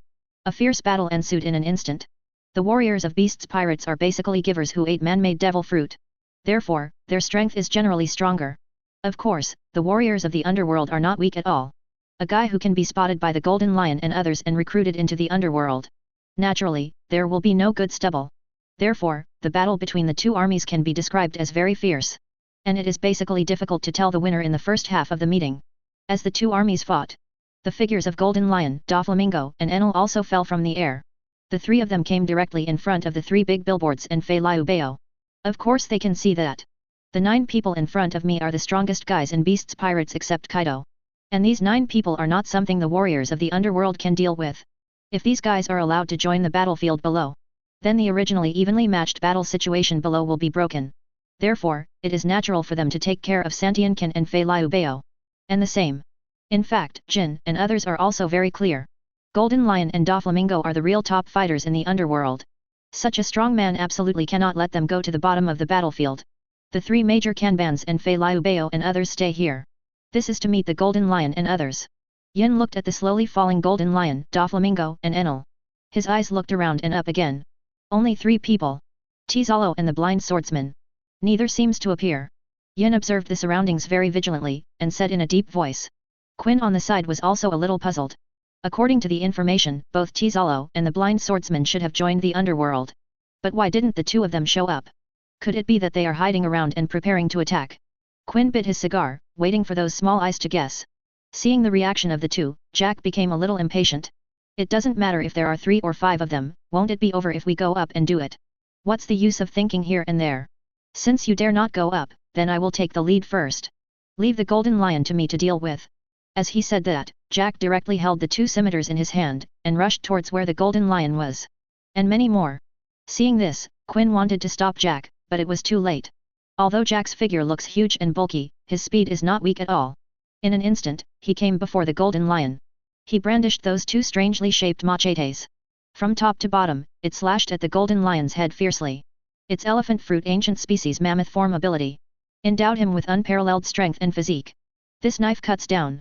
The power is quite amazing. However, facing Jack's move, Golden Lion was completely unmoved. I saw him slowly pulling out the famous sword, Qian Yohao, Sakura Ten from his waist. Gently slashed towards the top of the head. Humph, overreaching. With a cold snort, Golden Lion blocked Jack's attack with a very casual strike. And in an understatement, he knocked the opponent out of a distance of tens of meters. He is good at using double knives, even this time he only drew 1 knives. The other Muku was still quietly inserted in the scabbard at his waist. Even if Kaido came, he wouldn't dare to be so arrogant in front of me. You want to deal with me by yourself, isn't it a bit of a dream? Golden Lion stood in front of Jack and the others with an aggressive expression. He glanced around the 3 disasters and Fei Liu Bao and the others with his eyes. In the end, he locked his eyes on Yin, Quinn, and Jack. The 3 of you should be the strongest besides Kaido. In this way, I will give you a chance. The 3 of you go up together, let me experience the strength of the beasts pirates. Golden Lion's voice is powerful, and his tone is extremely strong. As he spoke, he also turned his head and said props to Doflamingo and Enel. Leave these 3 to me, and you go to solve the other 6. Between every word and sentence, the provocative meaning is quite obvious. He intends to use his own strength to single out the 3 major signs that are the peak combat power of the beasts pirates. Chapter 59. Hearing Golden Lion's words, the complexions of Jin and the others changed slightly. The provocative meaning in the other party's words is already very obvious. It is extremely arrogant to actually want to single out the 3 big Kanban alone. Stop looking down on people. Jack, who had been sent flying by the Golden Lion, stood up and roared angrily. I saw that his figure began to change rapidly, continuously expanding and deforming. In the blink of an eye, it has changed from a human form to a huge mammoth. Zoan devil fruit, elephant fruit ancient species mammoth form. Jack, who has become a mammoth, wears 2 huge and sharp tusks and wields a long and huge trunk. Heading towards the direction where the golden lion is located, it rushed again outrageously. His huge body is like a hill. Even the ground trembled as he ran. This brat! Yin watched Jack's movements and sighed helplessly. Immediately, he pulled out the long knife at his waist, flapped the pair of black wings behind him. It is also rushing towards the direction of golden lion. Although being provoked by the golden lion is really uncomfortable. But Yin understands. With the strength of Jack or any of them alone, it is absolutely impossible to defeat this legendary pirate who was once as famous as Luoji and Whitebeard. Whether he wants to admit it or not. Against such a formidable opponent, going together is indeed the best way. Before the war started, Yin is still thinking about using the lineup of 3 disasters and flying 6 cells. How to allocate to the 5 top powerhouses in the underworld. But when the golden lion landed, Yin, however, discovered that there were actually 2 people missing from the opponent's lineup. And through Haki's observation, there seemed to be no signs of Tizalo or the blind swordsman around. Although I don't know why the other party didn't come. But in this way, the pressure they have to face is much less. From the original plan to face 5 top powerhouses, it became only necessary to face 3 top powerhouses. This makes Yin feel. Maybe they really have a chance to contain each other. Until Kaido and Big Mom arrived. Hashtag. If it's 9 against 3, they are not without a chance to win. Therefore, after seeing Jack attack the golden lion again, he also rushed up without hesitation. Quinn was also not to be outdone. Transformed into a huge 787 big Brachiosaurus. Rushed towards the golden lion with the mammoth Jack transformed into. The 3 disasters are shot at the same time, and the earth is shaken in the match time. The beast's pirates soldiers who were fighting the army of the underworld also heard the explosion. They scratched their heads and looked over, shocked.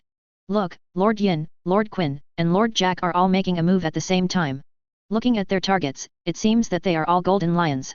If I heard correctly just now, I seem to have heard Golden Lion say that he will fight against 3 big Kanbans at the same time. Hiss, isn't this a little too arrogant? The 3 big Kanban masters shot at the same time, even the boss of Kaido dare not say that he can fight against the 3 of them at the same time. Isn't this Golden Lion taking the peak combat power of our beast's pirates too seriously? Since this is the case, let Master Jin and the 3 of them teach each other a hard lesson. Show the Golden Lion how good our beast's pirates are. Kill! Kill! The soldiers of the beast's pirates roared, while cheering for Yin and the others on the other battlefield. They fought hard against the army of the underworld. When the 3 calamities and others charged towards the Golden Lion, other people around were not idle either. Doflamingo and Enel wisely did not interfere with the Golden Lion's fight. Instead, they found 3 Fei Liu Bao respectively. Doflamingo directly took out 3 puppets. The main body stays behind to control the puppet. Faced with Black Maria, Sasaki, and Liebman. At this time, Drake has not yet joined the Beast's Pirates and became a member of the Beast's Pirates, so he made up a blaze as a member of the original Beast's Pirates. Enel is holding a golden trident. One stood in front of Phosphord, Runty and Peggy Wan. With their strength, even if they wanted to deal with 3 of Fei Liu Bao at the same time, it would be no problem at all. And just like that, the underworld battles the pinnacle of the Beast's Pirates. 3 against 9, everyone has successfully completed the matchup. The battlefield is completely divided. On the battlefield where Golden Lion fights against the 3 plagues, the giant mammoth transformed by Jack swung its huge long trunk and rushed to the Golden Lion. Osh! At the same time as the huge mammoth's tusks protruded, the elephant's trunk slammed fiercely at the Golden Lion.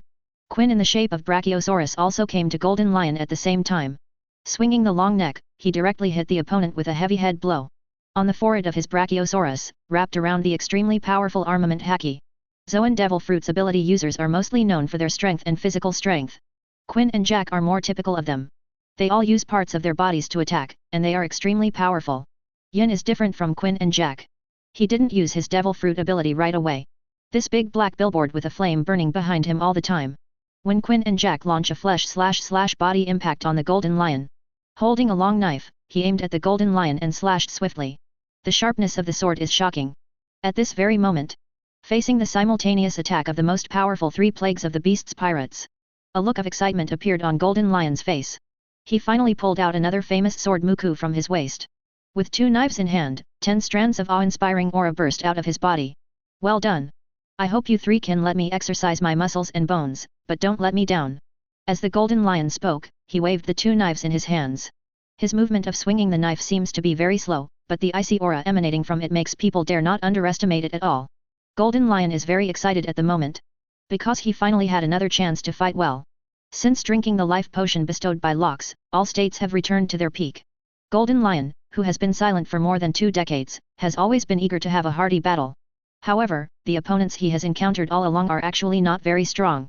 Even before he fought against the entire Don Quixote family by himself. In fact, there is no challenge for him. After all, Doflamingo was not as strong as it is now. I'm afraid it's not as good as Jack the Drow in the 3 Plagues. Therefore, Golden Lion has not been very enjoyable in fighting. After finishing training in the House of Time and Spirit, his desire to fight well was even stronger. Originally, he planned to have a good fight with Kaido after Wanakuni. Turns out that guy Kaido wasn't even there. Advertisement? That being the case, it has to be done by the 3 strongest men under Kaido. Golden Lion wields 2 swords in his hands. It seems that the sword move is extremely slow. But the power is extremely brave. Those who bear the brunt of this blow. It was Jack the Drow at the forefront. Jack's huge mammoth tusk stabbed at the Golden Lion. But in the flash of a sword, it was easily cut off by the Golden Lion. Ah, damn it! Jack cried out in pain. Although the ivory was chopped off by the Golden Lion, he still didn't flinch in the slightest. Continue to swing the long elephant trunk and smash it towards the Golden Lion. In order to prevent the elephant's trunk from being cut off by the opponent, he also specially wound wheat-colored haki around it. But it doesn't seem to work. The Golden Lion slashed out. The blade also instantly turned black. The black knife wrapped around the powerful armament haki collided with Jack's trunk. Then cut off the opponent's elephant trunk in an instant. In an instant, blood spattered. Jack screamed. The huge body also flew upside down. The elephant's trunk was chopped off, and the feeling was no less than the pain of a severed arm. Fortunately, with the awakened powerful physique of Zoan Devil Fruit, the gushing blood on Jack's severed arm was quickly stopped. The wound also healed quickly. After defeating Jack, Golden Lion's movements didn't stop. He swung his sword again and slashed at Quinn, who was attacking from the other side. With the lessons learned from Jack just now, seeing that the situation was not good, Quinn immediately retracted his neck. He didn't want to end up like Jack. And Jack's nose is broken. If you come to him, it's likely that the neck was broken. In case one of these things is not done properly, that's a matter of losing your head and losing your life. In this regard, Quinn naturally did not dare to have a trace of providence. He retracted his outstretched neck and turned to fighting the Golden Lion with his mechanical arms. Quinn once belonged to the same science unit as Vegapunk, the genius scientist of Naval Headquarters, and Judge, the patriarch of the Vince MOK family. This gang of scientific lunatics got together and performed many crazy experiments. Quinn even transformed his body into a machine directly. That is the so-called transformation of people. Facing the oncoming slash from the Golden Lion, Quinn waved his mechanical arm and smashed it down heavily. At the same time, he opened his mouth slightly. Spit out a dazzling laser from its mouth. The Golden Lion was attacked in an instant. Your body is a bit interesting. Seeing this, Golden Lion didn't panic, but admired with interest. But praise is all praise, but he didn't show any mercy. In the hands of Sakura Ten and Kuku swung out. First, it bounced off the oncoming laser light with a single knife. Immediately afterwards, it slashed at Quinn's mechanical arm again. The material of the mechanical arm is extremely hard. Together with the powerful armament haki wrapped around it, it's not that easy to split with a knife. But even so, the Golden Lion's saber also shocked Quinn's arms so that his arms went numb, and his body was in a state of shock. Even backed away. It didn't come to a slow stop until it retreated a distance of tens of meters. And Golden Lion didn't move a single step from beginning to end. The gap in strength here can be seen from Madara. Then next, it's you. After repelling Jack and Quinn one after another, Golden Lion set his sights on Yin again. Yin flapped his black wings behind him and rushed towards him with a long knife in his hand. Your appearance is very strange, and the flames behind you are also very interesting. If I remember correctly, a long time ago, there seemed to be a race named Lunaria living on the Red Line. The members of the Lunaria clan seemed to be burning with flames. Later, the Celestial Dragons occupied the Red Line and established the Holy Land Marie Joys there, and the Lunaria tribe was driven out of the Red Line. You guy, you should be from the Lunaria clan, right? Looking at Jin, who was attacking him with a knife, Golden Lion said unhurriedly. As a legendary great pirate of old times, Golden Lion naturally knows many secrets that are unknown. He has also heard some rumors about the Lunaria tribe. Hearing what Golden Lion said, Yin's pupils shrank obviously. But he did not answer the other party's question, but continued to attack forward with the long knife in his hand. Yin is an ability user in the form of dragon fruit, ancient species, and pteranodon. Compared to Jack's mammoth form and Quinn's brachiosaurus form, he actually has one of the biggest advantages. That is to be able to fly and have an absolute advantage in air combat. However, this advantage is in front of the Golden Lion, who has the ability of lion fruit. Doesn't seem to work. Therefore Yin did not transform into the pteranodon form. Instead, he chose to directly face the golden lion in the human form to fight swordsmanship. Next moment, the swords of the two collided fiercely. Although he has not transformed into an animal form, Yin's strength is not weak at all. The power of this knife can even split a hill directly. However, what he has to face is the golden lion whose swordsmanship has already been cultivated to the level of a great swordsman. That menacing knife was directly and casually resolved by golden lion in an understatement. It simply did not exert its due power. Immediately afterwards, golden lion suddenly exerted force. Bounced the long knife in Yin's hand with one move. There was a long scar on his chest. Yin's figure was also sent flying, and fell heavily to the ground. The confrontation between Golden Lion and the three disasters seemed very long. But in fact, all of this happened in just a few seconds. In just a few seconds, Golden Lion Lin Chan Beast's Pirates 3 Plagues. As a result, Jack was seriously injured with a broken tooth and nose. Quinn was repelled nearly 100 meters. Yin was also injured and retreated. And Golden Lion, from beginning to end, didn't even move a footstep. The invincible power of this legendary pirate. It's fully revealed at this moment.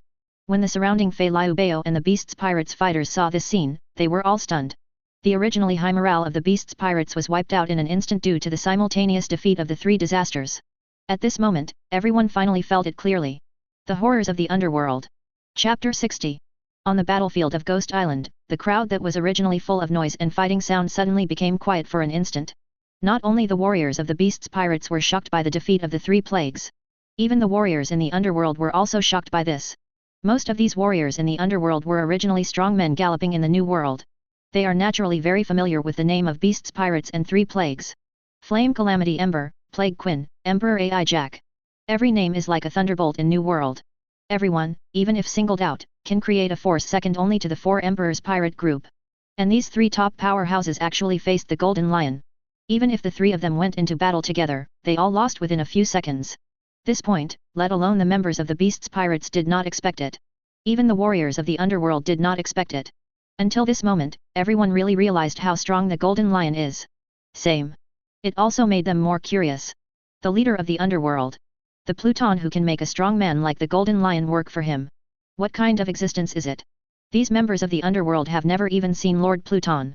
Everyone is full of curiosity about such a mysterious existence. On the battlefield, after a short period of silence, deafening noise broke out again. My God! I read it right. Master Yin, Lord Quinn, and Lord Jack were all repelled. That's three disasters. The three of them attacked Golden Lion at the same time, but they were all defeated by the other party. This is really incredible. How strong is the Golden Lion? Originally, I thought that even if the three calamities and the others couldn't defeat the Golden Lion, they could at least hold them back. But, in just a few seconds, the three calamities and the others have all been injured. Master Jack is the worst. Not only the tusks were cut off, but the trunk was also broken. The morale of the pirates of the Beast's Pirates was greatly affected by the defeat of the three disasters. Originally, they were all very high-spirited before, and wanted to give the enemy a little color. But the strength of Golden Lion really stunned them. The battle between the armies of the two sides is still going on. But the Beast's Pirates' offensive has obviously weakened a lot. And the balance of victory on the battlefield seems to be slowly tilting. The other side. On the battlefield where Golden Lion and others are. Yin slowly stood up from the ground. Both Quinn and Jack also came to his side. This time, Jack was no longer arrogant. From the fight just now, he has truly felt the strength of the Golden Lion. Originally, he thought that the Golden Lion was really as rumored, and its strength had dropped a lot. But now it's time to find out. How can this be a decline in strength? I am afraid that the current strength of Golden Lion is much stronger than the previous peak strength. Faced with such a strong enemy, Jack dared not be careless. He is indeed a fearless character, but that doesn't mean he's stupid. After recognizing the strength of his opponent, he also had to give it his all. The next moment, Jack's giant mammoth body began to change again. He changed from the four-legged mammoth form to the two-legged orc form. His legs were still as thick as those of a mammoth. But it has a pair of humanoid arms. Can hold his two huge scimitars. Under normal circumstances, Jack's orc form still has a long elephant trunk. But now the elephant's trunk is missing half of it. This funny appearance can't help but make people feel a little funny. And Jack looked at his broken trunk. The eyes that looked at Golden Lion were also full of anger. This time, I'm going to get serious. I will double everything you have done to me before. Jack in orc form said viciously. On the side, both Quinn and Yin also turned into orcs. This is the strongest stance Zoan Demon Fruit power has. It not only retains the flexibility and convenience of the human form, but also possesses the strength and physique of the beast form. Although Yin and Quinn both know that their goal is actually to hold back the Golden Lion, not to defeat each other. But at this moment, they are still ready to use their full strength. Because in the face of the mighty power of the Golden Lion, if they don't go all out, I am afraid that even the last chance is gone. The three looked at each other, and rushed towards the Golden Lion together again. This time, they all used their strongest moves, trying to win back a victory in the battle with the opponent. And seeing the three disasters transformed into orcs rushing towards him, Golden Lion held two knives and looked calm. Have you been forced out of the strongest form so quickly? Originally, I wanted to play with you more. But that being the case, let me end this fight with this blow. As he said that, the Golden Lion's figure slowly rose into the air and floated in mid-air. He looked down at Yin, Quinn, and Jack who were rushing towards him from a high position. Sakura-ten and Muku swung the famous swords in their hands suddenly. A streak of lingering sword energy slashed out. It roared towards the three disasters in the form of orcs below like overwhelming Lion, Thousand Slice Valley. This is one of the sword moves most often used by the Golden Lion. His swordsmanship has reached the level of a great swordsman. The power of this move is also extraordinary. In addition, after 2 years of practice in the House of Time and Spirit, this made the power of this trick much more terrifying than before. The whistling sword energy rushed towards Jin and the others. Even the air seemed to be cut open by the sharp slash. Not good. When those sword chi came close, Yin was the first to perceive the unparalleled danger. He shouted loudly, and immediately dodged to the side, trying to avoid the terrifying sword energy. However, it was too late. At the critical moment, he could only swing the long knife in his hand to resist. But in front of the Golden Lion's move, he couldn't hold on for half a second. The stature is to fly out again. This time, he was directly sent hundreds of meters away by the terrifying sword energy. He slammed into the building in the center of Oni Island. Quinn and Jack are no exception. Advertisement. Their speed can't even compare to Yin's. Naturally, it is impossible to escape such an attack. But if you want to resist, you can't stop it at all. The huge bodies of the two were also sent flying in an instant. Like Yin, he slammed into the building in the center of Ghost Island. When everyone in the Beast's Pirates saw this scene, the horror in their hearts intensified a bit. Hey, is it true or not? Master Yin and the others used the strongest orc form just now, but they still couldn't stop the Golden Lion's move. This time it's even more outrageous. The Taitians were actually sent flying hundreds of times. I don't know how the three adults are doing now. With the awakened Zoan Devil Fruit abilities of those adults, there shouldn't be any serious problems, right? I think so. After the Zoan Devil Fruit's ability is awakened, the ability user will have an extremely strong body and a heaven-defying recovery ability. Although the Golden Lion's attack is powerful, with the recovery ability of the three Disaster Masters, they should be able to recover soon. The members of the Beast's Pirates looked towards the central building of Oni Island, expecting Yin and the others to come out of it and continue to fight the Golden Lion. However, they waited for a long time, but there were still no figures of them. No way. Everyone in the Beast's Pirates suddenly had an ominous premonition. Could it be that? Has the three plagues been completely defeated? Can't even stand up anymore? With this unbelievable idea in mind, Beast's Pirates immediately sent investigators to the building in the center of Ghost Island to investigate. And the result of the investigation is that Yin, Quinn, and Jack, all of them collapsed in the building covered with bruises. I can't wake up no matter how I call. Beast's Pirates peak combat power 3 disasters. Under the Golden Lion's trick. All lost consciousness and coma. Once this news was spread, the entire Beast's Pirates suddenly fell into panic. It's over. Lord Yin and the others are really all defeated. Now, do we really have a chance of winning? As for Master Fei Liu and the others, it seems that the war has not officially started yet. Although I don't know the strength of Master Fei Liu and their opponents, Golden Lion is now free again. No matter whether he joins the battlefield against Master Fei Liu or joins our battlefield, no one can stop him. Damn it, is there really no other way? 0. Seeking flowers. Why hasn't Boss Kaido come back? If Boss Kaido comes back, maybe everything can turn around. The warriors of the Beast's Pirates fell into panic and despair. But no matter how frightened and fearful they are, the battle will still continue. The army of the underworld is coming menacingly, and they still have to fight and resist with all their strength. The other side. Doflamingo and Enel stood in front of Fei Liu. Haven't really started working with each other yet. It seems that the 2 years of practice in the House of Time and Spirit have really made the Golden Lion much stronger. Originally, he had a top-level combat power comparable to the 4 Emperors, but now he has probably surpassed the 4 Emperors. Even if Kaido comes back at this time, there is no way to save the situation. Doflamingo heard the last hopeful prayers of the Beast's Pirates below, but dismissed it. Enel also curled his lips. Is that guy named Kaido very strong? I'd really like to fight him if I get the chance. Since Enel joined the underworld, it can be said that he has completed a transformation and baptism. Now he is very belligerent. Very eager to be able to fight with the strong in this piece of Qinghai. Seeing Doflamingo and Enel standing in front of them, Fei Liu and others chatted casually, and felt insulted. Among them, Runty, who was the most irritable, couldn't bear it. She yelled at Doflamingo and Enel. Hey! I said you two, don't you look down on people too much. Even if Golden Lion is very strong, they can defeat Yin and the others single-handedly. But that doesn't mean you're also strong. We, Fei Liu, are not vegetarians. If you dare to underestimate us, you will die in an ugly way. Runty, with long blue and pink hair and two horns on top of her head, pointed at Doflamingo and Enel, furious.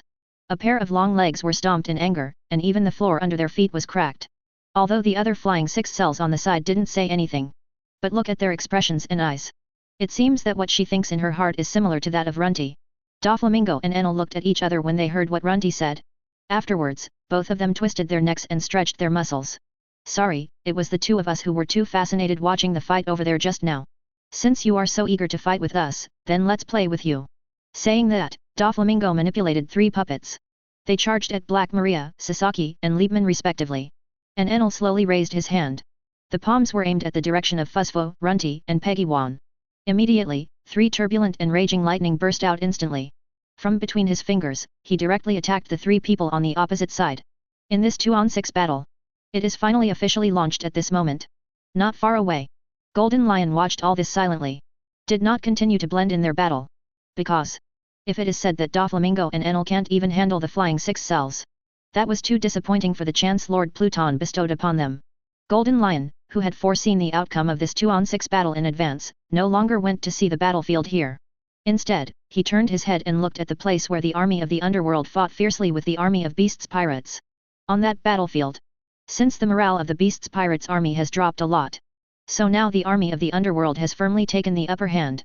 This is also a battle without any suspense. Looking at the battle situation below, Golden Lion couldn't help sighing with emotion. The power of the underworld, which emerged from nothing. In such a short time. It has developed to the point where it is enough to firmly suppress the head of the 4 Emperors pirate group. Have to say, this is a miracle. And the person who created this miracle is Captain Locks. Just when Golden Lion was feeling emotional in his heart, Locke's majestic voice suddenly came from his ear. Now that the battle situation has been decided, next. Let the Cloud Bat Legion come out and try their hand. 1000. Chapter 61. The incomparably majestic voice of Locks came from the ear, and the Golden Lion, who was overlooking the battlefield, was slightly taken aback. Are you going to let the Cloud Bat Legion come out so soon? From the establishment of the Cloud Bat Legion to the present, it took more than a day at most. Those guys are probably just getting used to this new power. Is it really okay to just put it on the battlefield like this? There was a bit of doubt and worry in Golden Lion's heart. But since it is the captain's order, there must be nothing wrong. Although somewhat puzzled, Golden Lion still obeyed and trusted Locke's orders 100%. Immediately, he nodded slightly. Stretch out a hand, and point the palm at the Ark motto floating above the sky. This god's ship originally belonged to Enel is now used as the exclusive training base for the Cloud Bat Legion. The 99 warriors of the Cloud Bat Legion all stayed on this Ark. Golden Lion used the ability of Lion Fruit to lead the Ark monument to land slowly. It stopped when it was only tens of meters above the ground. On the battlefield, the warriors of the Beasts Pirates looked up at the Ark monument that landed. A look of concern appeared on his face. What does Golden Lion want to do? Why did another ship come down? Could it be that they still have undispatched troops? Damn it, how many cards are there in this underworld? We were almost overwhelmed, but now another batch of reinforcements are here. How can we fight this? If Boss Kaido doesn't come back, our Beasts Pirates will be finished. Everyone in the Beasts Pirates was worried, and they already felt a bit of retreating in their hearts. The other side. Fei Liu and others who were fighting Doflamingo and Enel also noticed this. But now they don't have the energy to escape at all. Can't take care of anything else at all. Facing Doflamingo and Enel. Even if they are 6 against 2. Also, 2020 is not dominant at all. We can even say. Has always been at an absolute disadvantage. The 3 puppets of Doflamingo. The strength of each puppet is extremely strong. The strength of each puppet is enough to completely crush any Fei Liu. However, because the guys from the Beasts Pirates may be brought under the command of the underworld in the future. Therefore, Doflamingo did not attack Flying 6 cells ruthlessly. He has been fighting at will with the attitude of playing with each other. It's the same with Enel. Already have Enel that is comparable to Admiral's strength. There is no pressure at all on Fusfo, Runty, and Peggy Wan. But he has always grasped the scale of the battle. He didn't act harshly. But even so, the battlefield here can also be said to be completely unilaterally crushed. The Ark proverb came to a steady stop after descending to a height of only tens of meters from the ground. Afterwards, figures appeared on the deck of the Ark motto. A total of 99 people. Each of them looks extremely powerful. After the Ark proverb stopped, the 99 members of the Cloud Bat Legion jumped down from the sky. He quickly fell into the battlefield of the underworld and the army of beasts pirates.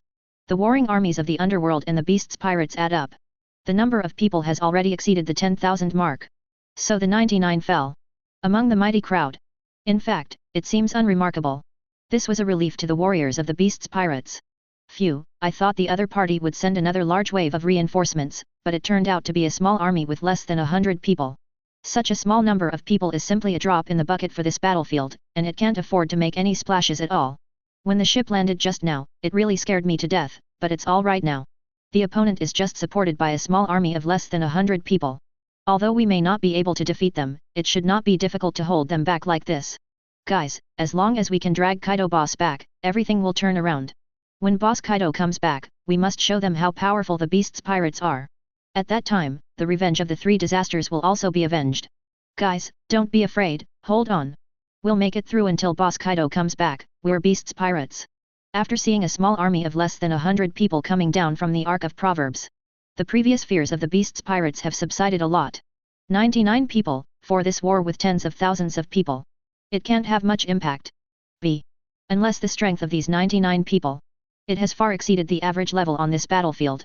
Otherwise, there was no need for them to worry about the 99 people who temporarily joined the battlefield.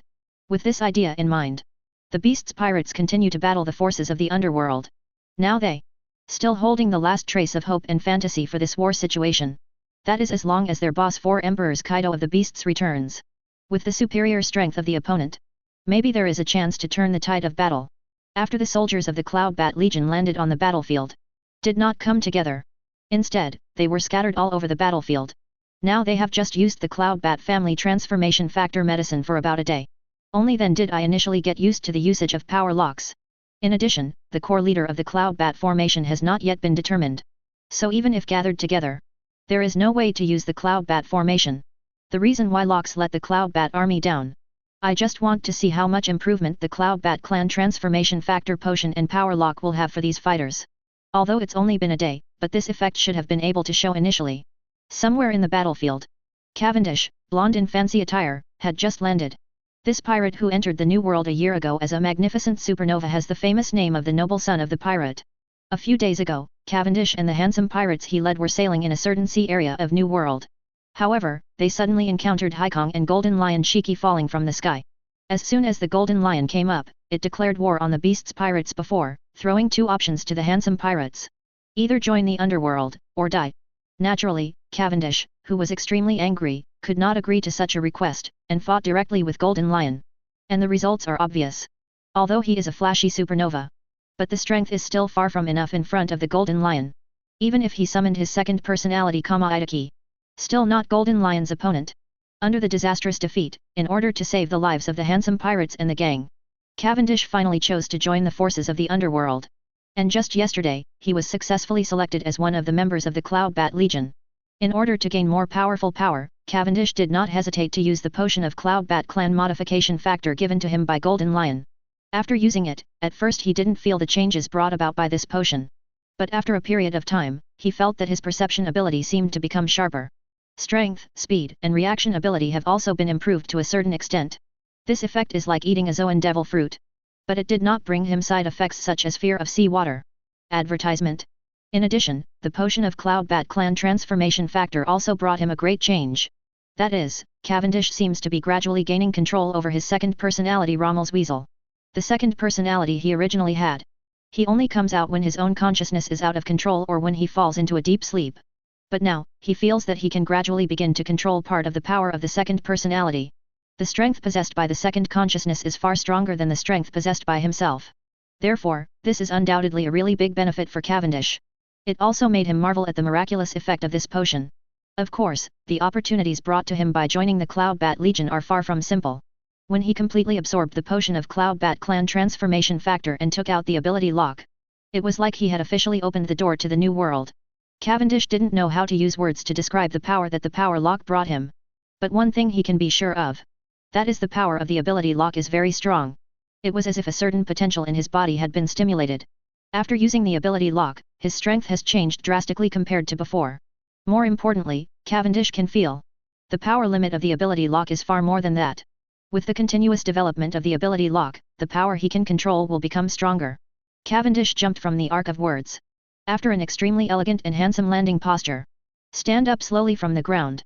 Yo, I thought who jumped off that spaceship? Isn't this our pirate son? Cavendish had just stood up when a sarcastic voice came into his ears. He turned his head and looked, only to see a burly man with naked upper body, a lion's head hanging around his waist, and a long lion's tail behind him standing not far away, looking at him with a ferocious expression. So it's Hold'em.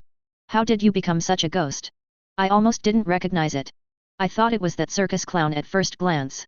Cavendish looked at the strong man with a lion's head hanging on his waist, and said jokingly. Hearing Cavendish's eccentric words, Hold'em's expression suddenly became much uglier, and he let out a cold snort. Humph!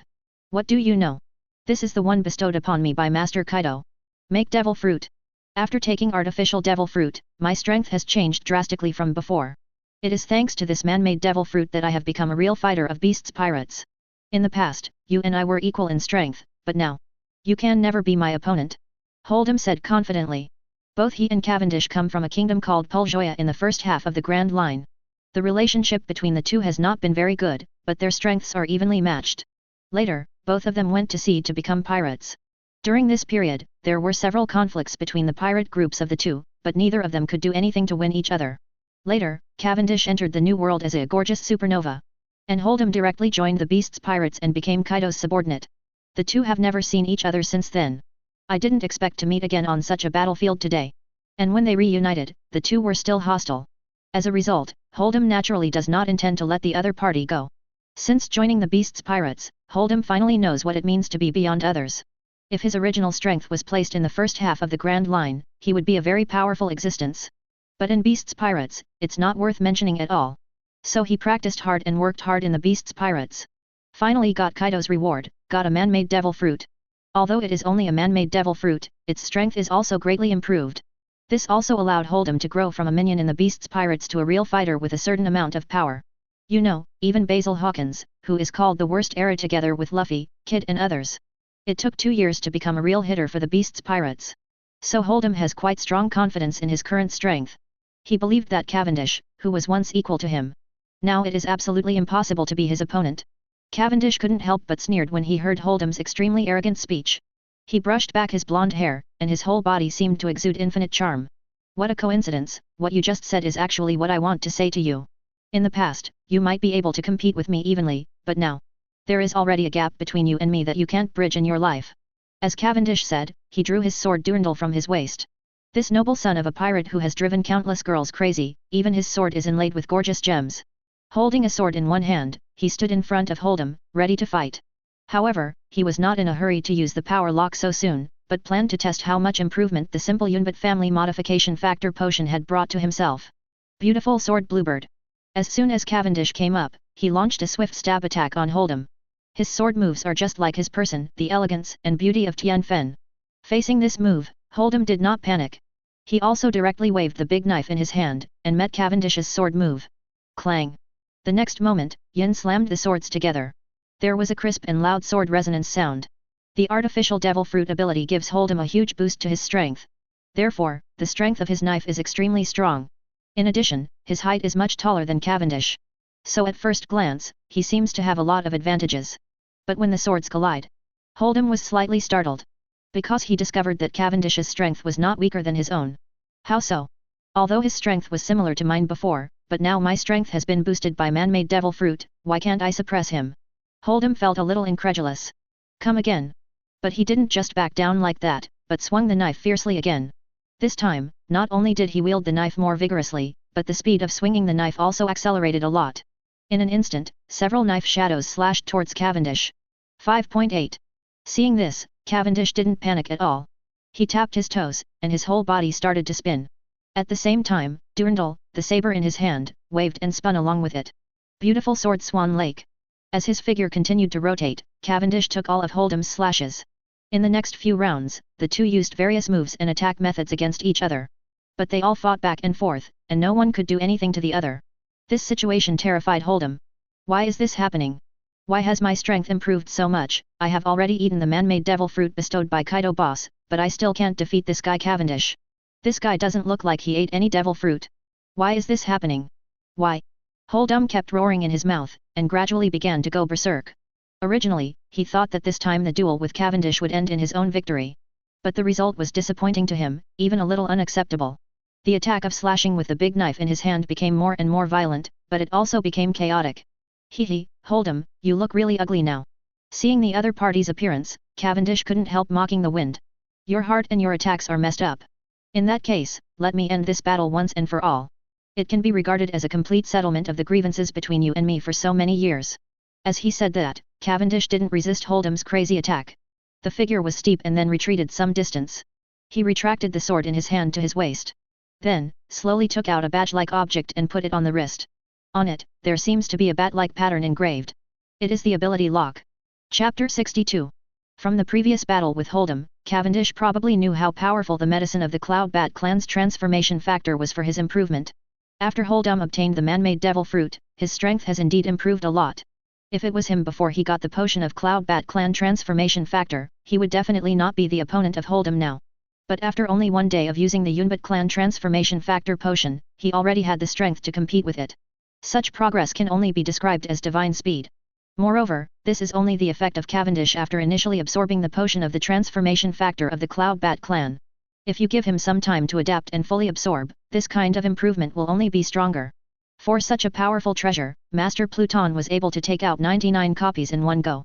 How strong and mysterious is this Master Pluton who has not yet shown himself? How deep should the foundation of the underworld be? After Cavendish sighed in his heart, he took out the ability lock and put it on his wrist. Now that you have understood how much the Cloud Bat family transformation factor potion can improve yourself, then, it's time to test the power of this ability lock. Although Cavendish has never used the ability lock in actual combat, but he can be sure that, after using this ability lock, his strength will become much stronger than now. The moment he took out the power lock, the fight between him and Hold'em, it has been declared over. What is this? Cavendish, what are you guys trying to do? Hold'em, who was on the verge of a runaway, was very puzzled when he saw that Cavendish took out an inexplicable thing from his arms and put it on his wrist. Could it be the latest fashion accessory? What the hell is this stinky guy, Cavendish, trying to do? Wearing jewelry suddenly during a fight is really unheard of. Is this looking down on my great Hold'em really hitting my lord? Hold'em looked at Cavendish's appearance, and the more he thought about it, the more angry he became. So, he reached out and patted the lion's head hanging on his waist. The next moment, the lion's head's mouth suddenly grew, with blazing flames spewing from its mouth. With 07's extremely hot breath, he attacked in the direction of Cavendish. At the same time, Hold'em's figure also moved. He brandished the long knife in his hand, rushed towards the position where Cavendish was. A raging flame was also burning on the long knife. Hellfire knife. This is Hold'em's strongest blow. He was so angry by Cavendish. Decided to do my best. It is bound to teach the other party a lesson. On the side, several givers of beasts pirates saw this scene. They all held weapons, roaring and rushed towards Cavendish. Obviously, they wanted to besiege Cavendish with Hold'em. In the world of pirates, there has never been any fair duel. Hold'em did not stop the practice of the givers around him. He became even more arrogant because of this. Humph, Cavendish, I admit that your strength has also become much stronger. But now you are surrounded by us, even if you can still be equal to me. But today, you can't escape death. You're right, the grievances between you and me for so many years should indeed be settled. Hold'em roared, and his figure had already arrived in front of Cavendish. The flames spouted by the lion's head at the waist and the long knife burning with flames. It only takes a moment to hit the opponent. Several other givers of the beasts pirates also surrounded them from all directions. Various attacks were launched at Cavendish. And the other fighters in the underworld are either a little far away from the battlefield here. Either he is entangled with the enemy in front of him and cannot escape. For a time, Cavendish had fallen into a heavy siege, isolated and helpless. However, even in such a situation, Cavendish did not show the slightest panic. The ability lock is ready to wear.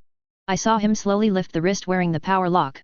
A surging energy burst out from his body instantly. Armed. The next moment, a set of dark purple armor suddenly appeared on Cavendish's body. The suit of armor fit perfectly on his body. The dark purple helmet also covered his handsome face. The supernatural lock is the key to stimulate the supernatural energy in a human body. When the abnormal energy is stimulated, this person's strength will also increase several times, dozens of times, or even hundreds of times. And when the power value it possesses reaches a certain level, You can even enter the legendary super beast state. Of course, with the supernatural energy that Cavendish has just stimulated. It is still impossible to enter the super beast state. What he presents now. It's just an ordinary armed state. But even so, it is also enough to make his strength several grades higher than before. But the moment Cavendish finished arming, Hold'em's attack and those beasts' pirates' attacks on the givers have all reached him. But such a siege. However, it was completely blocked by the supernatural energy that burst out at the moment when Cavendish finished arming. Powerful supernatural energy burst out. Directly formed an incomparably powerful shock wave. All the surrounding Hold'em, the giver, and others were thrown out. The flame attack from the lion's head on Hold'em's waist. It was also changed direction by the shock wave of different energy. Instead, it burned back towards the lion head. Hot, hot, hot. It hurts, it hurts. This sudden change caused Hold'em, who was thrown out, to roll in pain. It took a long time to extinguish the flames on his body. At this moment, Hold'em finally knew what it meant to play with fire and set himself on fire. Damn! What is he doing?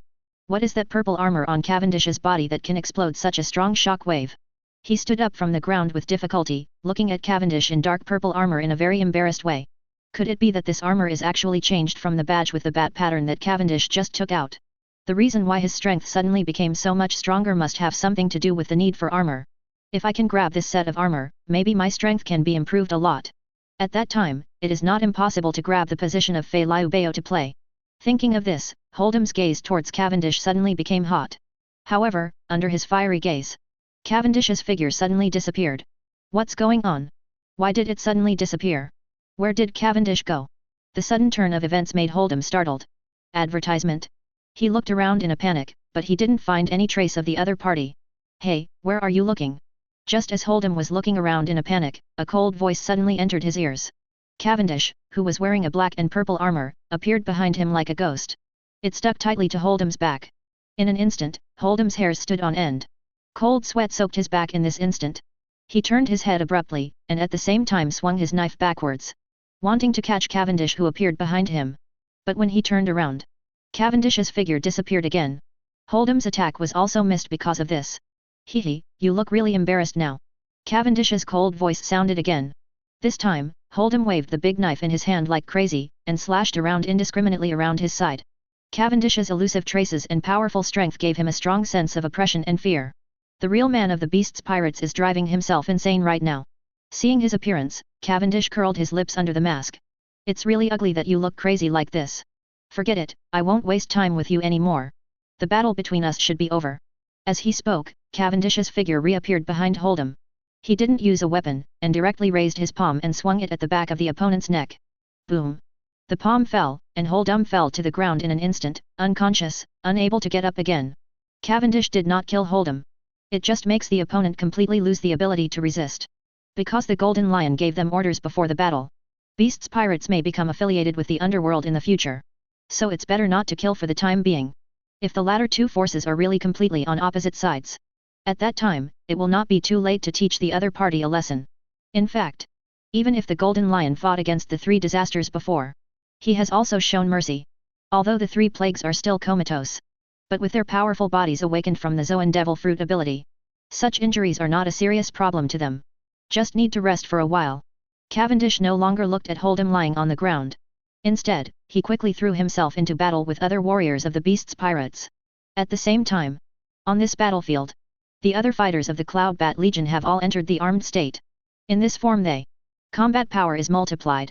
They were originally strong in the New World. Now the strength has become even stronger. When they entered the battlefield in armed form, it was like a tiger entering a herd of sheep. The warriors of the beast's pirates had no chance of resisting in front of them. For a time, the battlefield completely presented a one-sided situation. What are these guys in armor?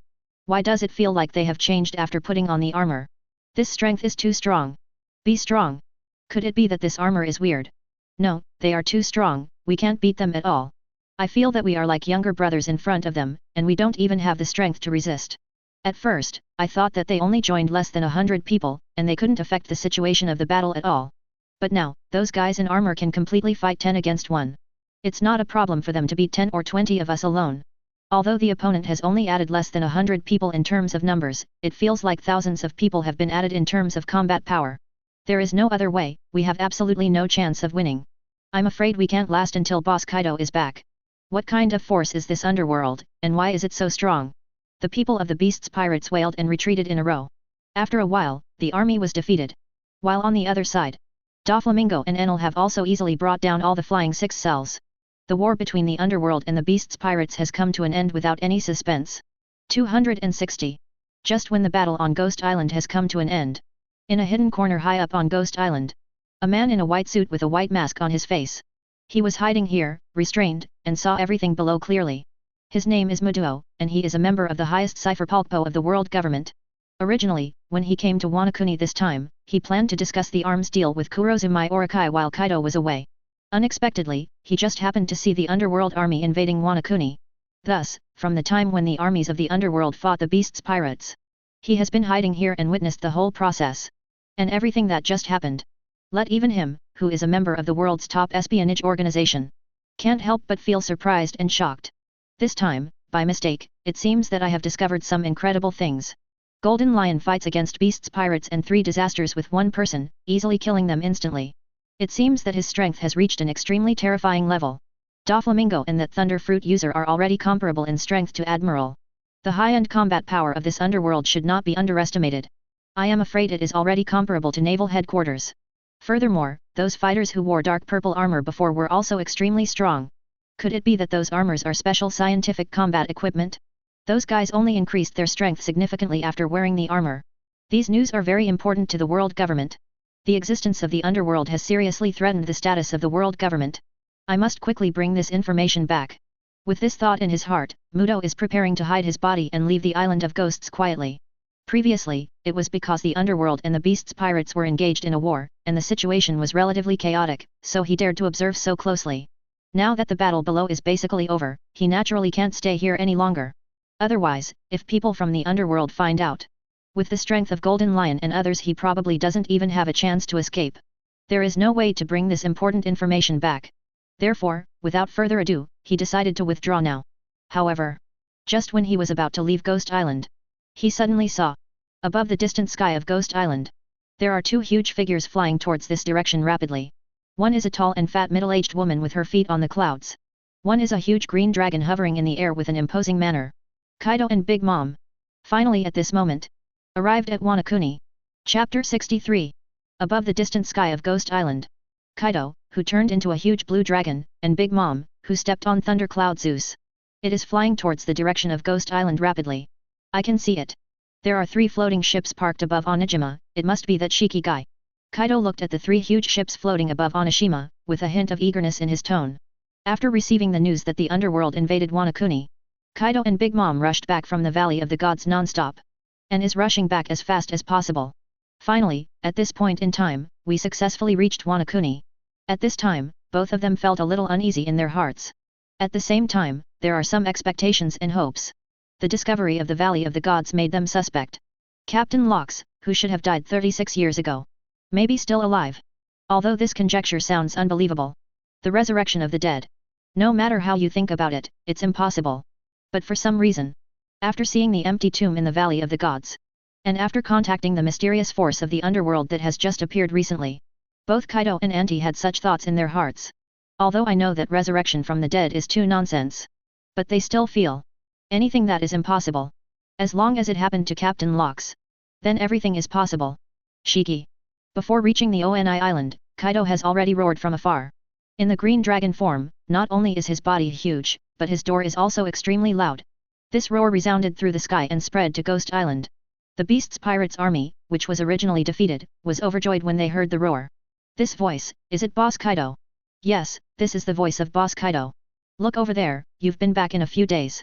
There seems to be someone beside me, who is it? Idiot, that's the 4 Emperors' aunt.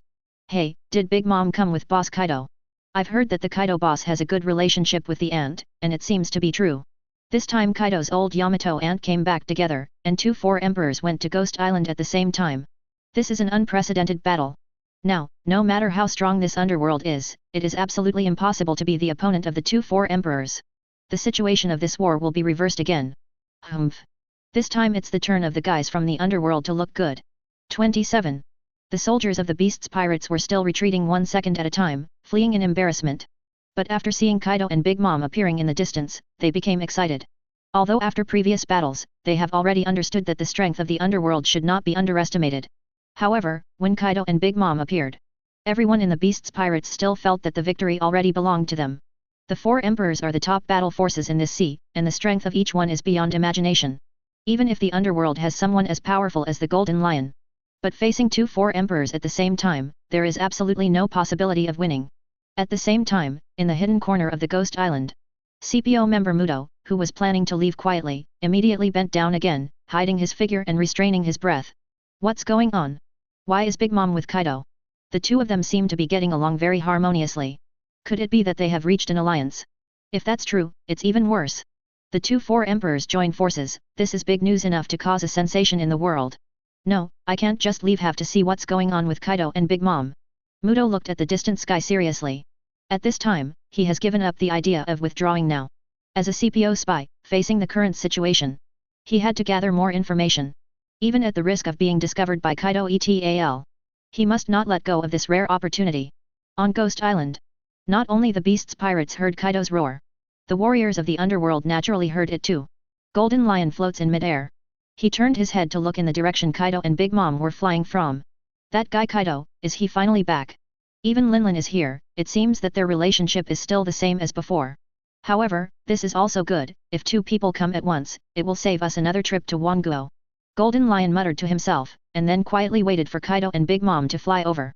Doflamingo and Enel also came to the side of the Golden Lion. Fei Liubeo had already been knocked down by the two of them, and he was unconscious like the three calamities. Is that dragon, Kaido? It looks really strong. And the old woman next to him has a strong breath. I really want to have a good fight with them.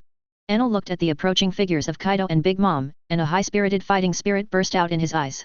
Now he can be described as very aggressive. Seeing the appearance of two strong men also successfully stimulated his desire to fight. Doflamingo also stared intently at the two figures that were getting closer. In the past, he still had some fear when facing Kaido. In his previous partnership with Kaido, he wasn't too afraid to go against the other party's wishes. But now, feeling Kaido's powerful and turbulent aura, there was no fear on Doflamingo's face. So what if four emperors come? In front of the underworld, no matter whether you are a dragon or a worm, you have to submit obediently.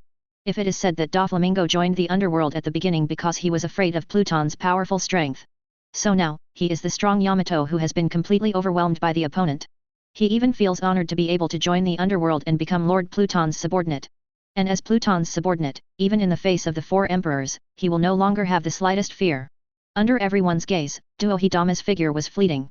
They soon came to the sky above the Ghost Island. Kaido stopped slowly in the air, his eyes swept over the Ghost Island. Then, he saw the devastation on Ghost Island. Yin, Quinn, and Jack fell unconscious in the central building of Ghost Island. Fei Liubeo and the others also fell not far from Golden Lion and the others, motionless, apparently having lost consciousness. And on the main battlefield where the armies of the two sides fought, the battle was even more tragic. His subordinates, including the Numberer, the Real Hitter, and the Endower, etc., were all defeated. Advertisement. The Beast's Pirates, which he founded and led, are completely like a prodigal dog at the moment. This made Kaido, who was already a little angry, even more angry. He cast his fire-breathing eyes on the Golden Lion floating in midair. Hello Shiki. What have you done to my men? Kaido snapped and questioned Golden Lion. Feeling Kaido's anger, Golden Lion smiled without any panic. Just to help you test the strength of your Beast's Pirates. But it doesn't look like much. As Golden Lion said, he shrugged his shoulders pretending to be relaxed. His reaction made Kaido furious even more. Shiki. You're still as arrogant as ever.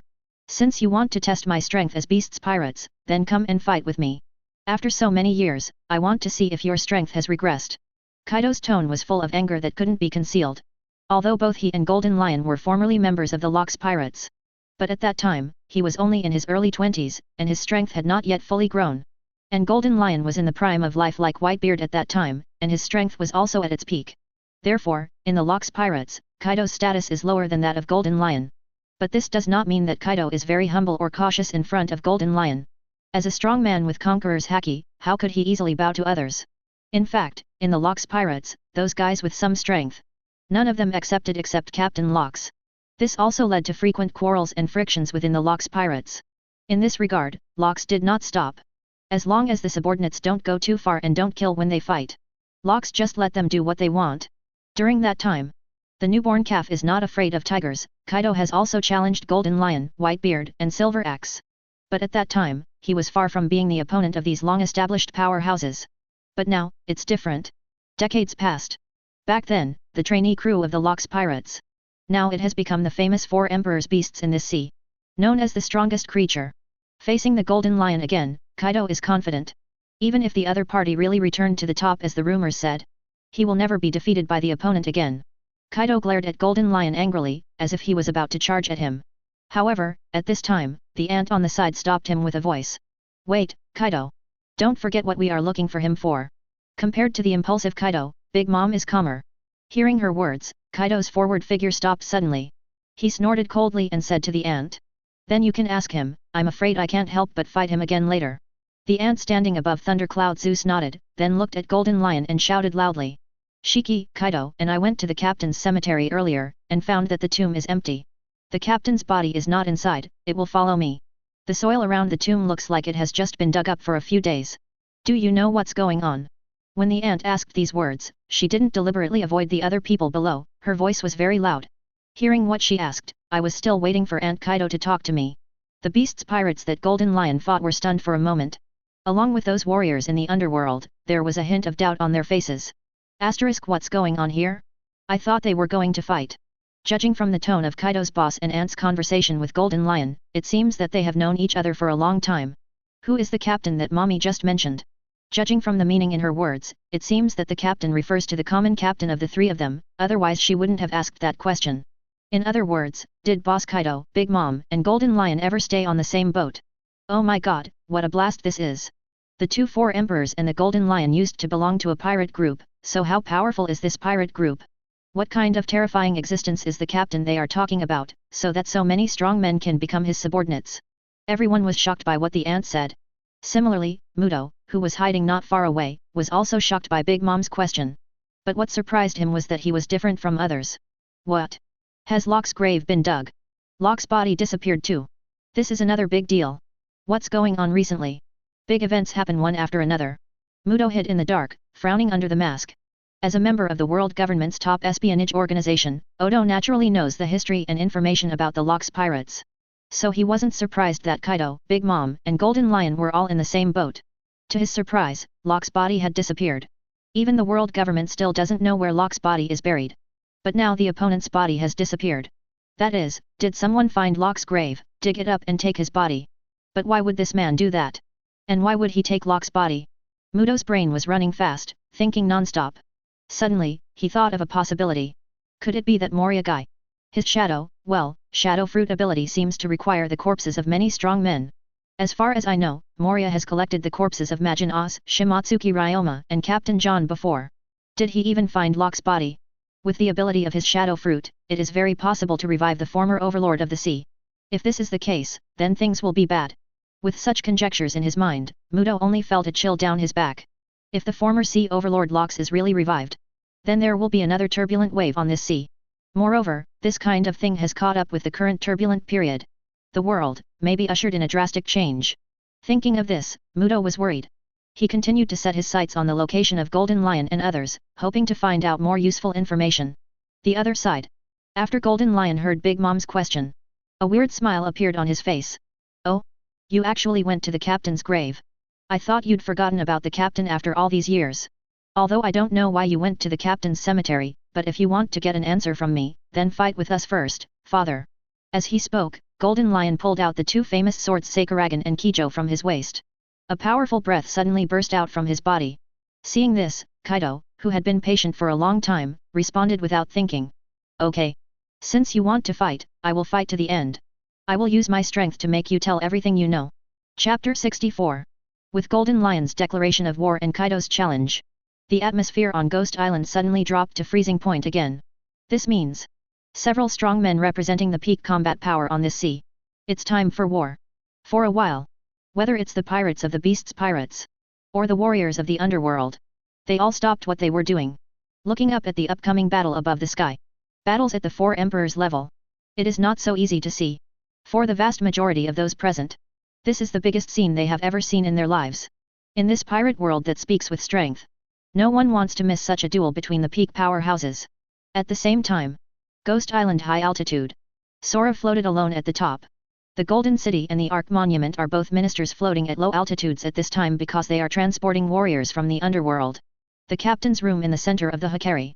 Lox, wearing Pluton armor, sat quietly on the giant chair of the coffin of the underworld. Everything that happened below was within his perception. He did not stop the upcoming battle between Golden Lion and Kaido. Because, this order was originally given to Golden Lion by him. From what Kaido and Big Mom said earlier. In fact, he could probably guess the intention of these two people to go to the Valley of the Gods. It seems that Kaido and Linlin, like Shiki, have not forgotten me as the captain after so many years. However, this fight still has to continue. At least call that world government guy and take a look.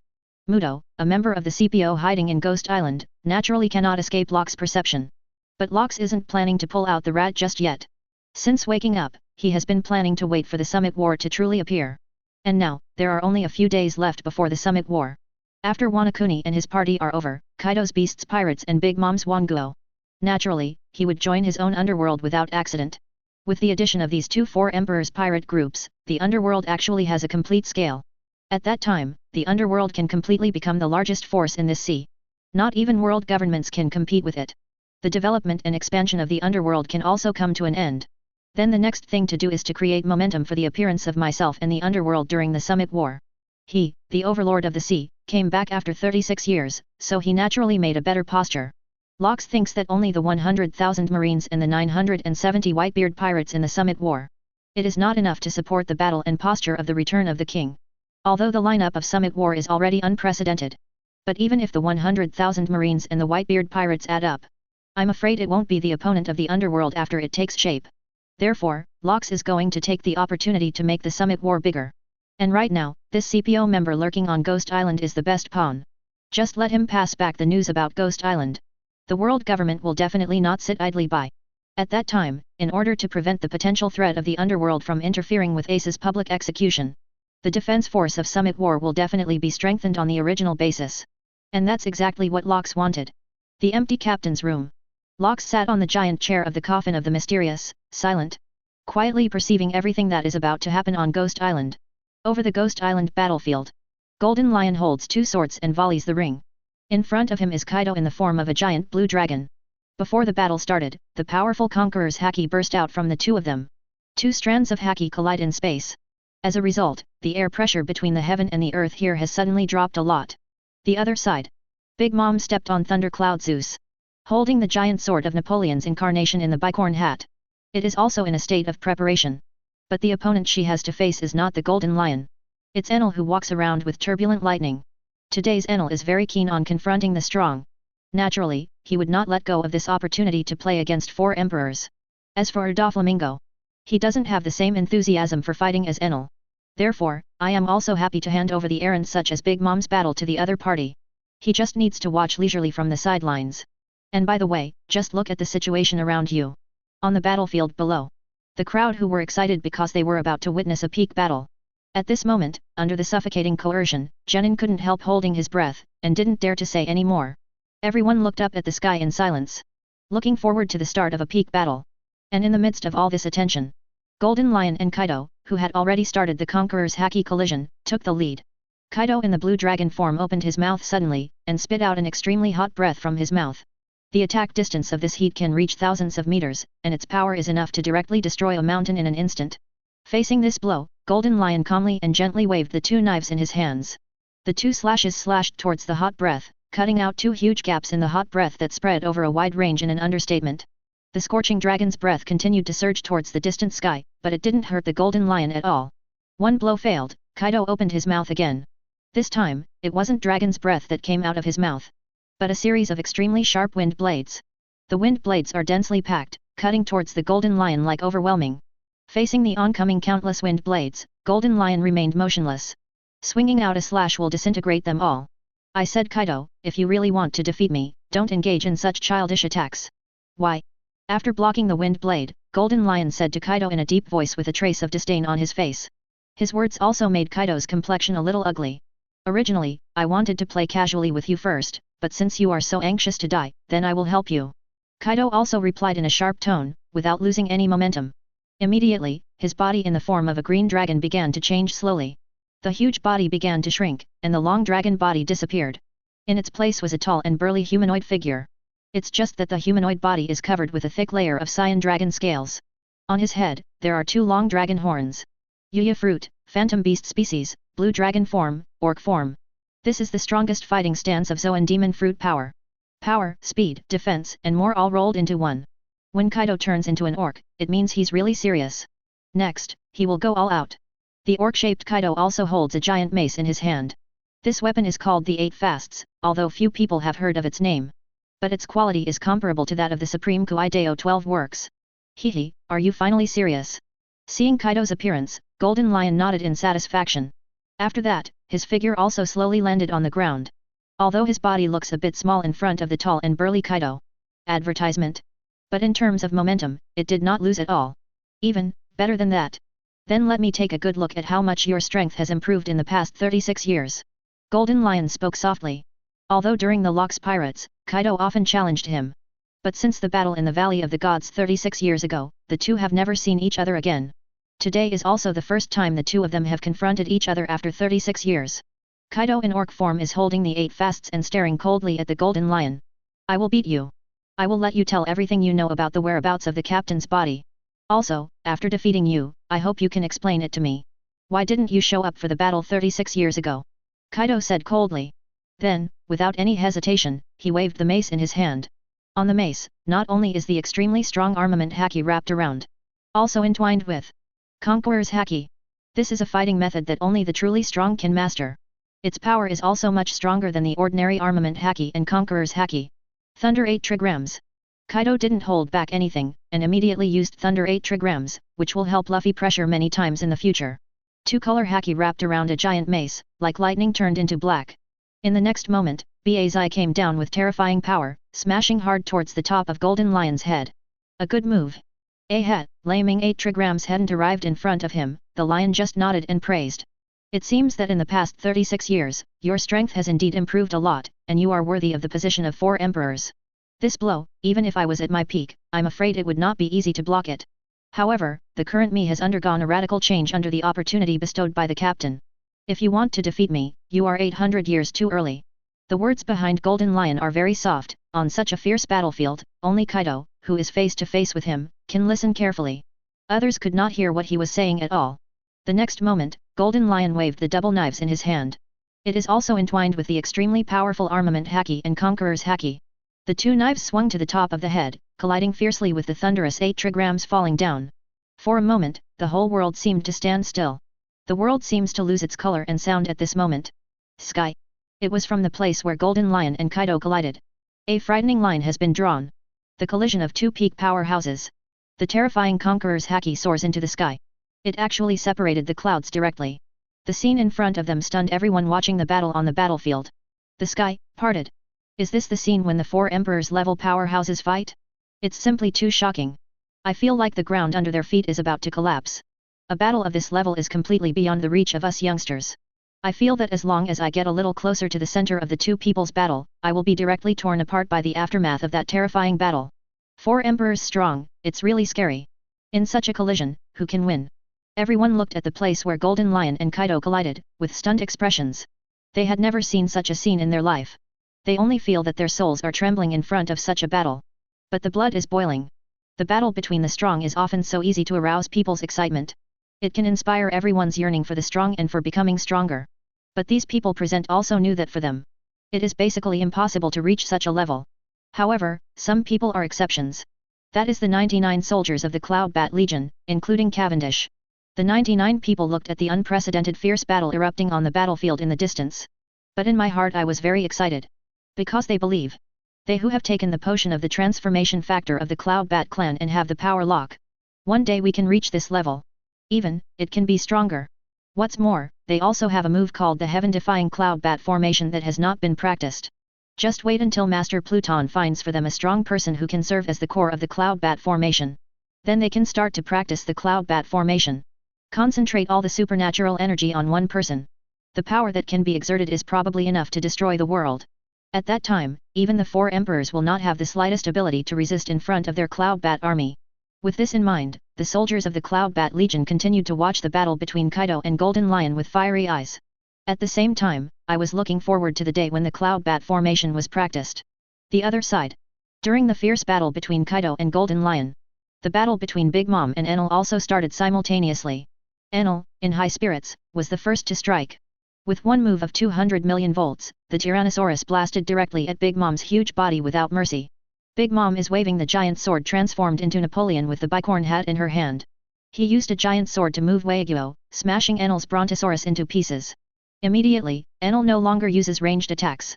Holding a golden trident, she turned into an electric light and flashed in front of the ant. Started a close-to-body fight with the opponent. The powerful armament haki is wrapped around the golden trident, and the attack is very vigorous. During the 2 years in the House of Time and Spirit, Enel spent a long time practicing the use of armament haki. In addition, Golden Lion, a top powerhouse, once taught him. So his attainment in haki is not low now. However, even after 2 years of practice, his strength has improved rapidly. But it is still a bit unrealistic to want to change from being defeated by the Straw Hat Luffy to an existence far surpassing the 4 emperors like Golden Lion in such a short period of time. With his current strength, at most he can only be equal to Big Mom. For a while, neither side could do anything to the other. But even so, Enel also played extremely excitedly, getting more and more courageous as he fought. The swords in Jinsan and Dama's hands kept colliding, and there was an astonishing shock aftermath. This battle scene also horrified everyone on the distant battlefield. Of course, compared to the evenly divided and entangled battle here, everyone is still paying more attention to the confrontation between Golden Lion and Kaido. The fierce collision between the two didn't last long before the winner was decided. The Thunder 8 trigrams used by Kaido in the strongest orc form is extremely fierce. But it is still not the opponent of Golden Lion who has experienced 2 years of training in the House of Time and Spirit. After the two collided briefly, Kaido's attack is ruthlessly disintegrated. His huge body was directly blasted hundreds of meters away by the Golden Lion. It didn't stop until it hit the wall of a building. And that building was directly hit and collapsed. Kaido was buried in the ruins like this. With the world's strongest physique and super recovery ability, he didn't stand up immediately. Instead, he lay down motionless in the ruins. The Golden Lion wields dual knives. Slowly walked to the ruins. He looked at Kaido who had fallen to the ground but was not seriously injured. Without speaking first, Kaido lay in the ruins. For some reason, the hostility in his body dissipated a lot. He raised his head and locked his eyes on the Fekong floating above the ghost island. After a while, the Emperor of the Sea, known as the strongest creature, spoke slowly. He spoke in a voice only the Golden Lion could hear. "Hey, Shiki, you just said, a chance from the captain, right? That is to say, the captain, is he really still alive?" Chapter 65. "Hey, Shiki, you just said, a chance from the captain, right? That is to say, the captain, is he really still alive?" Kaido was lying in the ruins, his eyes fell on the flying ship high in the sky, and he said slowly in a voice that only the Golden Lion standing in front of him could hear. In the previous confrontation with the opponent, Kaido undoubtedly fell to the disadvantage. Today's Golden Lion is far superior to its former peak state, and naturally it is no longer comparable to the 4 emperors. Defeat Kaido's thundering 8 trigrams in an instant, knocking him flying hundreds of meters away. With one blow, the judge will be judged. But Kaido, who was originally aggressive and irritable, was not angry this time because he lost so quickly. He just lay quietly in the ruins, without any intention of getting up and continuing to fight again. There seemed to be a bit of sadness on his face. And the reason why he had such a reaction was because he captured a sentence that Golden Lion said in the previous collision. "Now I have undergone a radical change under the opportunity bestowed by the captain." This is what the Golden Lion said before he struck the thundering 8 trigrams. The words Golden Lion said were also very soft, only Kaido who was in front of him at that time could hear. And it is precisely because of hearing this sentence that Kaido will show his current reaction. Golden Lion said that the improvement of his strength is all thanks to the opportunity given by the captain. Doesn't that mean that the captain is really alive? Moreover, it is very likely that it is on the Fekong ship at the highest point. Thinking of this, Kaido couldn't help feeling hot. Facing Kaido's question, Golden Lion stood in front of him, but did not directly answer his question. "Kaido, you lost.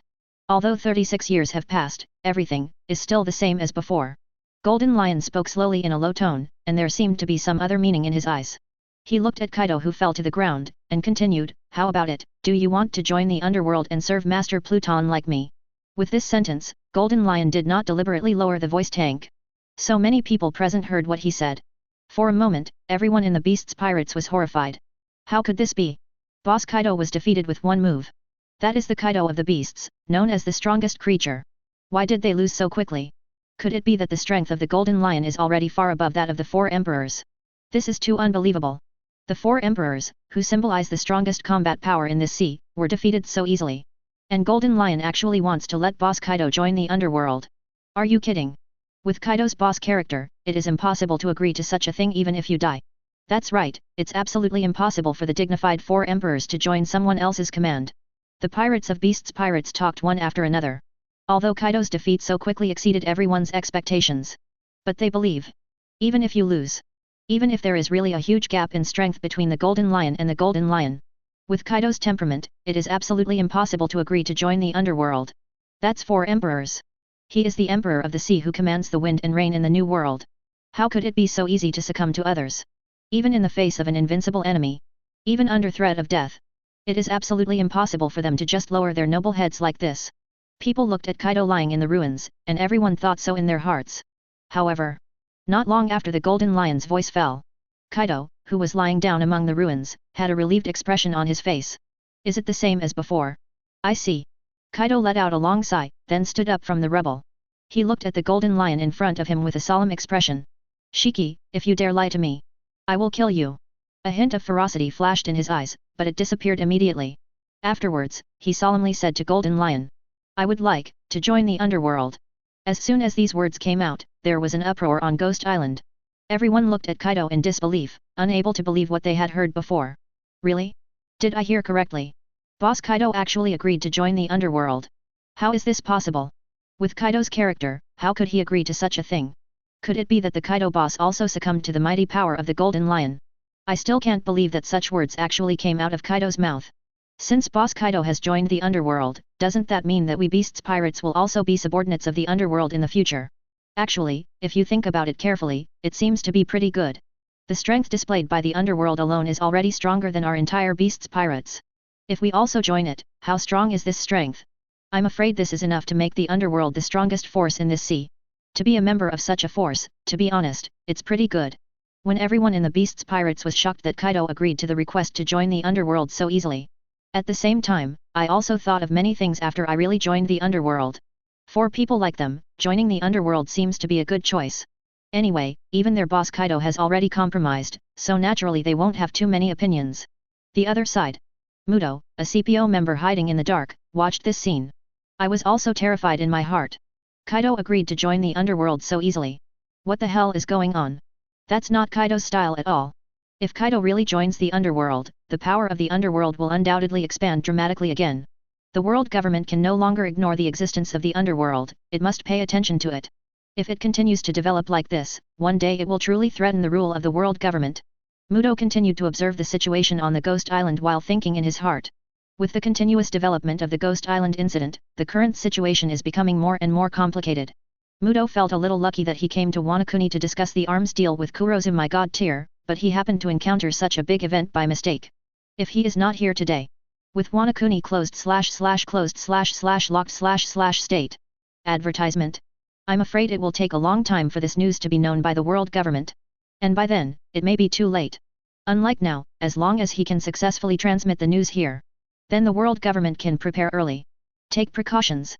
At the same time. On the battlefield where Big Mom and Enel are. The two were still fighting fiercely. The golden trident collided with the giant sword Napoleon constantly. The power of thunder and the power of soul compete with each other. In a short period of time, the two of them still have nothing to do with each other. Is this the powerhouse of the 4 emperors level? The strength is really strong. Enel cheered up, his eyes sparkling brightly. Full of fighting spirit. And the ant secretly sighed in her heart. When did a guy with such a strong strength jump out of the sea? The strength of the underworld is truly unfathomable. Just as the ant was feeling so emotional in her heart, the voice of Kaido announcing joining the underworld came out not far away, which made her also stunned. What's going on with this guy Kaido? Suddenly announced that you have joined the underworld. What did he say to Shiki just now? Big Mom flicked away the golden trident that Enel attacked, and then distanced herself from Enel, not to continue entanglement. She stepped on Thundercloud Zeus and flew towards the direction of Kaido and Golden Lion. Kaido, what do you mean? When he came to Kaido, Yunma asked directly. Kaido looked at the ant with a complicated look, but didn't say anything. Instead, the Golden Lion on the side spoke to him. Yo, Linlin. Since Kaido has joined our underworld, do you want to come too? In this way, it seems that we have really returned to decades ago. Golden Lion retracted the 2 knives in his hands to his waist, and did not intend to continue to fight. The ant couldn't help frowning when she heard what he said. As if it really went back decades ago. Shiki, what do you mean by that? Ant felt a little strange, it didn't seem like something a Golden Lion would say. although they were once members of the Lox Pirates. But they belong to different teams, and they are not familiar with each other. Why did that sentence sound just now, as if they used to have a very good relationship? However, facing the ant's question again, Golden Lion didn't answer, but just shrugged casually. This can't help but make the ant even more puzzled. She frowned and looked at Kaido. I found that the other party was just standing silently by the side. It seemed that he was waiting for his own answer. What the hell does that mean? For a while, Yin's mother couldn't help but fell into deep thought about being an army. And on the battlefield below, everyone looked intently at the place where the ant and the others were. Hiss, Golden Lion actually sent an invitation to Big Mom again. Could it be that, apart from us beasts pirates, the underworld seems to be taking in Big Mom and her subordinates? Isn't this appetite a bit too much? Will Ant really agree? Now I'm not sure. After all, even Boss Kaido agreed to this for the first time just now. No one can say for sure now. If Big Mom agrees, then the underworld will absorb 4 Emperor's pirates in one go. In this way, is there really any force in this sea that can compete with it? I'm afraid even the world government / government will have to fear 3 points. What kind of magical power does this mysterious force that just emerged a few days ago have? In just a few days, it has changed from an unheard of force to such a terrifying existence. All the people on the battlefield were discussing in low voices, nervously waiting for the next answer from Big Mom. And in the midst of all this attention, Big Mom frowned tightly, switching her gaze back and forth between Golden Lion and Kaido.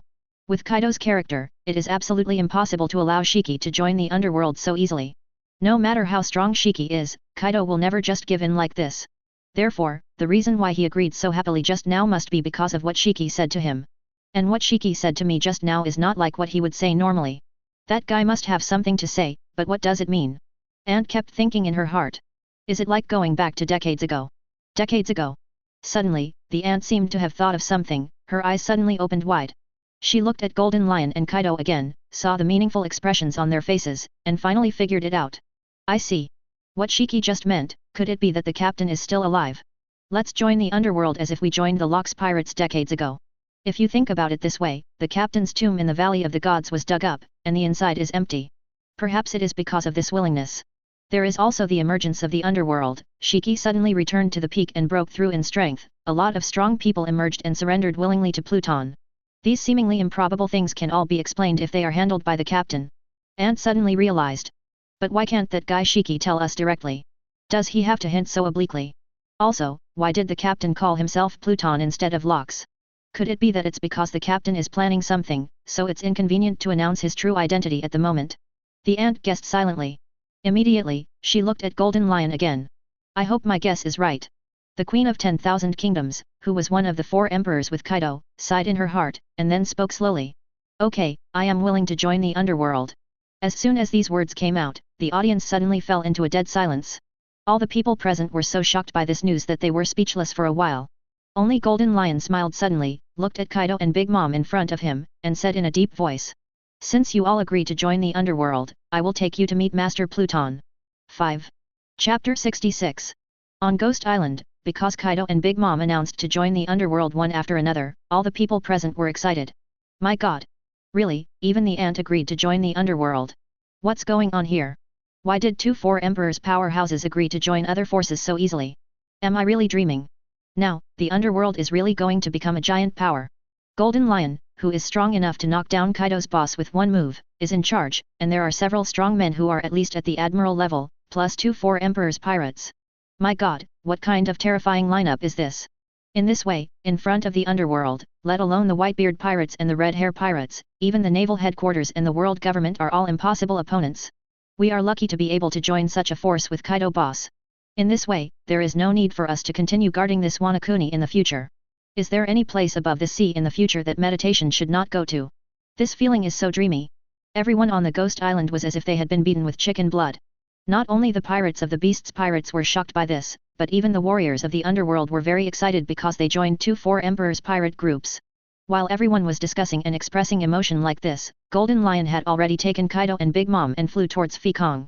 Next, the 4 emperors are going to meet the legendary Master Pluton. Doflamingo and Enel continued to stay on Ghost Island, taking charge of managing the Beasts pirates who had just joined the underworld. 050. The other side. Mudo, who was hiding in the dark of Ghost Island, looked up at Golden Lion, Kaido and others flying high above the sky, with extremely serious expressions under the mask. Things really seem to be starting to spiral out of control. Kaido joined the underworld with Big Mom. What is it for? Is there any unspeakable secret in this mysterious underworld? No, I can't stay here any longer. It's almost time to gather information here, and there will be no more fighting here. I will easily be discovered by them if I continue to stay here. There are so many strong people gathered around, if they are discovered, it will be over. Let's retreat now, we must fully report everything we saw today. Mudo made up his mind after thinking for a while. Immediately, he got up slowly and chose an extremely concealed route to leave the island of ghosts.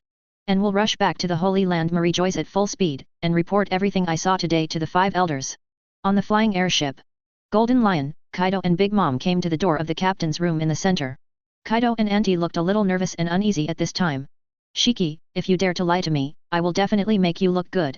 But even so, Kaido still did not forget to put a harsh word on Golden Lion. After all, everything before was nothing more than their guesswork from the words of the Golden Lion.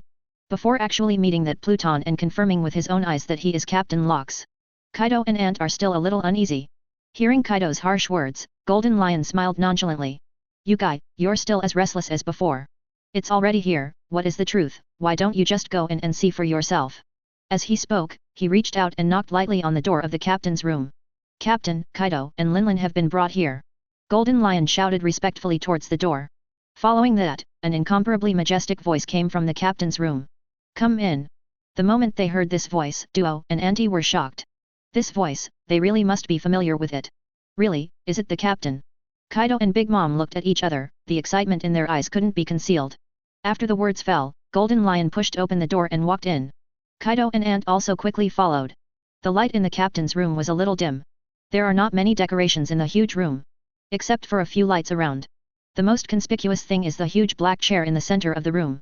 Sitting on the giant chair was a man in black armor and a black helmet. From his body, there was a vague aura of a king looking down on the world. The moment Kaido and Big Mom stepped into the captain's cabin, they were completely attracted by the man sitting on the giant black chair. It's the captain's black coffin.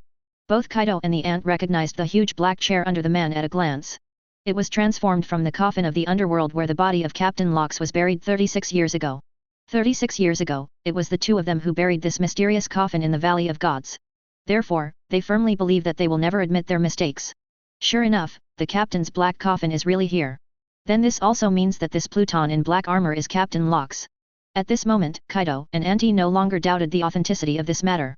The familiar voice before, together with the giant chair that was transformed from the coffin of Xianming, and the unique kingly aura emanating from Pluton. All of this is telling Kaido and Big Mom one thing. That is, Captain Lox is alive. And, sitting in front of them right now. In the next moment, these two sea emperors who were all powerful in the new world knelt down to Lox who was sitting on the huge chair in the coffin of mystery without hesitation. Subordinate Kaido, Linlin, greets the captain. There was an unconcealable excitement in the voices of the two of them. Alive. Captain Lox really is alive. The maritime overlord who was once invincible in an era has really returned now. At this moment, Kaido and Ant suddenly had the urge to cry. 36 years ago, they accompanied Lox to fight bravely in the Valley of the Gods. It's a pity that with a huge gap in numbers, they still lost in the end. And Captain Lox also fell because of this. It was they who buried the coffin of the mysterious underworld that contained Lox's body. But now when he learned that the other party was still alive and returned in the form of Pluton, the excitement in their hearts is beyond words. Advertisement. Even though they have dominated the new world for 10 or even decades. Even though they are the most powerful and terrifying 4 emperors in the eyes of the world. In front of Lox, they are still the most loyal subordinates. Get up, everyone.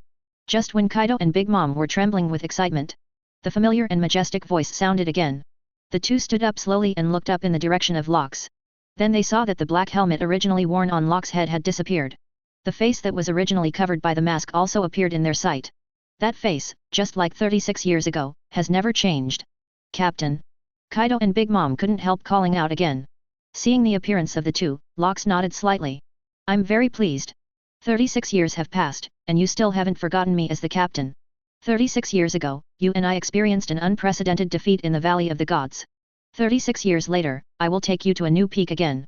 This time, we will be invincible in front of us. Lox's tone sounded calm. But these words were like a heavy hammer, hitting everyone's hearts hard. Even the first Golden Lion to rejoin Lox was no exception. What Lox said made their chests seem to be burning with raging flames. In front of us, there is absolutely no opponent. Golden Lion, Kaido, and Big Mom looked very excited. A few casual words from Lox ignited their blood that had not been burned for a long time. This is also one of the reasons why, even after decades, these powerful men who cross the sea still have great admiration and loyalty to Locks. Ding! It is detected that the host has successfully captured Kaido and Charlotte Linlin, the old S-level part. Congratulations to host for getting 2 random lucky draw opportunities. Just as the blood of Golden Lion and others was boiling, the system's prompt sounded in Locke's mind. With the qualifications of the 2 Four Emperors, Kaido and Big Mom, they naturally won the S-level evaluation given by the system without a doubt. System, start a random lottery draw. Hearing the prompt tone, Locks directly ordered the system without the slightest hesitation. Received. Random lottery in progress. Ding! Congratulations to host for obtaining the Arm of the Dimension and the Gate of Practice. Dimensional Arm, the Gate of Practice, the mysterious magic props from the legendary world of magic soldiers. After use, it can create an independent practice space. 1 day in the real world is equivalent to 60 in the Gate of Practice.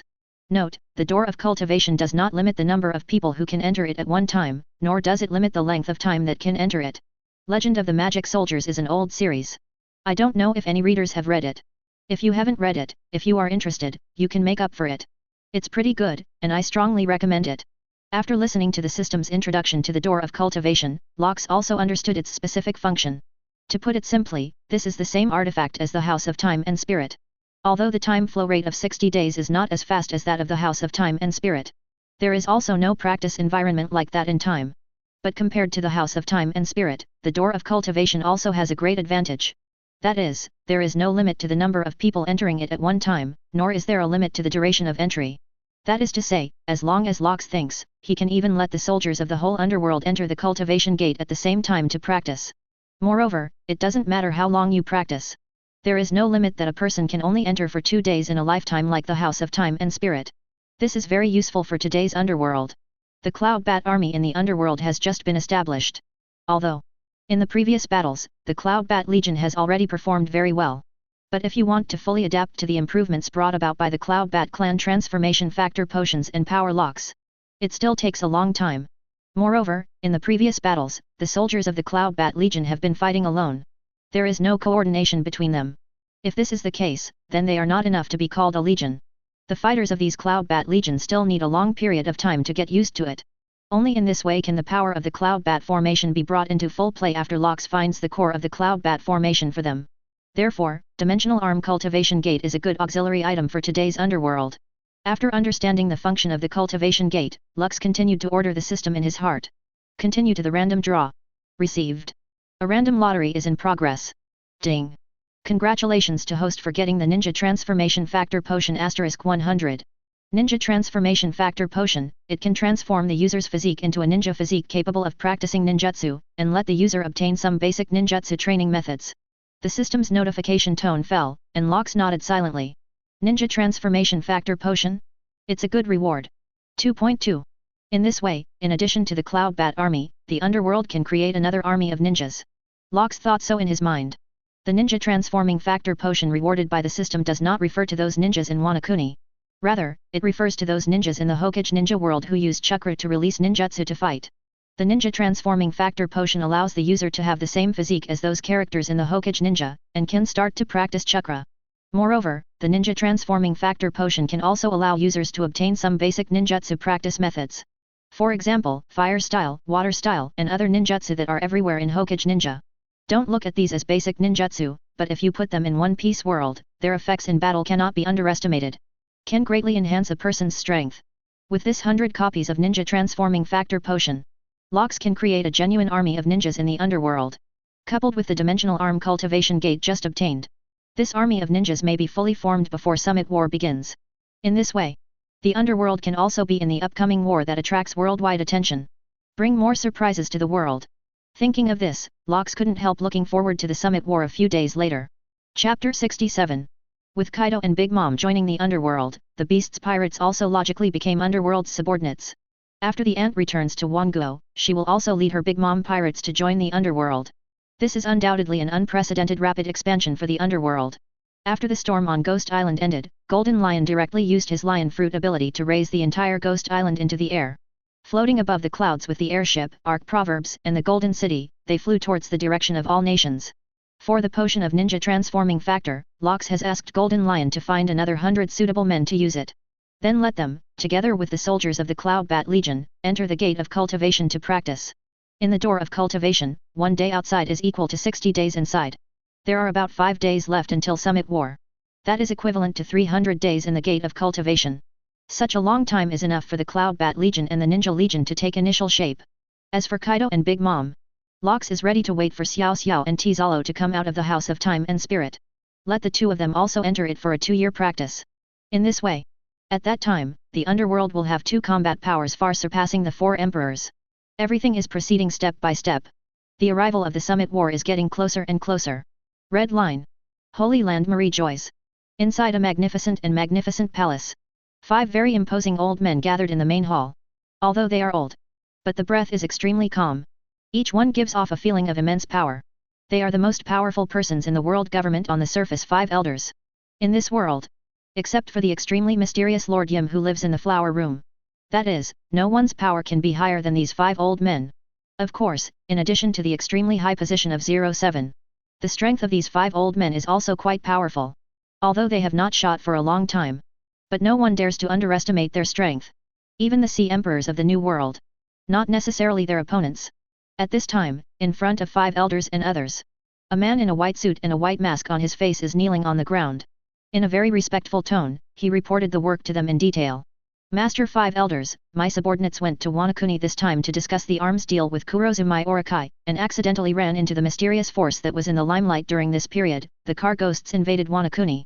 In the beginning, the underworld fought the Beasts Pirates on the Isle of Ghosts. Golden Lion monopolized the 3 disasters of Beasts Pirates with 1 person, and easily defeated the 3 of them.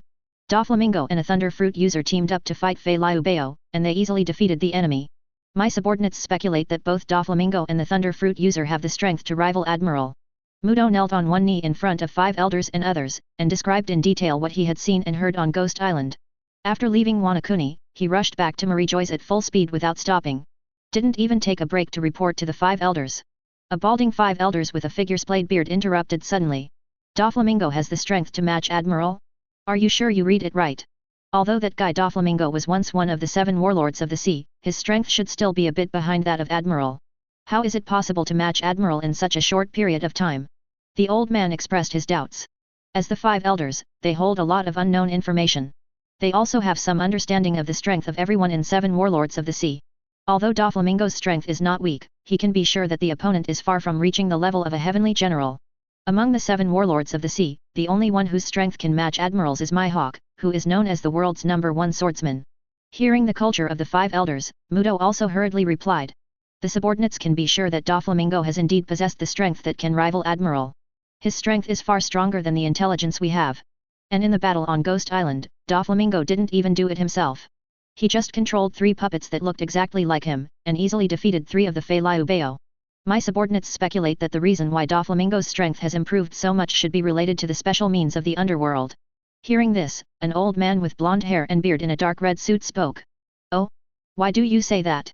Have you discovered anything new? Facing the old man's question, Mudo nodded. As a result, during the process of observing the army of the underworld fighting with the army of Beasts Pirates, the subordinates found that the other party seemed to have a team of nearly 100 people. They were originally some well-known experts or newcomers in the New World, and they should have been recruited into the underworld in the past few days. In the battle with the Beasts Pirates army, this 100-man squad performed very well. They seem to be able to wear a set of strange dark purple armor, and after wearing that armor, their strength is several times stronger than before. In addition, in the subsequent battle with Kaido of the Beasts, Golden Lion also directly defeated the opponent with 1 move.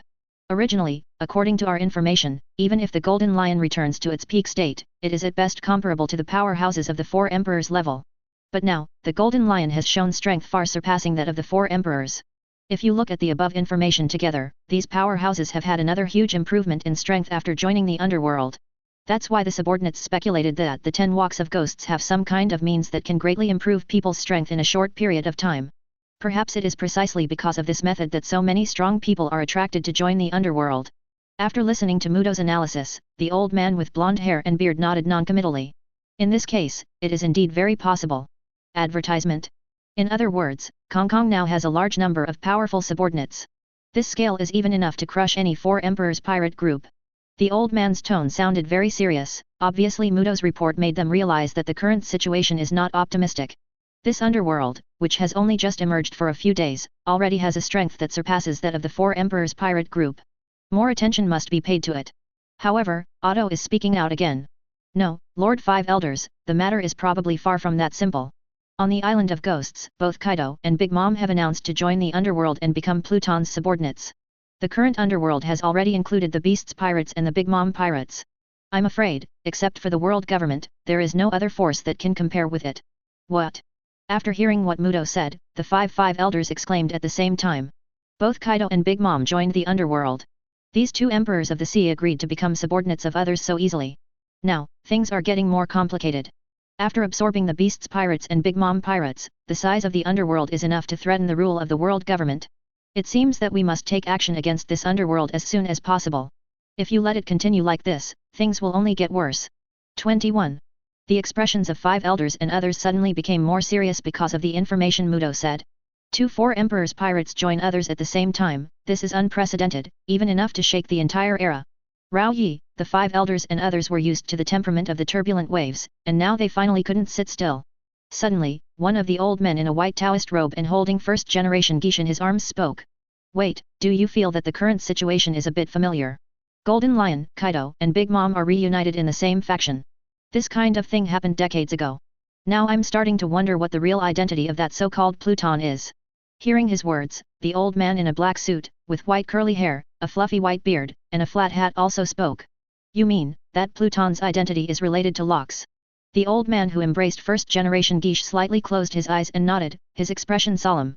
And at this moment, Muto, who was kneeling in front of them on one knee, also spoke again. Master Five Elders, his subordinates are preparing to report this matter. When the underworld just reached Wanakuni, Kaido was not in Wanakuni, but went to the Valley of the Gods with Big Mom. According to what they later said, Locke's body appears to have been buried in the Valley of the Gods. It's just that now, the tomb is empty, and Locke's body is gone. According to guesses from the renovated soil next to the cemetery, the time when the tomb was dug up basically coincides with the time when the underworld appeared. Muto specially saved this information for the last. Hearing his words, the faces of Five Elders and others became even more serious. Even the air pressure in the main hall seems to have dropped a lot. Besides these, are there any other important reports? After a moment of silence, one of the Five Elders asked Muto. Muto shook his head, this subordinate has already reported everything he has seen and heard on the Ghost Island. Hearing this, the Five Elders waved his hand, since that's the case, then you should step back first. After Muto left, the Five Elders and others with extremely serious expressions spoke again. Does that mean, that guy Locke is still alive? Apart from him, there should be no one who can bring Golden Lion, Kaido, and Big Mom together at the same time, right? But, in the Battle of the Valley of Gods 36 years ago, didn't we already confirm that the opponent was dead? 177. Is there any ability in this world that can bring the dead back to life? If so, then things will be bad. The five old men who held the highest power in the world government sat around a group, discussing with each other in heavy tones. Regardless of whether that Pluton is Locke's or not, the existence of the underworld has become a huge threat. And the opponent's appearance just in time for Fire Fist Ace's public execution, it's really troublesome. The news of the public execution has been announced to the whole world, and it is absolutely impossible to postpone it.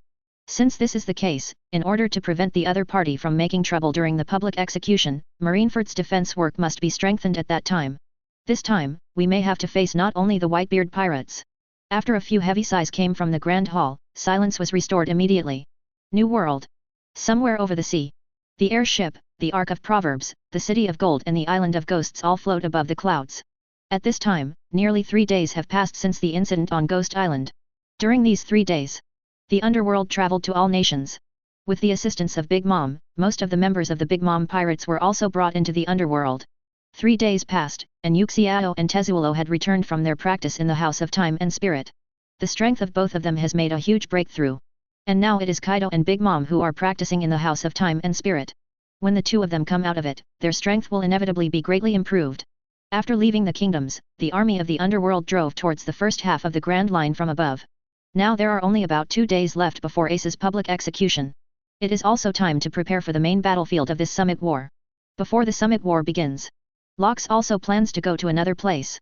That is the deep sea prison where countless vicious people are imprisoned impelled down. The last member of the Cloudbat Legion that Locke envisioned. It is also the core candidate of the Cloudbat formation. Being held there right now. Chapter 68. Naval Headquarters Marineford. Inside the Marshal's office. Sengoku and Garp sat at the desk facing each other. This time there are only the two marine veterans in the office. Things in the underworld seem to be developing in an uncontrollable direction. I just received news from 5 elders that even Kaido and Big Mom have joined the underworld. Now, the power of the underworld has expanded beyond imagination. Sengoku put his hands on the desk and said with a serious expression. Opposite him, Garp also changed from his previous idle appearance, with the same dignified expression.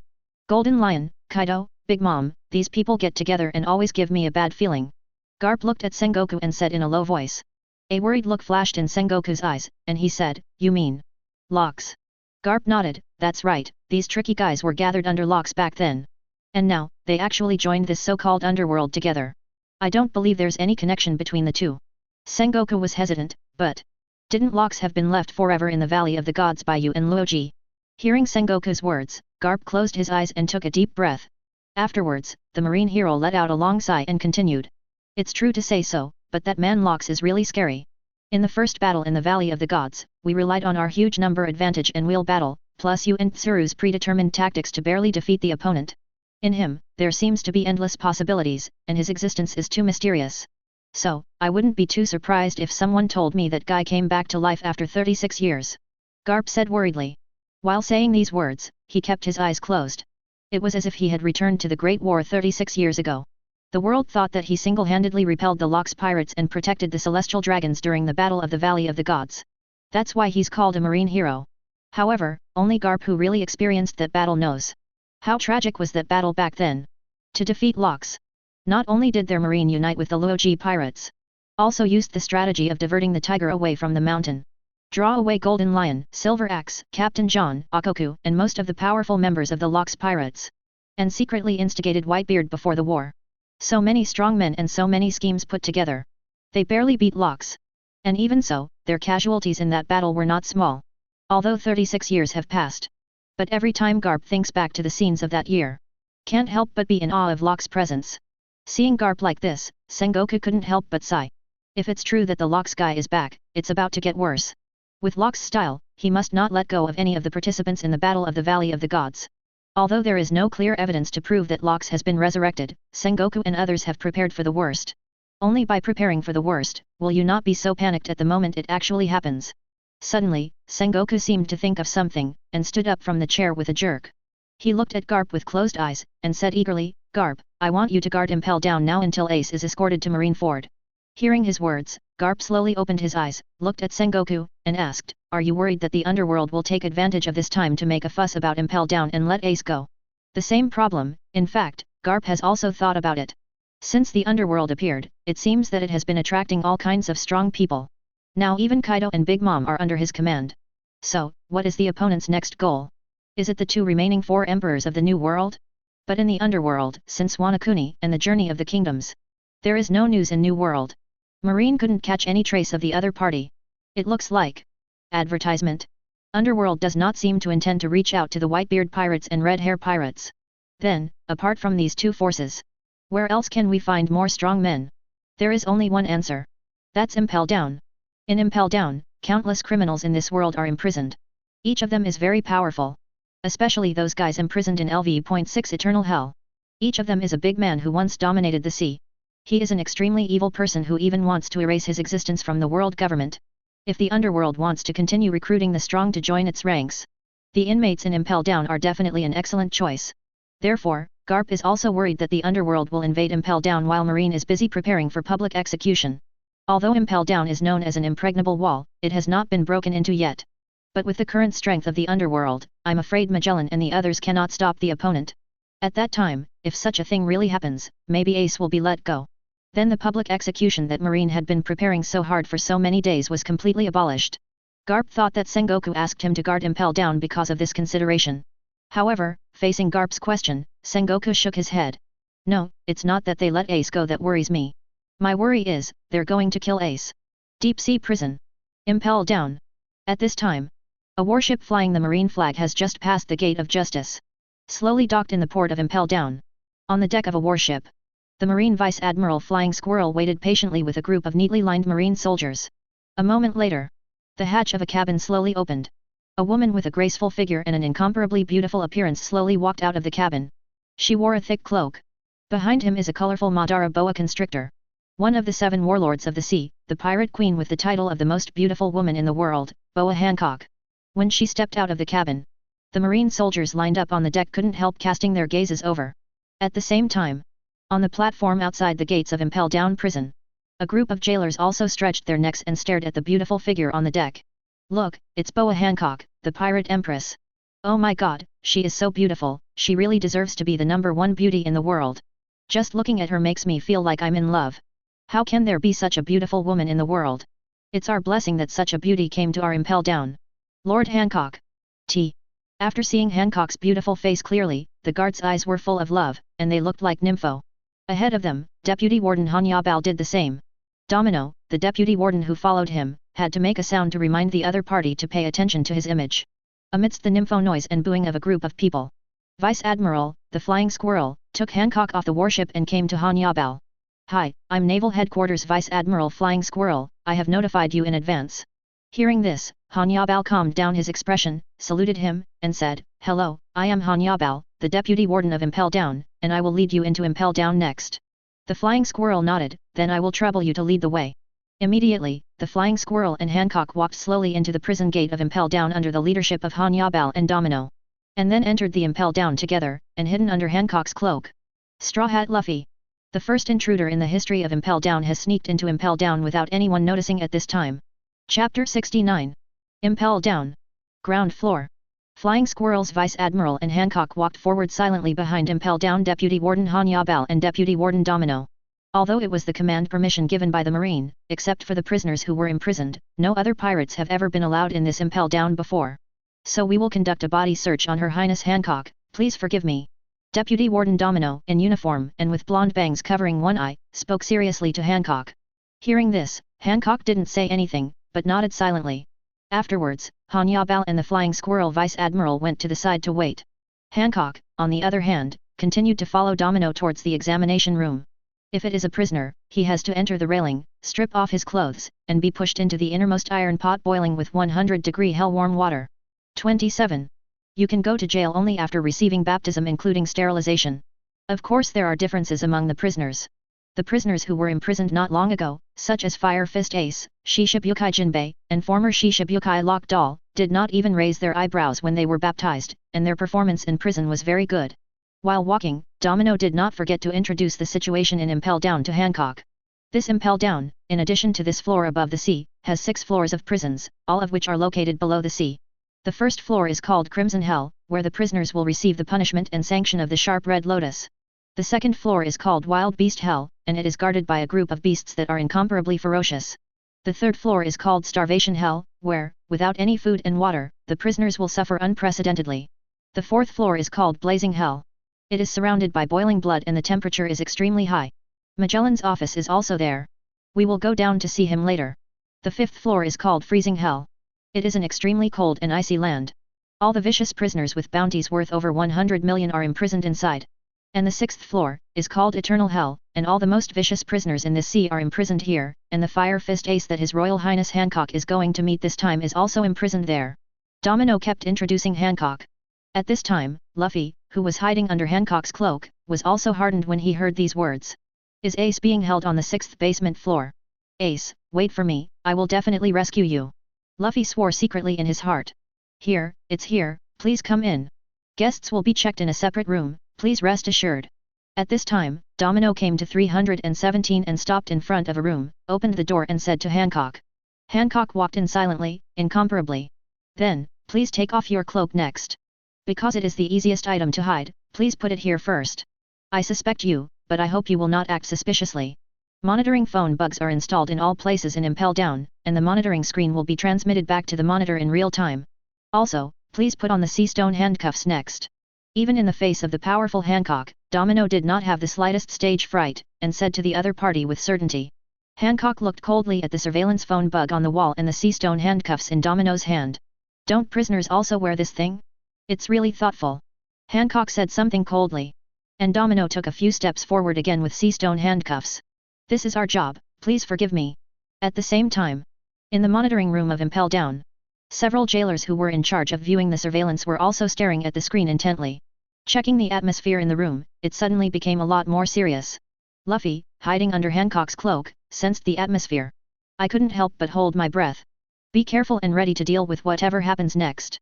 At this time, Hancock, who was originally like an iceberg, suddenly showed a shy girlish expression to Domino. With her beautiful face. Even Domino, who is also a woman.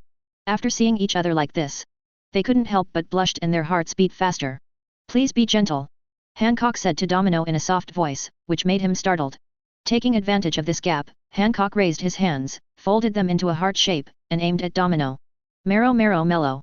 The next moment, Paramecia's sweet fruit ability was activated. The domino in front of him and the surveillance phone bug on the wall were all turned into stone. That's it, Luffy. After finishing these, Hancock spoke to Luffy under the cloak. Luffy emerged from under the cloak. It's so dangerous, I didn't plan to take a gamble and sneak out when she couldn't see it. You can turn anything to stone, which is a real help. Luffy put on his straw hat and smiled at Hancock. Huff, but Hancock looked at him worriedly, and said softly, it seems that I can only send you here, and then my ability will be sealed by sea stone, and if the cloak is taken away, I will hide it. You are gone. I wanted to help you more. The most beautiful woman in the world who hated men extremely, had a somewhat apologetic tone towards Luffy in her tone. Hearing her words, Luffy smiled indifferently. What are you talking about? If I am alone, I can't even come to this kind of place. I'm content to be able to enter a building surrounded by warships. Hearing this, Hancock continued to say seriously, Luffy, this is a fortress built to keep people from entering, absolutely don't cause riots. If you get caught, you won't be able to get out for the rest of your life. Hearing Hancock's reminder, he nodded. Don't worry, I won't mess around. Thank you so much for bringing me here, Hancock. I will never forget this kindness, and I will repay you one day. As he spoke, Luffy grabbed Hancock's hand. Looking at Luffy's sincere smile, Hancock instantly showed a shy look like a girl again. For a while, I couldn't help falling into some unrealistic fantasies. Luffy didn't care so much, and climbed directly to the ceiling of the examination room. Hey, you can unlock petrification now. Next, I will do a good job. It's so slow. Outside the inspection room, the Flying Squirrel's Vice Admiral and Han Yabao have been waiting for a long time. Suddenly, a burst of phone bugs rang. Puff puff. Han Yabao took the phone bug out of his pocket and picked it up. Deputy Warden Han Yabao, the video in the examination room was suddenly interrupted. Are you okay? The anxious voice of the guard in the monitoring room came from the other end of the phone bug. What? The video is interrupted. Isn't this a good opportunity for me, as the deputy prison warden, to go in and peek at His Highness Hancock's physical examination? Han Yabao suddenly became excited when he heard this. Hey, what is going on in your mind? Vice Admiral, a flying squirrel at the side, helplessly supported his forehead when he saw this. But just when the two were about to enter the examination room to investigate the situation, the door of the examination room opened in response. Hancock and Domino came out, taking off their cloaks and putting on sea stone handcuffs. Seeing that nothing happened, everyone continued to move forward and boarded the elevator leading to the 4th underground floor of Blazing Hell. After Hancock and others took the elevator and left, Luffy, hiding on top of the ceiling beams of the Impel Down, was also on the move. Advertisement. He took out a small card from the brim of his straw hat. That's Ace's life card. When the Alabasta brothers parted, Ace once gave this life card to Luffy. And tell him that this life card can guide them to meet again. Now, the life card, which was originally the size of an A4 paper, became only half the size of a palm. There are still traces of burning on the edge of the life card. Flickering little sparks. This meant that the life of the owner of this life card, Potter Cast D Ace, was coming to an end. Look at the life card in your hand. Luffy's expression was a little dignified.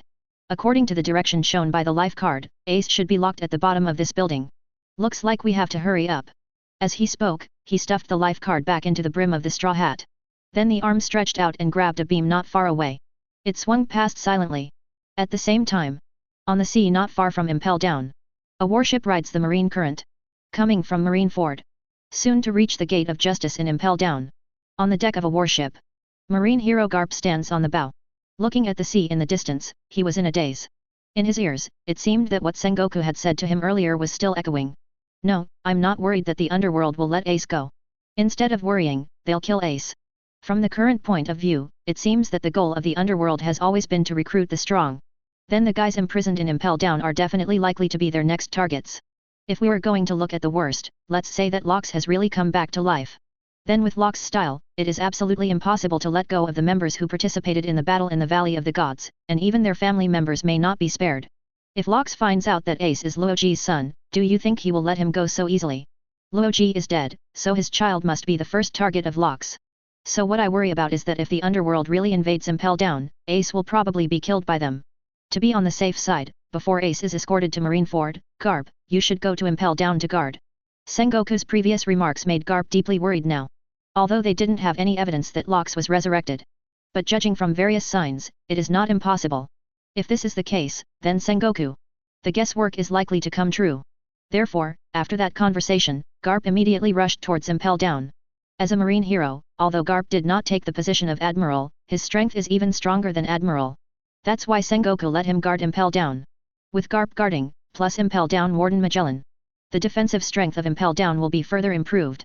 Even so, it may not be able to stop the current underworld. But this is also the strongest force that Marine can separate under the current situation. After all, Marine and Admiral are also busy with the preparations for the public execution. As the home of execution, Naval Headquarters Marineford also needs enough strength to defend. In the distance, the huge figure of the Gate of Justice gradually appeared. Garp looked at the sea in the distance, and heaved a long sigh. Is that Lox guy really alive? If I can, I still hope that this is nothing more than our unfounded worries. I can't imagine the upheaval in the world if that guy came back. Garp prayed silently in his heart. At the same time, there was another worry in his heart. If Sengoku's guess is correct. If Ace is in danger as Luoji's son. #BA. Own grandson Luffy. Is it also likely to encounter a crisis? That boy Luffy, I don't know where he is now. Getting shot by the bear guy on the Sabayati archipelago seems like a good thing for him at a time like this. In this case, it should be enough to keep him away from this Uzumaki temporarily. Garp sighed again. And the warship he was on was getting closer and closer to Impel Down's Gate of Justice. The other side. Over Impel Down. Above the thick clouds. The army of the underworld is floating here quietly at this time. After a day of traveling. The underworld also successfully came to the first half of the Great Road from New World. Came to the sky above this Impel Down. Their next goal. Indeed, as Sengoku and the others guessed. Some strong men who are going to be imprisoned in Impel Down are also recruited. However, the army of the underworld did not immediately invade Impel Down. It just hovered quietly above the clouds. This is an order from Lox. The reason why he did this. Because when it reaches the sky above Impel Down, Lox's wide-ranging perception already knows that Luffy has just invaded Impel Down. Moreover, he also perceived another interesting thing. That is Garp is also heading towards Impel Down at the moment. This point is inconsistent with the original plot. But Lox can roughly guess the reason why Garp came to Impel Down at this time. Perhaps it has something to do with the recent actions of the underworld. In the captain's room of the sky, Lox sits on a giant black chair, perceiving everything below with great interest. In his perception, Garp has passed through the gates of justice. Almost time to reach Impel Down. He's in no rush to let the underworld invade Impel Down now. Instead, prepare to take a good look at what comes next. In the dim captain's room, Lox whispered to himself. Hehe, although there are some differences from the original plot, the current situation seems to be more interesting. Garp, what do you do when you find out your grandson is invading Impel Down? Let me take a good look at whether you, a marine hero, can carry out your own justice to the end like you did 36 years ago. Chapter 70. Impel Down. Basement 1. At this time, a rare commotion occurred in Crimson Hell. Buggy, the pirate clown who had just been imprisoned in the cell. It suddenly disappeared. After searching for a while, the jailers found. It turned out that the other party was actually a demon fruit power. And when they imprisoned each other, they ignored this problem. Did not put sea stone handcuffs on the other party. It also gave the other party an opportunity to take advantage of. Use the fruit ability to escape from the cell, come out. Now, the jailers and Crimson Hell's guard Blue Gorilla Brugally are hunting down Buggy the clown in the basement. And during the hunt, the jailers discovered by accident. There is actually an extra intruder in Impel Down Straw Hat Luffy. Although I don't know how the other party sneaked into this iron wall. But now the other party seems to join hands with the escaped clown Buggy. Already fled in the direction of the second basement floor. For a while, the jailers were in a mess. In this deep-sea prison Impel Down known as the Iron Wall. But it has never allowed a pirate to successfully invade. If we continue to let the other party do whatever they want in this Impel Down, the majesty and reputation of Impel Down will be damaged by it. So the jailers are doing their best to hunt each other down. Stop, don't run. They're over there, grab 'em. Stop, Straw Hat. And Buggy the clown, you're under arrest. They must not be allowed to escape. In the basement prison, echoed the voices of the jailers shouting incessantly. However, no matter how they chase. However, the Straw Hat Luffy and the clown Buggy are still unable to be arrested. Instead, the opponent fell into the lower level of Wild Beast Hell from the entrance of Crimson Hell. As Warden Magellan and Deputy Warden Han Yabal are now hosting Hancock. So basically no one can stop the menacing Straw Hat Kid Luffy. Even the beast boss Sphinx in the wild beast hell on the second basement floor. They were also defeated by Luffy without exception. Besides, Buggy also took the opportunity to release all the prisoners on the second basement floor. Caused an even greater disturbance.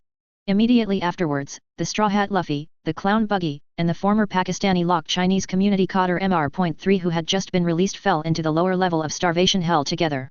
The increasingly serious situation forced the prison chief Salutes in Impel Down to go out in person. At the same time, extremely powerful jailer beasts were dispatched.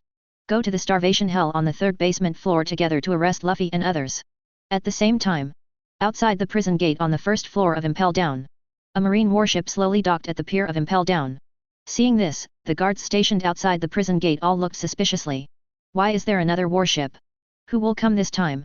Today's Impel Down is so lively. In the past, no one else came except for the warships escorting the prisoners. It should be because the execution of Fire Fist Ace is imminent, and all the big shots from Marine should come and have a look. I don't know which big shot it will be. The jailers looked at the warship docked by the pier and discussed in low voices.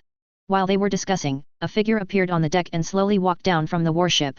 It was an old man with grey hair and a strong figure, and the cloak of justice behind him fluttered in the wind. It's Vice Admiral Garp. I didn't expect Vice Admiral Garp to come. The legendary marine hero has come Impel Down. I don't know what he came to Impel Down for. It was an honor to meet Vice Admiral Garp so close. When Garp's figure appeared in everyone's sight, the jailers all exclaimed.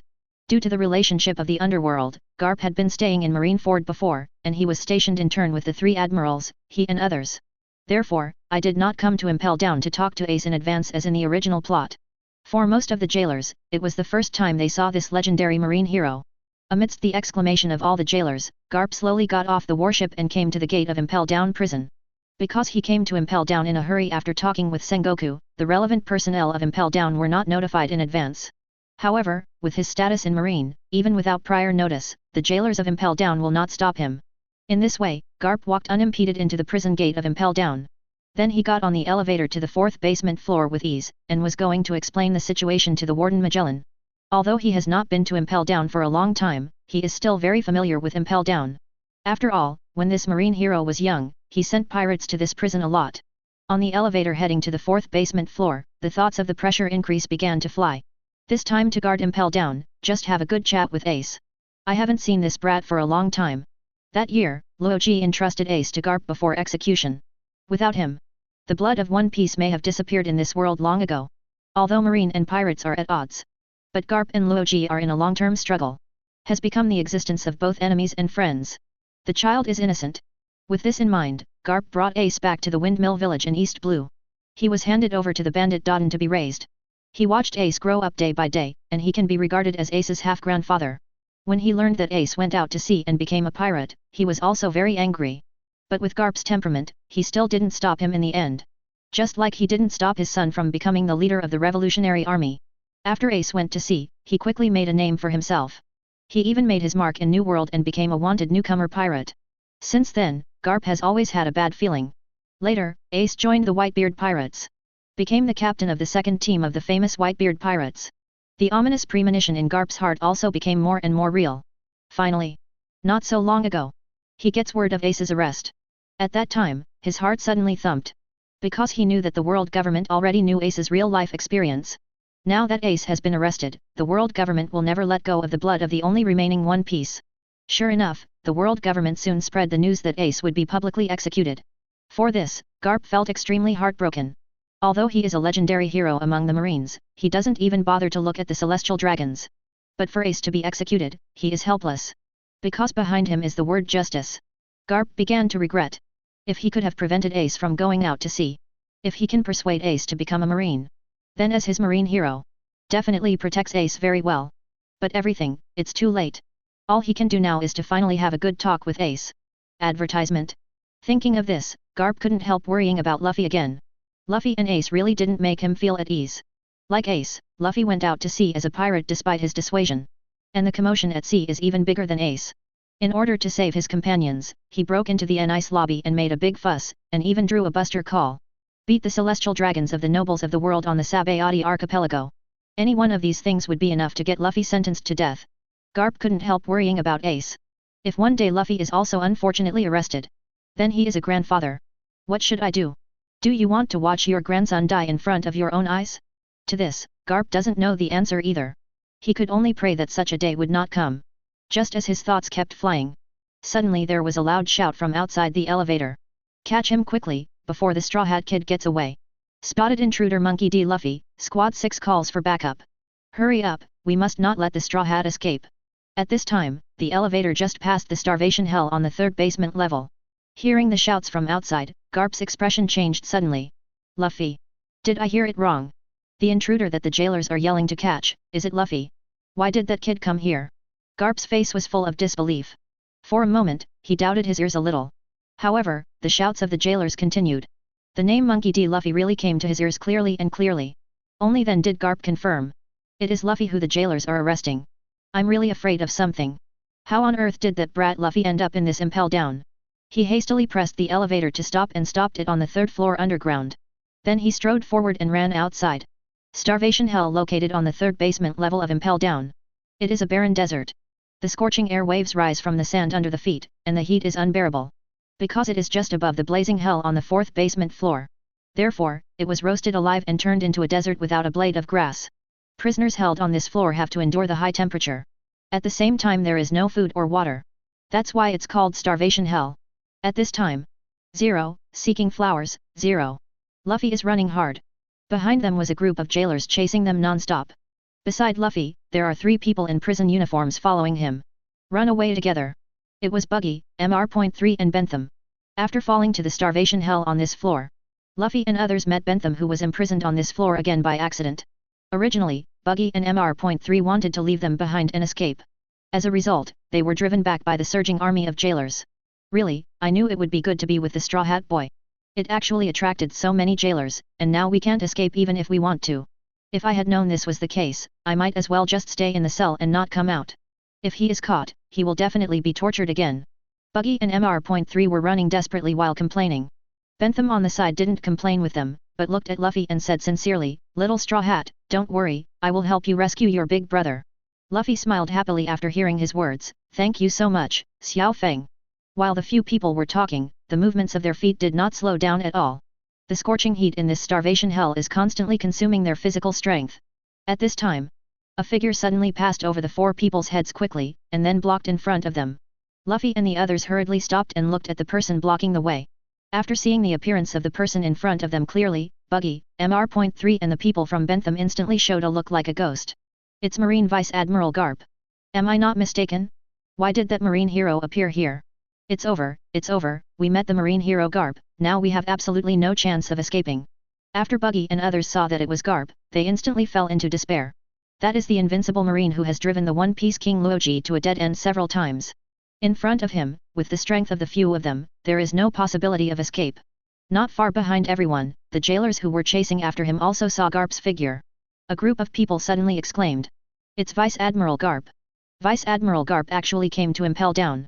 These are great, with Vice Admiral Garp here, the Straw Hats can't escape." The jailers raised their arms and shouted, as if they had foreseen the scene where Garp would shoot Luffy and others down. And amidst the shouts of this group of people, Luffy also looked at Garp in shock and shouted, "Grandpa, why are you here?" As soon as these words came out, the people around were all stunned for an instant. "What? Did I hear you right? Straw Hat Luffy, he calls Vice Admiral Garp Grandpa. How is this going? So the Straw Hat is the grandson of Vice Admiral Garp. Monkey D. Luffy, Monkey D. Garp, oh my god, it looks like we know some big secret. It's unbelievable that the grandson of the mighty marine hero is a notorious pirate. His own grandson has invaded Impel Down, what will Vice Admiral Garp do? I believe in Vice Admiral Garp. Even if it is his own grandson, he will definitely destroy his relatives and arrest him." After hearing Luffy call Grandpa Garp, whether it was Buggy and the others or the jailers, they all commented in horror. Buggy and Mr.3 were even more afraid for a while. Both of them have been against Luffy before. Buggy almost chopped off Luffy's head in the town of Rog. Now that Luffy is Garp's grandson, the two couldn't imagine what Garp would do to them if something happened to Luffy in their hands. The surrounding noises continued to come, but Luffy didn't pay attention to the reactions of the people around him. He looked at Garp who was standing silently in front of him, and continued. "Grandpa, why did you come to this prison? Could it be that you were arrested too?" "No, Grandpa, you are Marine, how could you be arrested?" "I got it. Grandpa, you must have come to save Ace too, right?" Luffy clapped his hands and said to Garp with a grin. However, Garp, who was not serious in front of Luffy and even laughed like him, changed his previous reaction this time. He looked at Luffy with a gloomy expression, and spoke slowly after a long silence. Luffy, you are right, the butcher is Marine. This time, I'm here to arrest you. Garp's extremely heavy voice fell. The next moment, his figure rushed out directly, facing Luffy, who was still a little dazed in front of him. Straight away, he punched hard. Force. Chapter 71. Luffy was taken aback by Garp's words and the sudden attack. He only reacted when the opponent's fist came to him. However, it was too late to escape at this time. With a bang, Luffy was directly lifted to the ground by Garp's punch. Buggy and the others on the side backed away in fright. Marine hero Garp made a move, and they didn't even dare to resist. Even Bentham, who is very loyal, was intimidated by Garp's momentum. For a while, he couldn't move at all. It hurts, it hurts. Luffy covered his head and stood up from the ground, looking at Garp puzzled. Grandpa, what are you doing? Even if it has the rubber fruit ability, hitting it has no effect. But Garp's tangled armament Haki's attack still caused Luffy a bit of a pain. However, although Garp's blow came suddenly, he didn't strike hard. So Luffy is fine. Garp stood in front of him, scowling. Pirate Straw Hat Luffy, do you know where this is? Luffy replied affirmatively, of course I know, this is the prison where Ace is being held, and I'm here to rescue him. Hearing Luffy's determined answer, Garp's face darkened a bit. Nonsense. This is the deep sea prison Impel Down. It is the place where all the most vicious people in the world are held. A pirate like you, once you come in, don't expect to be able to get out again. Garp snapped angrily. He was really angry at the moment. Just now on the elevator he was still worried about what would happen if Luffy ended up like Ace in the future. As a result, in the next second, the other party appeared in this deep-sea prison that no pirates should be able to break into. Garp can no longer think about how Luffy got in. In his heart, June 47 was going on a fierce battle between heaven and man. In front of this intruder who broke into Impel Down. But my own grandson. Based on Luffy's previous behaviors. Shout out to an ice lobby, beat up celestial dragons. If caught, it is absolutely impossible to escape the death penalty. This is definitely not what Garp wants to see. But as a marine, as the marine hero in everyone's mouth. Could it be that he wants to just let Luffy continue to invade Impel Down? Before at Water 7, I could let Luffy go. But now, here is Impel Down. If I continue to turn a blind eye to what Luffy is doing, then he doesn't deserve to be a marine. Therefore, now he is under great psychological pressure to attack Luffy. Luffy suddenly became serious when he heard Garp's angry reprimand. So what? Ace has been caught and will be executed soon. If you don't rescue him, he will die. Even if it's my life, I must save Ace. Luffy said in a firm tone. When deciding to dive into this deep-sea prison, he has already made up his mind. Even if it means death, Ace must be rescued. Looking at Luffy's resolute expression, listening to his incomparably firm words. The gloomy look on Garp's face also melted a lot. Yes, with the character of that kid Luffy, if he knew that Ace would be executed, how could he refuse to save him? DJ. As a marine, I can't just let Luffy continue to make trouble like this. If he didn't make a shot here, if Magellan was alarmed later, then Luffy's end might be even worse. Garp is very aware of Magellan's strength and means, and with Luffy's current ability alone, it is absolutely impossible for Impel to cause a catastrophe. As long as Magellan makes a move, there is absolutely no chance for his grandson to get lucky, and he will definitely lose miserably. The guy who lost to that poisonous guy in Magellan didn't end well. It would be better to arrest Luffy with his own hands, at least it can make the other party suffer less. It was with this thought that Garp chose to shoot Luffy directly. But at the moment when he swung his fist towards Luffy just now, he still hesitated. He still couldn't make up his mind to be cruel to his own grandson. So that punch just now, Garp kept his hand, and it didn't cause too much damage to Luffy. Luffy. Garp looked at Luffy in front of him, suddenly speechless for a long time. And Luffy also stared straight at him, refusing to back down even half a step. Grandpa, get out of the way. Time is running out, I have to hurry to save Ace. If you want to stop me, then I will beat you to the ground. Suddenly, Luffy yelled at Garp. His roar also brought Garp back to his senses. Is this the path you've chosen? Luffy. In that case, let the horse come over. As a marine, I won't let you pass here if I say anything today. Although he couldn't bear it, Garp finally made up his mind and couldn't let Luffy go any further. This is the starvation hell on the 3rd basement level. If we go further.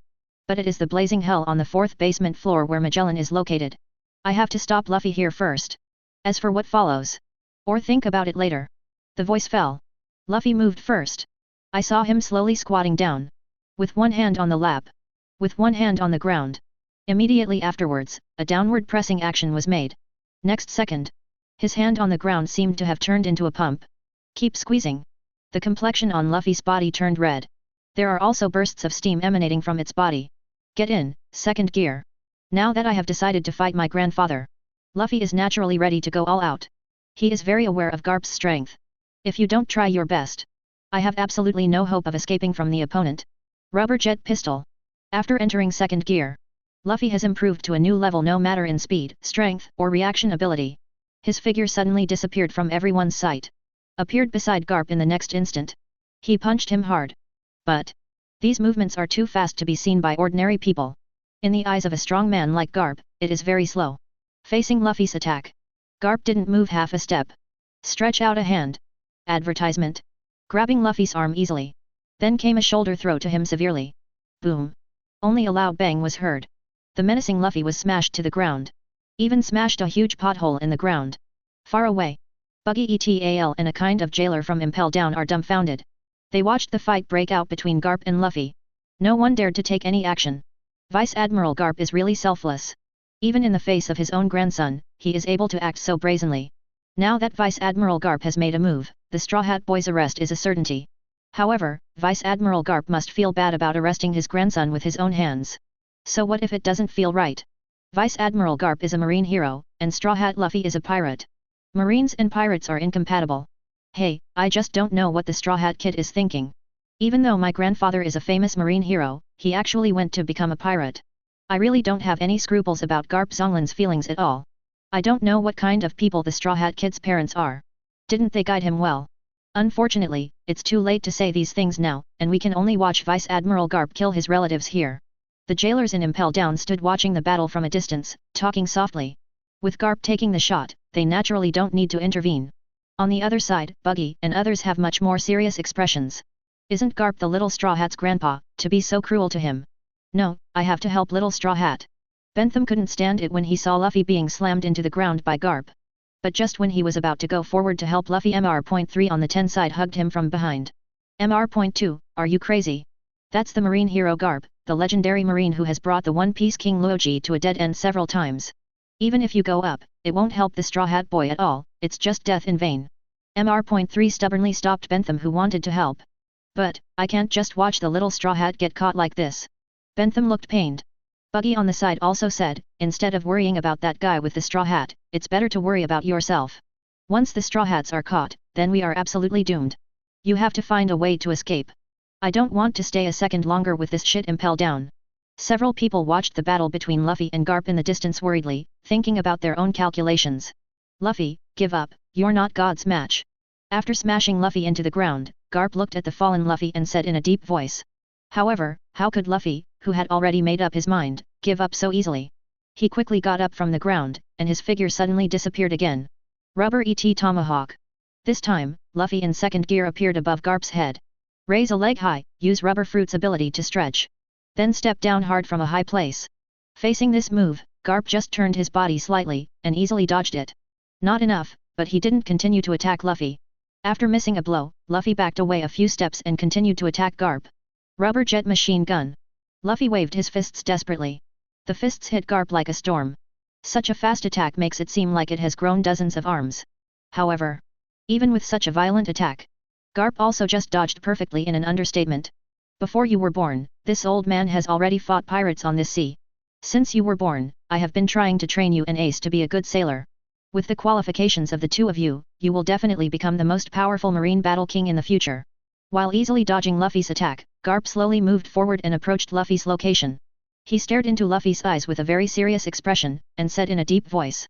But, none of you two listen to me. Now that Ace has been arrested, even you have broken into this Impel Down where pirates are never allowed to invade. In that case, the old man will arrest you in the name of Marine Vice Admiral today. Pirate Monkey D. Luffy, this is the path you have chosen. When the last sentence was finished, Garp had already come to Luffy. He slowly raised his hand and punched Luffy again. On top of that fist, the mighty armament haki is wrapped around it. In addition to the title of Marine Hero, Garp actually has another title, Iron Fist. His fist made countless pirates in this sea frightened. When Garp was young, he had leveled 8 mountains directly just to practice boxing. His armament haki, even looking at the entire pirate world, is the top existence. As for this punch, Garp obviously took it seriously. Although I can't bear it. But let Luffy fall under his fists. Better than falling under the poison of that Magellan guy. A punch blasted out. This punch seemed to move extremely slowly. But Luffy didn't have time to react and dodge at all. Only a bang was heard. Luffy was directly sent flying by this punch. Then it hit the ground hard. Luffy, who fell to the ground, was forced to exit the second gear mode in an instant. The breath suddenly became weaker. Consciousness gradually blurred.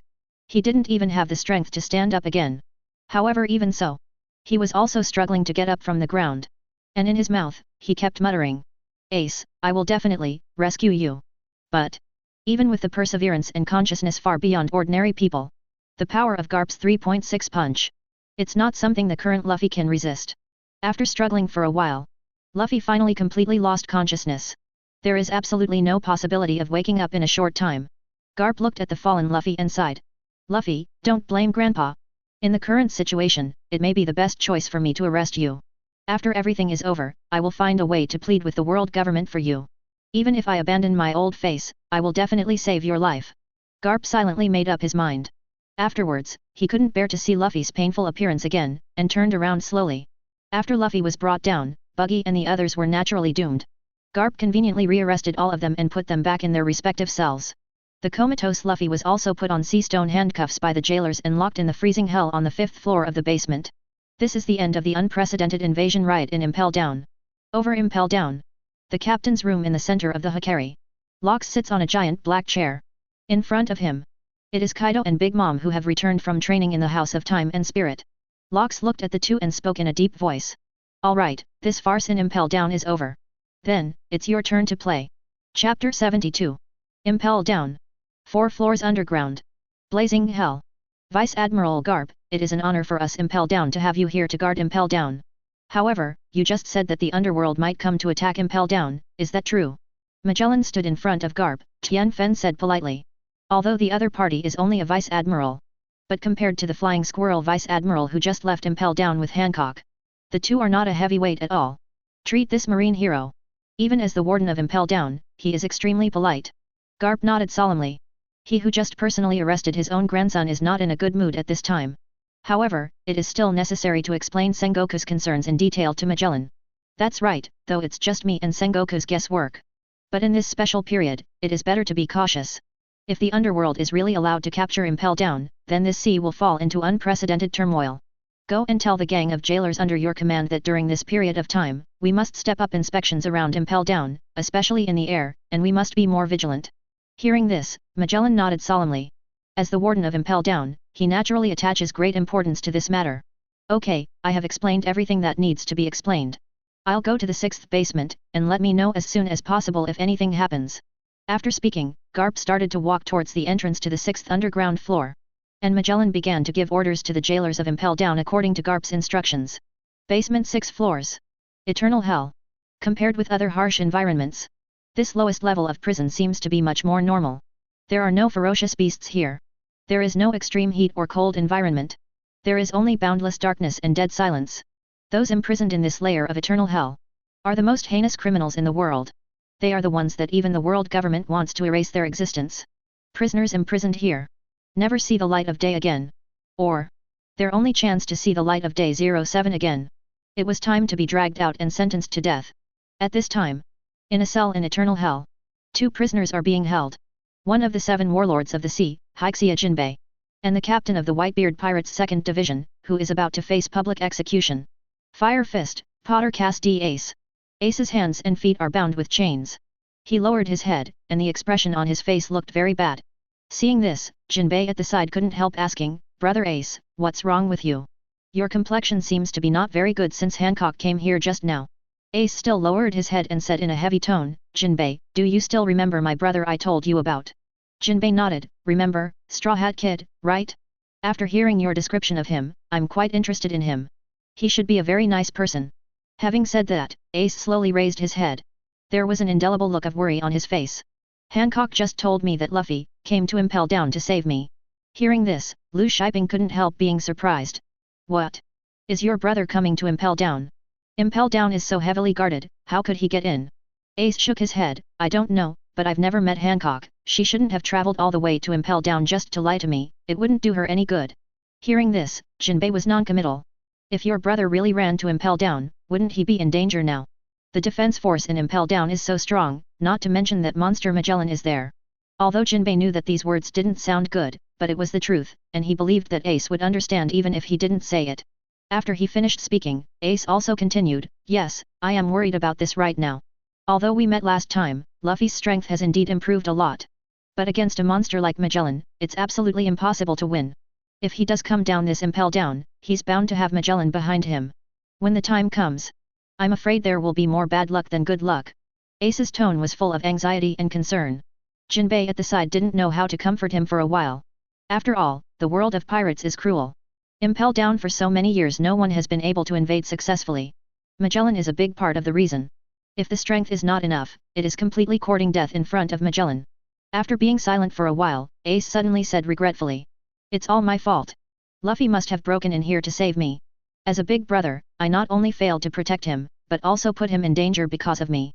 If something happens to Luffy, how am I going to explain to the dead Sabo?" Seeing this, Jinbei quickly comforted him, "Brother Ace, calm down first. We can't confirm the truth of the matter yet. Although there is no need for Hancock to lie to you, there is no guarantee that this news must be true. Also, even if the news is true, since your brother can sneak into this iron-walled underwater prison without anyone noticing, maybe he really has some way to avoid being hunted down." Jinbei's words made Ace calm down a little bit. However, the worried look on his face still didn't fade away. "It's true to say so, but I always have a bad feeling. With my younger brother's personality, if he knew that I was locked up here, he would be able to do such a thing. And with his style of conduct, if he really breaks in, it's impossible not to cause some trouble." Ace frowned, always feeling that something was going to happen. But at this moment, a burst of heavy footsteps suddenly came from the originally very quiet Eternal Hell. And the footsteps also attracted the attention of the criminals who were held in various cells. "Is anyone here again? Today's Eternal Hell is really lively. Not long ago, a pirate empress came here, she looks really good, let me see who will come this time." The heavy footsteps don't sound like women. Could it be that Magellan guy is back? Or is there a new prisoner coming in? From those dark cells one after another, there came out one after another hideous and terrifying voices. These criminals who were imprisoned in the Eternal Hell didn't see the sun all year round, and even the jailers rarely saw a few of them. It could be said that they were boring. Therefore, every time a newcomer comes, it can arouse their interest. Amidst the noise, the heavy footsteps were getting closer. The prisoners in the cell finally saw the appearance of the visitor. It was an old man carrying an oil lamp, wearing a marine uniform and a justice cloak behind him. "It's Garp. It's the old guy Garp. Garp UBD, what are you doing here? Garp, let me out if you have the ability, and we'll fight to the death." When it was clear that it was Garp, many criminals immediately became overwhelmed. They shouted at each other angrily. Many criminals in this Eternal Hell were defeated by Garp back then and sent in by himself. Therefore, they are all very angry with this marine hero. Garp ignored the provocative, cursing and shouting voices around him, and walked straight towards the innermost cell. There, it was the left where Ace and Jinbei were imprisoned. Advertisement. Garp came to Ace's cell with an oil lamp. "Grandpa." Ace looked at Garp standing outside the cell, with a bit of surprise on his face. He hadn't seen the old man who was going to adopt him for a long time. Jinbei also looked at Garp in shock. "Marine hero Garp, why did you come here?" Garp sat down directly in front of the cell, and put the oil lamp in his hand on the ground. Then, he looked up at Ace, and said in a deep voice, "Ace, haven't we seen each other for 5 or 6 years?" Ace nodded. "I didn't expect to meet again in this kind of place." Garp looked at Ace, as if caught in some memory. 22 years ago, Luoji and I were sitting face to face here. That's when he entrusted you to me." Hearing Garp mention Luoji's name, Ace's face darkened instantly. "Grandpa, we finally met, so don't mention that person's name to me." Hearing this, Garp, who was planning to recall something, suddenly stopped. He sighed and fell into a brief silence. But Jinbei at the side was in great shock. From the previous conversation between Garp and Ace, it is not difficult for him to guess. Ace is actually the son of the One Piece King Luoji. This news can be said to be quite shocking. Brother Ace and Daddy Whitebeard hadn't talked about it before. For a moment, a few drops of cold sweat flowed down Jinbei's forehead. After being silent for a while, Garp suddenly spoke again. "Ace, do you think I am a good grandpa?" His words made Ace stunned for a while, not knowing how to answer. And Garp didn't wait for Ace's answer, and continued, "Luffy, broke in here to save you." "What? Luffy, is he really here? Grandpa, how is Luffy doing now, is he okay?" As soon as he heard Garp say that Luffy is coming, Ace also became excited instantly. He leaned forward, trying to get closer to Garp. But the sea stone chains that bound his hands and feet restricted his movement, and they were pulled clangingly. Ace's anxious question caused Garp's expression to become painful. He clenched his fists tightly and closed his eyes. Luffy is now imprisoned in the freezing hell on the 5th basement level. I caught him with my own hands. When saying this, the marine hero's body was even trembling. What?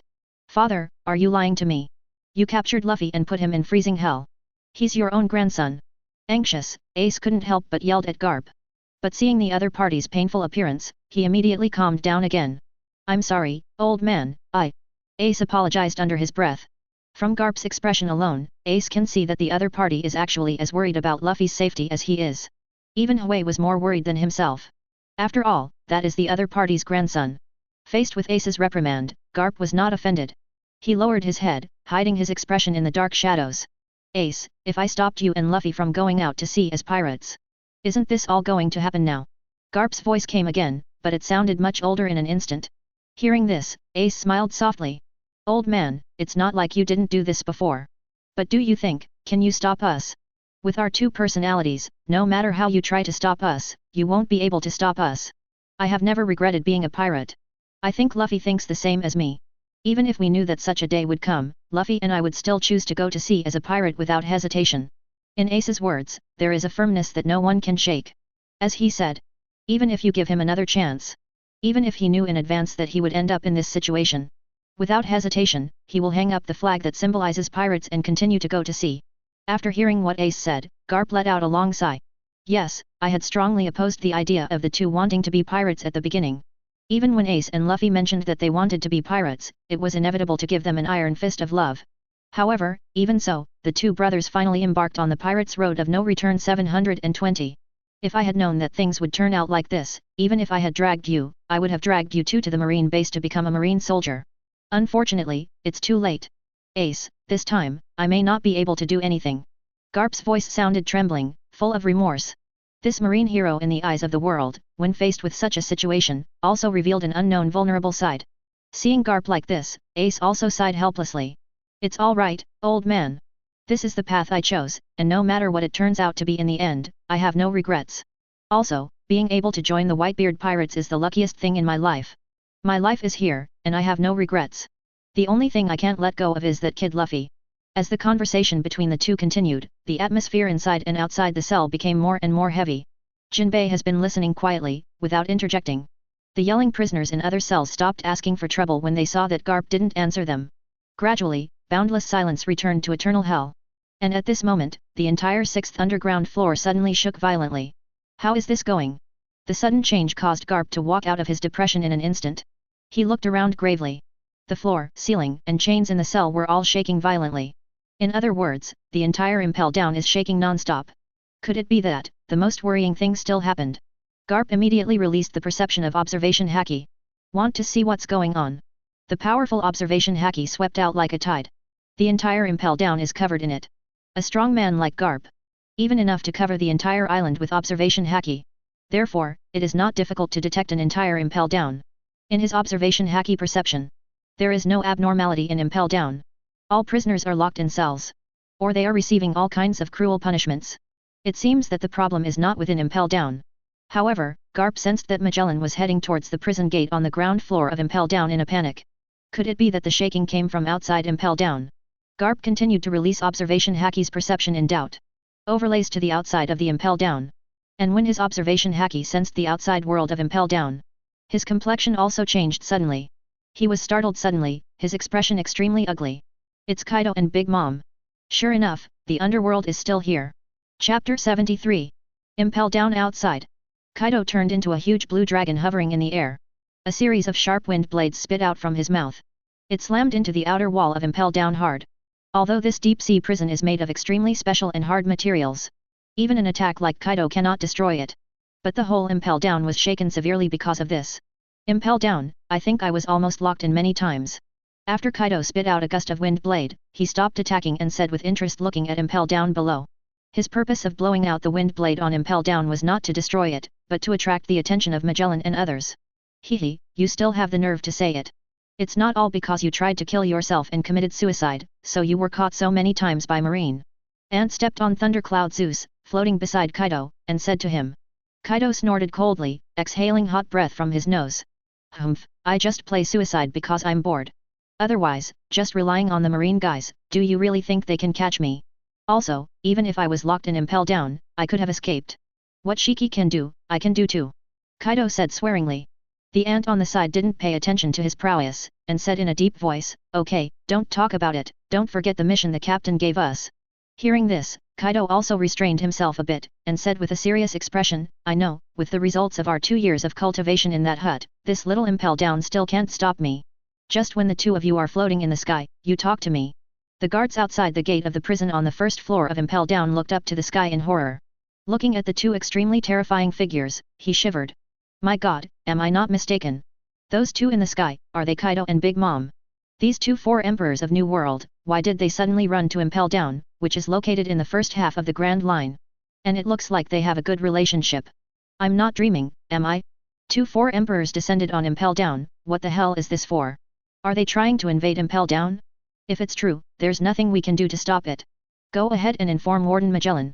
It's a good thing that Vice Admiral Garp is also in Impel Down now, otherwise it would be absolutely impossible for the Warden Magellan alone to block the 4 emperors at the same time.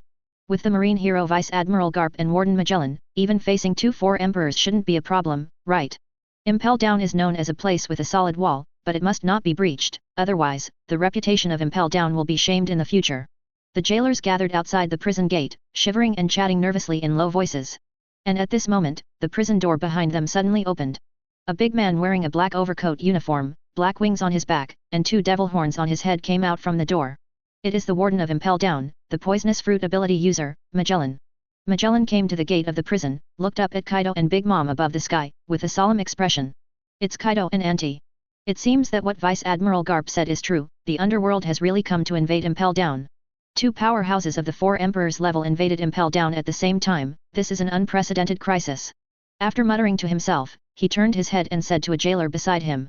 You, go to the eternal hell on the 6th basement floor and tell Vice Admiral Garp the news here, and tell everyone to prepare for battle. The jailer hurriedly nodded in agreement, then turned around and quickly ran towards the prison. Immediately afterwards, Magellan looked up at Kaido and Big Mom again, and said in a deep voice. Kaido, Aunt, do you know where this place is? If you dare to come to Impel Down so blatantly, aren't you afraid that I will lock you in together? Hearing this, Kaido and Auntie were not angry, but laughed instead. Magellan, your silly threats are of no use to us. Do you think we're afraid of you? If you want to lock us in, it depends on whether you have the ability. The figures of Kaido and Big Mom began to fly downward slowly. Kaido changed from the dragon form back to the human form, holding a huge mace 8 fasts. Big Mom jumped off Thundercloud Zeus, holding a Napoleonic sword in a bicorn hat, followed by a little son Prometheus. Both landed firmly outside the prison gates of Impel Down. The terrifying aura of the 4 emperors scared the jailers guarding the gate back again and again. Even someone like Magellan couldn't help swallowing silently when facing 4 emperors at the same time. Cold sweat flowed silently from his forehead. At this moment, a hurried footstep sounded behind Magellan. Garp hurried out of Impel Down prison. Kaido. Big Mom. Garp shouted angrily, and stood in front of the 2 of them. Magellan couldn't help but breathe a sigh of relief when Garp came. With the other party standing with him, the pressure he has to face is much less in an instant. Garp glared at Kaido and Big Mom, and snapped. Dare to run to Impel Down, you 4 emperors are really brave. Hearing Garp's words, Kaido had a provocative smile on his face. Yo, isn't this marine hero Vice Admiral Garp? It seems like we haven't seen each other for decades. What, are you trying to stop us? Then I want to see if your strength has regressed compared to 36 years ago. There seemed to be some anger and resentment in Kaido's tone. For the marine hero who teamed up with the Luoji pirates to deal with Captain Locks 36 years ago, Kaido didn't have a good opinion of him. It can even be said to be very disgusting. He is even more disdainful for Garp, as a marine, to join forces with the pirates to deal with the pirates. Similarly, he was extremely disgusted with Luoji's practice of joining forces with marine. And that renegade guy at Whitebeard. In the past 36 years, Kaido has accumulated a lot of resentment in his heart. Therefore, he is also the most restless of the 4 emperors, often looking for various troubles with marine or the Whitebeard pirates. When Kaido's voice fell, the atmosphere outside the gate of Impel Down prison had dropped to freezing point in an instant. There is no need to say anything more between the 2 sides, a big battle is already a certainty. As the warden of Impel Down, Magellan naturally wouldn't just sit back and watch the other party break into Impel Down. He was the first to attack, and the poisonous fruit ability was activated. From behind him, 2 giant dragons made of condensed venom spewed out instantly, and attacked towards the location where Kaido and Big Mom were. Dragon. Magellan's poisonous fruit is extremely powerful. That terrifying venom, ordinary people will lose their resistance as long as they get a little bit of it. If the antidote is not used in time, it will not take long for the poison to die.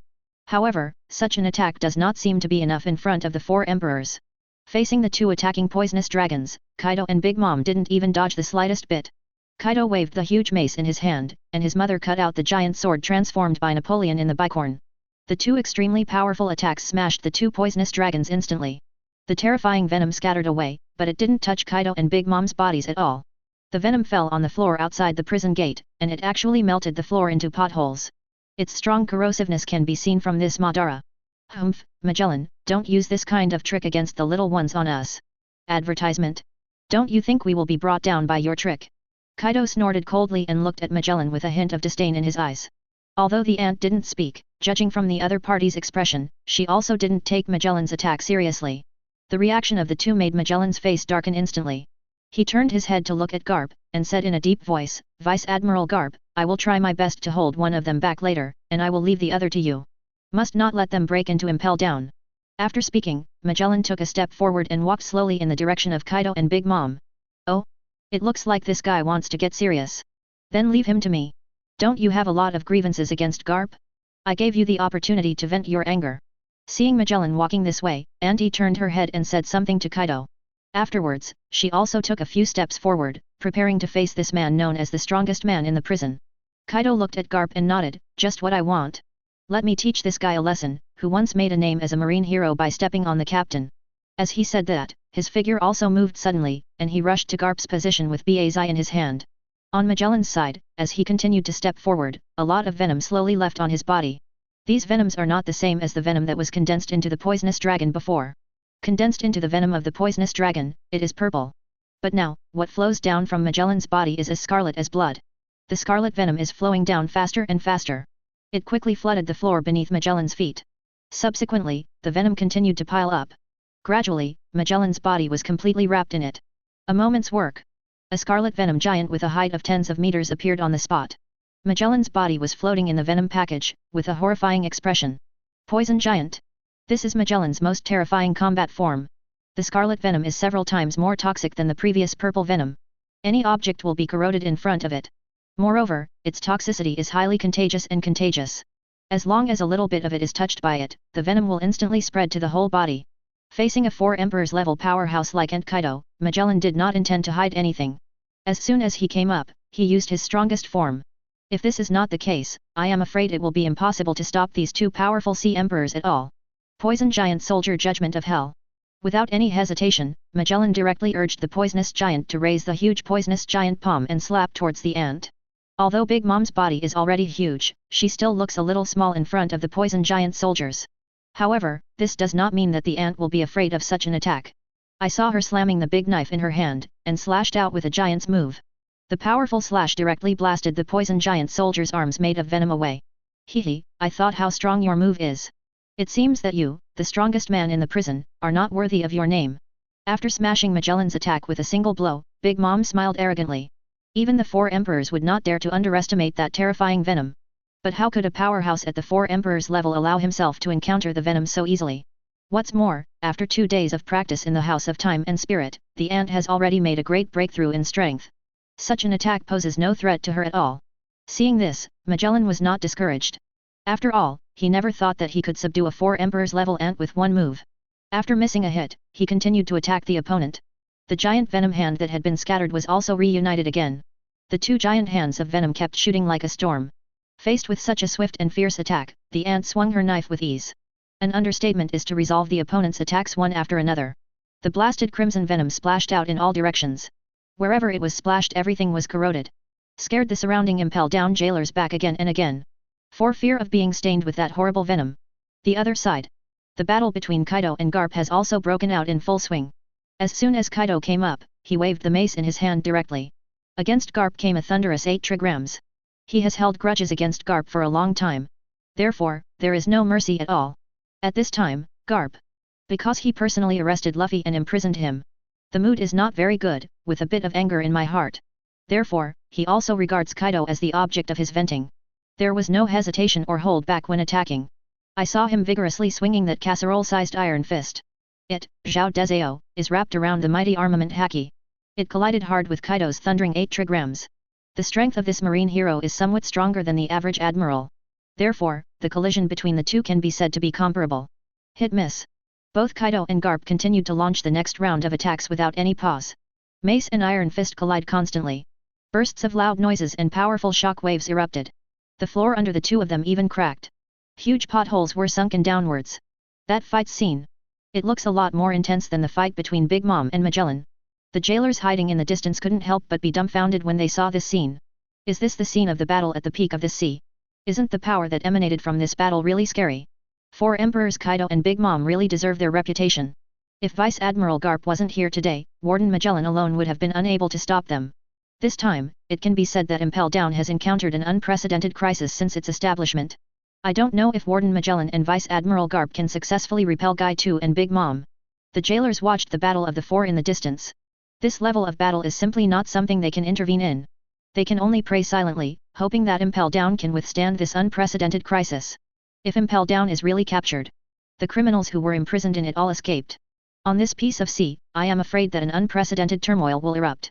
At that time, the consequences will be unimaginable. Chapter 74. Naval Headquarters. Marineford. In the Marshal's office. At this time, Sengoku was anxiously pacing back and forth at his desk. Just a few minutes ago, he got a call from Impel Down. Said that Kaido and Big Mom appeared in Impel Down, fighting Magellan and Garp. This news made Sengoku instantly restless. Sure enough, the most worrying thing happened. The underworld finally extended its black hand to Impel Down. Kaido and Big Mom are the 4 emperors who have just joined the underworld. Chi-Chi unexpectedly appeared in Impel Down. With the strength of Impel Down, it might be a bit difficult to stop the attack of these 4 emperors. Sengoku was suddenly thankful that he had asked Garp to guard Impel Down ahead of time. With Garp, plus Magellan, the 2 of them should be able to keep Kaido and Big Mom at bay for a while. Just now Sengoku has sent someone to call Marine 3 Admiral. The current situation. It must be necessary to send a few more top fighters to assist Garp and the others. Otherwise, if there are reinforcements from the underworld, I'm afraid not even Garp can stop it. Master Sengoku, did you call us? At this time, a slightly obscene voice sounded outside the door of the Marshal's office. The 3 Marine Admirals, Kizaru, Akainu, and Aokiji, all walked in together. Seeing the 3 people walking in, Sengoku didn't waste any time and got straight to the point. Just received the news that Kaido and Big Mom are attacking Impel Down. Fortunately, I sent Garp to guard in advance, and now he is holding each other with Magellan. But I'm worried that there may be reinforcements in the underworld, so I want to send one of you to support Impel Down. Sengoku said very seriously. He didn't say that Marine and Admiral should go to support Impel Down at the same time. Because, according to their current understanding of the underworld, Kaido and Big Mom are not the only top powerhouses in the underworld. Just know it on the surface. Then there's the Golden Lion, Doflamingo, Tizalo, the Blind Swordsman, and the Thunder Fruit One. So many strong men. In Impel Down, only Kaido and Big Mom appeared. So Sengoku is also worried. Could this be the underworld's plan to divert the tiger away from the mountain? If Marine and Admiral go to Impel Down at the same time, then the defensive strength of Naval Headquarters Marineford will be greatly reduced.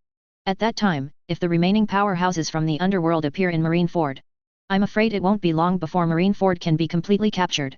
So although the situation over there in Impel Down is urgent, 287. But Sengoku couldn't put Marineford in jeopardy either. Hearing what Sengoku said, the expressions of the 3 admirals were a little serious. Did Kaido and Big Mom attack Impel Down at the same time? It's scary. Kizaru sighed. Although he took one bite at a time, it was scary, but it seemed that he couldn't see too much fear from his expression. Aokiji had a look of concern on his face. Is Vice Admiral Garp fighting Kaido and the others now? If there are strong supporters in the underworld, then Vice Admiral Garp will be in danger. For Aokiji, Garp can be said to be his benefactor. So after hearing what Sengoku said, he couldn't help but start to worry about Garp's safety. Looking very unhappy, he snorted coldly. Humph. These pirates really have no peace for a moment. Let me go and clean them up myself. Absolutely. Just Akainu was the first to express his attitude and applied to support Impel Down. Several other people have no opinion on this. In Marine 3 Admiral, Akainu's fruit ability should be the most lethal. It is also very appropriate for him to go to support Impel Down. Before Akainu set off, Sengoku made a special request. Sakazuki, remember, the underworld must not let the prisoners in Impel Down be released. Especially the group of guys imprisoned on the 6th basement floor. If they escape, this sea will fall into unprecedented chaos. If Impel Down is really unfortunately captured in the end, when it is a last resort, I allow you to directly execute the erasure order on those escaped criminals. Even if they are killed, they must not be allowed to return to this sea. This time, Even the mild-mannered Sengoku had to issue a brutal order. To this, Akainu just replied coldly, "It's exactly what I want. Those trash from the sea should not have lived in this world long ago." Afterwards, Akainu boarded the warship, took the marine's exclusive current, and rushed towards Impel Down at full speed. Although Marineford is far away from Impel Down, there is an exclusive current and it will not take long to arrive. Impel Down outside. The battle between the four top powerhouses has also reached a fierce stage. Under the continuous consumption of Big Mom, Magellan's poison giants, the size has been reduced a lot since the beginning. After all, if you want to maintain such a terrifying killing move, the physical strength required is also quite huge.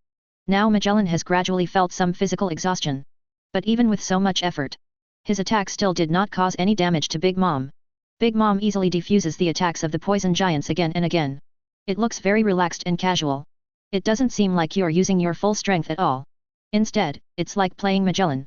Damn it, is there such a big gap between me and a powerhouse at the Four Emperors level? Magellan, who was wrapped in the poison giant soldier, panted slightly, his face pale. As the warden of Impel Down, he has always been known as the strongest man in the prison. And his strength is indeed worthy of such a title. As the warden guarding the largest prison in the world, his strength is not much worse than Marine's admiral. Otherwise, it will be difficult to take on this great task. And the battle with Big Mom. It was Magellan's first fight against a Four Emperors level powerhouse. He didn't expect that he could do nothing in front of the ant. From the beginning of the battle. Even though he has been desperately attacking. But in fact, it has always been at a disadvantage. He can clearly feel. The ant standing opposite her didn't use her full strength at all. This frustrates Magellan. However, I can't just fall down like this. I have to protect Impel Down. This deep-sea prison must not just fall like this. Although he has been at a disadvantage, Magellan's belief is still firm. He cannot fall here. If he falls, then no one can hold back Big Mom. And once Big Mom joins the battle between Kaido and Garp, no matter how strong Garp is, it is impossible to resist it. By the time both he and Garp lost, Impel Down became no man's land for Kaido and Big Mom. This deep-sea prison where countless vicious people are held will also fall. Magellan didn't even dare to think about it. What terrible things would happen if Impel Down fell? Now there is only one belief in my heart. Advertisement. That is to hold back Big Mom and keep Impel Down. The other side. On the battlefield between Kaido and Garp. The two fought back and forth. Kaido's mace 8 fasts and Garp's iron fist are constantly colliding. No one is willing to back down half a step. Garp, it seems that after so many years, your strength has not deteriorated at all. However, the current me is no longer the brat who would be knocked down by you. During another collision of mace and iron fist, Kaido spoke viciously to Garp. During the Battle of the Valley of the Gods. It's just that Kaido, who was a trainee pirate on the Lock's ship, once went to Garp to fight. Instead, he was knocked down with a single punch from Garp. This incident made Kaido hold grudges all the time. I have been secretly swearing in my heart. If you have a chance, you must get back what you ate back then. And now. Although Garp's strength has not declined due to age. But Kaido's strength is no longer comparable to what it was back then. He has become, Four Emperors, enough to play back and forth with Garp. Even, after 2 years of practice in the House of Time and Spirit. Kaido thinks he has what it takes to defeat Garp. Hearing what Kaido said, Garp also responded unceremoniously to Kaido. It's just a little devil who has been following Locks all those years ago. Why, now that you've become 4 Emperors, do you think it's possible for you to defeat me? Let's go back and practice honestly for decades before coming back. Garp was not in a good mood because of Ace and Luffy. Therefore, there is no good attitude towards Kaido. After another hard collision, Garp suddenly thought of something.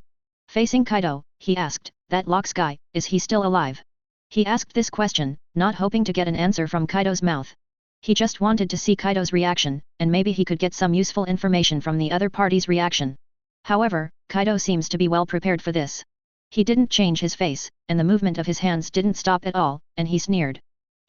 Do you still have the face to mention the captain? If you hadn't teamed up with Luoji and set up so many games, the captain would never have been killed by you. Speaking of this, Kaido seemed to be aroused, and the strength of the mace in his hand was a little bit stronger. His reaction made it difficult for Garp to see anything.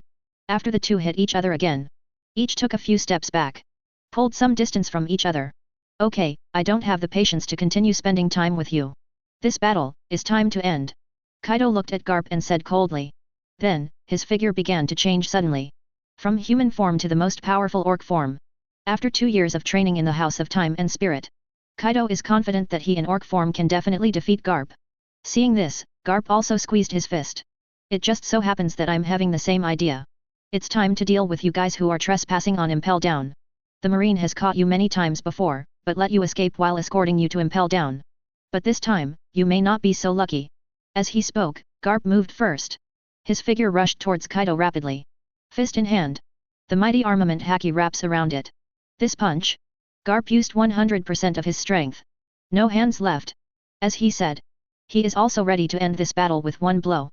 If the underworld sends more powerful men over later, that would be bad. Therefore, the riots in Impel Down should not drag on for too long. See Garp attacking himself. Kaido in the orc state jumped up from the ground. His figure was ejected into the sky all at once. Then it fell rapidly towards the position where Garp was below. At the same time, with the mace in his hand, the 8 fasting commandments are fiercely under his command. Wrapped around it, not only the powerful armament haki, and conqueror's haki that looks like a black thunderbolt. The 3rd generation, Yin Naraku. This strike is extremely powerful. Seeing this, Garp also jumped up from the ground. Swinging an iron fist from bottom to top, it collided fiercely with Kaido's move. Boom! Bang bang bang! The moment the two attacks collide, the incomparable. The whole Impel Down was shaken again because of this. The seas around Impel Down are raging. The waves that are stirred up are even 100 meters high. Above the sky, the clouds were also dispersed by the aftermath of this terrifying attack. For a moment, the scene in front of him was like annihilation. Guards outside the gates of Impel Down jail shivered at the sight. This is too scary. The collision between Vice Admiral Garp and Kaido gave me the feeling of facing the end of the world. How terrifying is their strength? If we are involved in such an attack, I'm afraid we will die without leaving any residue. I don't know who will win and who will lose in this collision. I hope the winner will be Vice Admiral Garp, otherwise, if a monster like Kaido is freed up, Impel Down will be over. A group of jailers gathered praying that the cassette can defeat Kaido. On the other side, Big Mom saw that both Kaido and Garp were doing their best. His expression also gradually became serious. Looks like that guy Kaido can't wait any longer. Then it's time for me to end the battle here. As she spoke, she turned to Magellan. Raise the big knife in your hand above your head. The next moment, a raging flame suddenly ignited on the huge sword transformed by Napoleon in the bicorn hat. The ant also jumped up suddenly. Come over Magellan's poison giant. He slashed the knife hard. Emperor sword, broken blade. Slashed with a sword burning with raging flames. Seeing this, Magellan's complexion changed drastically. Now half of my physical strength has been consumed. It may be quite reluctant to block this blow. But even so, nor can he back down. Magellan controls the poison giant, holding up huge hands made of condensed venom. It also collided fiercely with Big Mom's attack. This moment, battles on 2 battlefields outside Impel Down. The collision between the 4 peak powerhouses. It's all coming to an end. Chapter 75. Impel Down outside. Kaido's Zhang 3 Yin Naraku collided fiercely with Garp's iron fist. Big Mom's Emperor sword, broken blade, was also the poison giant that slashed at Magellan. This battle of invasion and defense of Impel Down. At this point it's in progress, it's the final stage. If Magellan and Garp lose, no one in Impel Down will be able to stop the invasion of Kaido and Big Mom. This deep-sea prison known as the Iron Wall will naturally fall. Such a scene. It was something that none of the jailers present wanted to see. But the battle in front of them is simply not something they can intervene in. Everyone can only silently pray in their hearts that Garp and Magellan can win. And in the prayers and expectations of a group of people. The battle between the two sides was decided almost at the same time. Kaido and Garp here. A figure fell from the sky. Hit straight to the ground. Only a bang was heard. All of a sudden, the ground was filled with smoke and dust. A huge pothole also appeared. And in that pit, on the other hand, there was an embarrassed figure lying down. His brow was bloody, his breath languid. There are many damages on the marine uniform. The cloak of justice behind him is also in tatters. The man who fell was the marine hero Garp. This legendary marine who has the reputation of being invincible and has repeatedly defeated the One Piece Corps de Luoji. It turned out to be the first to lose in the battle with Kaido. Of course, Kaido is not feeling well at this time. His figure slowly fell from the air to the ground. There is also a trace of bloodline on the forehead. Look at Garp lying unconscious in the pothole. Kaido gasped heavily. Returned from orc form to normal human form. It seems that the 2 years of practice in that hut have indeed made me a lot stronger. If it was me before, I'm afraid I might not be the opponent of the old guy Garp. Kaido was a little excited. He beat Garp with his own hands. It can be regarded as avenging the Valley of the Gods back then. Of course, his consumption in this battle was also great. Looking at the seriously injured and unconscious Garp, Kaido did not choose to continue to make up the knife. Because after a while he has to bring the other party back to the Fekong. Take it to Captain Locks for his own disposal. The other side. The battle between Big Mom and Magellan has also been decided. The moment the Emperor's sword blazing with flames came into contact with Magellan's poison giant, the flame instantly spread from the Emperor's sword to the entire poison giant soldier. The scorching flames melt away Magellan's terrible venom. The body of the poison giant soldier condensed from scarlet venom is also dissolving little by little. In the end, the entire poison giant soldier was completely devoured by the flames. Magellan's body was exposed to the air again. The detoxification of the poisonous giant made Magellan consume more than half of his stamina, and there was not much left. Faced with the sword that Big Mom continued to chop down, he also lost any ability to continue to resist. In the end, like Garp, he fell to the ground. The two strongest forces guarding him fell down. All defeated. Seeing this scene before me, the guards gathered outside the prison gate were terrified. Desperation was written all over his face. How is it possible? Vice Admiral Garp and Warden Magellan, both lost. Even the legendary marine hero lost to Kaido. The Warden Magellan is the strongest barrier to impel down, how could he just fall down like this? Impossible. I must be dreaming. If even Vice Admiral Garp and Warden Magellan are down, who else in this impel down can stop these two monsters? Is impel down really about to fall? No. We must desperately guard and live here. The communication room has just reported the situation here to Naval Headquarters and asked for support. As long as you persist for a while, Marineford will definitely send someone to support. We have to stick to it, even if we die, we can't let Kaido and Big Mom pass through here. The guards looked at Kaido and Big Mom who were approaching at every step, and they were ready to fight to the death. Although they knew that with their strength, it was impossible to have any chance of winning against monsters like Kaido and Big Mom. But as the jailers of Impel Down, they have an obligation to stay here. Even if you lose, even if you have no chance of winning, they also have to stick to the last moment. Although dead, do not retreat. Hehe, what a boring fighting spirit. After dealing with Garp and Magellan, Kaido and Big Mom walked slowly towards the prison gate of Impel Down. They simply ignored the determination to die shown by these jailers. This sea is cruel, and in the eyes of the strong, there is no place for the weak. Even if the weak fight to the death, it will not pose any threat to the strong. As the footsteps moved forward slowly, a conqueror's haki coercion also emanated from Kaido's body. The gang of jailers who were still preparing to fight to the death fell to the ground and lost consciousness in an instant. Kaido didn't even bother to deal with this creep himself. Just like that, Kaido and Big Mom swaggered into the prison gate of Impel Down. The rest of the guards in Impel Down are vulnerable in front of them. The two of them are like entering no one's land. Go directly to the location of the Eternal Hell on the 6th underground floor. The purpose of their trip to Impel Down this time, it was to take away some prisoners who were detained on the 6th floor of the basement. As for the criminals on the other floors, they have no interest at all. Basement 6 floors. Inside the Eternal Hell. Because of the previous shocks of Impel Down, the gang of criminals who had been imprisoned for a long time were all aroused. Hey, let me say, did you notice the shock just now? Since I was imprisoned in this Impel Down, it seems that nothing like this has happened.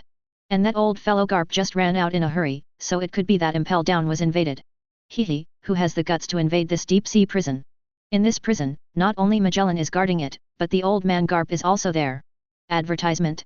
Even if the 4 emperors are here, I'm afraid I have to explain here, right? That's right. Although that old guy Garp is disgusting, his strength is indeed undeniable. I have never seen anyone who can defeat him in a single fight. In the dark cell of Eternal Hell, there were voices of conversation. Obviously these prisoners have been imprisoned for too long, and now that something happened, they all talked about it as a joke. But when the last person said that no one can beat Garp alone, a voice suddenly interrupted his words. Can no one beat Garp alone? Hehe, then you guys are really too naive. The voice came from a cell in the corner. After hearing that voice, this gang of extremely vicious prisoners suddenly closed their mouths tacitly. In that cell, a tall and thin old man with white hair braided into 2 braids hanging on his shoulders was sitting on the ground. There is a special evil spirit between the eyebrows. Lone Red, Balloric Redfield. An existence that can stand on par with One Piece Luoji and Whitebeard by himself. It's really hard to imagine that a man like this is locked up in this Impel Down. The prisoners in the other cells cast somewhat apprehensive eyes at the cell where the Red Earl was. Although the prisoners who can be held in this layer of Eternal Hell, none of them are easy to mess with. But a strong man like Redfield is one of the most powerful even here. Hehe, Balloric, is that the guy you want to talk about? The overlord of the sea who was defeated in the Valley of the Gods 36 years ago. Lox D. Zebek. Just when the group of prisoners did not dare to speak, another voice came from another cell. It was a tall, muscular man with long blonde hair and earmuffs. Douglas Bullet. Member of the original Luoji pirates, known as the descendant of the devil. His strength is also extremely strong, even among the Luoji pirates, only Luoji can convince him. Hearing what Redfield said earlier, Bullet could probably guess who the other party was referring to. Garp's strength is definitely the pinnacle of this sea. Even Luoji, Whitebeard, and others could not defeat him at their peak. And above this sea, the only one who ever single-handedly defeated Garp. Only one person. That is the former Sea Overlord Lox D. Zebek. Redfield nodded noncommittally to Bullet's words. Lox is definitely the most powerful being I've ever seen. Unfortunately, he was ambushed in the Valley of the Gods by your Luoji pirates and Garp 36 years ago. 0. Seeking flowers. A generation of Sea Overlord has fallen like this, even I feel worthless for him. There also seemed to be a hint of sarcasm in Redfield's tone. Although the specific circumstances of the battle at the Valley of the Gods were a secret to the world. But a great pirate like the Red Earl, still more or less able to understand some of the truth. As a strong man who has always fought alone, the lone Redfield is very contemptuous of methods like the Luoji pirates and Garp.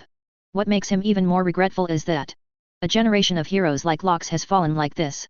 In his opinion, with the fall of Lox, there is a little less color and fun on this sea. Humph. What's the use of feeling worthless for Lox? 36 years ago he was. After his death, his Lox pirates also fell apart.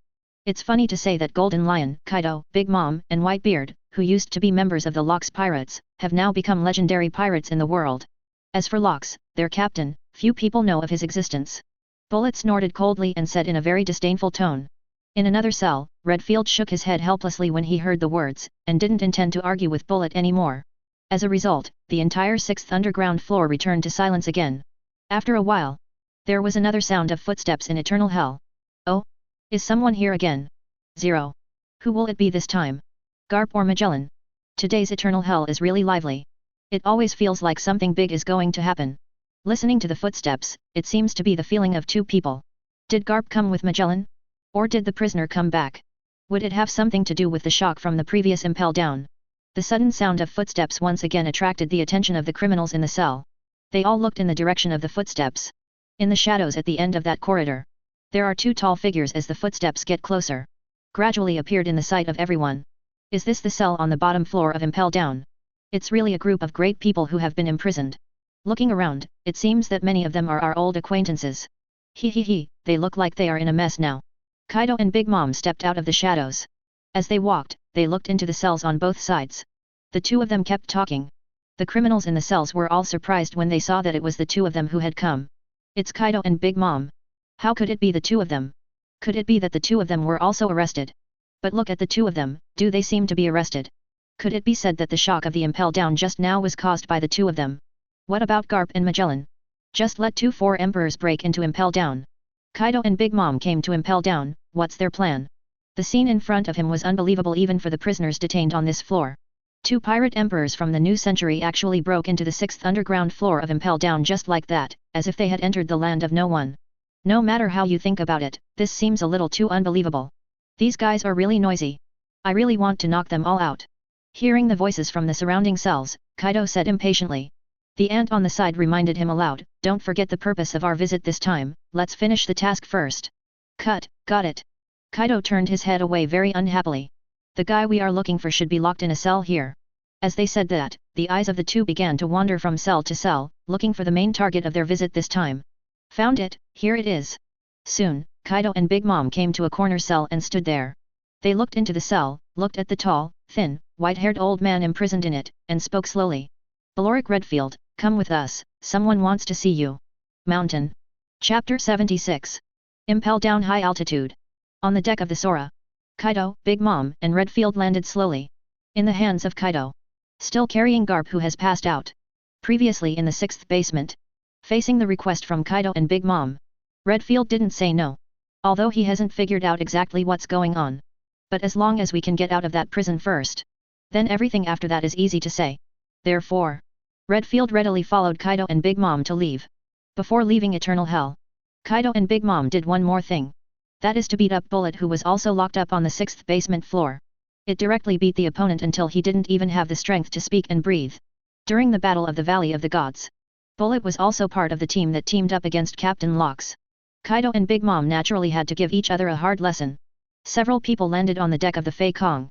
Golden Lion, Doflamingo, and others are also on the deck at this time. Golden Lion Shiki, why is he here? Redfield's gaze immediately fell on Golden Lion. This made him feel a little strange. Kaido, Big Mom, and Shiki, haven't these three been working on their own since the Lox pirates disbanded? Why are they getting together again now? Could it be that Thinking in his heart, Redfield instantly thought of a possibility. But immediately, he himself denied this idea. Impossible, Lox should have died 36 years ago. But besides him, is there anything else that can bring Kaido, Big Mom, and Golden Lion together again? Could it be that all this has something to do with the person that Kaido and the others said just now wanted to see me? At this time, Redfield was full of doubts. However, he didn't panic at 480, he just chose to wait and see what happened. Soon, Kaido and others brought Redfield to the gate of the captain's cabin. Go in, Master Pluton is waiting for you inside. Kaido and the others stood still in front of the captain's cabin and said to Redfield. Instead of moving on, they waited outside the door. Master Pluton. When did such a number one person appear in this sea? Pluton. Isn't that the title of Rayleigh, the deputy captain of the Luoji pirates? But if it's Rayleigh, it's impossible for Kaido Golden Lion guys to be so respectful. Full of doubts, Redfield pushed open the door of the captain's cabin and walked in slowly. The light in the huge room was a bit dim. The furnishing of the room is very simple. Except for a few lights in the corner. Only a huge pitch-black seat was left in the middle. On that seat, it was a man in black armor. Lox was not wearing the black helmet at this time. Although the light in the house is dim. But Redfield could still see his face clearly. Lox. How could it be you?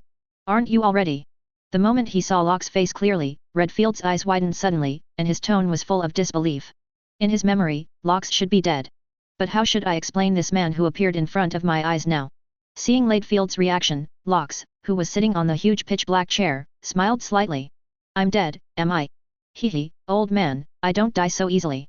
How about it, are you interested in joining my underworld and accompany me to subvert this world? Lox didn't explain too much to Redfield, but directly stated his purpose of looking for him. He and Redfield are actually old friends. The two belonged to the same era of legendary pirates. Except that Redfield has always been alone. And Lox gathered a large group of powerful men. So Lox was more famous than Redfield at the time. Certainly. In terms of strength, Lox was also much better than Redfield back then. At the beginning, Lox also invited Redfield to join his pirate group. But it was rejected by the other party. The relationship between the two. It is somewhat similar to today's Red Hair and Eagle Eyes. After having the idea of forming the Cloud Bat Legion. For the candidates for the core of the Cloud Bat formation. Lox immediately thought of the Red Earl known as the Lonely Red. As a strong man who can be as famous as Luoji and Whitebeard on his own. Redfield is definitely the best candidate for the core of the Cloud Bat formation. Underworld, so the Pluton they were talking about is you. Redfield also gradually recovered from the shock. He didn't doubt whether the Lox in front of him was real or not. To bring Golden Lion, Kaido and Big Mom back together. Except for the real Lox. Absolutely no one else. Thinking of this. There was a bit of a smile on Redfield's old face.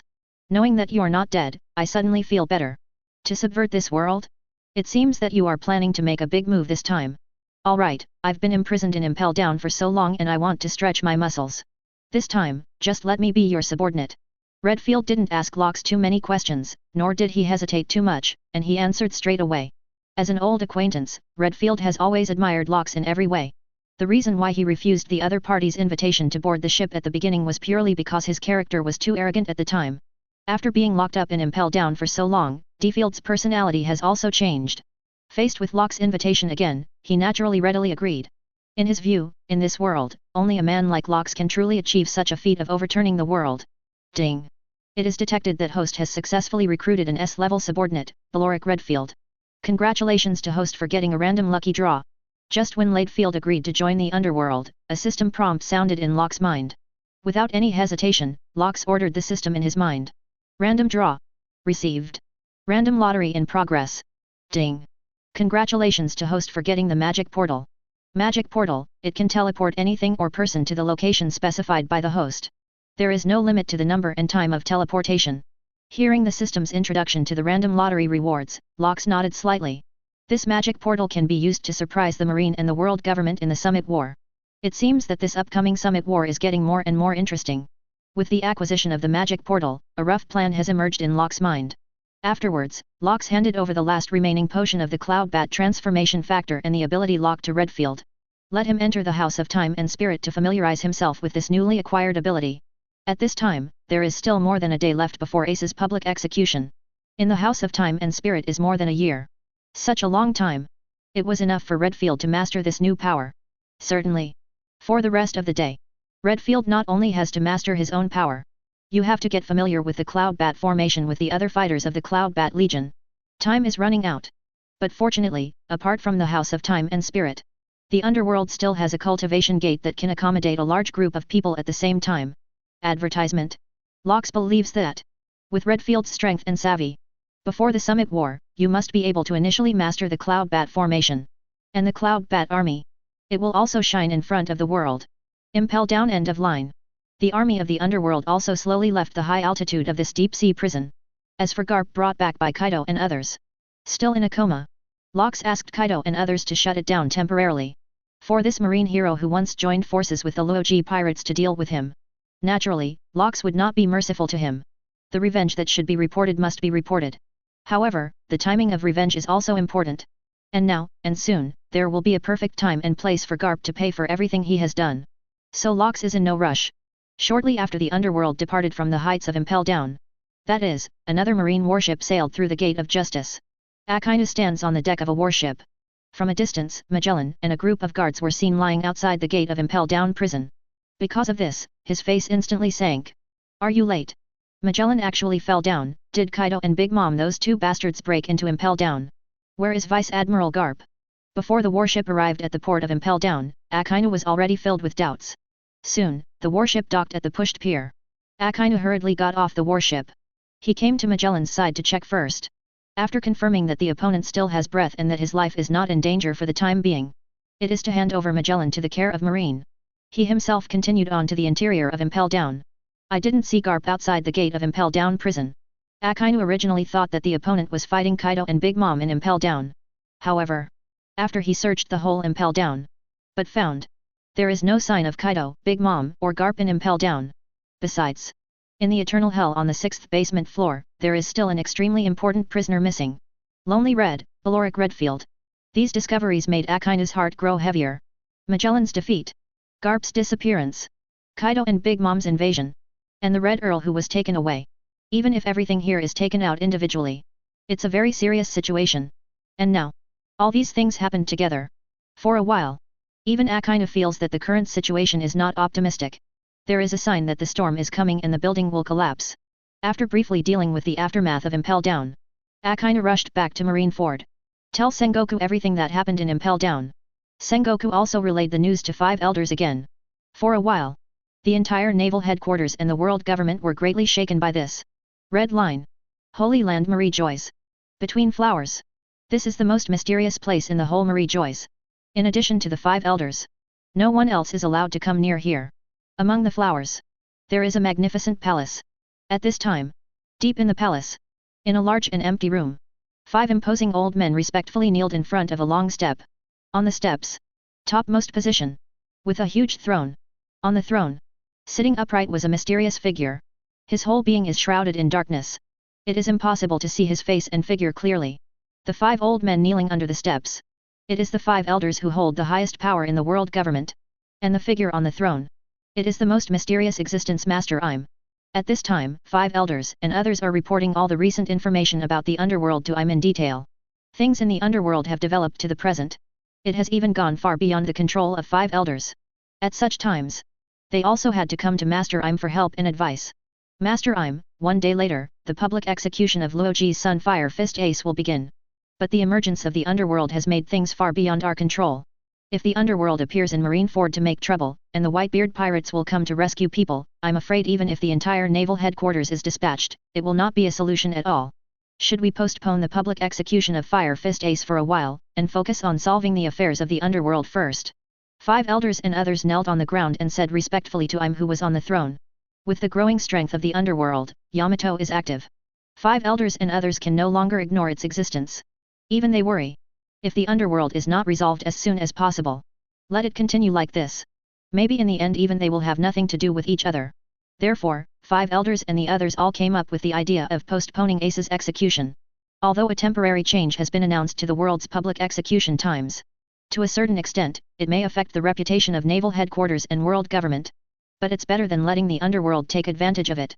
I'm hiding in the darkness on the throne. After listening to the words of 5.7 Old Star and others, he opened his mouth slowly. A cold voice that could not tell whether it was a man or a woman came from above the throne. No, Fire Fist Ace's public execution will proceed as usual. An all-out war broke out between naval headquarters and the Whitebeard pirates, and judging by the style of the underworld, they will definitely appear at that time. Naval headquarters alone cannot deal with these two forces at the same time. Therefore, I want you guys to also go to Marineford to guard at that time. As soon as this remark came out, the 5 elders below were all startled.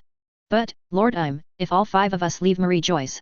At that time, if the underworld doesn't go to Marineford, but instead attacks the Holy Land, then the Holy Land won't have any power to stop them. The tone of 5 elders and others sounded a little eager. Let all 5 of them leave the Holy Land Marie Joyce to guard Marineford. This decision was too sudden for them. Although the execution of Fire Fist Ace and the safety of naval headquarters are important, but it certainly cannot be compared with the survival of the Holy Land Marie Joyce. However, facing the concerns of 5 elders etal. In the dark, that cold voice came out again. Don't worry, the war in Marineford, the underworld will definitely go. This is the only chance to wipe out the underworld, so it doesn't matter if we send all our strength. Also, even if the underworld doesn't go to Marineford, but comes here, it doesn't matter. Here, but I am personally in charge. The cold voice fell, and the hall was suddenly filled with an endless chilling atmosphere. Chapter 77. Naval Headquarters, Marineford. In recent days, Marineford has been shrouded in an atmosphere of panic. Not only because of the possible arrival of the Whitebeard pirates in the next public execution. There is also the underworld, which has recently sprung up suddenly and is in full swing. The emergence and existence of the underworld undoubtedly put great pressure on every Marine soldier.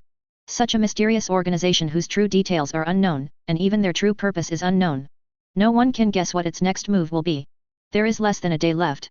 The public execution of Fire Fist Ace, the captain of the Whitebeard Pirates' 2nd Division, is about to begin. And the Marine soldiers stationed in Marineford. The spirit is already highly tense at this time. In addition to preventing the Whitebeard Pirates from coming to save people at any time, also have to guard against the elusive underworld to attack Marineford. Now every port and corner of Marineford, there are batches of Marine soldiers in rotation to patrol and guard. At the same time, there are also a group of masters who are good at observation haki. Always be alert to the army of the underworld that may attack from above. At this time, inside the marshal's office, Sengoku sat silently at his desk. On the seat in front of him, it is Tsuru, Akainu, and Aokiji, 3 people. Kizuru, who is also Marine 3 Admiral, is not here. Because he was sent to escort Fire Fist Ace to Marineford in Impel Down. Desk. Sengoku frowned. Seems to be thinking about something. Crane, Akainu, Aokiji, and others also did not speak. Just sit there quietly. After a while, only then did Sengoku speak slowly. The situation is getting more and more complicated now. The underworld broke into Impel Down, and didn't release a large number of criminals as we thought, but just took away Redfield and Garp. In addition, it seems that Kaido and the others specially beat Bullet. Such behavior is so abnormal that people can't guess what they want to do. However, for the public execution that will start soon, there is a great possibility that the underworld will appear. There is also news from the 5 elders, saying that in order to prevent the underworld from invading Marineford, they will come to sit in this public execution at that time.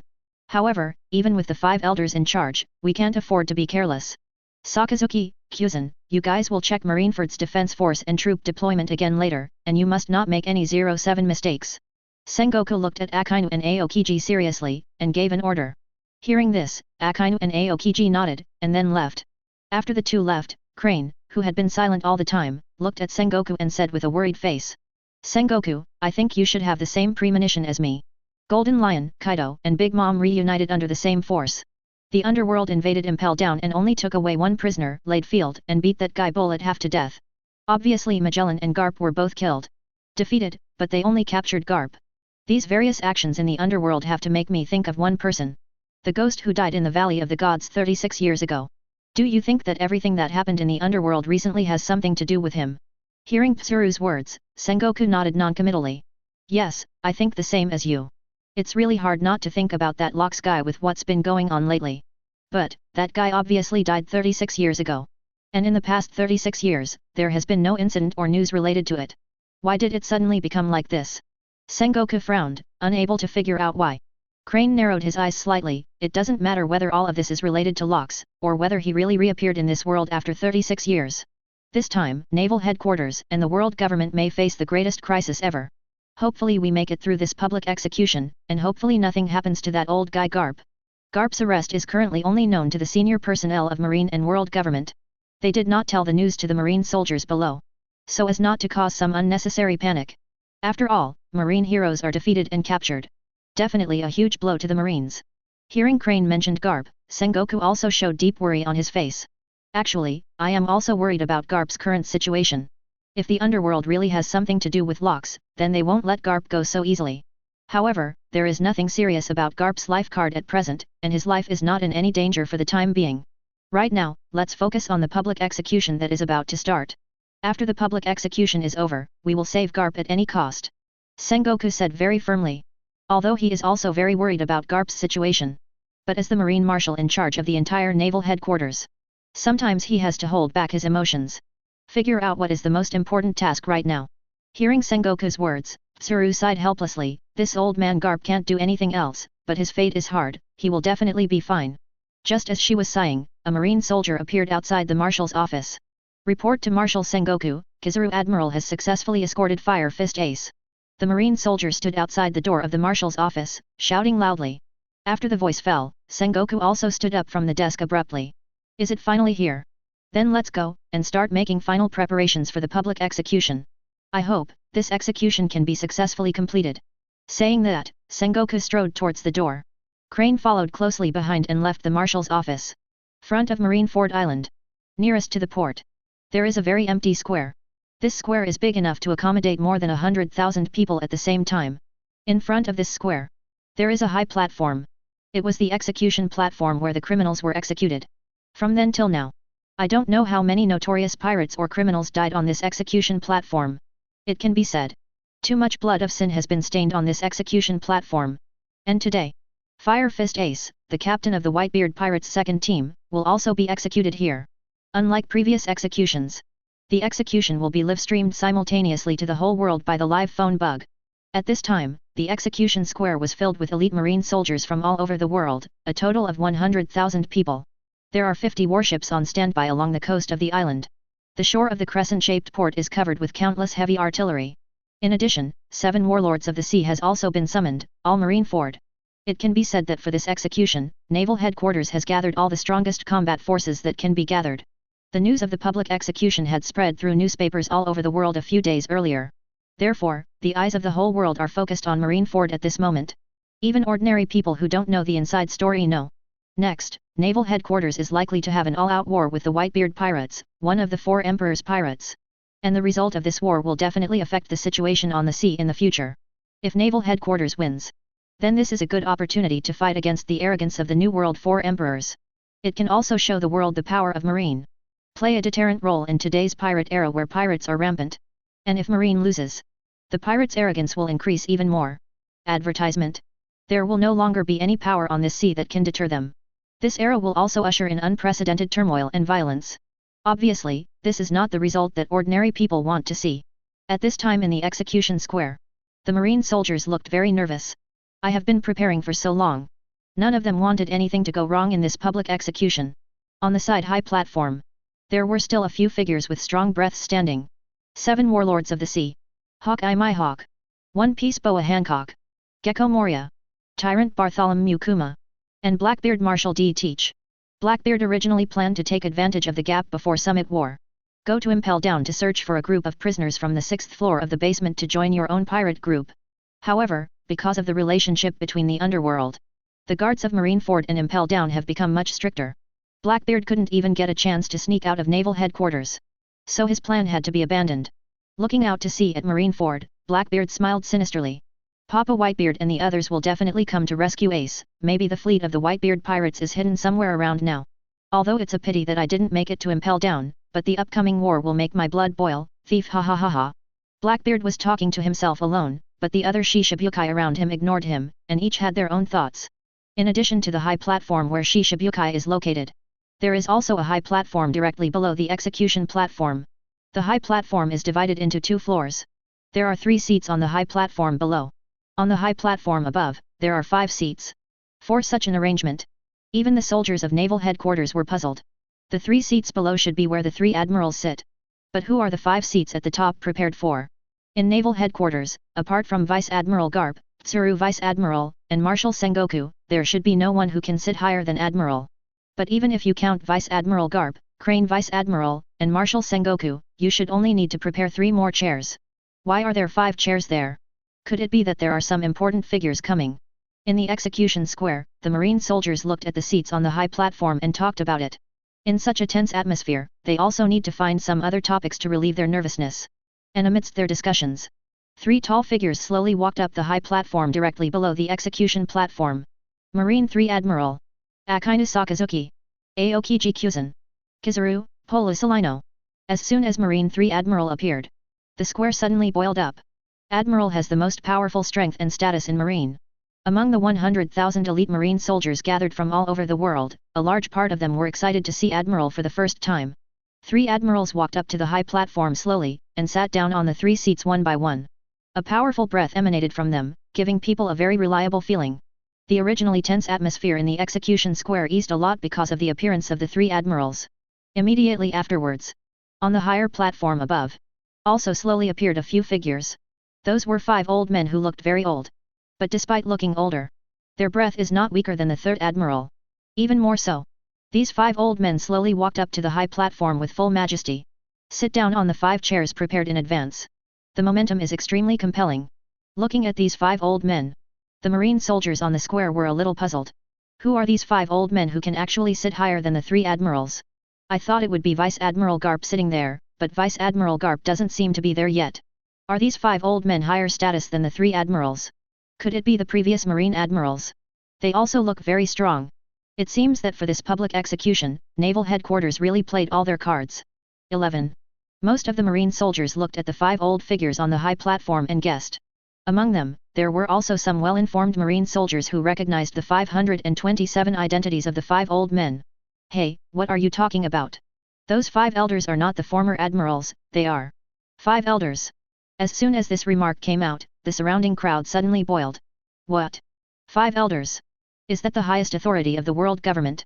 Really, you didn't admit your mistake, did you? 5 elders with high status, why are they here? Shouldn't someone like 5 elders be in Marie Joyce? Could it be that they came to guard Marineford to deal with the Whitebeard pirates and the underworld? It seems that Naval Headquarters and the world government really attach great importance to this execution. With the 5 elders in charge, if we are only facing the Whitebeard pirates alone, we don't need to be afraid at all. The only thing to worry about now is whether the mysterious underworld will appear.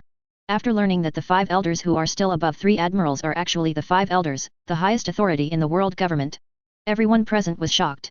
5 elders left Marie Joyce came Marineford. Don't say they haven't seen such a thing. Didn't even think about it. The shock it brought can be imagined. However, they also breathed a sigh of relief. With the addition of 5 elders, then dealing with a Whitebeard pirate group is definitely not a problem. What they need to worry about now is the underworld that has been on guard for so long. Will it really come? At this time, this question appeared in the hearts of everyone present. 5 elders and others sat down in their seats. Did not say a word. They just watched silently at the crowd below. The majestic expressions on their faces made it impossible to guess what they were thinking. After 5 elders and others are all seated, a burst of heavy footsteps followed from the highest point of the execution platform. Everyone looked up. Then they saw Marine Marshal Sengoku slowly stepped onto the execution platform. And following him, it is the object of this public execution, Whitebeard Pirates' second team captain, Pottercast D. Ace aka Fire Fist. His presence also means that this public execution to the world, it's about to start right away. P.S. I resumed work in the 2 days after the National Day. There were too many things and I was a bit busy, so the updates in these 2 days were a bit short. I am really sorry. The previous updates will resume from tomorrow, and the long-awaited Summit War will finally officially start. The plot is about to reach its climax. I beg all readers to continue to support. Chapter 78. When Ace was put on the execution platform, the crowd in the square also fell silent in an instant. Everyone cast their eyes on the execution platform. Escorted by 2 executioners, Ace knelt directly on the execution platform. He lowered his head silently, with no sadness or joy in his face. Up to now, Ace has actually accepted the result that he is about to die. In his heart, he doesn't want the Whitebeard pirates to rescue him. He didn't want Papa Whitebeard and his mates to die for him. In his opinion, it is actually quite good to just end his sinful life like this. But for him now, there is only one thing that worries him. That's Luffy. This silly brother of mine broke into Impel Down to save himself. As a result, he was arrested and detained in the freezing hell on the 5th floor underground. Ace has also heard about all the big things Luffy has done recently. Now that the other party was arrested, I'm afraid it was more or less ominous. This worries Ace very much. But even so, there is nothing he can do to help Luffy now. In the end, I still hurt the people closest to me. Luffy was arrested because of me. Sure enough, for a guy like me with devil blood flowing in his body, it was a mistake to be born in this world. Ace knelt on the execution platform silently, thinking to himself. Aside. Marine Marshal Sengoku stepped forward. He came to the side of Ace, who was kneeling on the ground. Sengoku holds a small phone bug in his hand. His eyes wandered around the 100,000 Marine elite soldiers below. I also glanced at Marine 3 Admiral and 5 elders on the high platform. In the shadows of Marine Ford. In fact, the CPO, the top spy organization of the world government, is also hidden. In order to guard against the Whitebeard pirates and the underworld army that may come at any time. Naval headquarters and the world government can be said to be fully deployed this time. Concentrate all the troops and combat power that can be mobilized. What they have to do? Just taking advantage of this public execution. In front of everyone in the world. Wipe out all the Whitebeard pirates and the underworld army. In order to solve potential hidden dangers. And further establish the majesty of naval headquarters and world government. With so many forces gathered here, there should be no problem with this execution. Sengoku sighed slightly in his heart. Then, he faced the camera of the live phone bug. Raise the microphone phone bug in your hand to your chest. Clearing his throat, he opened his mouth slowly. Before the execution, I have an important thing to convey to you. About the great significance of Pottercast D. Ace, the pirate who died here today, and his life experience. First of all, it's Fire Fist Ace, captain of the Whitebeard Pirates 2nd Division. Ace, report your biological father's name. Saying that, Sengoku turned his head to look at Ace, who kept his head down. Regardless of whether it was Marine present or the audience watching the live broadcast, they all turned their attention to Ace. They were all very curious about what kind of life experience they had to announce on such an important occasion. To this, Ace just replied coldly. My daddy is Whitebeard. Hearing this, Sengoku shook his head, faced everyone again, and said loudly. No. Your father is the One Piece Gore Luoji. Following Sengoku's words. The entire naval headquarters fell into a deathly silence at first. Immediately afterwards. I don't know who led the exclamation. The entire Marine Ford Square immediately erupted. Hey, is it true or not? That Fire Fist Ace, is Luoji's son. But haven't all the guys related to Luoji been eliminated long ago? Why did Luoji's son survive to this day and become the second captain of the Whitebeard Pirates? It's no wonder that he has to be executed in such a grand and public manner. Ace has the most sinful blood in the world. The Marines started discussing one after another. Even Hawkeye and others who are 7 warlords of the sea were very surprised by this. And the audience watching the live broadcast behind the screen was even more moved. One Piece Gold Luoji's child is alive. That sinful bloodline still exists in this world. For everyone, this is great news. This is big news. This news must be sent back to the headquarters as soon as possible, and it will be published as an extra issue. The reporters squatting in front of the screen took action one after another, sending back the shocking news. Soon, news about Ace's life experience will spread to every corner of the world. On the execution platform, Ace's expression was full of anger. For his own life experience, he was very disgusted. From the beginning to the end, he never admitted that he was Luoji's child. But no matter whether he admits it or not, whether he is willing to accept it or not, this is a fact that cannot be changed. Ace shook his head vigorously and kept denying, my father, there is only Whitebeard. For his reaction, Sengoku seemed to have expected it. He held the microphone phone bug and continued to speak. There is an island in the South Blue called Baydrilla, and your mother's name is Pottercast D. Rouge. 17. This woman's behavior is far beyond our common sense. For the sake of the child, Ishain let the child stay in the womb for 20 months, so as to escape our search. 1 year and 3 months after Luoji's death, the baby who inherited the most evil blood in the world was born. That's you, Pottercast D. Ace. No, maybe it's more appropriate to call you Gore D. Ace now. Sengoku tells the story of Ace to the world. Ace visibly flustered when he heard his mother's name. Hearing this, he knew that he had no room for excuses. About 2 years ago, you started to use your mother's name to go to sea as the captain of the Spade Pirates. Why? With your outstanding strength and speed, when you galloped across the sea, we finally noticed that Luoji's bloodline has not been severed. However, Whitebeard, who was aware of this at the same time as us, let his son, who was once his opponent, be on his ship in order to train you to become the next One Piece. Sengoku's narration continues. When talking about this, Ace suddenly roared loudly. No. I got on that ship to make Dad the Pirate King. However, Sengoku refuted his words directly and mercilessly. Only you think so. The fact is that we can't shoot you at will, just because you are protected by Whitebeard. If you just ignore it like this, you will definitely show your aptitude to stand at the top of the next generation of pirates. So, taking your head here today is of great significance. Even if an all-out war with Whitebeard breaks out. In the last sentence, Sengoku said it with force and momentum. Words have already expressed the determination to go to war with the Whitebeard pirates in an all-out way. When his voice fell, the Marines on the square also immediately let out a sonorous and powerful roar. Everyone has already made preparations for combat. In order to completely wipe out the blood of One Piece Luoji here. Even facing the attack of the Whitebeard pirates, they are not afraid. Amidst the deafening shouts of Marine soldiers, 5 elders and others sitting on the high platform are watching all this indifferently. Humph, back then that guy Luoji used his own death to create the current era of great pirates, adding great chaos to the rule of the world government. As the son of such a sinful man, the death of Ace the Fire Fist was justified. Today, this sinful bloodline will completely perish. I'm going to see if the Whitebeard pirates and the underworld dare to appear in Marineford today. I hope that they can all show up, so that they can be wiped out and save a lot of trouble. 11. 5 elders and others communicated in a deep voice. At the same time, the powerful observation Haki is also investigating the situation around Marineford. Although in the view of 5 elders etal. Now that they've set foot in Marineford themselves. So even if the army of the underworld and the Whitebeard pirates go out at the same time, it's not too big of an issue either. But even so. Advertisement. They didn't dare to be careless in the slightest.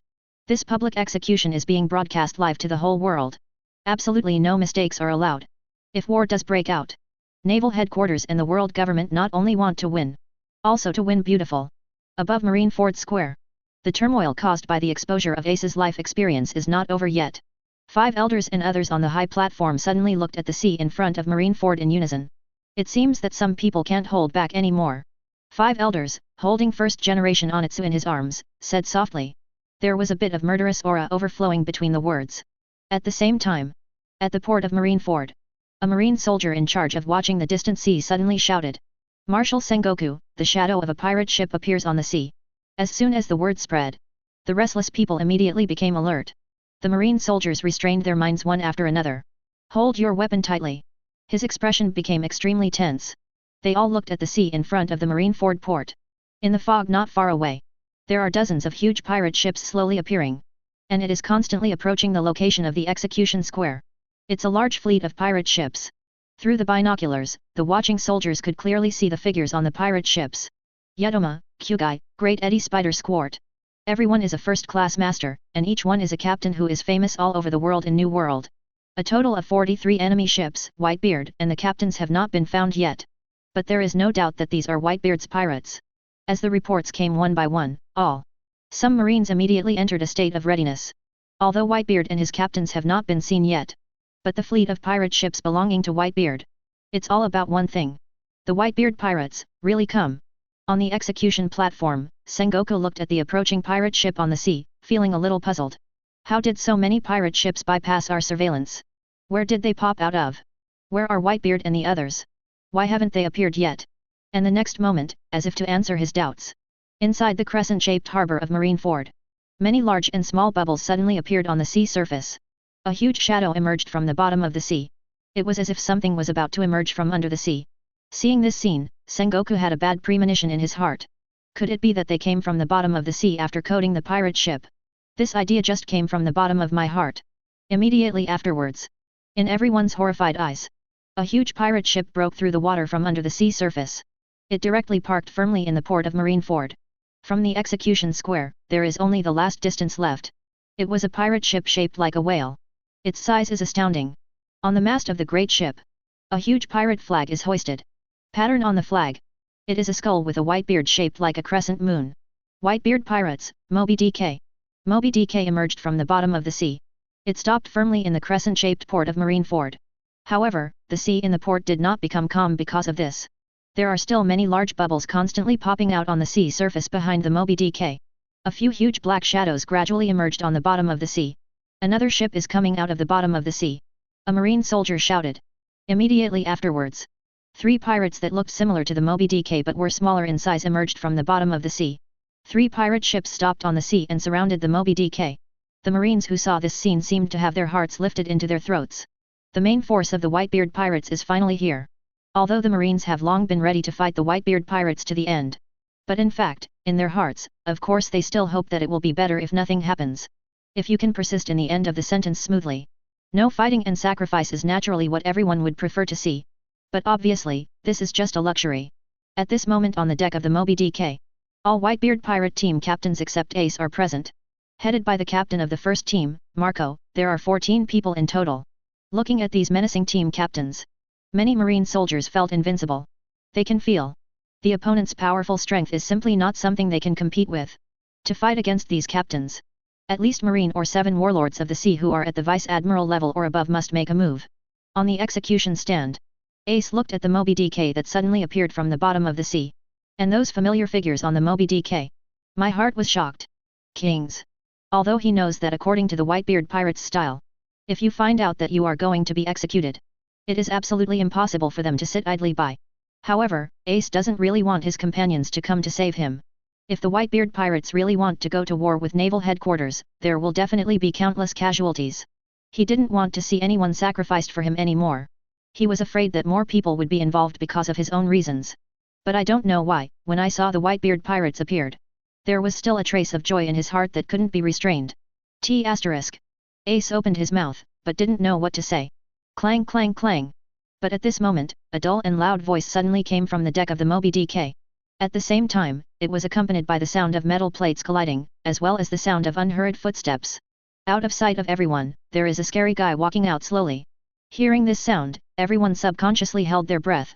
In the midst of everyone's attention, the voice was getting closer and closer. A frightening sense of oppression followed closely. Obviously everyone has not seen the figure that has not walked out yet.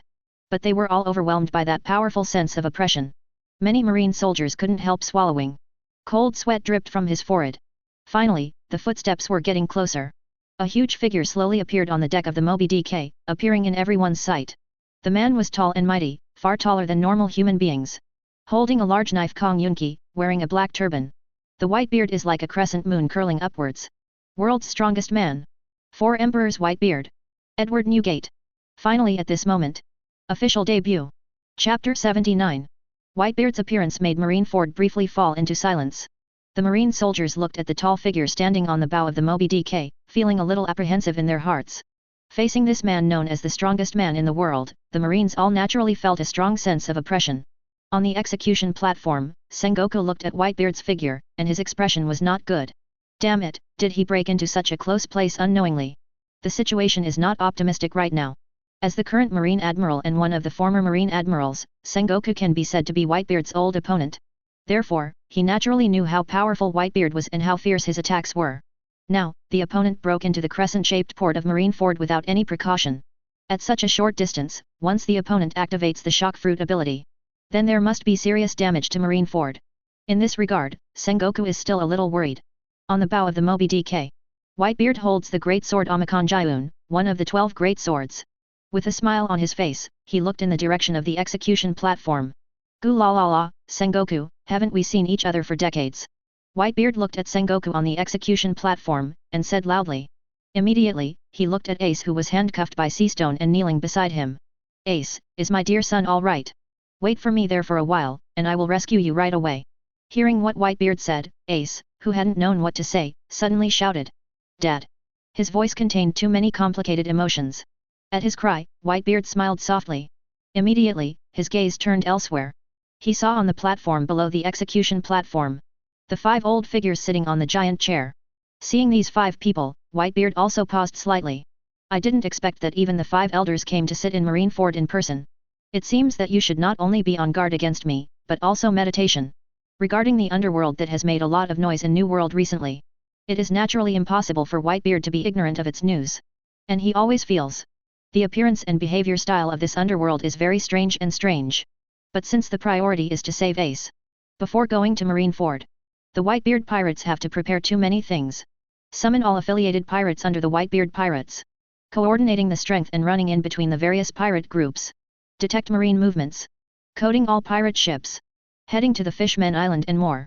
For this impending war, the Whitebeard pirates spent too much energy and thought. Therefore, they simply do not have extra time and experience to manage the affairs of the underworld. Although Whitebeard was skeptical about the matter, there is even a bad premonition. But these must also be investigated and dealt with in detail after Ace is rescued. Father, with the 5 elders in Marineford, I'm afraid this war will be harder than we thought. 437. Beside Whitebeard, Marco slowly stepped forward. He also looked at the 5 old men under the execution platform with serious expressions. Just against the power of the entire naval headquarters. They must dispatch all the troops under their hands. Now there are more powerhouses like 5 elders. The situation facing the Whitebeard pirates suddenly became tricky. Although basically no one has seen 5 elders and others make a shot in person. But no one will underestimate the strength of the 5 highest powers in the world government because of this. Hearing what Marco said, Whitebeard also nodded. As the other party said, with the addition of 5 elders, the situation facing the Whitebeard pirates was even more difficult. Each of these 5 old men is at least as strong as an admiral, or even stronger.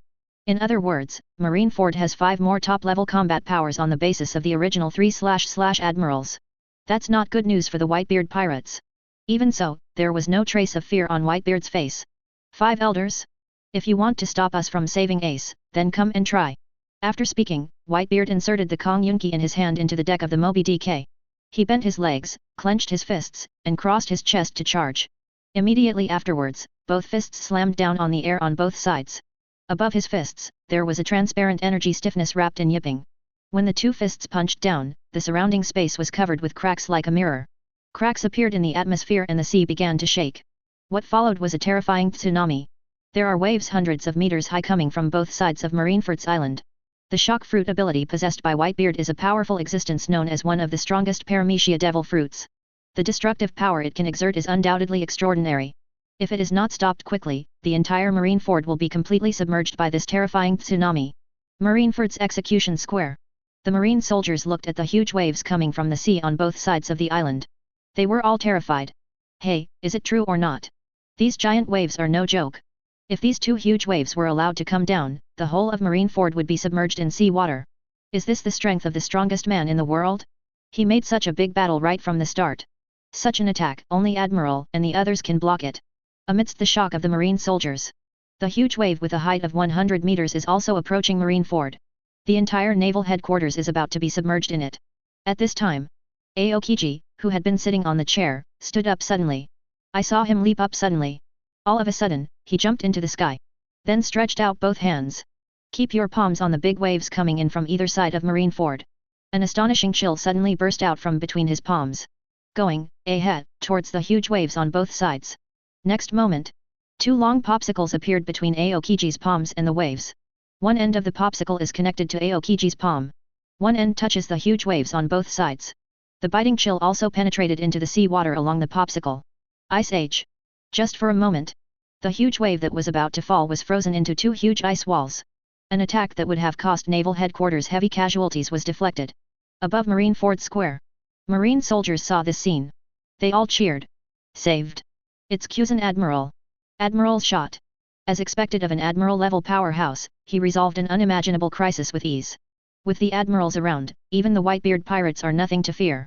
Aokiji's action to defuse the wave crisis undoubtedly aroused the high morale of the marine soldiers. And amidst the cheers, Aokiji didn't intend to stop there. His figure in mid-air, directly using the ability of Bing Bing Fruit to condense 3 spears, launched in the direction of Whitebeard. On the deck of the Moby DK, Whitebeard watched Aokiji and his attack. Slowly raised one of his arms. Goo la la la, Aokiji kid. Whitebeard punched out, aiming at Aokiji and the 3 frozen spears that quickly thrust down. Shock fruit ability activates. Instantly, the strong vibration spreads forward along the air. The 3 frozen spears of Aokiji were all shattered accordingly. But the vibration did not stop there. Continue to spread towards Aokiji's location. Allah la. Facing Whitebeard's attack, Aokiji sighed softly. Then elementalize the body to avoid the destructive shock. The body that had turned into ice was also directly shattered under the shock, falling towards the sea at Marineford Harbor below. Cusan Admiral. Oops, Cusan Admiral is about to fall into the ocean. Demon fruit power is cursed by sea water, will Lian Zantian be fine if he falls like this? Don't worry, as a user with ice fruit ability, sea water is useless in front of Cusan Admiral. Seeing that Aokiji was about to fall into the sea, the crowd in Marineford Square let out exclamations. And in the eyes of everyone, Aokiji's shattered ice body has also fallen to the surface of the sea. But he did not fall into the sea. Instead, it stopped firmly on the sea. Advertisement. An astonishing chill burst out. The next moment, the sea surface began to freeze at a speed visible to the naked eye, and quickly spread out towards the surroundings. After a while, the sea surface at the Marineford port is completely frozen into ice. All the ships of the bearded pirates were also trapped in the ice, unable to move. In this way, the Whitebeard pirates' retreat was completely blocked. Seeing this scene, the marine soldiers above the execution square boosted their morale. As expected of an admiral-level combat power, Cusan Admiral not only solved the previous tsunami crisis, but also blocked all the actions of the Whitebeard pirates. With the strength of the admirals, we don't need to fear the Whitebeard pirates at all. Guys, it's time to fight. Destroy all the ships of the Whitebeard pirates. Admiral's powerful shot undoubtedly inspired the marine soldiers present like a chicken blood. Those marine soldiers who had been stunned in place took action one after another. Some of them began to manipulate the cannons, aiming at the position where the Whitebeard pirates' ships were located and began to shell fiercely. Some jumped directly from the square to the ice below, and began to charge the Whitebeard pirates. As for the Whitebeard pirates, the pirates did not fear because their retreat was blocked by the ice. The sea is frozen, but it gives us an excellent place to land. Come on, little ones, into Marineford's execution square. Kill all Marines and save Ace. Rescue Ace. Come on. Everyone in the Whitebeard pirates also jumped off the ship one after another. There was a fierce battle with marine soldiers directly on the ice. An unprecedented war is officially launched at this moment. As soon as the war started, countless marines and pirates fell in the battle. But no one is going to back down from fighting. War is inherently cruel.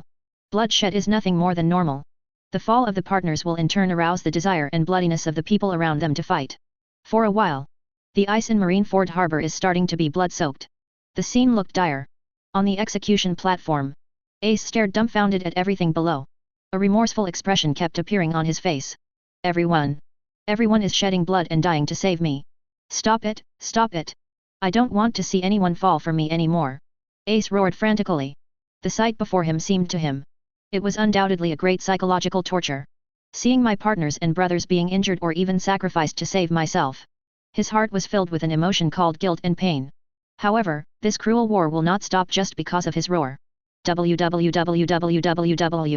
On the high platform where 5 elders and others are.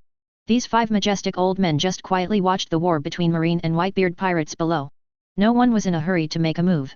If only to deal with a Whitebeard pirate group. There is no need to let them make a move. What they have to do now.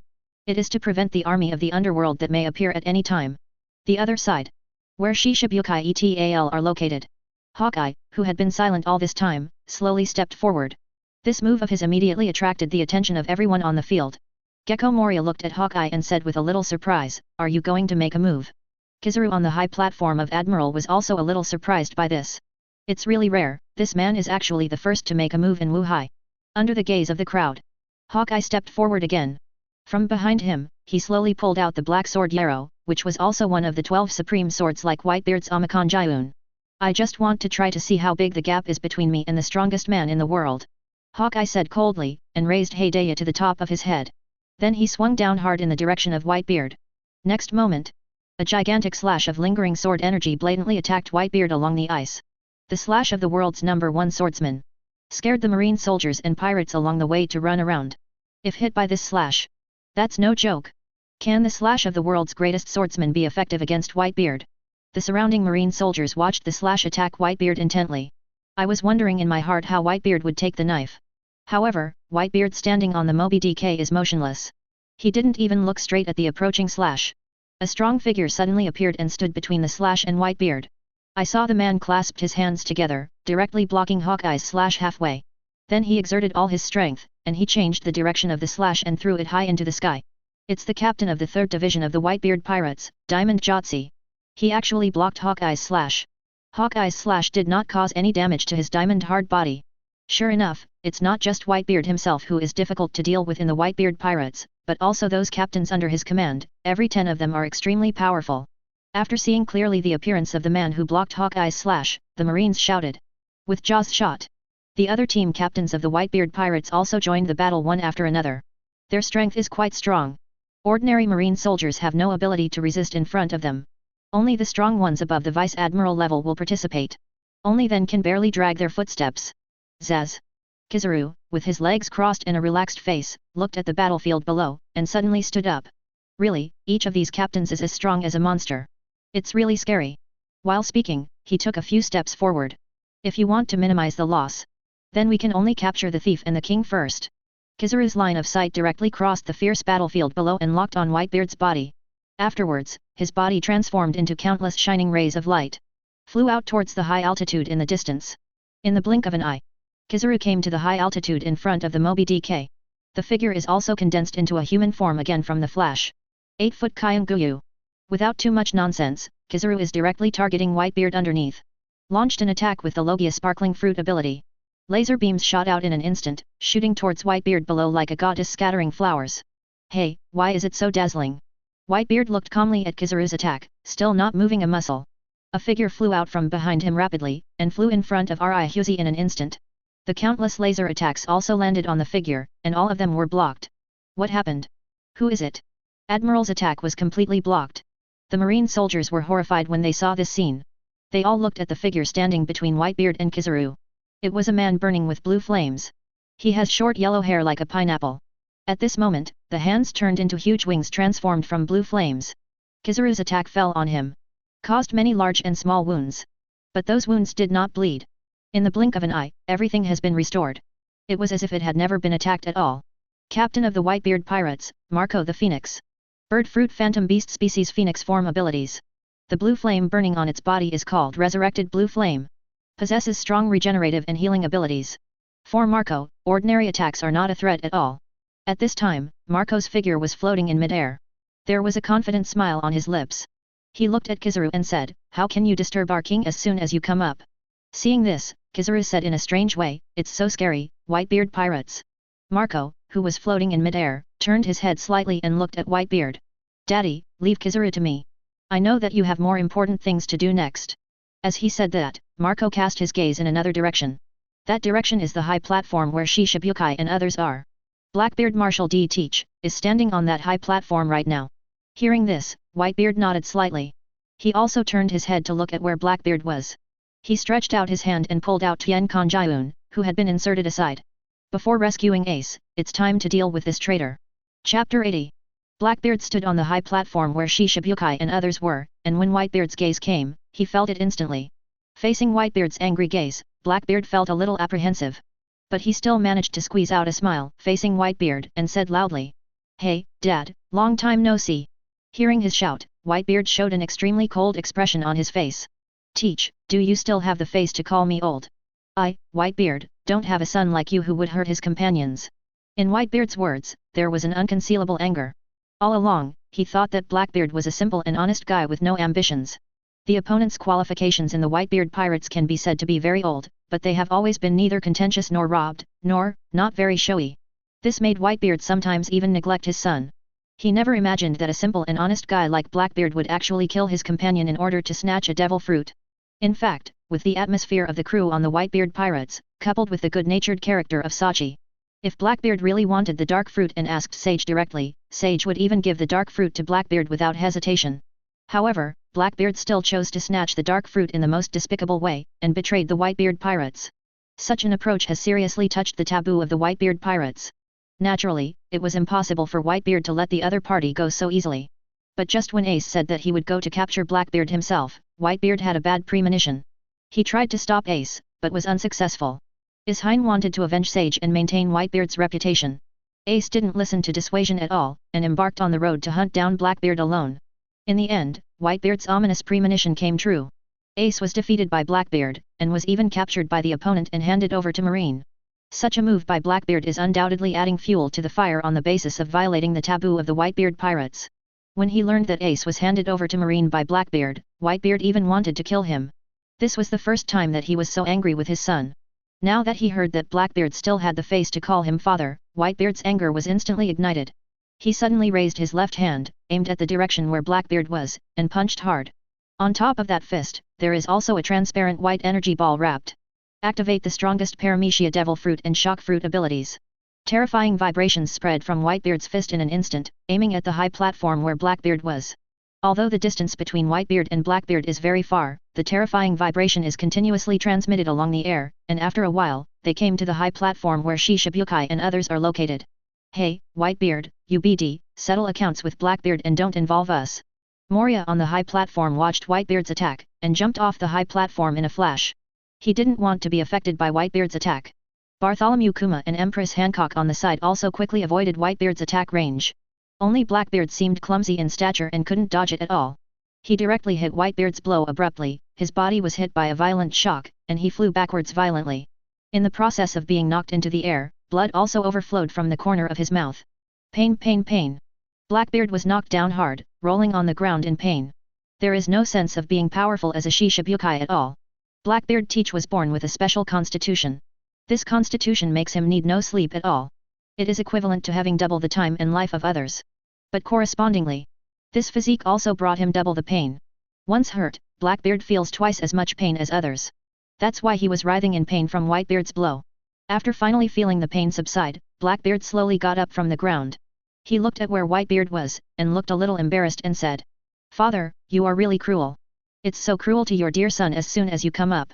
To this, Whitebeard just replied coldly, "You are no longer worthy to be my son." During the conversation between the two, the tense atmosphere was fully revealed. The surrounding crowd, the soldiers without troops, and the pirates from the bandit group were all attracted by the atmosphere. Did Daddy shoot Teach? Humph, it should have been done a long time ago. That Teach guy dared to kill our Captain Sage, and Captain Ace was also captured by him and handed over to Marine. Guys like this are not worthy of being a member of our Whitebeard pirates. Father, give that BD a lesson severely. That's right, don't show mercy to Teach.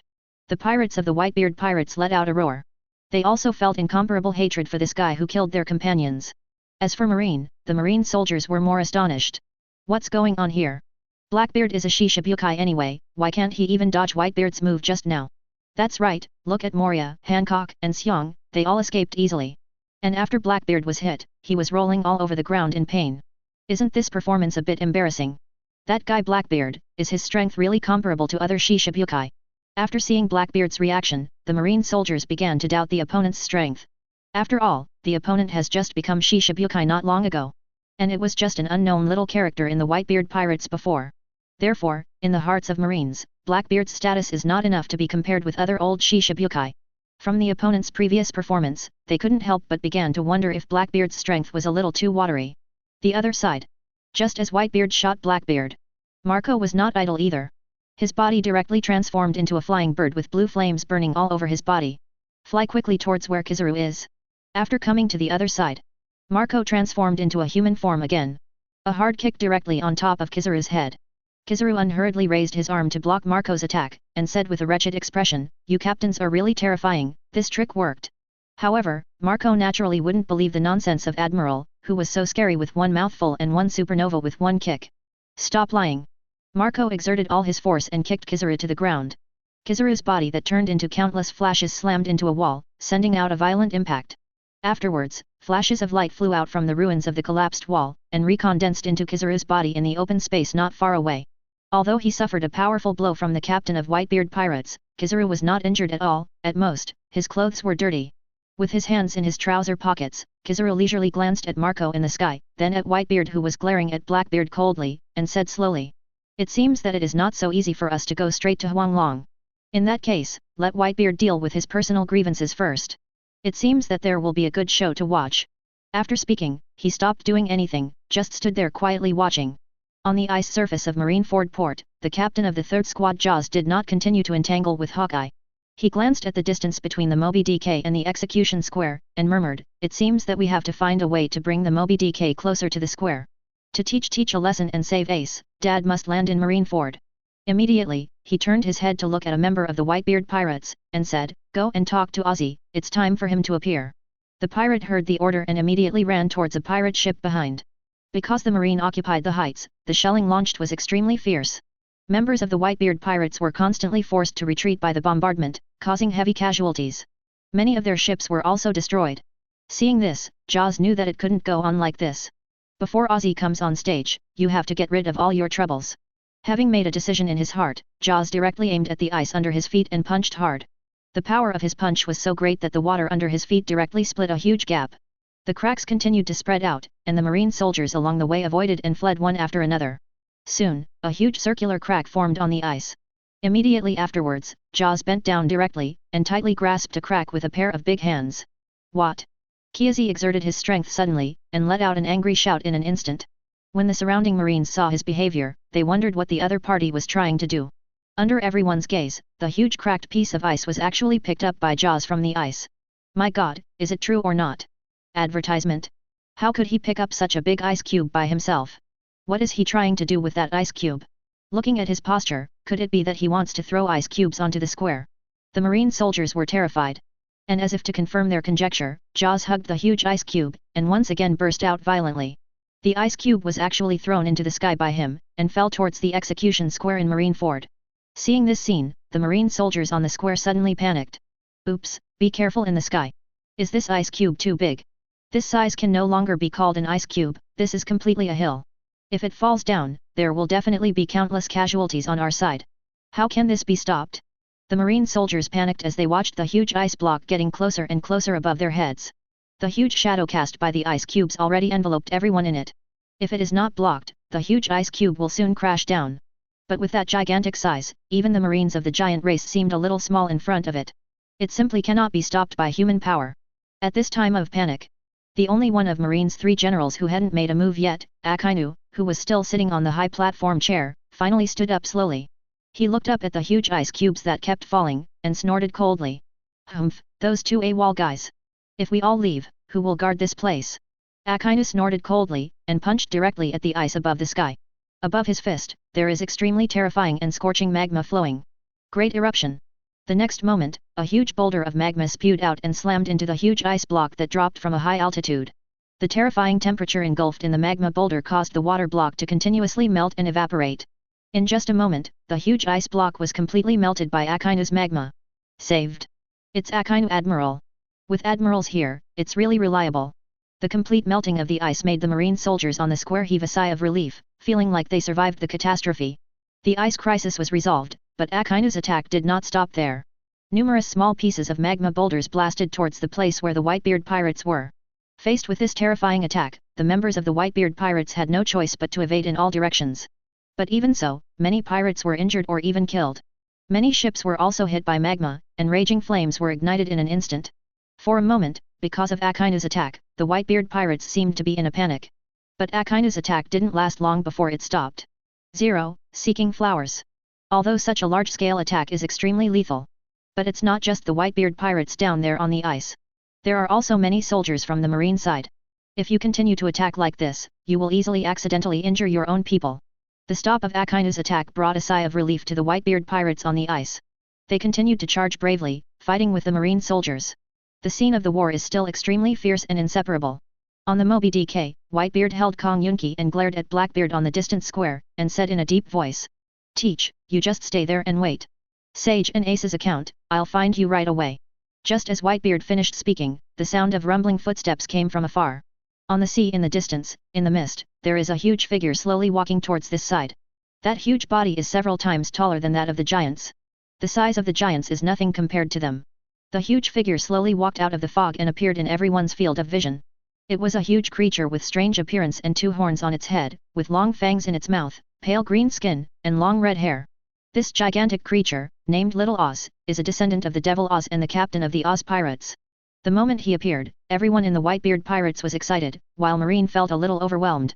As for Shishibukai, Gecko Moria danced excitedly when he saw Little Ozzy appearing. Is that the offspring of Oz? I really want to get his corpse.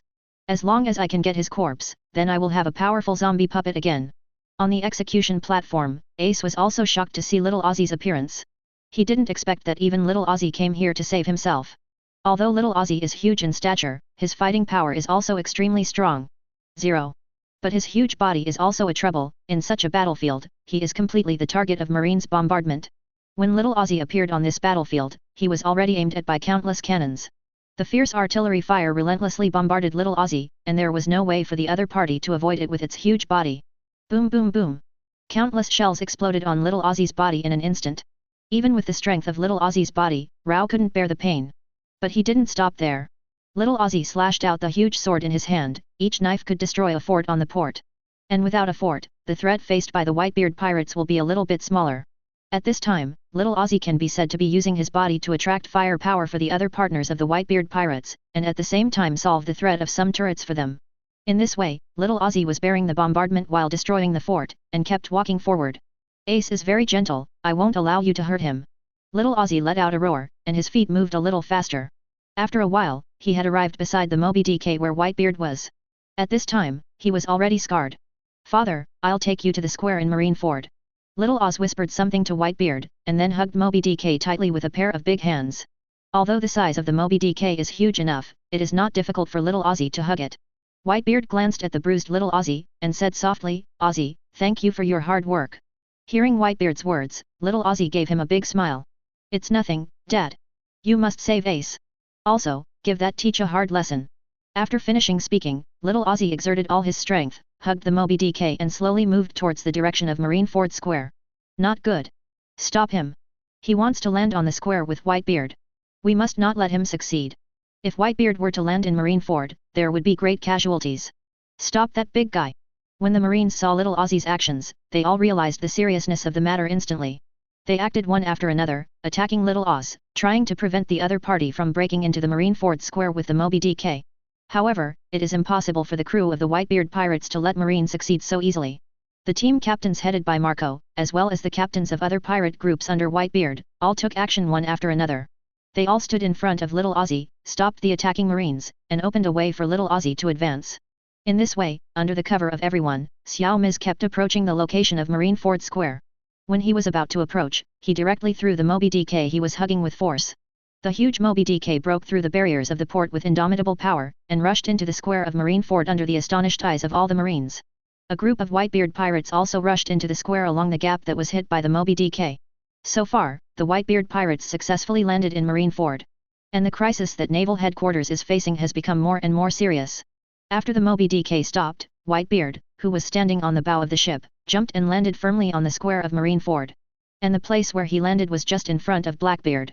Whitebeard held Kong Yunki in his hand, with a cold look in his eyes. He stared at Blackbeard, who seemed a little stunned in front of him. He said in an extremely low and angry voice, "Teach, it's time to let you know. What price will you pay for betraying your partner?" 5. Chapter 81. Whitebeard's landing in Marineford's execution square undoubtedly made Marine feel a huge sense of crisis. Oops. Let Whitebeard invade the plaza. All the pirates from the Whitebeard pirates broke in. Damn it, it's all because that Ozzy knocked a huge gap in the wall with the Moby DK. Now, the Whitebeard pirates are closer to the execution platform. Stop them quickly, we must not let them approach the execution platform. Although Whitebeard broke into the square, we have the admirals and the 5 elders on our side. Don't be afraid, don't shrink back, take this opportunity to wipe out all the pirates here. Come on. The Marine soldiers shouted and launched an attack on the pirates who broke into the square. This is how a more intense battle than before started. Facing the menacing Whitebeard, Blackbeard staggered back a few steps, a few drops of cold sweat streaming down his forehead. Father, don't you really want to be cruel to my dear son? Although obtained the ability of Dark Fruit, the strength has been greatly improved. But when standing in front of Whitebeard again, feeling the anger emanating from the strongest man in the world, Blackbeard still couldn't help feeling a little apprehensive. The current him doesn't have the ability to confront Whitebeard head-on. Hearing Blackbeard's words, Whitebeard snorted coldly. Now that things have happened, do you still have the nerve to call yourself my son? Teach, no matter what you say today, I will not let you off, a traitor. Saying that, Whitebeard waved Amakanjayun in his hands without any hesitation. The big knife swung down suddenly, and the blade was still covered with transparent white energy. That's Shock Fruit's ability. Whitebeard is no longer merciful to the traitor who killed his fellow 893. With terrifying vibrations, Tian Kanjayun directly landed on the top of Blackbeard's head. Seeing that the situation was not good, Blackbeard didn't dare to resist, and hurriedly dodged to the side. However, even though he narrowly escaped Tian Kanjayun's attack, but the shock attack from Shock Fruit is not so easy to avoid. For a moment, violent vibrations were transmitted along the air to the front of Blackbeard. Blackbeard only felt that his internal organs seemed to be shaken. With a wow, Blackbeard spit out a mouthful of blood from his mouth again. This also made him realize that Whitebeard was really determined to deal with himself. So, he no longer made the fake appearance before. Wiping the blood from the corner of his mouth, Blackbeard suddenly laughed. Thief, ha ha ha, father, since you really don't miss the past. Then I'll show you the power I'm willing to take back even if I kill Sarge. This is also, the power that will defeat Ace. Blackbeard laughed, and a black energy also appeared on his palms. Seeing Blackbeard's arrogance that showed his true colors, and hearing that the other party still had the face to mention the names of Sachi and Ace, Whitebeard became even more angry. He directly raised his left hand and punched it hard. On top of that fist is also the ability of Shock Fruit. The surrounding space suddenly shattered like a mirror under this punch, and it was covered with dense cracks. The power of this angry punch can be seen from Madara. However, facing Whitebeard's fist, Blackbeard did not dodge this time. I saw that he slowly raised one of his palms, and it was that black mysterious energy that was wrapped around the palm. Seeing his posture, the people on the side couldn't help but look sideways. Look. Blackbeard seems to be fighting Whitebeard. Just now he has been beaten all the time. With his strength, can he really confront Ryuzi head-on? As one of the newly promoted 7 warlords of the sea, how is Blackbeard's strength? What is the black energy on his palm? It looks so permeable. I don't know, it should be some kind of special devil fruit ability. Whitebeard's punch looks so powerful, can he really block it? Amidst the discussion among the surrounding crowd, Whitebeard's fist finally came down and collided with Blackbeard's raised palm. Just when everyone thought that their collision would explode with incomparably terrifying power, the transparent white light ball representing Shock Fruit's ability wrapped around Whitebeard's fist suddenly disappeared. It was like being swallowed up by the mass of black energy above Blackbeard's palm. This scene surprised everyone. What happened? Blackbeard actually blocked that punch from Whitebeard. Whitebeard's fruit ability, it seems that the news suddenly came at that moment. Why is this happening? Is it because of the weird black energy on Blackbeard's palm? It was able to defuse Whitebeard's attack. It seems that Blackbeard does have the strength to be a Shishibukai. Looking at the battlefield where Whitebeard and Blackbeard confront each other, everyone said in shock. Facing this weird situation, Whitebeard himself couldn't help but frown. The dark energy in Teach's hand seems to be able to invalidate my fruit ability. Is this the power he wants to get even if he kills Sage? Whitebeard thought for a moment in his mind. As the four emperors who have experienced many battles, it is naturally impossible for him to have too much emotional fluctuation just because Blackbeard defuses his blow. If the ability of Devil Fruit doesn't work, then just use another attack method. Immediately, Whitebeard withdrew his fist waving Dali Tian Kanjiun above his right hand. Teach, if you want to fight me, you are still far away. Whitebeard swung Amakanjiun in his hand, and slashed at Blackbeard fiercely. This time, the blade didn't have the ability of Shock Fruit wrapped around it. Instead, it wraps around the incredibly powerful armament Haki. Oops. Blackbeard, who was a little smug about parrying Whitebeard's punch, suddenly felt bad. Whitebeard's knife was so fast that he didn't have time to dodge it completely. Although he tried his best to dodge, he was still cut in the chest by Tian Kanjiun. Blood gushed out from the wound immediately. Double the pain made Blackbeard want to die. He staggered back a few steps, staring at Whitebeard fiercely. Before he could say anything, Whitebeard slashed again. Even without using Shock Fruit's ability, Whitebeard's strength is still extremely powerful, and it is simply not something that the current Blackbeard can resist. Kong Yunqi slashed at Blackbeard's chest again, forming a cross shape with the previous knife mark. Blood gushed out again, and Blackbeard cried out. Damn it, Whitebeard, don't go too far.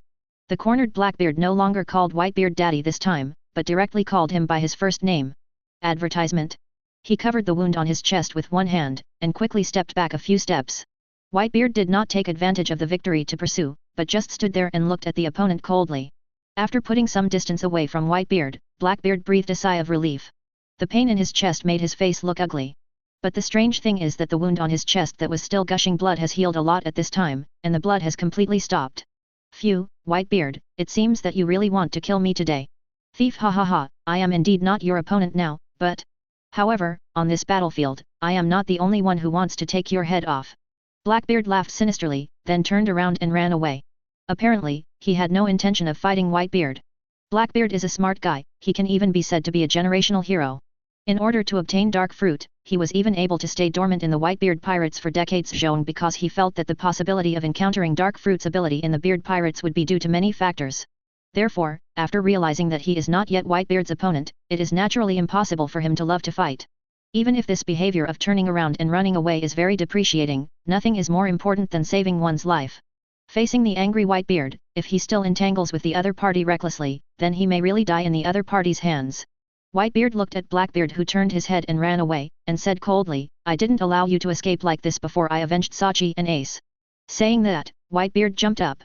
Although he is now an old man, he has been suffering from illness for a long time, and his physical condition is not very good. But his explosive power is still not to be underestimated. With this jump, Whitebeard actually jumped tens of meters away. Almost in an instant, he caught up with Whitebeard, who was trying to escape. Without saying anything more, Whitebeard directly aimed at Blackbeard again and slashed down. But at this moment, a laser beam suddenly came from a distance. It actually pierced Whitebeard's right arm that swung the knife. Because of this, Whitebeard's movement was also slammed, and the knife still failed to swing down after all. Blackbeard took advantage of this opportunity to distance himself from Whitebeard again, and continued to run away without looking back. Whitebeard, whose arm was pierced by the laser, frowned and turned his head, looking at the figure in the yellow striped suit standing in the distance. Kizaru brat. Kizaru was pointing a finger at Whitebeard, with a laser flashing between his fingers. He said slowly, Whitebeard, you bought it. The previous Whitebeard was all focused on Blackbeard, so he didn't notice Kizaru's actions. In addition, Kizaru's laser attack is very fast, and when he found out, it was completely impossible to dodge. The surrounding members of the Whitebeard Pirates shouted when they found out that their father had been recruited. Daddy! Father, are you okay? Damn Kizaru, dare to sneak up on Dad. Damn it, we were careless too, we didn't guard Kizaru. Everyone in the Whitebeard pirates showed a bit of worry on their faces. At the same time, a group of pirates began to surround Kizaru. Can't let Kizaru interfere with Dad's shot at Blackbeard anymore. However, as a sparkling fruit-capable user, Kizaru naturally. It is impossible to be surrounded by those ordinary pirates so easily. His body began to turn into dots of golden laser and flew towards Whitebeard's position. Obviously, this Marine Admiral wanted to continue to shoot Whitebeard. Capture the thief first and capture the king first. As long as Whitebeard is solved, the entire Whitebeard pirate group will be defeated in a short time. However, as Kizaru approached Whitebeard, a figure suddenly flew from a distance, kicked Kizaru's elemental body directly, and kicked him into the distance. Marco, who was burning with blue flames, looked at Kizaru seriously, and said in a deep voice, "I can't let you hurt Dad again. Let me continue to be your opponent." As he said that, Marco's figure rushed out and fought with Kizaru. On the other side, both Admiral Aokiji and Akainu also wanted to take a shot on Whitebeard. However, they were all stopped by captains such as Diamond Kiazi and Foil Vista. Like Marco said, they won't let anyone disturb Dad's fight until Whitebeard is done with Blackbeard. Although Whitebeard was shot through the arm by Kizaru's laser. But with his monster-like physique, there is no serious problem. Seeing that his sons were desperately trying to stop several Marine admirals for him, Whitebeard no longer took care of the battle here, but continued to chase the fleeing Blackbeard. However, although several admirals were stopped, Marine's strength was far greater than that of the Whitebeard pirates. A large wave of Marine soldiers rushed to Whitebeard bravely and attacked him. While they couldn't do much damage to Whitebeard, they slowed him down considerably. Blackbeard ran farther and farther like this, and soon opened the distance with Whitebeard. After running to a safe distance, Blackbeard stopped and turned around. He looked at Whitebeard, who was being besieged by countless Marine soldiers, and laughed. "Ha ha ha, thief, Whitebeard, today this Marine ford will be your burial place. But don't worry, you won't just die in vain. After you die, I will use your corpse to present an unprecedented performance in front of the world." Blackbeard laughed wildly. Whitebeard 2.5, who was blocked by wave after wave of Marine, could no longer pose a threat to him for the time being. And judging from the current situation, Blackbeard can be sure that as long as there are no major accidents, the winner of this war will definitely be Marine. After all, in terms of military strength and combat effectiveness alone, Marine is completely superior to the Whitebeard pirates. All Blackbeard has to do is wait patiently for the defeat of the Whitebeard pirates. He was waiting for Whitebeard to die in this war. In that way, he can use his Dark Fruit ability to extract the Shock Fruit ability owned by Whitebeard and make it his own. And that will surely be a grand performance that can shock the whole world. Therefore, Blackbeard will replace Whitebeard and become the new 4 emperors. Thinking of this, Blackbeard couldn't help being excited, his heart was surging. But when he was so dreamy, he suddenly noticed. High above Marineford there appears to be a huge ship falling downwards. On that ship, there were many densely packed figures. What it is? Blackbeard frowned, staring fixedly at the huge falling ship. Now that things have happened, he doesn't want any unexpected factors to break his perfect plan. The other side. On the execution stand. Sengoku also noticed the huge ship falling from the sky. Such a discovery made him startled suddenly, and his expression instantly became extremely serious. Ships that fell from the sky. Could it be, is the army of the underworld attacking? Chapter 82. Sengoku was startled by the huge ship that suddenly fell from the sky. From the beginning of this war to the present, although Marine has surpassed the Whitebeard pirates in terms of military strength and overall strength, Sengoku dare not relax in the slightest. Because the enemies they have to face are not only the Whitebeard pirates. There is also the mysterious underworld, where we don't know whether it will come or not. Compared to the Whitebeard pirates, Sengoku is actually more worried about the power of the underworld. Because judging from the current intelligence, the power of the underworld has far surpassed that of the Sunbeard pirates. It has even far exceeded the power possessed by naval headquarters. Just the top powerhouses it possesses are already too numerous to count with one hand. In addition, the underworld has recruited many powerful people in New World during this time. It also annexed such huge forces as the Don Quixote family, the Beasts Pirates, and the Big Mom Pirates. With the current size of the underworld, only terror can be used to shape the lips. If the underworld really suddenly descended on Marineford, then this war would not be as simple as the current scene. So from the beginning of the war to the present, Sengoku has been worried about whether the underworld will appear. The huge ship that suddenly appeared in the sky and dropped from the sky naturally aroused Sengoku's alert in an instant.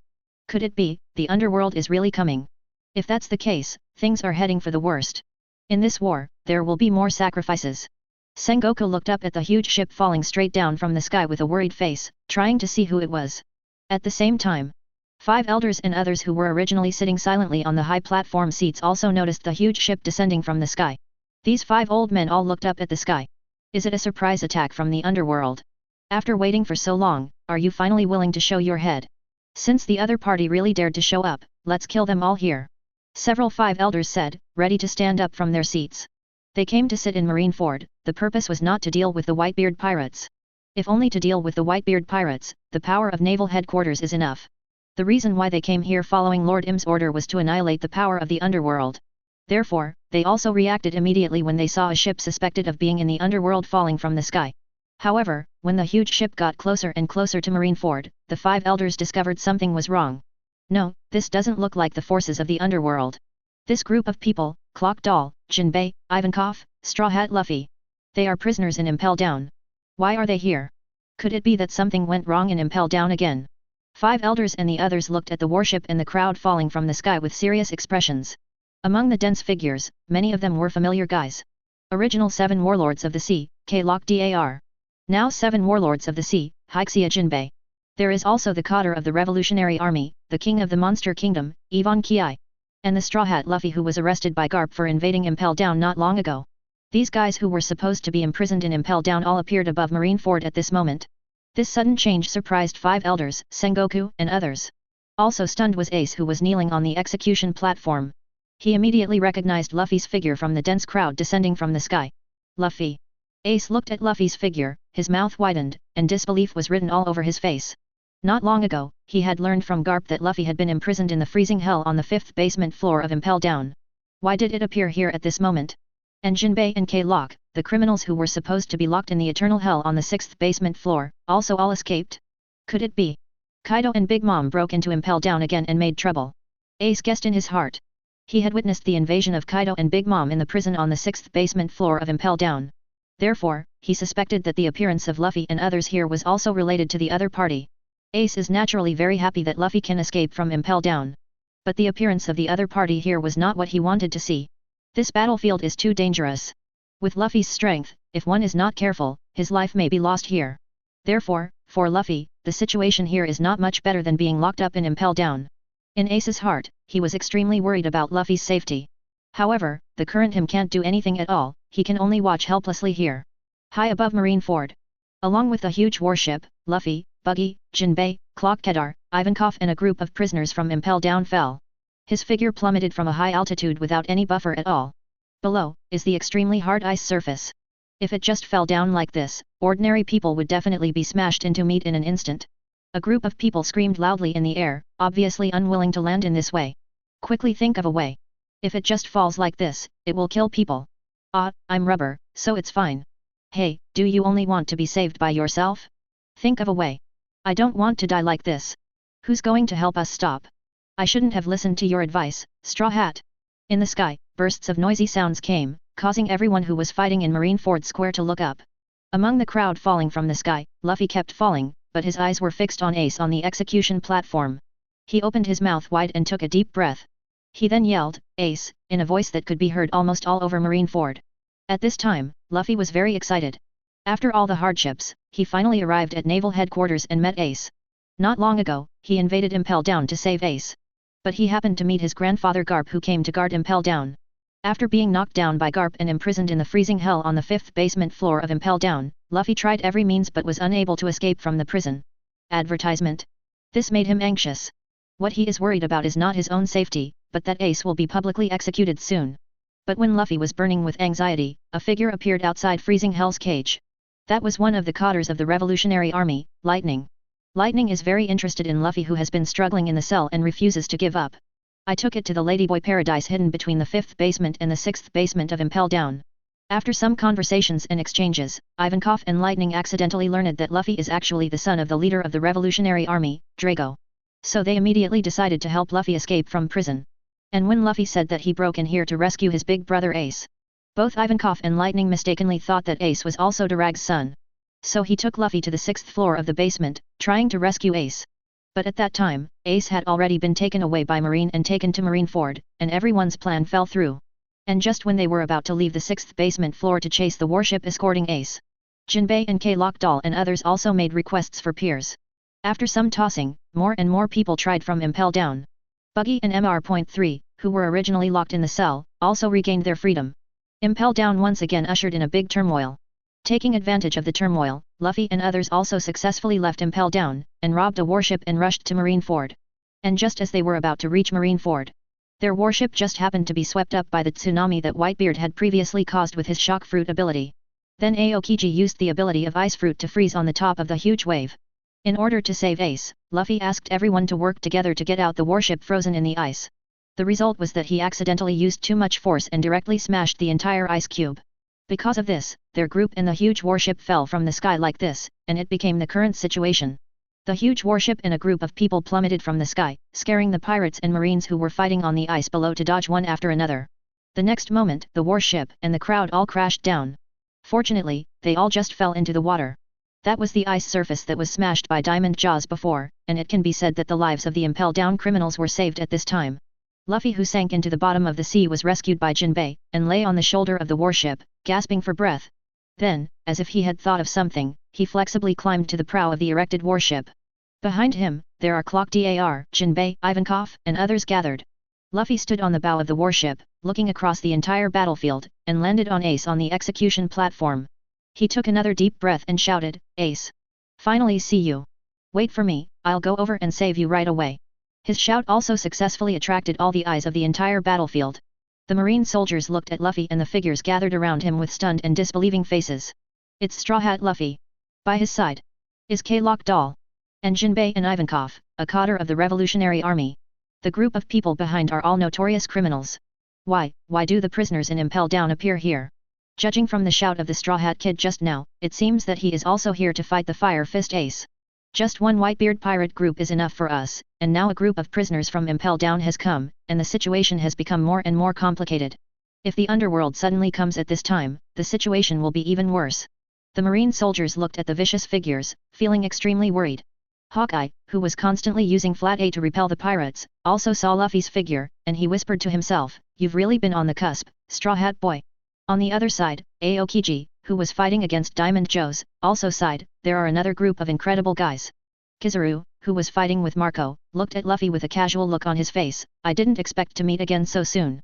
On the opposite side of him, Marco also turned his attention to Luffy, "Isn't that the younger brother that Ace often mentions?" Farther away, Moria, who controlled the shadow to fight, looked at Luffy and danced with anger.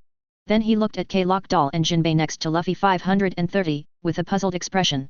How did these two guys, Lock and Jinbei, get together with the Straw Hats? In this way, the old and new Shishibukai seem to be only one Doflamingo away. But that guy has already joined that underworld, right? I don't know if this unprecedented war, the oligarchy, a force that has been on the cusp recently, will also come to help and make peace. If the underworld also makes an appearance, then things will become even more interesting, jahahaha. It can be said that the appearance of Luffy and others on the entire battlefield caused great shock. However, this fierce war continues. After being shocked for a while, everyone threw themselves into the fierce and cruel battle again. Luffy and the others didn't delay at all, a group of people jumped off the warship and began to rush towards the direction of the execution platform. On the high platform where 5 elders was, 5 elders and others who were about to stand up sat down again after seeing that the person who came was not from the underworld. TCH, I thought I came from the underworld, but it turned out to be a bunch of jumping clowns. That Straw Hat Kid is Garp's grandson, right? Garp's grandson, 3rd generation, there is really no one who is safe. Don't worry about them, just relying on these people, they won't be able to turn the world in this war. Except for the underworld, other people are not worth our shot at all. 5 elders and others sat firmly on their seats, looking indifferently at the increasingly fierce battlefield below. Even with the addition of Luffy and other Impel Down prisoners, they still don't intend to make a move. In their eyes, the life and death of marine soldiers has nothing to do with them. All they have to do is to be on guard against the underworld that may come at any time. And when the 5 old men were talking in deep voices, somewhere in Marineford, a place that no one notices, a circular passage shining with golden light suddenly appeared out of thin air. A group of people who don't belong to marine, pirates, or prisoners of Impel Down walked out of that light channel. There are a total of 100 people in this gang. After leaving the channel of light, they ran towards the distant battlefield at an extremely fast speed, silently integrated into this battlefield, like a bunch of ninjas. Chapter 83. On the battlefield of Marineford, the situation became more and more intense due to the joining of Luffy and a group of Impel Down fugitives. Although most of the fugitives from Impel Down were not in the same camp as the Whitebeard pirates. But in this situation now, they all have a common enemy, Marine. As this group of Impel Down fugitives joined the battlefield, the forces against Marine also increased. The original disadvantage of the Whitebeard pirates is being narrowed little by little. After the battle situation on the court has changed, the Days have changed their goals. Instead of chasing the fleeing Blackbeard, he walked toward the execution platform where Ace was. Although it is necessary to teach Blackbeard a lesson, but rescuing Ace is the primary goal and imperative of this war. At this point, Whitebeard was surrounded by people. Countless marine soldiers rushed forward one after another, just to block his footsteps. Come on, stop Whitebeard. Whitebeard must not be allowed near the execution block. Admiral and the others are now dealing with the captains of the Whitebeard pirates. As long as they are free, they can completely stop Whitebeard. Until the admirals are free, there is no way Whitebeard can move forward. The marine soldiers kept attacking Whitebeard, but they were sent flying by him again and again with his shock fruit ability. In front of this strongest man in the world, even if they risked their lives, they couldn't stop each other too much. But at this moment, a figure quickly hit Whitebeard's position from a distance. In an instant, he came to Whitebeard's words. One of the original 7 warlords of the sea, sand fruit ability user K-Lock-Dar. Lockdoll's lower body is elemental, and his upper body is floating in the air. He raised the golden hook above his left hand and aimed it at the back of Whitebeard's head. Long time no see, Whitebeard. Lockdoll's tone was full of provocation. Whitebeard was completely unmoved by the guy who came around behind him and wanted to attack him. He just glanced at the other party from the corner of his eye, and said indifferently, "What a guy with a short memory." Hearing his words, Lockdoll couldn't help frowning, showing a very unhappy expression. Without any hesitation, he directly swung the golden hook in his hand towards the back of Whitebeard's head. The members of the surrounding Whitebeard pirates all exclaimed when they saw this scene. Daddy! Oops, it's Lockdoll! Damn it, he actually sneaked up on Dad! Hasn't K-Lock been dismissed from 7 warlords of the sea? Why did he still attack Dad? Damn, we are too far away, we can't catch up. The members of the Whitebeard pirates looked in the direction of Whitebeard with worried faces. They want to rush to help each other, but with such a long distance and such a short time, they simply have no time to support. However, just as Clockadar's golden hook was about to swing down, a figure appeared in front of him as if teleporting, and directly kicked the golden hook away. Luffy, who entered the second gear mode, looked at K-Lock-Dar viciously, and kicked him again. But this blow was easily dodged by K-Lock-Dar. Falling back to the ground, Locke looked up and down at Luffy standing in front of him. It was found that the other party was wet all over and covered with water. Are you ready to fight with me? K-Lock-Dar thought in his heart. He is an ability user of Logia sand fruit, and ordinary attacks have no effect on him at all. But besides armament haki, there is another method that can also attack his body. That is to use water so that it cannot be turned into sand. This is a weakness of sand fruit. This is exactly how Luffy beat Lockdoll at Alabasta. So at this moment, when Locke saw that Luffy's body was covered with water, he thought that the other party had already prepared to fight with him in advance. However, what he didn't know was that the water on Luffy's body was actually just from falling into the sea from the sky before. If Jinbei hadn't rescued him, Luffy would probably have drowned. Lockdoll looked at Luffy coldly, and said with a cigar in his mouth, "When we get here, our agreement is considered complete. Why do you want to protect Whitebeard?" Luffy in the second gear is steaming hot and ready for battle. Sure enough, this uncle is Whitebeard. Then don't shoot him, Ace likes this uncle very much. Luffy punched Lockdoll yelled. Taking advantage of Luffy's blocking of Locke, several members of the Whitebeard pirates arrived successfully. They surrounded K-Lock-Dar, "Don't let this guy get near Daddy." When Whitebeard heard Luffy's shout, he turned his head slightly to look at him. His eyes immediately fell on the straw hat behind Luffy. "Boy, this straw hat is very similar to the one that Redhead used to wear," Whitebeard said in a low voice to Luffy. Hearing this, Luffy turned his head. "Uncle, do you know Shanks? This straw hat is entrusted to me by Shanks." Lifting the straw hat on the back, a smile appeared on Luffy's face. Whitebeard continued, "Are you here to rescue your big brother? Do you know who the enemy you are facing is? A half-assed fellow like you will die." As he said that, Whitebeard knocked Amazono Yun hard on the ground. The reason why he said this to Luffy is actually because he knows that Ace cares about his younger brother very much, and Shanks also places high hopes on him. But with the current strength of the opponent, it is still too weak to be involved in this unprecedented war, and it will kill him if he is not careful. Whitebeard wanted to make Luffy realize the cruelty and danger of this war through such a show of power. Luffy, who heard Whitebeard's words, showed a very unhappy expression on his face. He yelled at Whitebeard, "Nah, you don't have to decide this kind of thing. I know, you want to be the Pirate King, right? However, the one who will eventually become One Piece must be me." While yelling, Luffy also made an akimbo pose. His words and actions scared everyone present. "Hey, did I hear you right? That Straw Hat guy, how dare he be so arrogant in front of Whitebeard? Should it be said that he is extremely confident, or should he be said to be weak? This guy is really fearless. Didn't the Straw Hat come to save Ace? Why did he suddenly confront Whitebeard? If you accidentally offend Dad, even if he is Ace's younger brother, I'm afraid he will suffer. Both Marine and pirates were shocked by Luffy's actions. After Luffy said these words, instead of getting angry, Whitebeard showed a smile on his face. It's really arrogant. I can't spare you if you dare to delay, snotty brat. Hearing this, Luffy turned around and looked ahead. He entered the fighting state again, eager to try. I'll do what I want. Ace, let me save. As soon as the voice fell, Luffy rushed towards the Marine soldiers who were standing in front of Rybeard in an instant. Rubber bazooka. With a single blow, he sent flying a large wave of Marine soldiers blocking the way, and rushed towards the execution platform with an indomitable momentum. Everyone in the Whitebeard pirates was aroused to fight when they saw him like this. Is that Ace's brother? It looks really reliable. Hurry up, everyone, don't lose to Ace's younger brother. Rush up together and save Ace. Follow the footsteps of Brother Ace and save Ace. Come on. The morale of the members of the Whitebeard pirates surged, and they rushed towards the execution platform quickly. At the same time, a small team of members guarded Whitebeard's surroundings, dealing with the Marine soldiers who kept pouring in for him. For a moment, the Whitebeard pirates looked unstoppable. Advertisement. Sengoku on the execution platform frowned when he saw the situation on the battlefield. The fighting spirit of the pirates was mobilized by Garp's grandson. If this continues, there is no solution. Marine will sacrifice more and more. Thinking of this, Sengoku glanced at 5 elders and others who were still sitting firmly on the high platform seats. These 5 old men who held the highest power in the world government watched the Marine soldiers fall one by one, but they didn't have the slightest intention to make a move. It seems that the 5 elders really won't make a move until the underworld. Sengoku sighed helplessly in his heart. With the strength of the 5 elders and others, if they are willing to join this war, the Whitebeard pirates will definitely be completely defeated in a short time. However, the opponent didn't seem to have any idea of making a move. In the eyes of these noble world government leaders, the lives of Marine soldiers are not worth much at all.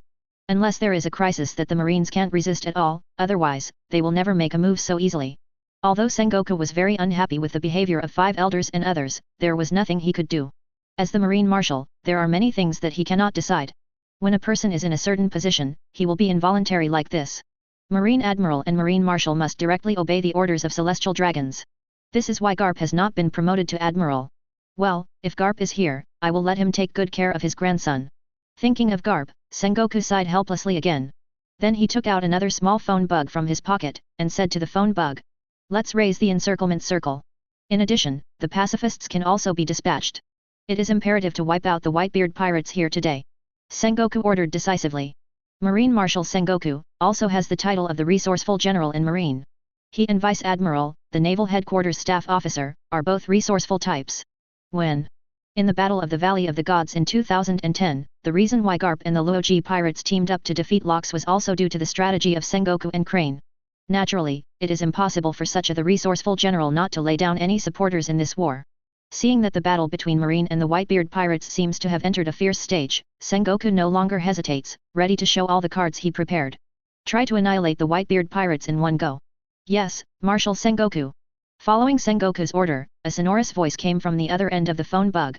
Immediately afterwards, there was a loud rumbling sound from the port in front of Marine Ford. Bronze walls and iron walls rose from the sea surface, enclosing the entire ice surface of the port. The only gap is the sea directly in front of the port. That's the only way out for the Whitebeard pirates. Everyone in the Whitebeard pirates also noticed this strangeness instantly. At this time, most of them were surrounded by those rising copper walls and iron walls. The faces of the people also became serious. It's the encirclement. I didn't expect Marine to keep such a hand. It seems they are afraid of us running away and want to keep us all here.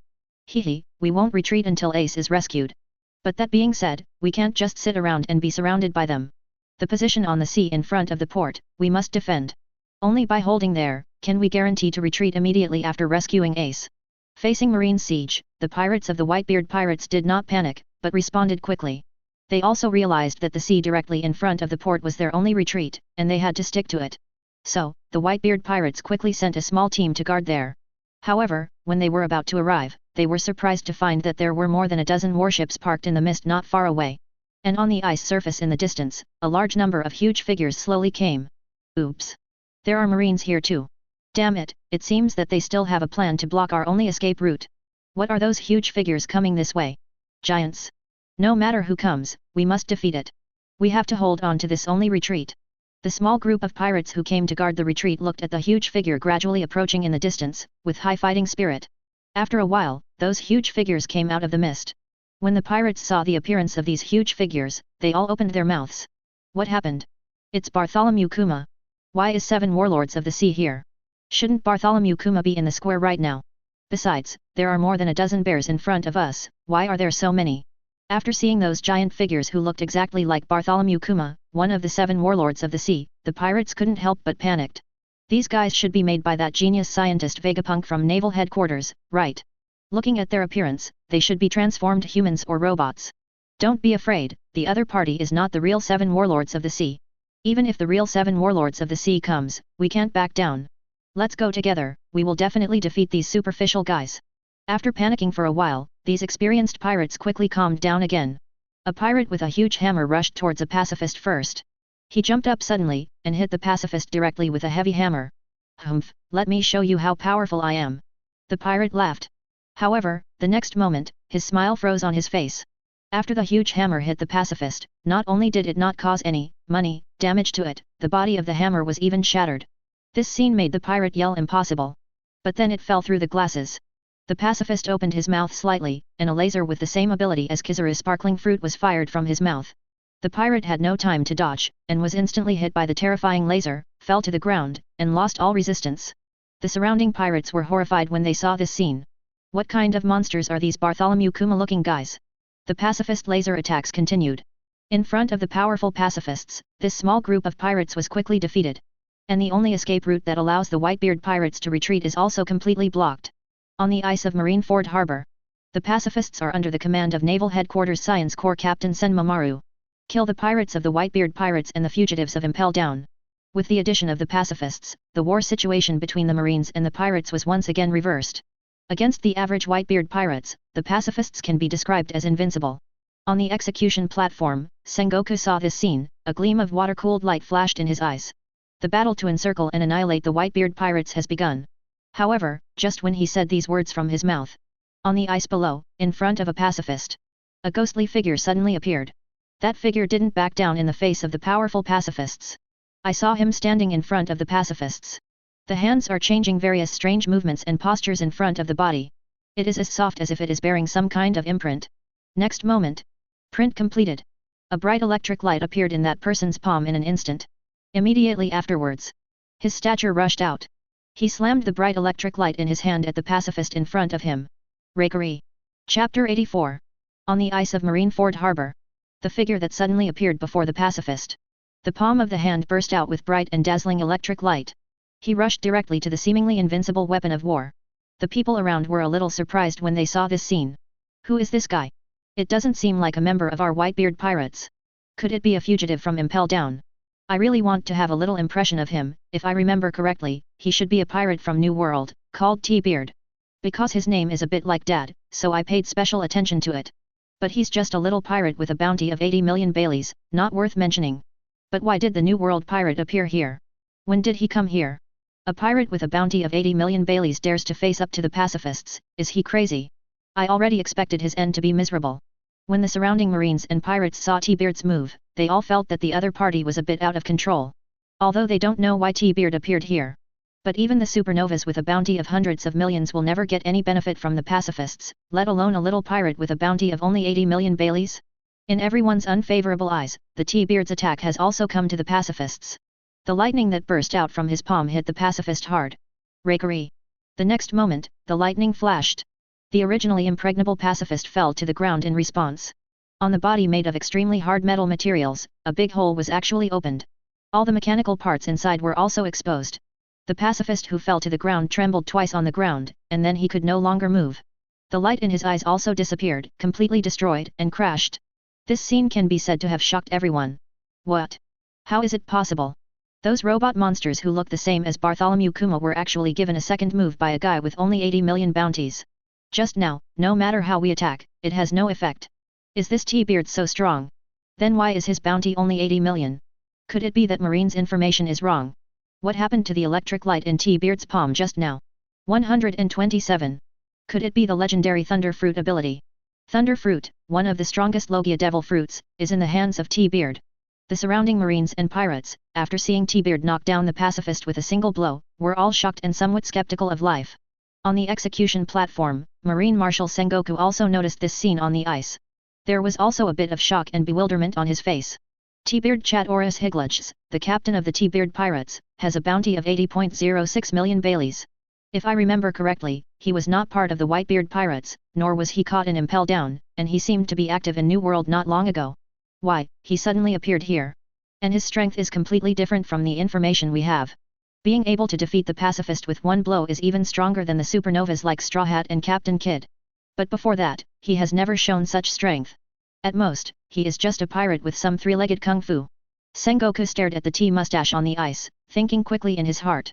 As the Marshal of Marine, he still knows the information of these wanted pirates very well. So he can be sure that T-Beard's previous strength was definitely not that strong. Moreover, the other party should not appear here. Why is this happening? Sengoku's heart was full of doubts. Suddenly, he seemed to have thought of something, and his eyes suddenly opened wide. Could it be that, is the underworld?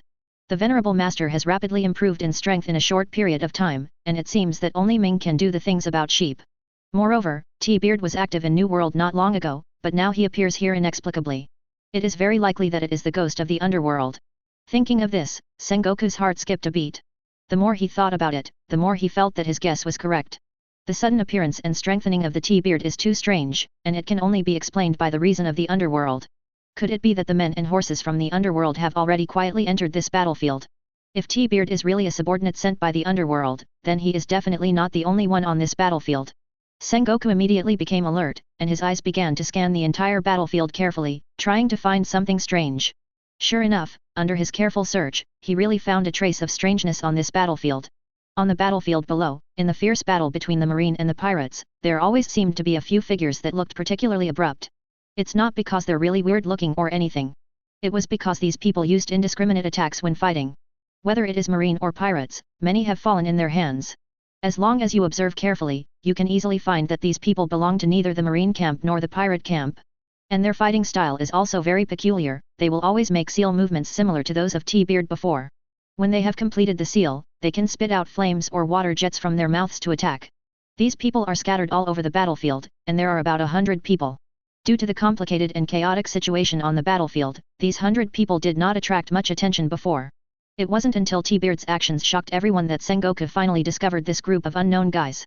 These 100 people are basically pirates and strongmen from New World. They did not belong to the Whitebeard pirates before, and judging from their indiscriminate attacks, it is absolutely impossible to belong to the Whitebeard pirates. Absolutely right, these people are sent by the underworld. After observing the situation on the battlefield, Sengoku came to a conclusion. At the same time, his heart became more and more heavy. The underworld is finally here. Immediately, Sengoku picked up the microphone in his hand, took a deep breath, and said loudly, "Attention all Marines, a team of about 100 people has sneaked into this battlefield. When they attack, they will form various marks with their hands, and their attack methods are strange. Marines who are fighting these people, please be careful. Because, they came from the underworld." After discovering that the underworld had sent a team to infiltrate the battlefield below, Sengoku chose to inform the people below the news without the slightest hesitation. No matter what the purpose of the underworld is, no matter why the other party refuses to show up until now, they just sent a team of 100 people. Advertisement. It is always right to tell the Marine soldiers who are fighting below to be careful. Moreover, Sengoku is also a disguised reminder to the 5 elders who are still sitting firmly in their chairs. The underworld has come. If they don't make a move, the situation on the battlefield may be about to undergo an uncontrollable reversal.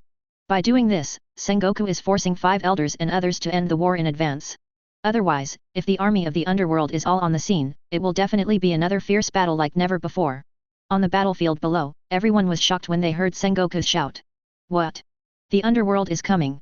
The one who gets weird marks when he fights, the T-Beard who just killed the pacifist in a second, didn't he? It's not just him, I noticed that there are many more on this battlefield.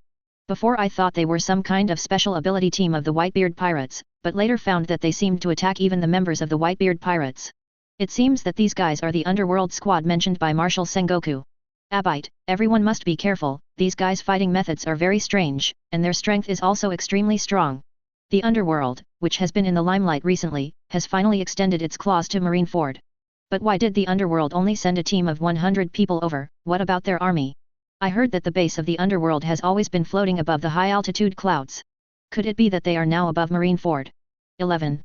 Everyone on the battlefield suddenly became tense. They looked around vigilantly, and they found many of the objects Sengoku described. These people are extremely powerful, like wolves in a herd of sheep, frantically slaughtering other people on the battlefield. Whether it is marine or pirates, many fell into their hands. On the high platform where the 5 elders are. After hearing what Sengoku said, 5 elders and others also noticed this underworld team. Their expressions were still extremely indifferent, looking at the battlefield below. Oh? Is the underworld finally coming out? This 100-man squad should be the advance troops they sent. Did they do this to prepare some appetizers for their debut? Although I don't know when they sneaked into this battlefield quietly, but since the advance troops have arrived, the army of the underworld is already here. Could it be high above Marineford? 5 elders and others were talking to each other, then raised their heads and looked at the sky above Marineford. At the same time, the powerful observation Haki leaned out, toward the clouds. However, after investigating with observation Haki, 5 elders and others did not find anything. Not here. Or is there any way in the underworld to escape our knowledge and detection? Observation Haki didn't find any trace of the underworld army, and 5 elders and others couldn't help but frown. Logically speaking, the opponent's advance troops have already appeared on this battlefield, so the army should also be nearby. But why didn't their observation Haki find anything? At this time, the old man holding first-generation geisha in his arms stood up from the chair. Perhaps there is some way in the underworld that can avoid our knowledge and knowledge of the S*X bully. Air perception. Let me verify it with my own eyes. As he spoke, the 5 elders suddenly jumped up. His feet kept stepping on the air, and he flew towards the sky step by step. One of the Marine 6 styles, moonwalk. This move of his immediately attracted the attention of everyone below. Look, the 5 elders are in action. Is the 5 elders finally going to make a move? But why did the 5 elders fly towards the sky? Could it be that the army of the underworld is really hiding in the sky at this time? 5 elders are obviously going to fight the army of the underworld by doing this.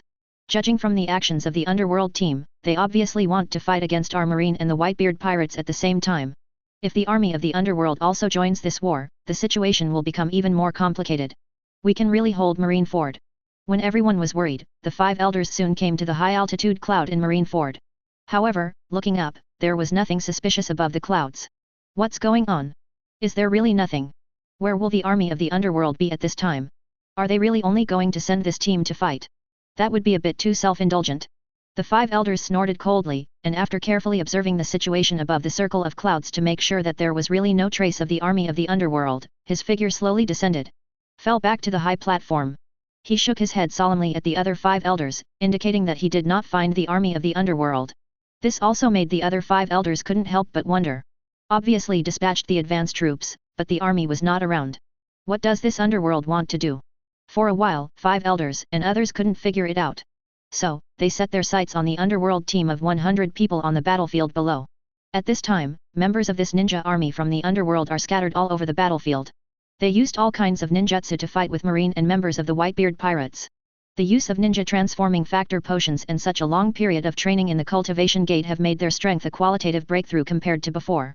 Even characters like T-Beard can easily defeat pacifists these days with powerful ninjutsu. The warriors of this ninja army crazily display indiscriminate attacks on the battlefield, and marines or pirates who are below the strength of Vice Admiral are not their opponents at all. The marines or pirates above Vice Admiral's strength were already entangled with their respective opponents, and they couldn't escape at all for a while. Therefore, the Ninja Legion can be said to have shown the momentum of sweeping thousands of troops on this battlefield. Seeing this situation, 5 elders and others finally couldn't sit still. If you continue to let this ninja army do nothing, not to mention how many casualties will occur on the marine side, just fueling the arrogance of the underworld, it is not 5 elders and others. What people want to see. However, it is not necessary for the 5 of them to take action against these small characters. Just when one of the 5 elders was about to raise his hand to recruit members of the CPO, a man in a white suit and a white mask came ahead of 5 elders and others. CPO member, Mudo. Mudo knelt on one knee in front of 5 elders and the others, and spoke slowly. Lord 5 elders, I just received the news. The army of the underworld has appeared above the Sabayati archipelago. Chapter 85. Sabayati archipelago, an island of prosperity and chaos. It is the only way from the first half of the Grand Line to New World, where countless pirates, businessmen, bounty hunters, and human traffickers gather. The Sabayati archipelago is very close to the naval headquarters Marineford, on the island where a live broadcast of Marineford's public execution is taking place. Countless people, reporters, and pirates gathered in front of the big screen in the live broadcast plaza, watching this war that could affect the future situation of the sea with concentration. From the beginning to the present, the live broadcast of this public execution has brought them many unprecedented shocks. The presence of 5 elders and others, Ace's life experience, the appearance of the Whitebeard pirates, the start of the Summit War, and the appearance of the Underworld Squad now. All of this caused the people watching the live broadcast to have an unprecedented impact. At this time, they were discussing non-stop while watching the live broadcast of the Marineford War on the big screen. It's unbelievable. I still feel like I'm dreaming after watching the live broadcast.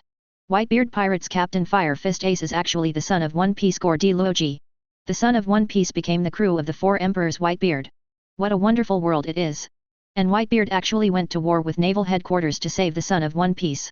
Could it be that there is some secret between him and Luoji? The scale of this war is definitely the largest war I have ever seen or heard of. 4 Emperors Pirates battle naval headquarters, the result is really hard to say. But this time even the 5 elders have come to sit in Marineford in person, there shouldn't be any problem with Marine. It is true to say so, but the factors that affect the outcome of this war are not only the Whitebeard pirates and the Marine forces. The mysterious force of the underworld that popped up recently is also a huge trouble. Also, didn't Marshal Sengoku say just now that a small group of people from the underworld has already infiltrated the Marineford battlefield? That's right, I've also noticed those guys who form strange marks during battles. Their strength is far stronger than ordinary pirates and Marines. But this 100-man squad is enough to have a certain impact on the situation on the battlefield. And looking at their actions, it seems that they are not on the side of Marine or the pirates. Whether it is Marine or the members of the Whitebeard pirate group, many of them have fallen into their hands.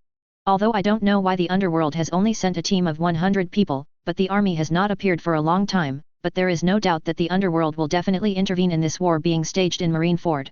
The current situation is really too complicated and too intricate. This war will definitely have a great impact on the future structure of the world. Well, I still hope that Marine can win. After all, compared to pirates and the underworld with unknown origins, Marine's position is still on the side of justice. In front of the big screen in the Sabayati Archipelago live broadcast square, countless people, pirates, and reporters were discussing. Although this war has nothing to do with them directly, the result of this war is likely to affect their future lives. It would be best if Marine and world government win. Not only can the Whitebeard pirate group be wiped out, but it can also create a strong deterrent to other pirates, making this sea a little more peaceful in the future. And if the Whitebeard pirates won the war, the result would be just the opposite. Naval headquarters was dispatched with all their strength, and they were not even an opponent of the 4 Emperors pirate group. Once such a result comes true, the deterrence of Marine and the world government will be minimized. Pirates will become more and more rampant, and will also usher in greater turmoil and crisis. For ordinary people, this is definitely not a good thing. Of course, if the underworld wins in the end, this is not what the public would like to see. This mysterious power that has only recently risen to prominence, people don't know everything about it. Who is the real identity of Pluton, the leader of the underworld? How strong is the power and strength of the underworld? What is the real purpose of the underworld? These are all a cloud of fog to everyone.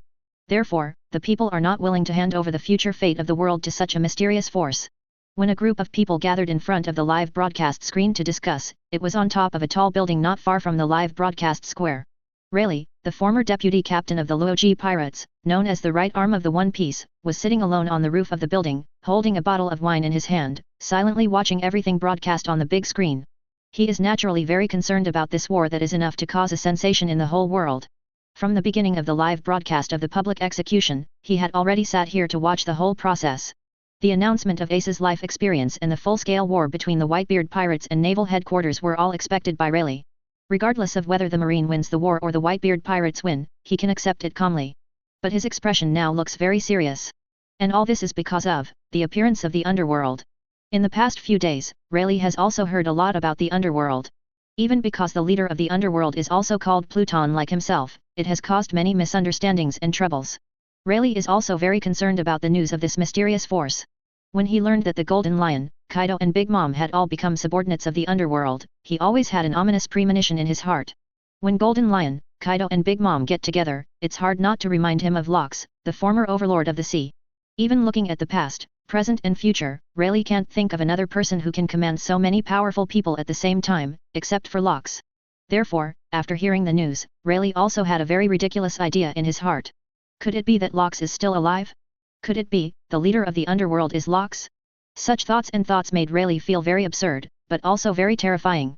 If that man really made a comeback as the leader of the underworld, then the world would surely fall into an unprecedented storm. 36 years ago, Luoji Garp and I witnessed the fall of Locks with our own eyes. The leader of the underworld, shouldn't be him. However, regardless of whether the leader of the underworld is Lox or not, the appearance of the underworld has inevitably made this world go berserk. The future. I don't know what it will look like. Rayleigh sat on a tall building, watched the Marineford battle broadcast on the screen not far away, took a sip of the wine in his hand, and sighed slightly. But at this moment, a huge shadow suddenly descended from the high altitude of the Sabayati archipelago. As a result, the entire broadcast square suddenly became dark. This sudden change caused everyone to look up, and Rayleigh also looked up to the sky. Then, his complexion suddenly changed. High above the Sabayati archipelago, a huge ship is slowly descending. Advertisement. Futura is no stranger to this ship. Flying Sky, the main ship of the former Flying Sky pirates. Now, it has become one of the ships under the command of the underworld. At this time, the Flying Sky is coming to the Sabayati archipelago, which means, the underworld is coming. Everyone who saw this scene above the Sabayati archipelago panicked. It's the army of the underworld. Why did the army of the underworld suddenly descend on the Sabayati archipelago?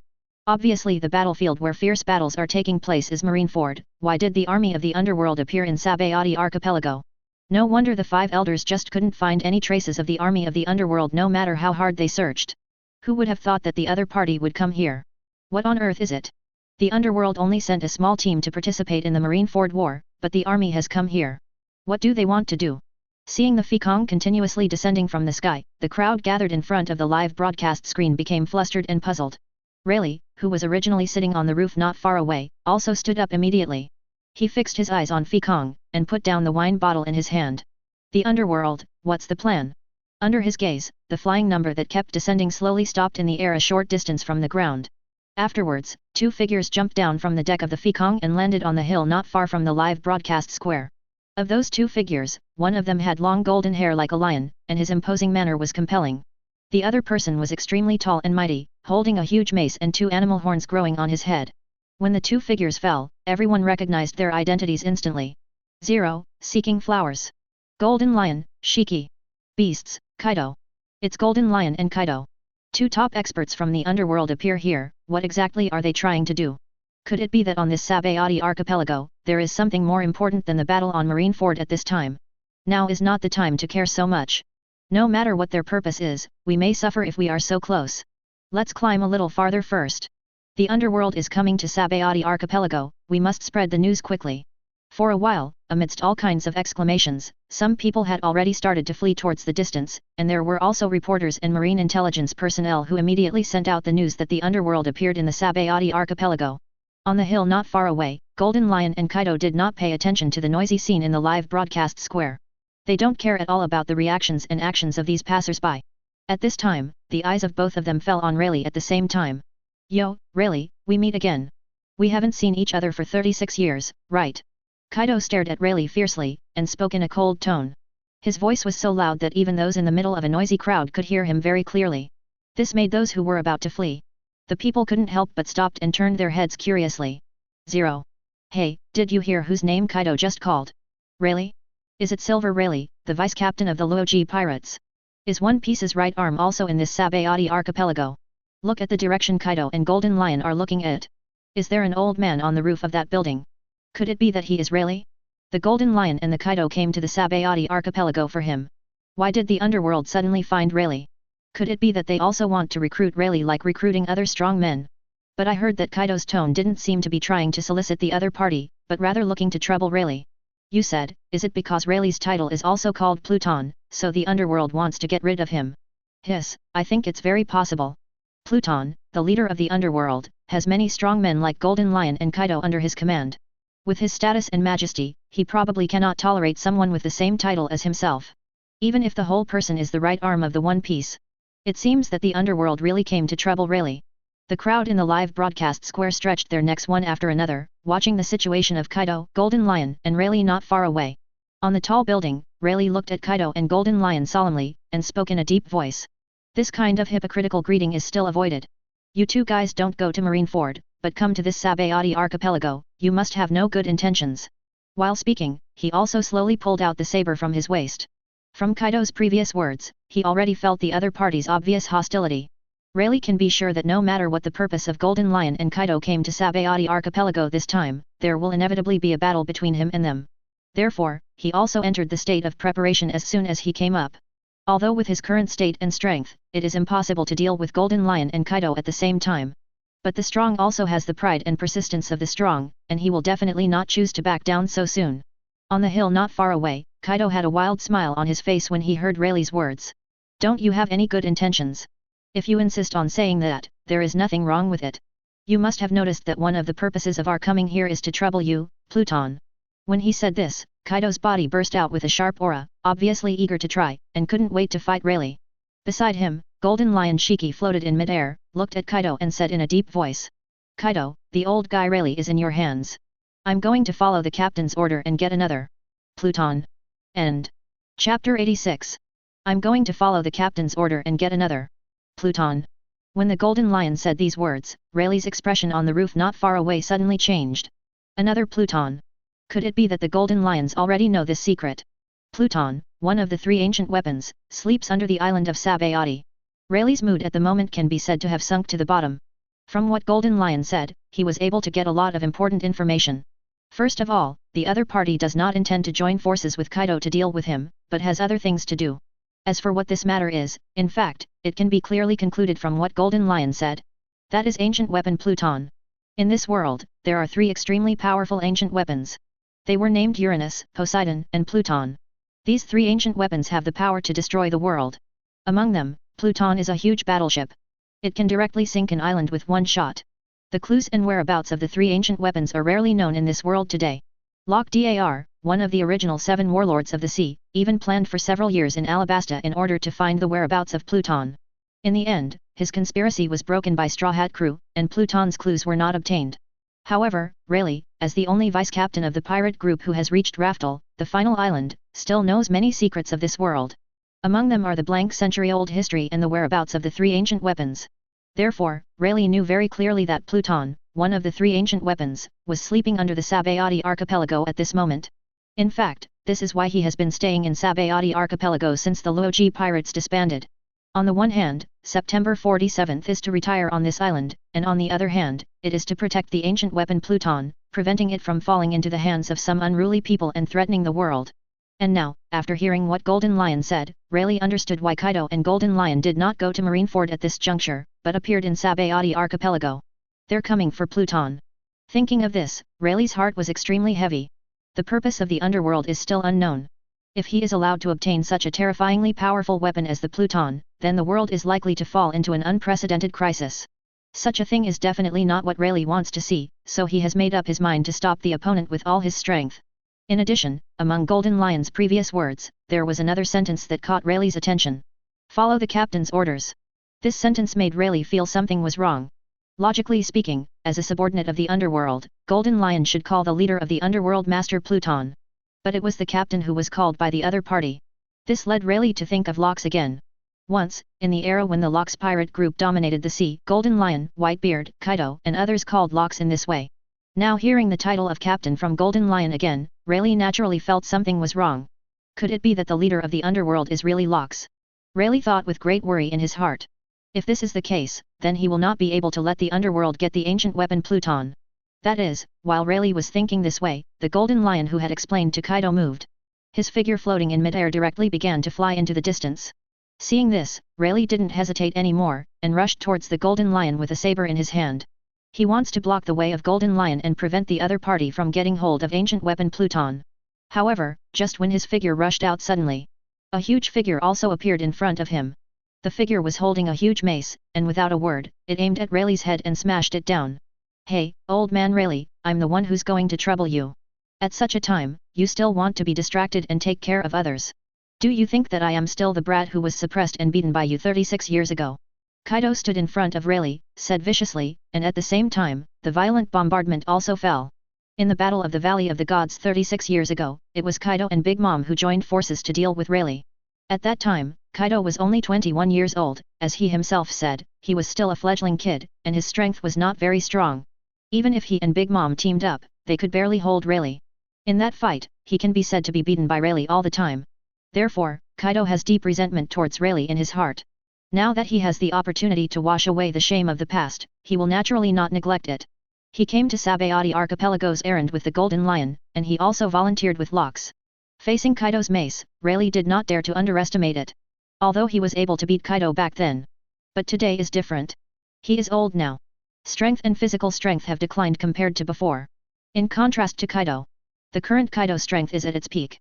Known as the strongest creature, its strength is no longer comparable to what it was 36 years ago. So Rayleigh knew in his heart. Now facing Kaido, as long as I have a little carelessness and underestimate the enemy, it will soon be defeated in the opponent's hands. See Kaido's mace slam down hard. Rayleigh also swung the saber in his hand to block the opponent's 10 blows. However, the moment the sword in his hand collided with Kaido's mace, Rayleigh could clearly feel an unmatched force coming. On the mace, there are also extremely powerful armament haki and conqueror's haki wrapped around it. How can it be so strong? Such a thought suddenly came to Rayleigh's mind. And the next moment, the saber in his hand was blown away by Kaido's blow. And his figure also flew out backwards with a bang, and slammed into the trunk of a big tree behind. This scene stunned everyone in the live broadcast square not far away. Hey, Kaido and Rayleigh are fighting. Oh my god, am I right? Rayleigh was blown away by Kaido. That's the right wrist of One Piece. In Kaido's hands, he didn't have any advantage at all, but he was at a disadvantage. Is Kaido so strong? He is indeed the strongest creature in the world. It may also be because Rayleigh is too old and his strength has declined. However, I still don't quite understand why Kaido and Golden Lion came to Sabaody Archipelago all of a sudden, just to trouble Rayleigh. Speaking of which, haven't you noticed that the Golden Lion is gone? Advertisement. I found out that he just flew towards the outskirts of the island. It seems that his goal is not Rayleigh. So, what is the purpose of the Sabaody Archipelago from the underworld? Everyone in the live square stretched their necks and stared at the direction where Kaido and Rayleigh were fighting. At this time, the Marineford battle broadcast on the live broadcast on the big screen lost its appeal to them. After all, no matter how fierce the battle in Marineford is, the impact it can bring is far less than the battle between the two top powerhouses right in front of us. Rayleigh staggered to his feet. Because of the previous violent impact, he couldn't help coughing a few times, with blood on the corner of his mouth. He looked at Kaido with a bit of disbelief in his eyes. Has Kaido become this strong? Or is it because my strength has declined too severely? Before fighting Kaido, Rayleigh never imagined that he couldn't even block the opponent's blow. Even if Kaido's strength is at its peak, even if his own strength has declined. But in Rayleigh's original prediction, even if he is not Kaido's opponent, he can at least fight back and forth with him a few times. In a short period of time, it is not easy for the opponent to defeat him. But the fact now is far beyond his expectations. He couldn't even block one of Kaido's moves. The opponent's strength is far stronger than Rayleigh thought. This surprised and amazed Rayleigh. Although he hasn't fought Kaido again in the past 36 years, he doesn't know how the opponent's strength has grown. But in these years, Kaido and Whitebeard have often had some big and small frictions, and the final result is that no one can do anything to the other. For Whitebeard's strength, Rayleigh is quite clear. If Kaido's strength is really as strong as it is now, I am afraid that even Whitebeard will not be an opponent. Therefore, Rayleigh can be sure that the previous Kaido is definitely not so strong. Is it because of the underworld? I heard that the underworld has a way to make people stronger in a short period of time, but now it seems that this may be true. Rayleigh regained his grip on his saber and took a deep breath. My old bones are really useless. But, no matter what, I can't let Pluton fall into the hands of the underworld. Although he knows that Kaido's strength has surpassed his own by a large margin, Rayleigh still does not intend to back down. For strong men like them, sometimes running away is more terrifying than defeat and death. Maybe it's because I have the same name as this ancient weapon. Perhaps it is because people have to find some sustenance and goals in this life. Since the disbandment of the Luoji pirates, Rayleigh has taken it as his mission to protect Pluton sleeping under the Sabaody archipelago. Therefore, even in the face of an invincible enemy, he will not give up and retreat. With that in mind, Rayleigh charged at Kaido again with sword in hand. Kaido, on the other hand, looked at Rayleigh with cold eyes, with an arrogant smile on his lips. Humph, old man Rayleigh, you're getting old. Now you are far from being my opponent. I have to settle the accounts with you 36 years ago. Said, Kaido also waved the huge mace in his hand again for 8 fasts. Above the 8 fasts, the incomparably strong conqueror's haki appeared like streaks of black lightning. Thunder 8 trigrams.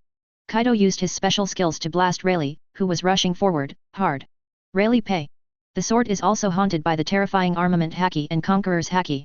The next moment, the mace and the saber collided together. The haki of the two collided in an instant, bursting out waves of terrifying shock waves. Around the two of them, sand and stones flew in an instant. Above the sky of the Sabaody archipelago, the clouds were also torn apart by the aftermath of the two hakis' collision. Such a scene made everyone present couldn't help holding their breath, and cold sweat flowed from everyone's forehead. For most of the people present, it was the first time they had witnessed such a battle scene. Even though the fierce battle in Marineford was being broadcast on the big live broadcast screen at this time, everyone's attention was already attracted by the terrifying power in front of them. That is to say, under the gaze of everyone, the collision between Kaido and Rayleigh quickly separated the result. After the two stalemate for a while, Rayleigh flew upside down again as before. This time, his body didn't stop immediately after hitting the giant tree before. Instead, after smashing the entire big tree in half, it flew a certain distance again before falling heavily to the ground. Rayleigh, who fell to the ground, was out of breath, covered in blood, with his eyes closed, apparently unconscious. After 2 years of practice in the House of Time and Spirit, Kaido successfully defeated the right wrist of One Piece with a thunderous 8 trigrams. This result shocked everyone. Look, Rayleigh lost. Really, Rayleigh, the deputy captain of the Luoji pirates, was defeated like this. Am I dreaming? He beat Rayleigh to death with one move. How strong is Kaido now? A powerful monster like him would actually join the underworld and become someone else's subordinate.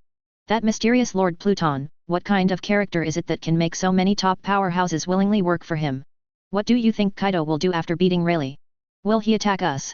And Golden Lion, he left before Kaido and Rayleigh played. I don't know what to do. Everyone looked at the battle situation where the victory and defeat had already been divided, and there was a bit of worry on their faces. And just as they worry about the actions of Kaido and Golden Lion, the ground under his feet suddenly shook violently. This made everyone even more flustered in an instant. What's going on? Is there an earthquake? How is it possible? What nonsense are you talking about? The Sabayati archipelago is not an ordinary island. It is actually the part of the Alcyon mangrove growing out of the sea. How can a tree be shaken? Then what happened to the sudden vibration? 5.0 Wait, look, the Sabayati archipelago seems to be flying. Amidst bursts of exclamation, the crowd finally realized that the Sabayati archipelago under their feet was slowly leaving the sea and floating in the air. And the roots of the Alcyon mangroves that were originally hidden under the sea also appeared above the sea. If someone looks from the air or the sea near the Sabayati archipelago at this time, they will be shocked to find that among the intertwined roots of the great Alcyon mangrove, there is actually a huge warship lying quietly inside. One of the 3 ancient weapons, Lord. Chapter 87. Sabayati archipelago is not an island made up of land. Its true face is actually a plant called the Alcyon mangrove. The part of the Alcyon mangrove exposed above the sea makes up the entire Sabayati archipelago, and the roots hidden under the water are much larger than the Sabayati archipelago. When the Sabayati archipelago drifted slowly into the air, the roots of the Alcyon mangrove hidden under the sea surface were also revealed. The intertwined tree roots, like thick threads, interweave a huge spherical space at the bottom of the Sabayati archipelago. And in that spherical space, a huge jet-black warship was lying quietly at this time. The size of this warship is comparable to that of the entire Sabayati archipelago. On the top of the battleship, there is also an extremely huge gun barrel installed.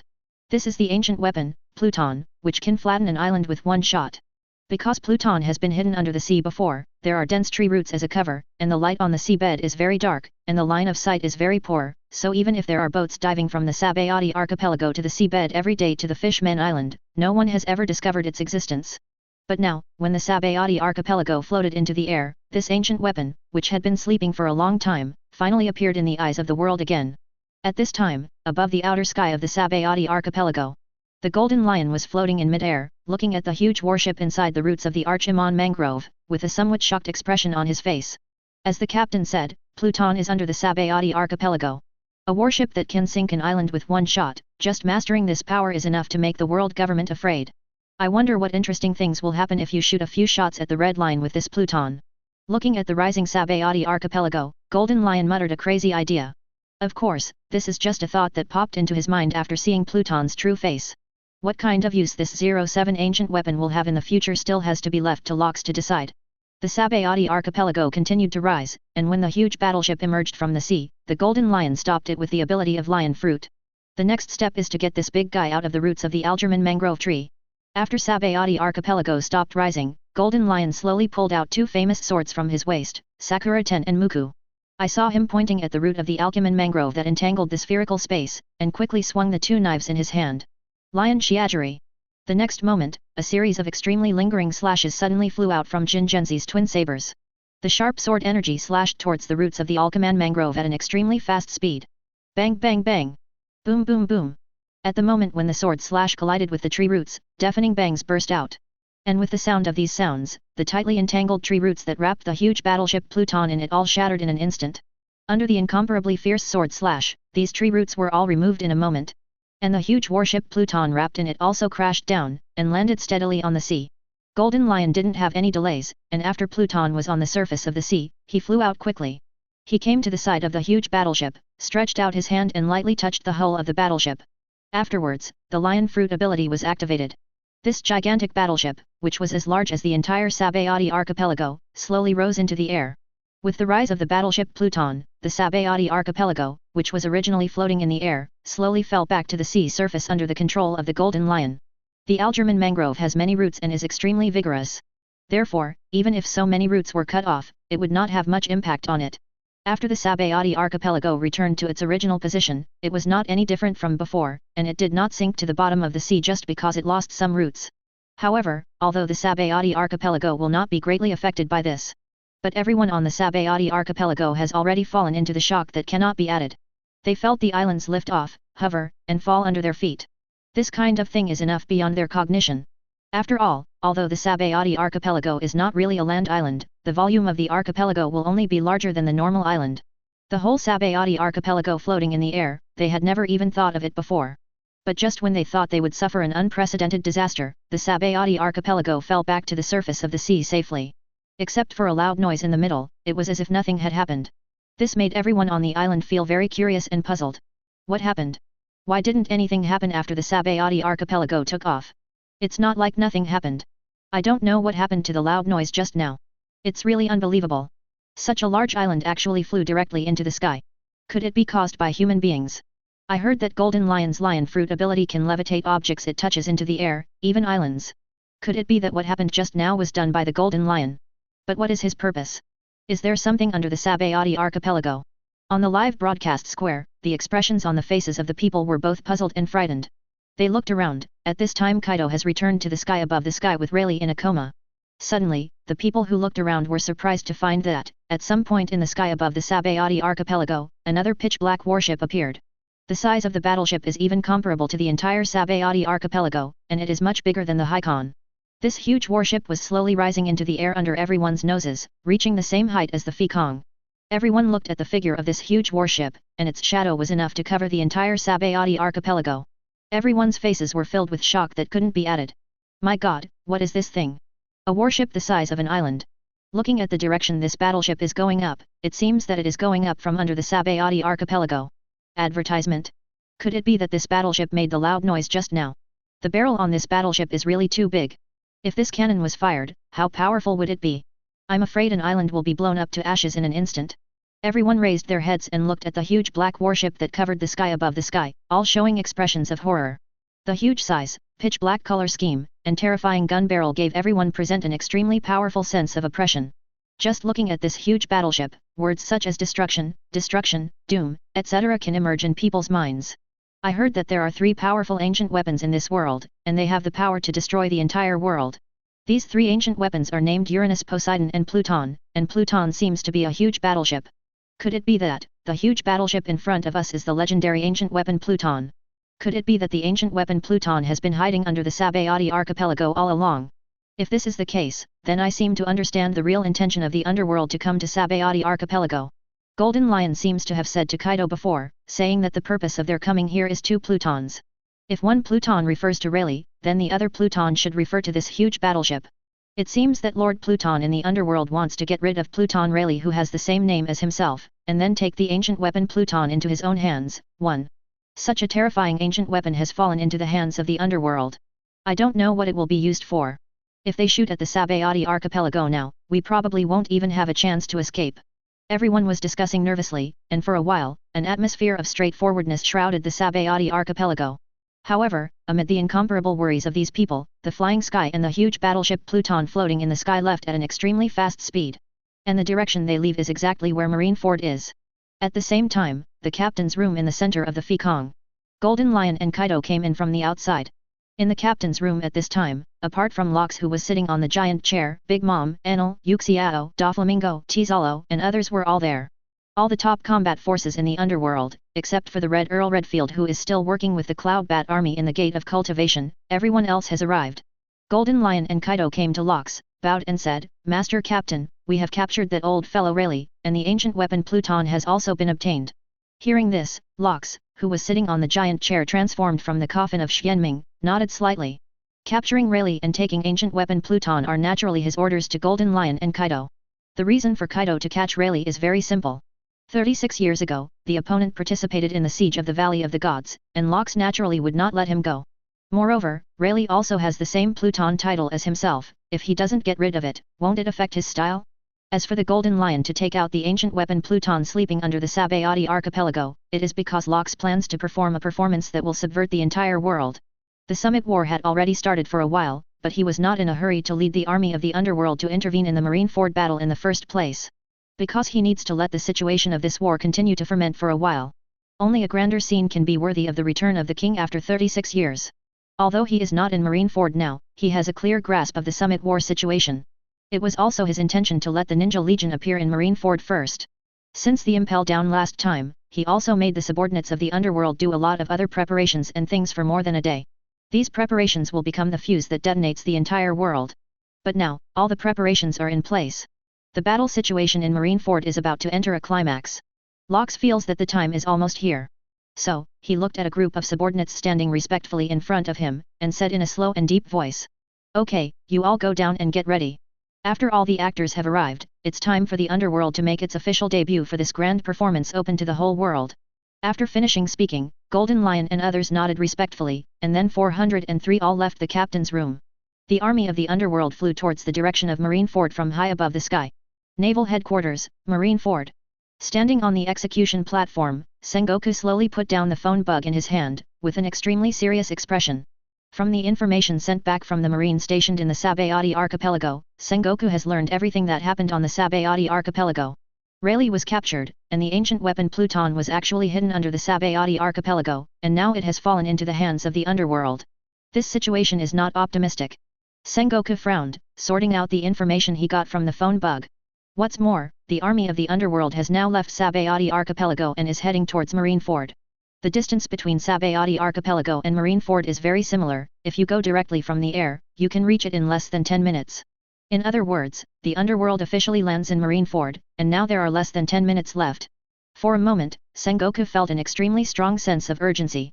If the army of the underworld is allowed to land in Marineford, then the already tense battle situation will definitely become more complicated and intense. At that time, I am afraid that even if 5 elders and others are in charge, it may not be enough to win the opponent. After all, Pluton, one of the 3 ancient weapons, is still in the hands of the underworld.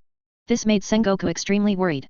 No, before the underworld lands in Marineford, we must completely wipe out the Whitebeard pirates in this 10 minutes. He quickly made a decision that in order to concentrate all his strength against the underworld, he must first completely eliminate the current enemy, the Whitebeard pirates. However, just when he made a decision and was about to tell it to 5 elders and others, Sengoku suddenly discovered that on the sea far away from Marineford, in the mist, there was another ship slowly approaching. It was a huge pirate ship, and Sengoku was no stranger to the pirate flag hanging on it. A skull with 3 red scars over the left eye. This pirate flag logo is well known in New World and everyone knows it.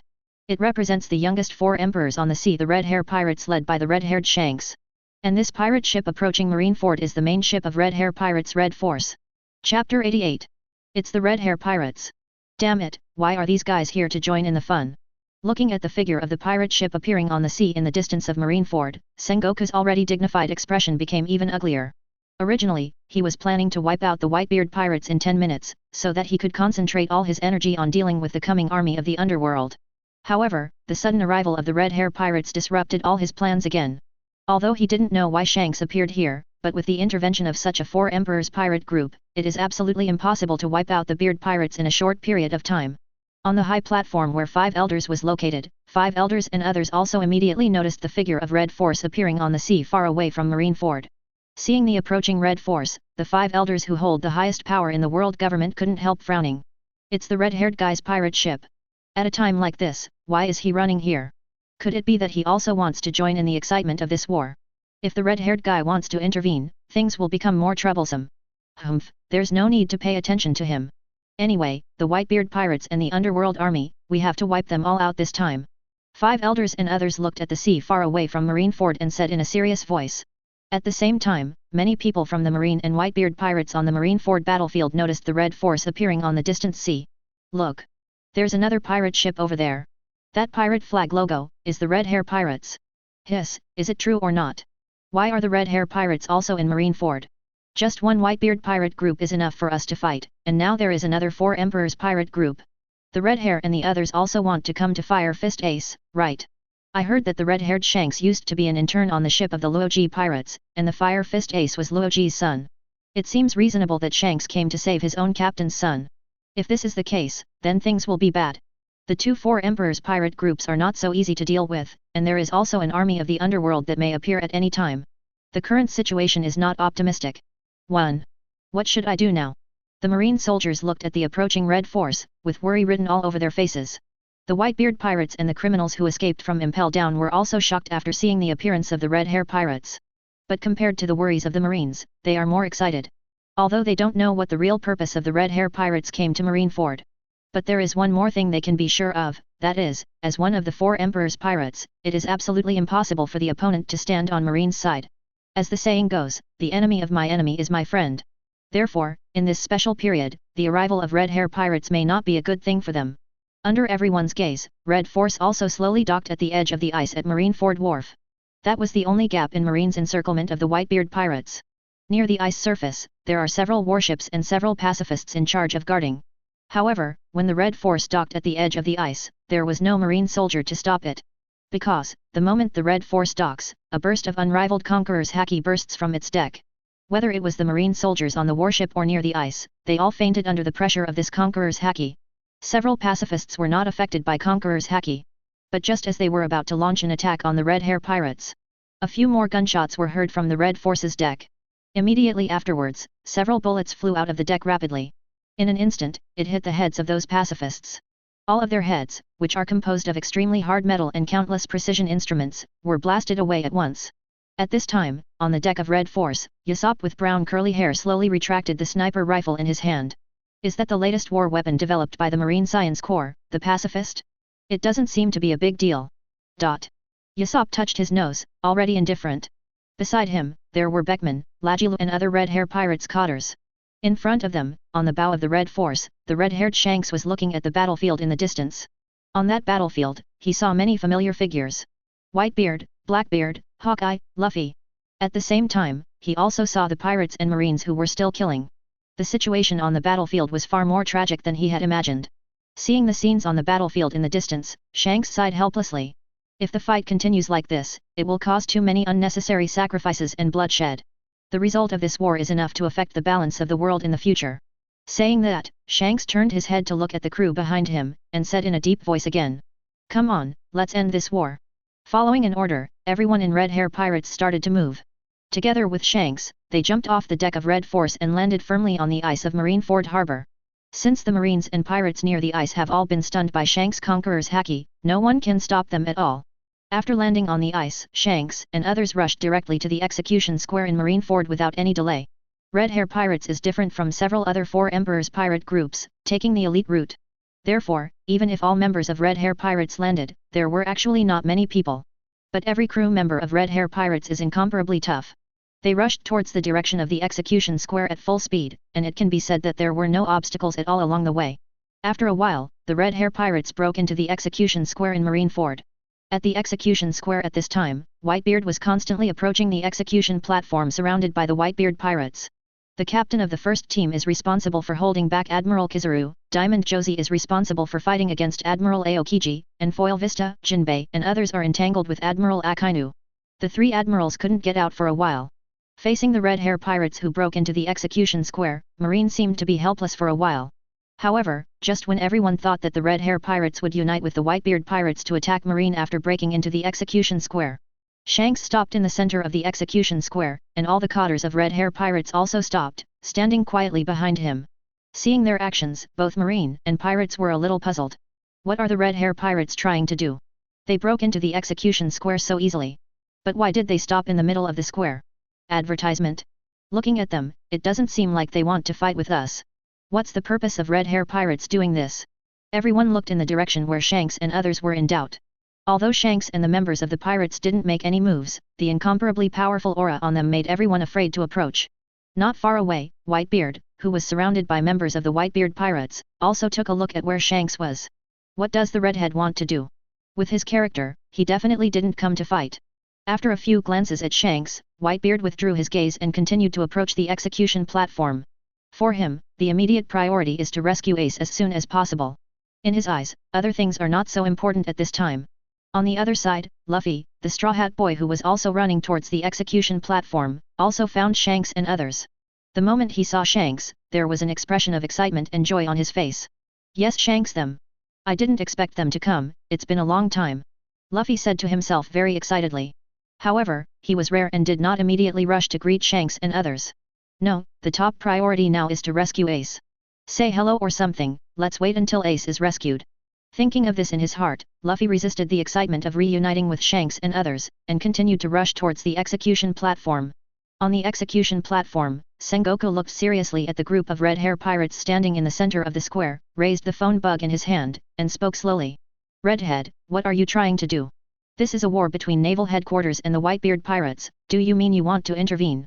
Sengoku's booming voice echoed across Marineford's square through microphones and phone bugs. His shouting also attracted the attention of everyone present. Everyone looked at where the red-hair pirates were, waiting for Shanks' answer. Under the watchful eyes of everyone, Shanks' eyes wandered back and forth on Sengoku, five elders, and others.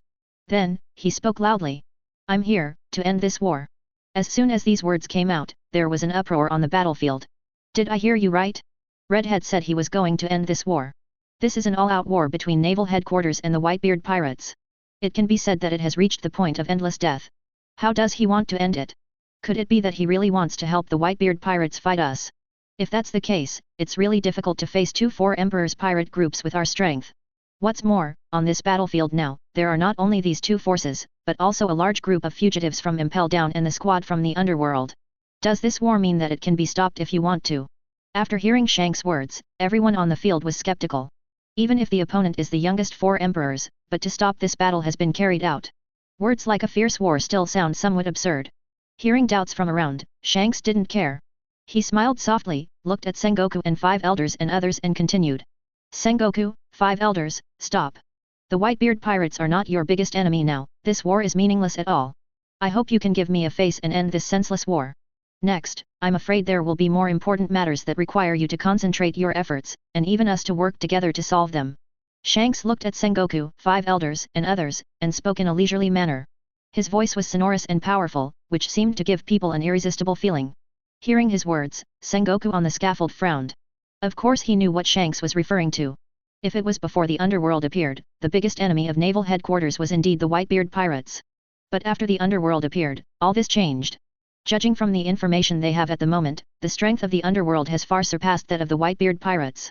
After the Beasts pirates and Big Mom pirates joined the underworld, the oddity has undoubtedly become the most powerful force on the sea. Logically speaking, under the current circumstances, it is indeed not a wise choice to risk huge sacrifices and costs to fight the Whitebeard pirates to the death. If they fight to the detriment of both sides and let the underworld take advantage of it, the consequences will be disastrous. The best way right now is to concentrate on solving this underworld of unknown origin first. After all, the Whitebeard pirates have existed in this sea for a long time, even if the other party is allowed to continue to exist, it will not have much impact on the pattern of this sea. On the contrary, no matter which side wins the war between Marine and Whitebeard pirates, the sea situation will be greatly turbulent in the future. At that time, facing an incomparably powerful and mysterious underworld, they may have no way to defeat each other at all. Therefore, the best, money is good, way at the moment is actually, as Shanks said just now, to stop this war with the Whitebeard pirates, and to focus on the. It is only right that the boundary is resolved. However, these are only ideas that exist in the mind after all. The real reality is far more complicated than imagined. Even if Sengoku also wanted to stop the war, the 5 elders would definitely not agree. In any case, 5 elders and others will not withdraw the decision of execution Fire Fist Ace. And if Ace is not rescued, the Whitebeard pirates will never stop. So even though Sengoku fully understands what Shanks is saying, he shakes his head resignedly. Sengoku didn't say anything, but 5 elders and others on the high platform stood up, looked at Shanks and spoke in a deep voice. Red Hair, although your status is very special. But today, we cannot agree to your request. This war can't stop, uncle. No matter who the person is, they will all be wiped out. If you want to stop us, then you and your red hair pirates will also become our enemies. The cold words of 5 elders and others echoed throughout the Marineford square. Between the words, a terrifying aura burst out from the 5 old men. However, you are right about one thing. We may have to face the more difficult underworld army in the future. So, before the army of the underworld comes, we must first completely eliminate the Whitebeard pirates. The cold voices of 5 elders and others fell, and the next moment, their figures disappeared suddenly. These 5 old men who hold the highest power in the world government and whose strength is also mysterious are finally going to make a move at this moment. Chapter 89. In fact, in the original plan of 5 elders and others, as long as the army of the underworld does not appear, they will not make a move. After all, if it is just to deal with a Whitebeard pirate group, the power of naval headquarters is enough. Although there may be some sacrifices, the balance of victory is definitely in favor of marine and world government. With the character and status of 5 elders and others, they simply don't care about the possible sacrifices and bloodshed. Therefore, their original idea was to wait quietly for the arrival of the underworld army before taking action. But the emergence of red-hair pirates made them change this idea. 5 elders and others know that the identity of the red-haired Shanks is very special. Although the other party is a pirate, he has the right to exchange and communicate with them on an equal footing. Over the years, Shanks has actually been more of a maintainer of world balance. That's why he came to Marineford to stop the war. Under normal circumstances, if he personally negotiated, 5 elders and others might really give him face. However, this time, it was Master Im who ordered the Whitebeard pirates and the army of the underworld to be wiped out. Therefore, even if Shanks came forward, 5 elders and others would definitely not be able to make this matter easier. Moreover, the arrival of the red-hair pirates also made 5 elders and others feel a sense of urgency. If the Whitebeard pirates are not eliminated first, if the underworld army arrives and the red-hair pirates are added, the situation will be difficult to end. So the 5 old men who originally planned to wait until the end to make a move finally decided to get rid of the Whitebeard pirates before the arrival of the oligarchy. Is it finally time to do it? On the Marineford battlefield, Whitebeard, Shanks, and others all noticed the actions of 5 elders and others. In the eyes of ordinary people, the figure of 5 elders seems to have disappeared. That's because their speed is extremely fast, and ordinary people's sights can't catch them at all. But in the eyes of strong people like Whitebeard and Shanks, they can still see the actions of 5 elders and others clearly. The first is the old man in Taoist robes holding first-generation geisha in his arms. His figure jumped directly from the high platform, and then attacked Whitebeard who was surrounded by all the pirates. At the same time, the first-generation ghost in his arms was completely unsheathed. In an instant, the country appeared. Ling Lai's incomparable sword energy wrapped in a supreme slash instantly attacked Whitebeard's place. Wherever the sword energy passed, the pirates gathered around Whitebeard fell down one after another.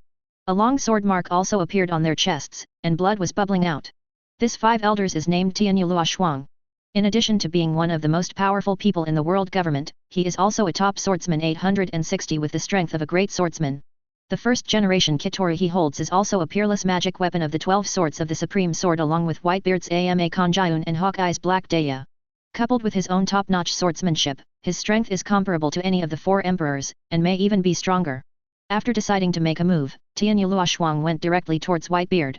Capture the thief first and capture the king first. As long as Whitebeard is taken down first, then the Whitebeard pirate group will also be destroyed in a short time.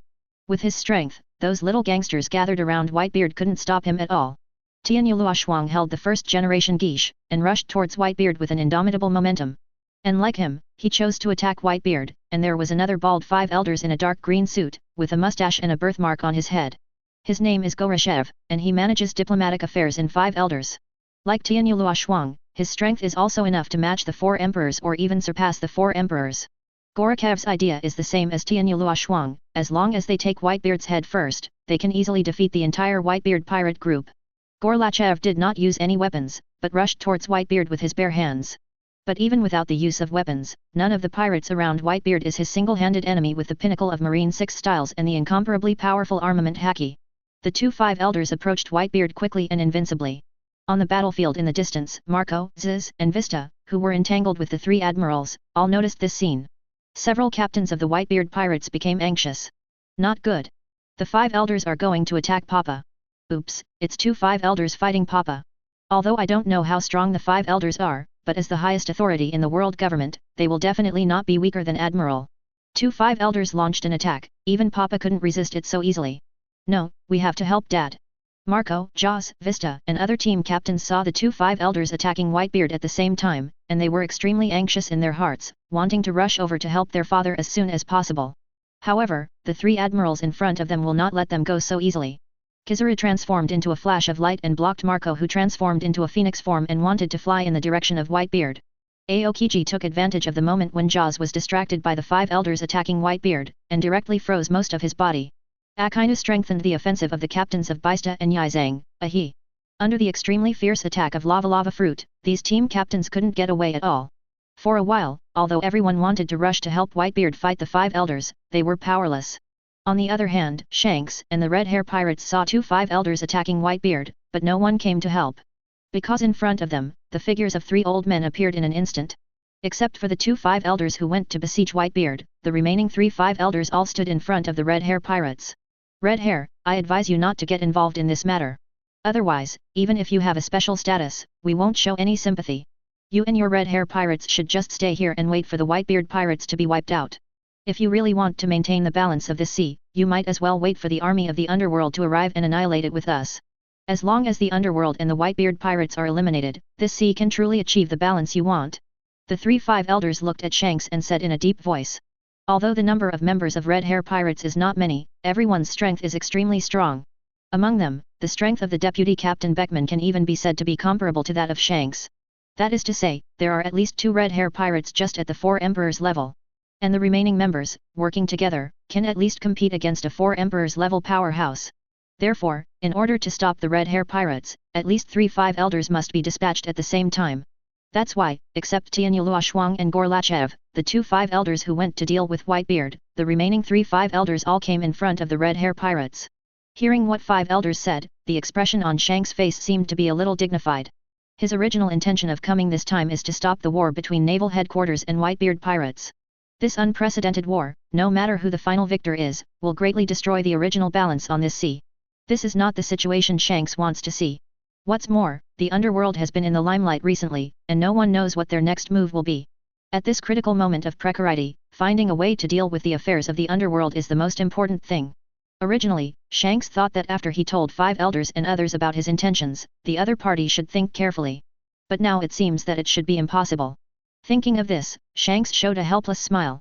It seems that you are determined to eat the Whitebeard pirates and the underworld all at once. When did the world government's appetite get so big? Advertisement? However, I think you guys still underestimate the strength of the underworld. Shanks looked at the 3 5 elders in front of him, but did not choose to do anything. Unlike others, he has dealt with 5 elders a lot, so he has a better understanding of their strength.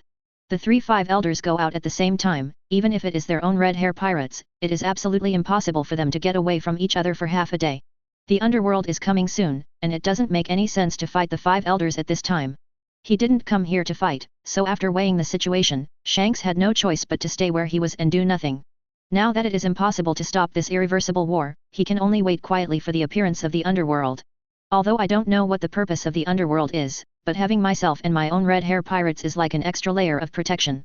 The other side. Tianyuluoshuang and Gorlachev, the 2 5 elders, have passed through the obstacles of other pirates in the Whitebeard pirate group and came to Whitebeard. 5 elders Tianyuluoshuang, wearing Taoist robes and holding first-generation geesh, waved the sharp blade in his hand without hesitation, and slashed towards Whitebeard's position fiercely. On the blade, the powerful armament haki and Conqueror's haki are wound. Conqueror's haki can be said to be a king's qualification. An existence with 1 person under 1 person and above 10,000 people like 5 elders naturally possesses this ability. Ling Lai's slash seemed to be able to tear apart space, attacking Whitebeard with frightening power. Faced with such an attack, Whitebeard did not dare to be careless in the slightest. The strongest man in the world raised the Tian Kanjiun in his hand, waved it out, and met the attack of Tianyuluoshuang. On the blade of Tian Kanjiun, in addition to the armament haki and Conqueror's haki, there is also the ability of shock fruit. Facing the attack of 2 5 elders at the same time, Whitebeard naturally had to go all out. The next moment, Amakanjiun and first-generation geesh collided violently. Between Setsuna, the sound of swords and swords resounding through the sky resounded. The 2 powerful and incomparable haki also collided together, bursting out with endless aftermath. Such a collision actually caused the entire marine fort under everyone's feet to vibrate directly. Marine fort grounds, more. It's cracked several gaps. These cracks continued to expand with the shaking of the island, dividing the entire battlefield into several parts in just a few breaths of time. Such a change made everyone on the battlefield startled. Is this the strength of the 5 elders? To be able to fight against the old man to such an extent? Is this the highest authority and highest combat power of the world government? Just 5 elders can fight on par with Dad, but now there is another 5 elders watching by Dad's side. What should we do now? Captain Marco and the others can't get away at all now, Dad is in danger now. The pirates of the Whitebeard pirates all had worried expressions on their faces. Even for the red hair pirates, Shanks looked at Whitebeard with concern. Although he doesn't have much friendship with Whitebeard, his former captain, Luoji, and Whitebeard can be regarded as both enemies and friends. In addition, in Shank's view, Whitebeard and the Whitebeard pirates under his command are also an indispensable part of maintaining the balance of this sea. So no matter from which angle and position, Shanks does not want Whitebeard to fall here. Under everyone's worried eyes, the collision between Whitebeard and Tianyuluoshuang continued. With the strength of the two, it seems that there is no way to tell the winner in a short while. However, Goroshev, another 5 elders on the side, obviously didn't intend to wait until the two had decided the winner before making a move. I saw him coming behind Whitebeard, using moonwalk to raise his figure to the position of Whitebeard's back, which is much taller than ordinary people. He stretched out his right index finger, covering it with the invincible armament haki, aiming at the position of Whitebeard's left shoulder blade and stabbing down suddenly. Corresponding to the left scapula on the back, is exactly where the heart is. Gorlachev's attack obviously wanted to take advantage of the gap between Whitebeard and Tianyuluoshuang, who was unable to separate himself from the battle, and kill him with one blow. Once Whitebeard is dealt with, the remaining Whitebeard pirates' remnants are nothing to fear. When everyone in the Whitebeard pirates in the distance saw this scene, their hearts instantly rose to their throats. "Father, it's dangerous. Father, dodge quickly, this attack is not a joke. Damn it, that 5 elders went straight to Dad's heart. Father's heart is not good, if he takes this blow, his life may be in danger." www. Everyone in the Whitebeard pirates was extremely anxious, even if there was no way to go to help. During their yelling, Whitebeard naturally noticed Gorokev's movements behind him. But in the current situation, he couldn't avoid it at all. Tianyuluoshuang's attack on the front is still fierce. If he dodges with force in order to avoid the attack from behind, then Tianyuluoshuang's attack will also slash mercilessly on himself. Now he is completely caught in a dilemma. Gu la la la, I never thought that Whitebeard would be besieged like this one day. Under such circumstances, Whitebeard suddenly thought of someone. That sea overlord decades ago, his former captain, Lox. My current situation is somewhat similar to when Lox was besieged by Garp Luoji and others in the Valley of the Gods 36 years ago. It's just that the population besieging Lox at that time was more than the 2 5 elders besieging themselves now. And he, Whitebeard, was also a member of the siege of Lox. Gu la la la, is this the legendary revolving lantern? It actually reminds me of that person at a time like this. Maybe, this is also the retribution for the decision I made back then. Seeing that Gorokev's attack was about to fall, Whitebeard actually had a meaningful smile on his face. Then, he suddenly retracted Tian Kanjiun, who was colliding with Tianyuluoshuang, and used all his strength to twist his body to a certain arc. Such an arc made him barely escape Gorokev's finger pistol attack. The scars on the back are a disgrace to swordsmen. Whitebeard has fought all his life and never left any scars on his back. Therefore, even at the risk of being hit by Tianyuluoshuang in the front, Whitebeard will never allow himself to be hit in the back. Moreover, compared to being pierced through the heart, the damage suffered by a frontal slash will be smaller. It was the best response that the seasoned Whitebeard could have made almost instantaneously. However, even so, serious injuries are already a certainty. Just as Whitebeard narrowly evades Gorlachev's finger pistol attack, a cold knife light suddenly flashed in front of him. Tianyuluo and the first generation Geesh in his hands suddenly rushed forward without hindrance. Slash again at Whitebeard. This time, Whitebeard, who is at the end of the road, is completely unable to dodge and block. He could only watch helplessly as the extremely slashing attack hit him. The strongest man in the world, besieged by 2 5 elders, fell into an unprecedented desperate situation. Chapter 90. On the battlefield of Marineford, under the siege of 2 5 elders, Whitebeard fell into an unprecedented desperate situation. The surrounding pirates of the Whitebeard pirates looked at this scene, and everyone's hearts instantly rose to their throats. Everyone knew that if Whitebeard lost because of this serious injury, then the result of this war would be obvious. Without Whitebeard as the pillar, the Whitebeard pirates will surely usher in an unprecedented crisis of extinction. Daddy! It's over, this sword can no longer be avoided. With the strength of 5 elders, if Dad gets hit by this sword, he will definitely be seriously injured. Damn it, can anyone rush over there? The captains can't get away now. The moment Tianyuluoshuang waved the first generation ghost towards Whitebeard, everyone couldn't help it, held their breath. Because this is very likely to be a blow that determines the direction of this war and the fate of the Whitebeard pirates. 5 elders holding the first generation Geesh also had a cold light in Tianyuluoshuang's eyes. He looked at Whitebeard and said coldly, "Whitebeard, die." As soon as the words fell, the first generation Geesh in his hand had already arrived in front of Whitebeard. It only takes Setsuna's work again, and this magical soldier, one of the 12 great swords, can open an extremely fatal wound on Whitebeard's chest. At times like this, even Whitebeard himself has lost all hope. In order to avoid Gorokev's attack from behind, he had exhausted all his strength, so it was absolutely impossible to block or evade Tianyuluoshuang's attack. However, just when Tianyuluoshuang's attack was about to fall, A figure suddenly appeared in front of Whitebeard. One of the 7 warlords of the sea, Hixia Jinbei. Jinbei stretched out his arms, wrapped with the incomparably powerful armament haki, and blocked the slashing blow from Tianyu Luoshuang for Whitebeard. I won't let you hurt Papa Whitebeard. Jinbei stared fiercely at Tianyu Luoshuang, and said firmly. Although Jinbei is one of the 7 warlords of the sea, he has a very good personal relationship with the Whitebeard pirates. The reason is that the Fishmen Island has always been protected by the Whitebeard pirates. As the only way from the first half of the Grand Line to the New World, a large wave of pirates pass by on the Fishmen Island every day. Most of the pirates are vicious people, coupled with the racial conflicts between humans, murlocs, and mermaids. These have led to chaos on the Fishmen Island all the year round. The pirates who come and go will smash, loot and burn unscrupulously on the Fishmen Island, and even capture the living murlocs or mermaids and bring them to the sea for auction. This situation has existed on the Fishmen Island for too long, and it has also brought great trouble to the Aborigines on the Fishmen Island. Until Whitebeard came to the Fishmen Island, hung the flag of the Whitebeard pirates on the Fishmen Island, and announced that this was his territory. Those pirates and human traffickers who were afraid of Whitebeard and the powerful strength of the pirate group restrained a lot. The Fishmen Island also restored a lot of peace because of this.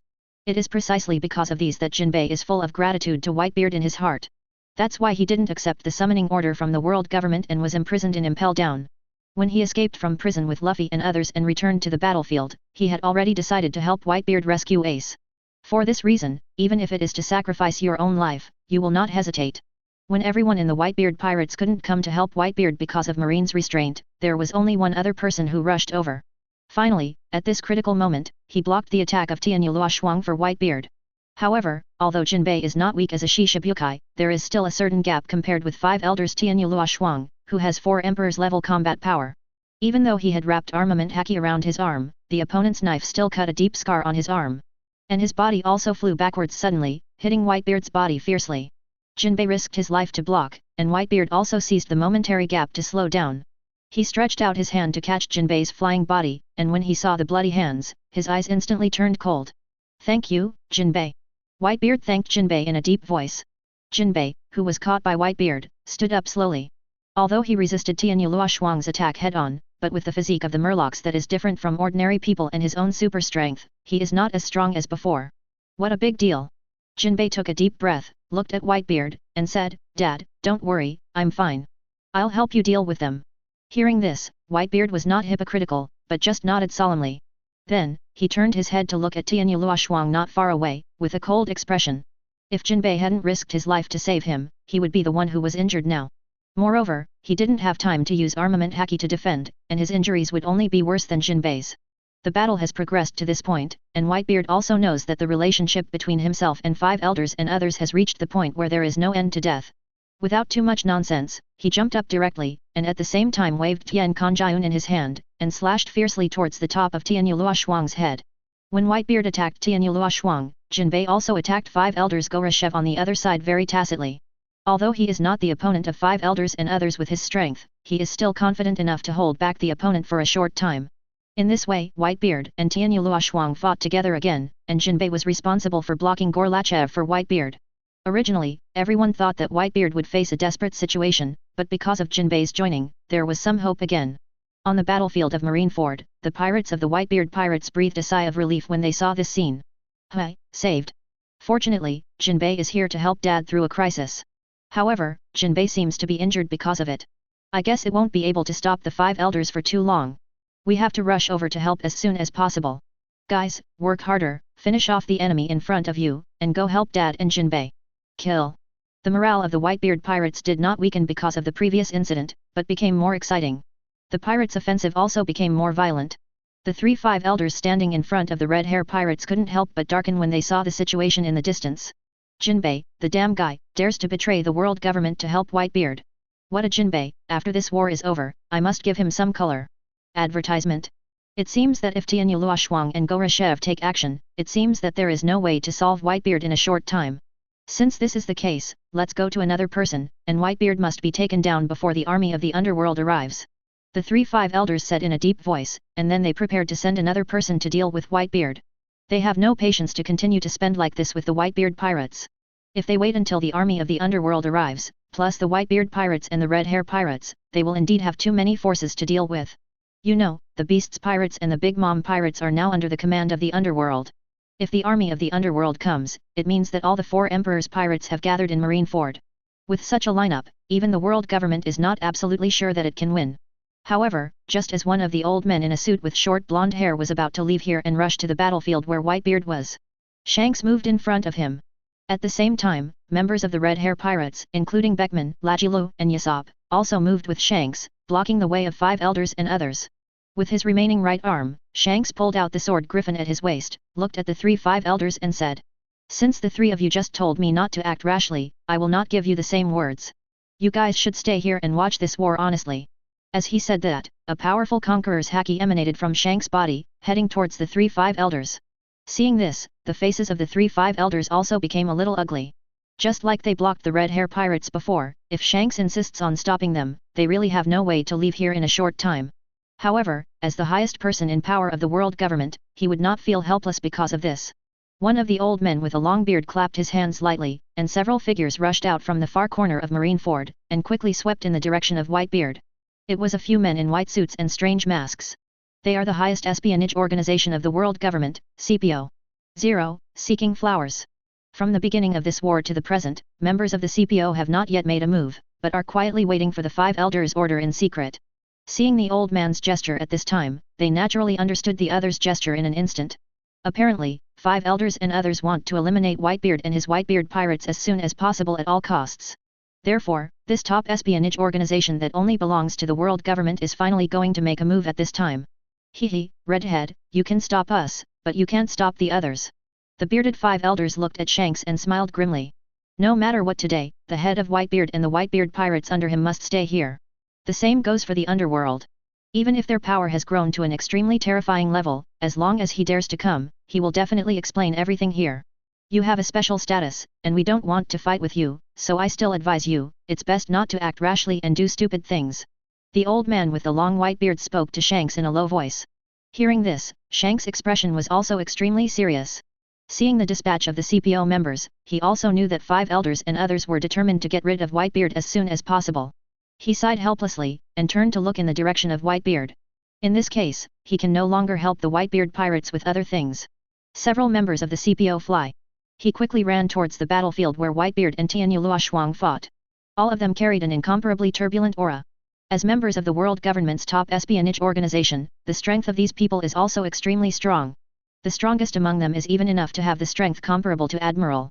Although the others may not be able to match Admiral, they are also much stronger than the average Marine Vice Admiral. If they join hands with Tianyu Luoshuang to deal with Whitebeard, they can also win and defeat the opponent in a short time. On the battlefield, when everyone in the Whitebeard pirates saw this situation, their hearts were lifted up just now. Oops, someone rushed towards Dad again. It's the CPO guy. Damn it, it's really a wave of ups and downs. Unexpectedly, in addition to the 5 elders, the world government also brought members of the CPO. It is really well prepared. Now, my wife is facing a big crisis again. Damn world government, it only does things that many people bully and few people all day long. We have to rush to help Dad deal with these CPO members. The members of the Whitebeard pirates spoke anxiously, and moved one after another, blocking the path of the CPO rushing towards Whitebeard. The 5 elders had previously besieged Whitebeard, and they were of little help. This time, they have already decided that they can't let Dad fall into such a crisis again. Heh, it's just a bunch of little guys with mantis arms and carts, kill them all. A CPO member wearing a black and white mask looked at the pirates rushing forward and said in a cold voice. Immediately, several CPO members were all ready to kill these pirates.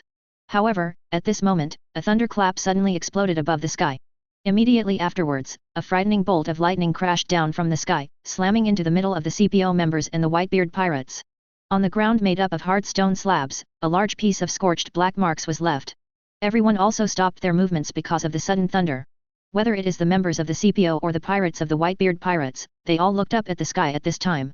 Afterwards, everyone's expressions changed abruptly. In their line of sight, several golden rings suddenly appeared on the originally empty sky without warning. Inside the golden ring is a deep black hole. Several huge ships are slowly emerging from the black hole at this time. As for the leading ship, everyone is no stranger to it. Flying Number. The main ship of the original flying pirates has now become one of the symbols of the underworld. And the appearance of Fekong also means the army of the underworld has officially debuted. Chapter 91. This sudden lightning strike attracted the attention of everyone present. It is a sunny day now, and it is reasonable to say that there is no such thing as thunder. And this thunderbolt happened to hit the middle of the CPO members and the Whitebeard pirates. Everyone was attracted by the thunder and stopped their movements one after another. When they raised their heads and looked into the sky, they were shocked to find that Fekong, which now belongs to the underworld, slowly flew out from the golden halo above the sky. The forces belonging to the underworld, such as Ark Proverbs, Golden City and Ghost Island, followed closely behind, flying out of the black hole of the golden light circle. For a moment, a large shadow enveloped the ground of Marineford. The whole sky suddenly became dark because of this. On the battlefield of Marineford, everyone looked up at the vast underworld forces appearing in the sky, with somewhat shocked expressions on their faces. Is that the Hikari? And Tzalo's Golden City? These should all belong to the forces of the underworld, right? In other words, the army of the underworld is really coming. After waiting for so long, has the army of the underworld finally appeared? Now, this war is truly unprecedented. There are now 4 emperors, Kaido and Big Mom, in the subordinates of the underworld. Counting Whitebeard and Redhead who are already present, the 4 emperors of New World are all here. The current Marineford has almost gathered all the top forces in this sea. The situation of this war, how far will June 13th go? Everyone on the Marineford battlefield, whether it is the pirate side or the Marine camp, all of them feel a huge sense of oppression and crisis because of the arrival of the underworld army. The official arrival of the underworld army has brought this unprecedented summit war to a real climax. Everyone knows that what will be staged next is the highlight. Under such attention, several figures began to appear on the deck of Fekong Palace. Those figures stood at the very edge of the Fekong, and everyone could clearly see their appearance. And their appearance also made everyone below feel an unprecedented sense of suffocation. Golden Lion, Shiki. 4 Emperors Beasts, Kaido.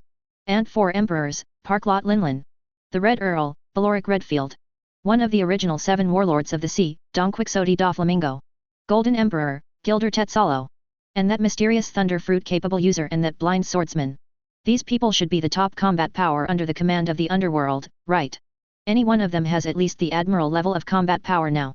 That is to say, the underworld immediately dispatched 8 fighters of at least the admiral level. Such a lineup is too terrifying. Everyone raised their heads and looked at the 8 figures appearing on the edge of Fekong's deck, all of them were horrified. The appearance of Golden Lion and others can be said to have directly doubled the number of top combat forces on the Marineford battlefield. No force has ever been able to mobilize so many powerhouses at one time, even the world government has to add the power of naval headquarters. Black Small Square.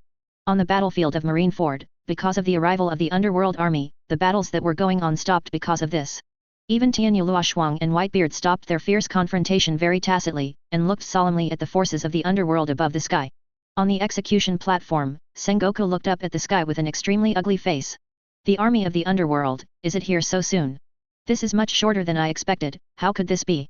Even if they were traveling from the air, it would take at least 7 or 8 minutes to feel Marineford from Sabayati Archipelago. But now, with less than 3 minutes left before they left the Sabayati Archipelago, how the hell did they do it? Is it related to those golden rings in the sky? The flying sky and other ships seem to have come out of that golden circle without warning. Could it be that this is some kind of special devil fruit ability? Sengoku looked at the army of the underworld in the sky and the golden ring that was slowly disappearing behind it, thinking in puzzlement. On the other side, 5 elders and others saw the appearance of the underworld, and their faces were also a little dignified. Army of the underworld, have you finally had a stomachache after waiting for so long? Although we couldn't get rid of all the Whitebeard pirates before this, it's not a big deal. Since all the actors have already appeared on the stage, it's time for this good show to officially begin. Today, let the army of the underworld and the Whitebeard pirates be buried here. This war will surely become an excellent opening ceremony of the new era. Compared with Sengoku's imminent enemy, 5 elders and others showed a sense of victory. The 2 5 elders, Tianyu Luoxuang and Gorlachev, who were fighting Whitebeard and Jinbei, quickly left the original battlefield and returned to the previous high platform. The other 3 5 elders who were responsible for stopping the red hair pirates also returned to the high platform like them. Shanks and Whitebeard and others did not stop them from this move. These 5 old men who are in charge of the highest power in the world government have also reunited. At the same time, on the deck of the Fekong. Looking down at the Marineford battlefield below, Golden Lion couldn't help sighing with emotion. Unexpectedly, after so many years, I came to this naval headquarters again. Decades ago, when he heard the news that Luoji was arrested by Marine, he came to this naval headquarters alone and made a big fuss. However, the reason why he came to make a big fuss at naval headquarters was not as the world thought. People including Garp and Sengoku thought that Golden Lion came to naval headquarters because he regarded Luoji as a sympathetic opponent and could not accept the fact that he was defeated by Marine. However, the real reason for this was because Golden Lion wanted to kill Luoji himself to avenge Captain Locks, so he couldn't accept that Luoji was actually captured by Marine. Advertisement. It was precisely because he made a big fuss in Marineford by himself that he was defeated by Sengoku and Garp, and was finally imprisoned in Impel Down. On the side, Kaido couldn't help but snorted when he heard Golden Lion's exclamation. Humph, I've been to this naval headquarters before, but I've never been imprisoned in Impel Down like you. Even though Kaido and Golden Lion are now under locks again, the relationship between them is still not so friendly. Hearing Golden Lion's emotion, Kaido couldn't help but want to have a few words with him. And what he said was true. One of the most important reasons why Kaido is called the strongest creature is that he often dies. He has done a lot of things like jumping directly from a height of 10,000 meters and being besieged by dozens of marine warships. But every time he tried to die until the end, he was safe and sound. He has done things like break into Naval Headquarters Marineford many times. And each time, even when arrested, he was able to escape before being taken to Impel Down. Therefore, he naturally has reason and confidence to hold on to this point of Golden Lion. Hearing Kaido's ridicule, Golden Lion didn't pay attention. His eyes scanned the Marineford battlefield below, and then he spoke slowly. Let's finish the task Master Pluton entrusted to us first. After this war is over, if you want to find fault with me, I will accompany you at any time. As he said that, Golden Lion's body moved first. He jumped forward lightly, and his body plummeted towards the Marineford battlefield below. The Red Earl, Big Mom, and the others jumped down together without any hesitation. Seeing this, Kaido could only snort helplessly, and immediately followed the actions of the others. Below the Marineford field, everyone saw Golden Lion and others jumping off from the flying airship. His expression immediately became tense. Be careful, the Golden Lions are coming down. It seems that they are ready to fight with us. Everyone cheer up, this time the opponent is different from the past. If one is not careful, not to mention his own life, everyone present may die here. This time, we must fight with all our strength. The generals of naval headquarters looked at the falling Golden Lion and others, and immediately shouted to the surrounding marine soldiers. And those marine soldiers who were still in a state of shock were also brought back to their senses by this stern shout, and they all entered a state of highly tense preparations for battle. Similarly, everyone in the Whitebeard Pirates also became more nervous because of the actions of Golden Lion and others. Although they don't know what the purpose of the underworld is, judging from the indiscriminate attacks launched by the Ninja Legion sent by the underworld on this battlefield, everyone in the Whitebeard Pirates can be sure that the underworld will never be on their side. The coming of the underworld is tantamount to giving the Whitebeard Pirates another enemy on the battlefield in this respect. In such a situation, the Whitebeard Pirates, who were already at a passive and disadvantaged position, became even more passive. The situation to be faced is also more severe. Therefore, everyone in the Whitebeard Pirates at this moment dare not be careless about this. On the other hand, the Red Hair Pirates led by Shanks also quickly entered a state of preparation. Shanks' eyes were fixed on Golden Lion and the others, with serious expressions. The underworld is finally here. However, it seems that the legendary Lord Pluton has not planned to show up so early. I don't know if that Pluton is really the one I guessed. However, no matter what, after this war, the situation in this world will be greatly affected. I must minimize this impact as much as possible in this war. Shanks murmured to himself. For a long time, as the Four Emperors, he has regarded maintaining the balance on the sea as his mission and responsibility. Service. And the existence of the underworld has undoubtedly greatly broken the balance on this sea. Therefore, he had to do something. This is the biggest reason why he led the Red Hair Pirates to Marineford. For a time, on this battlefield, no matter which side it was, they all felt tremendous pressure due to the coming of the underworld, and they were all ready to face a more grand and powerful battle. Intense war. Under everyone's gaze, the figures of Golden Lion and others also crashed down. These 8 top experts from the underworld landed firmly on an open space 1.7 in Marineford. In fact, in this fierce battlefield, there is no such thing as a whole open space, every place is crowded with people. But seeing Golden Lion and the others fall to that position, everyone in that area gave way one after another. Whether it's the marine or the pirate camp, they all know very well that if they want to deal with powerhouses like Golden Lion and others, they need at least admiral-level powerhouses. Just relying on their shrimp soldiers and crab generals, no matter how many people there are, it is useless. When they went up, they just sent heads to Golden Lion and others, pure cannon fodder. Therefore, everyone retreated in a very sensible manner. 8 powerhouses including Golden Lion, Kaido, and Redfield stood in front of thousands of troops after falling to the ground. Although there are only 8 people, they give people an invincible feeling just standing there. A frightening aura overflowed faintly from their bodies. Except for the powerhouses like Whitebeard, Redhead, 5 Elders, and the 3 Generals, after feeling this momentum, the others couldn't help feeling a little bit afraid from the bottom of their hearts. Fear.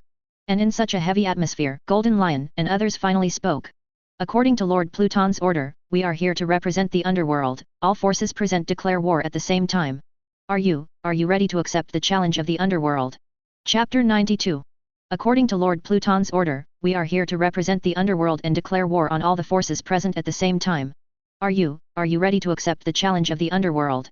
The words of Golden Lion and others echoed throughout the Marineford battlefield. All of a sudden, the originally noisy battlefield suddenly quieted down. The whole Marineford fell into a brief moment of tranquility. Everyone looked at where the Golden Lion and the others were in a daze, astonished. After a short period of silence, the Marineford battlefield erupted into an uproar. What? Did I hear you right? The guys from the underworld just said that they want to declare war on all the forces present at the same time. In other words, is the underworld trying to deal with naval headquarters, world government, whitebeard pirates, and red hair pirates at the same time? Isn't this a little too arrogant? Even if the underworld has joined the four emperors, the beasts pirates and the Big Mom pirates, it is impossible to fight against the four forces at the same time, no matter how you think about it. If the underworld really has the strength to fight against the naval headquarters, the world government, and the four emperors pirate groups at the same time, wouldn't it be possible to directly dominate the world? I still can't believe it, these guys in the underworld are too insane. Are they all crazy? But people like Golden Lion, Red Earl, Kaido, and Big Mom don't seem like such whimsical guys. What is the plan of the underworld? Does the opponent have any cards that we don't know about? After hearing the arrogant declaration of war by Haki from Golden Lion and others, both the Marine and the pirates were stunned by it. No matter how they thought about it, they still felt that the act of the underworld declaring war on all the forces present at the same time was too crazy. On the execution platform, Sengoku looked at the 8 figures standing on the Marineford battlefield, with a few drops of cold sweat streaming down his forehead. Declare war on all forces at 07 o'clock. Judging from the behavior style of the underworld, since they dare to make such a clamor, they must have absolute certainty. But even 8 strong men whose strength is above the admiral level are not enough to contend against so many forces at the same time. Could it be that their confidence comes from the ancient weapon Pluton they just obtained from the Sabayati archipelago? Or, is it the Lord of the Underworld who hasn't really shown up yet? Sengoku kept thinking in his mind. He is analyzing the current situation at an extremely fast speed. With the advent of the underworld, it can be said that there are too many strong people gathered on this naval headquarters. Most of the top powerhouses in almost the entire sea have already appeared here. On the side of the underworld alone, 8 experts with strengths at least at the admiral level were mobilized at one time. The strength of the underworld, placed above this sea. No matter where it is, no matter what power it is in front of. In fact, they can walk sideways without any scruples. But even so, it doesn't sound like it's possible to counter all the forces present at the same time. Because although there are 8 strong men above Admiral's strength in the underworld, but naval headquarters plus world government alone, 5 elders plus marines 3 generals already have top-notch combat power enough to compete with them. Plus Sengoku himself, as well as a group of powerful people from the CPO, the world government's top intelligence organization. Judging from the current strength of the underworld, it is already very difficult to take down these 2 forces. What's more, naval headquarters and world government are not the only targets of clamor in the underworld. There are also the Whitebeard pirates, the Red Hair pirates, and the criminals who escaped from Impel Down, and all the forces present are included. These forces add up, and the strength is also not to be underestimated. The underworld actually declared war against so many behemoths at the same time, it is really hard to understand where its confidence lies. Therefore, Sengoku guessed that the opponent must still have some whole cards and ultimate moves that have not been brought out. This made him have to treat the current situation more carefully. On the other side, on the high platform where 5 elders and others are, the 5 old men looked at Golden Lion and the others indifferently. Hehe, this underworld is really arrogant. Do you want to swallow all the strength present at the same time? Coincidentally, we actually have the same idea. It's just a cobbled up power that has just popped up not too long ago. Do you dare to make such nonsense just because you have won over some powerful people? And the guy behind the underworld who claims to be Pluton, why hasn't he shown up until now? He just sent you guys out. Could it be that he was afraid and sent you guys to die? They sneered. As the highest power holders of the world government, they naturally wouldn't be so easily bluffed by the words of the Golden Lion and others. They still have confidence in the strength of world government and naval headquarters. Originally, the reason why they were anxious to get rid of the Whitebeard pirates before the army of the underworld arrived. It was because he was worried that the 2 forces would join forces to deal with him. Plus there are red hair pirates watching. That's why people like 5 elders took such urgent action before. But when Golden Lion and others declared war on all the forces present at the same time, 5 elders and others know that there is absolutely no possibility of the underworld and the Whitebeard pirates joining forces. Even, the underworld pushed themselves to the opposite of everyone with their own power. Now everyone is pointing their finger at the underworld because of what the Golden Lion and the others said. In this way, world government and naval headquarters will not have to worry about being besieged. This gave 5 elders and others confidence again. Under such a chaotic situation, with their strength, they definitely have the opportunity to wipe out the Whitebeard pirates and the army of the underworld. Therefore, 5 elders did not lose at all against Golden Lion and the others. As for the Whitebeard pirates, after Whitebeard heard the declaration of war by Golden Lion and others, there was a brief silence. The strongest man in the world actually laughed. Gu la la la, Shiki, Kaido, Linlin, I never thought you would get together again. It's really arrogant to dare to declare war on all the forces present at the same time. If it is normal, I might really compete with you. But now, you are not my target, so I won't toss with you. After finishing speaking, Whitebeard actually turned around and continued walking towards the direction of the execution platform. Although Whitebeard and his Whitebeard pirates were also included in the declaration of war by Golden Lion and others. Advertisement. But Edward Newgate understands that the most important thing right now is not to fight the underworld. There is no need for them to entangle with the underworld at all. The Whitebeard pirates came to this naval headquarters with only one purpose, and that is to rescue Ace. Whatever the time, Whitebeard never forgot about it. Therefore, even though everyone in the audience focused on the underworld at this moment, Whitebeard rushed towards the execution platform without hesitation. There was another person who reacted and acted the same as him. That's Monkey D. Luffy, the Straw Hat. Luffy is not interested in the sudden underworld at all. He had never even heard of the power of the underworld before this.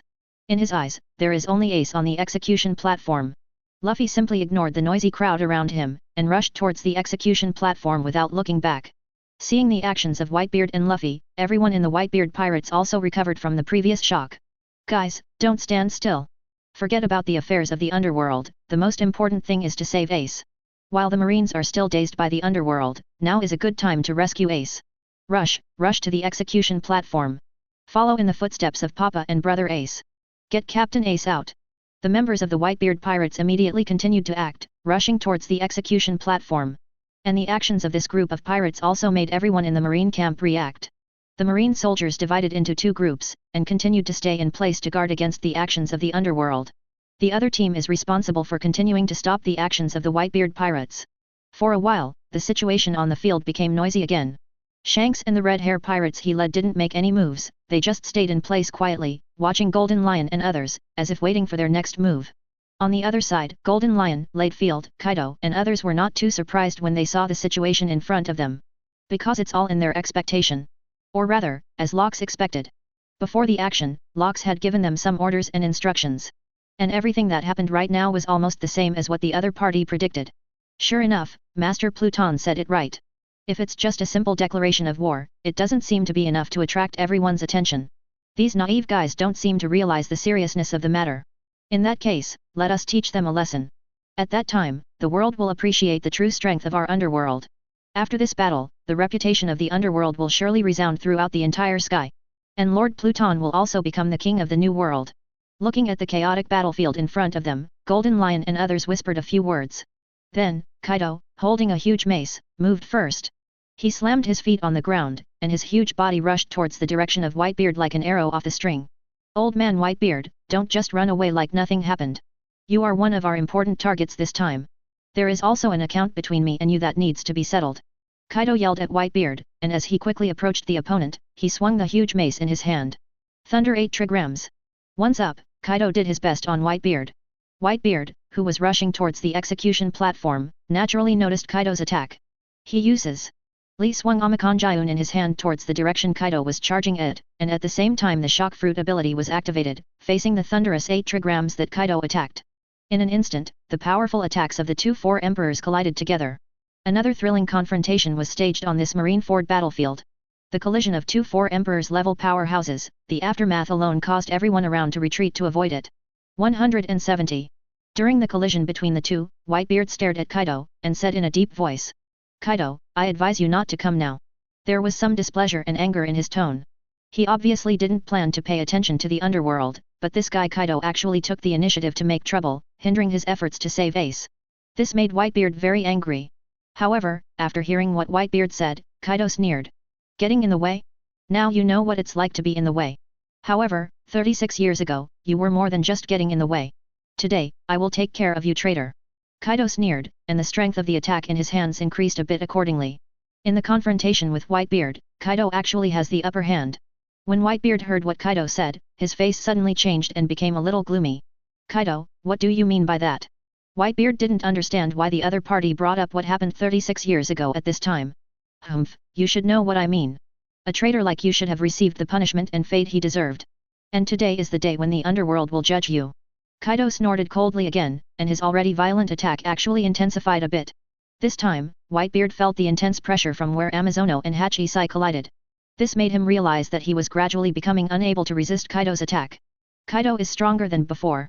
Over the years, there have been many collisions and frictions between him and Kaido, so he is very clear about the strength of the other party. But now, Kaido's strength has far exceeded Whitebeard's original cognition.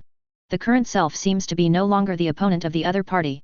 And just when such a thought popped into Whitebeard's mind, Kaido's attack power reached its maximum.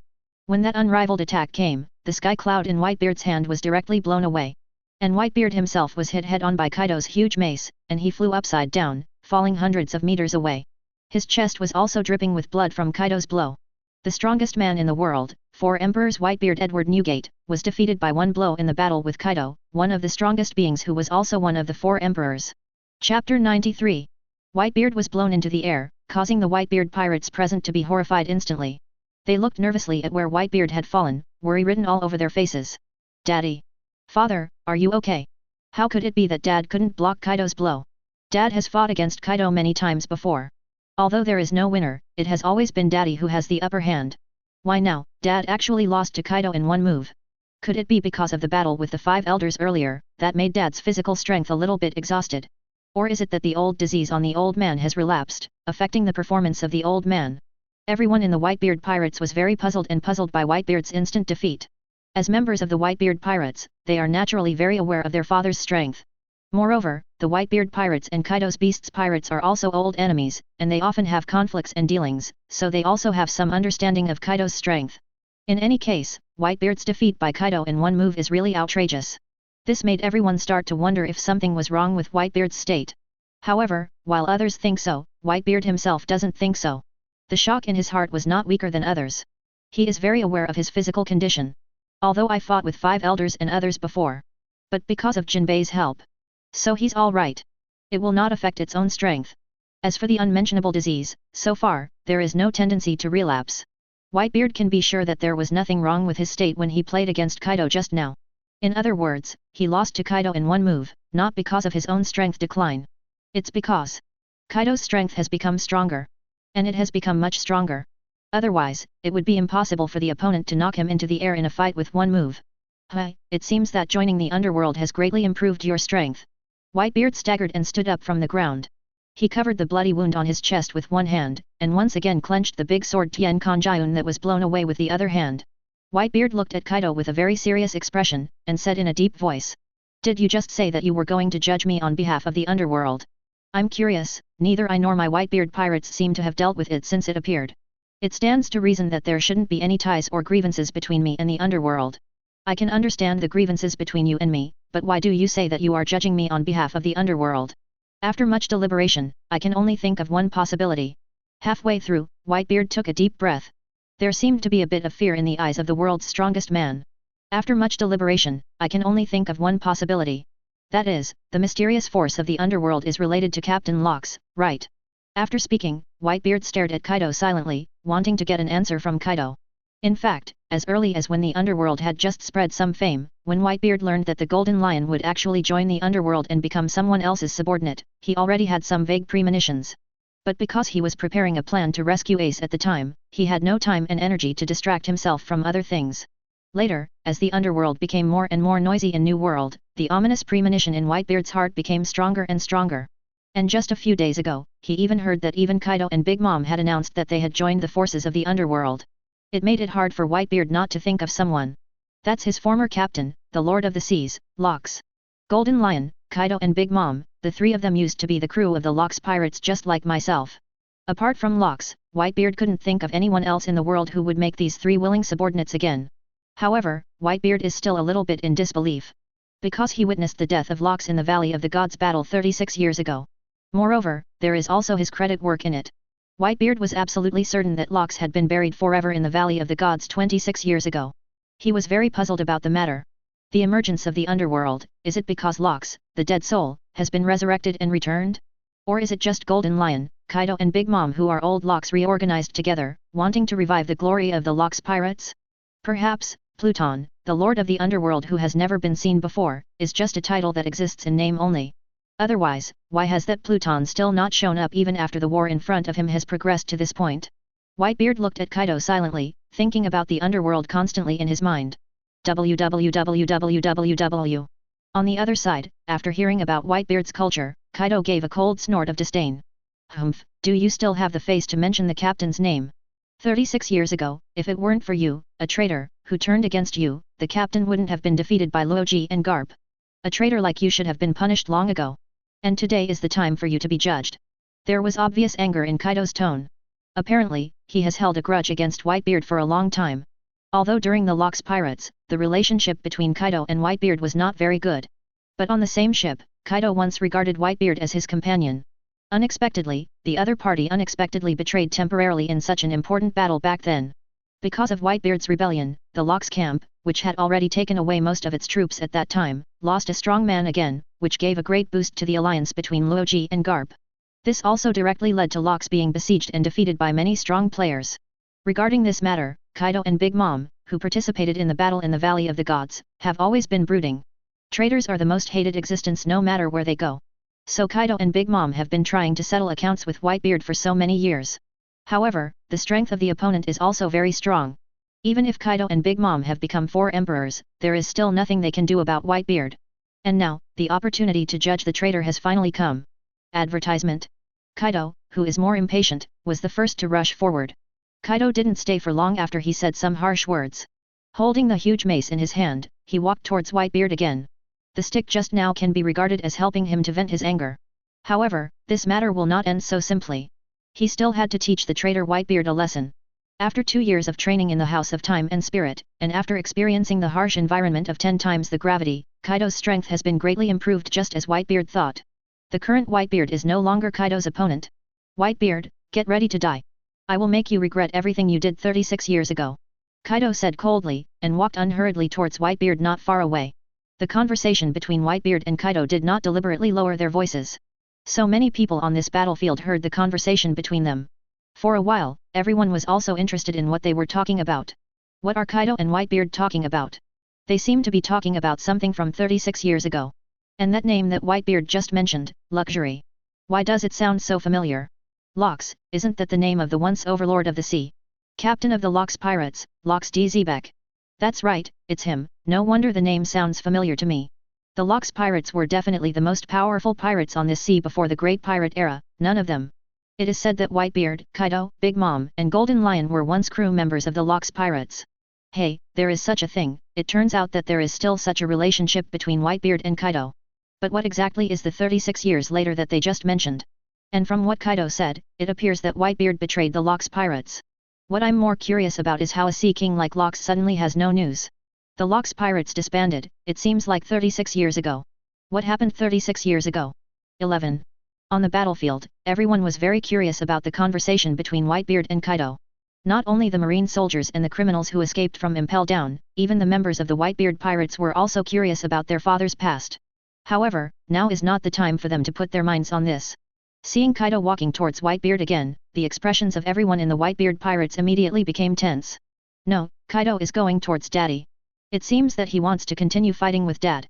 Although I don't know why Dad was defeated by Kaido just now, but now that Dad is injured, it may be even more difficult to deal with Kaido. We've got to go help Daddy. Don't let Dad get hurt anymore.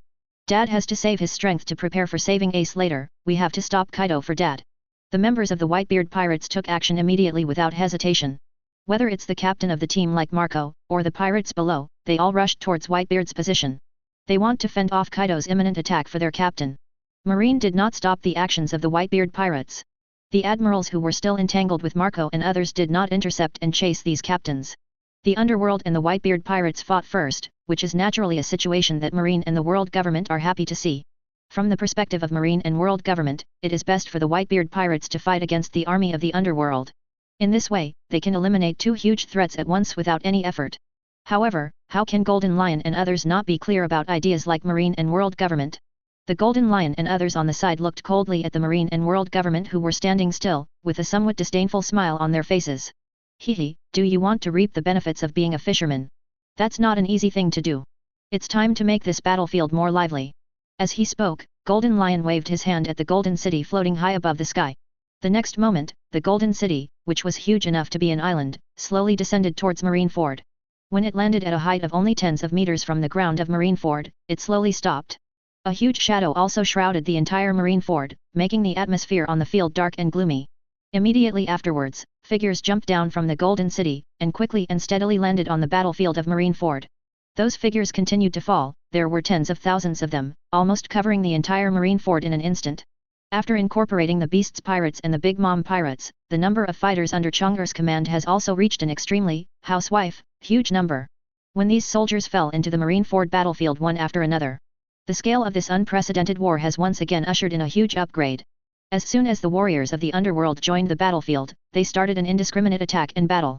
Whether it is Marine, World Government, or the Whitebeard Pirates, Red Hair Pirates and other forces, they have all become the targets of their attacks.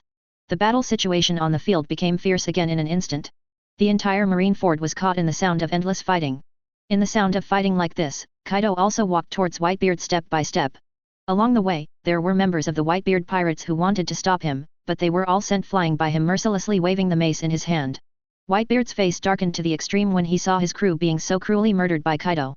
He no longer stood still, and walked towards Kaido with Omakong Yun in his hand. Between the two, a big battle is about to break out again. On the other side, Redfield, who was standing with Golden Lion, Big Mom, and others, looked at the scenes on the battlefield with a look of excitement on his face. He has been imprisoned in Impel Down for too long, and now he desperately desires a hearty battle. After wandering around the battlefield, Redfield finally fixed his gaze on the 5 elders and others on the high platform. He eagerly opened his mouth to speak. 5 elders? Should be some good fights. Just right, let you be the first batch of opponents after I regain my freedom. By the way, you can test the results of the training of the Cloud Bat Legion. Chapter 94. At this time, 5 elders and others on the high platform also noticed the sight cast by Ladefield. The 5 old men also looked towards the place where Ladefield, Golden Lion, and others were. Of the 8 powerhouses in the underworld, Kaido is the only one who has made a move. Golden Lion, Redfield, and Big Mom are all just watching from the sidelines, not knowing what to think. Capture the thief first and capture the king first. Since the leader of the underworld has not shown up until now, let's take down all his capable generals first.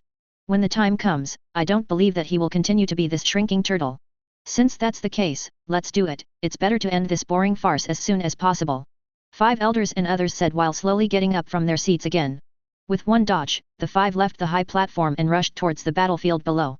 Their target is exactly Golden Lion and others. At the same time, the 3 admirals of Akainu, Aokiji, and Kizaru also moved. Like the 5 elders, they rushed towards where the Golden Lion and the Red Earl were. Because Whitebeard is now blocked by Kaido, and the pirates of the Whitebeard Pirates are also fighting with the soldiers of the underworld army that came earlier. Therefore, the Marine 3 generals can also free up their hands. In the blink of an eye, the 3 Marines will add the 5 elders, a total of 8 strong men who are at the top of the sea, and the market ghosts are attacking at the same time. On the underworld side, because Kaido is confronting Whitebeard, only 7 of the original 8 powerhouses in the underworld remain. The current situation has become 8 against 7. On the battlefield, when they saw 5 elders and 3 admirals charging towards Golden Lion and the others, they immediately became excited. Look, the 5 elders and the admirals are attacking the underworld together. Although the top combat power possessed by the underworld is indeed very strong, the joint strength of the world government and naval headquarters cannot be underestimated. Right now, there are only 7 top experts in the underworld to fight, but we have 8. 8 against 7, no matter how you look at it, our side has an absolute advantage. In this 8 versus 7 battle, the 5 elders and the admirals can split up to deal with a strong man in the underworld first. As long as they take the lead in defeating a strong man in the underworld, then our numerical advantage will continue to expand. Now that the situation on the battlefield in 970 is so chaotic, it is impossible for Whitebeard and his team captains to intervene in this battle. It seems that the Red Hair Pirates have not made much action yet, and they probably will not help the underworld deal with us. In this way, it won't be long before the 5 elders and admirals can take down all the top powerhouses in the underworld. And once the Golden Lion and Big Mom are defeated, the army of the underworld will also be defeated. If the leader of the underworld, Pluton, doesn't come out, I'm afraid he won't be able to appear later. The marine soldiers quickly analyzed the current situation after seeing the 5 elders and the 3 generals preparing to attack the Golden Lion and the others. Judging from the current situation and the distribution of combat power, even though there are so many forces gathered on Marineford, they are still the one with the greatest chance of winning. For a while, the fighting spirit of the marine soldiers also became more and more high-spirited. On the other side, Kaido has come to Whitebeard again at this time. Without too much nonsense, Kaido directly swung the huge mace in his hand and smashed it hard at Whitebeard.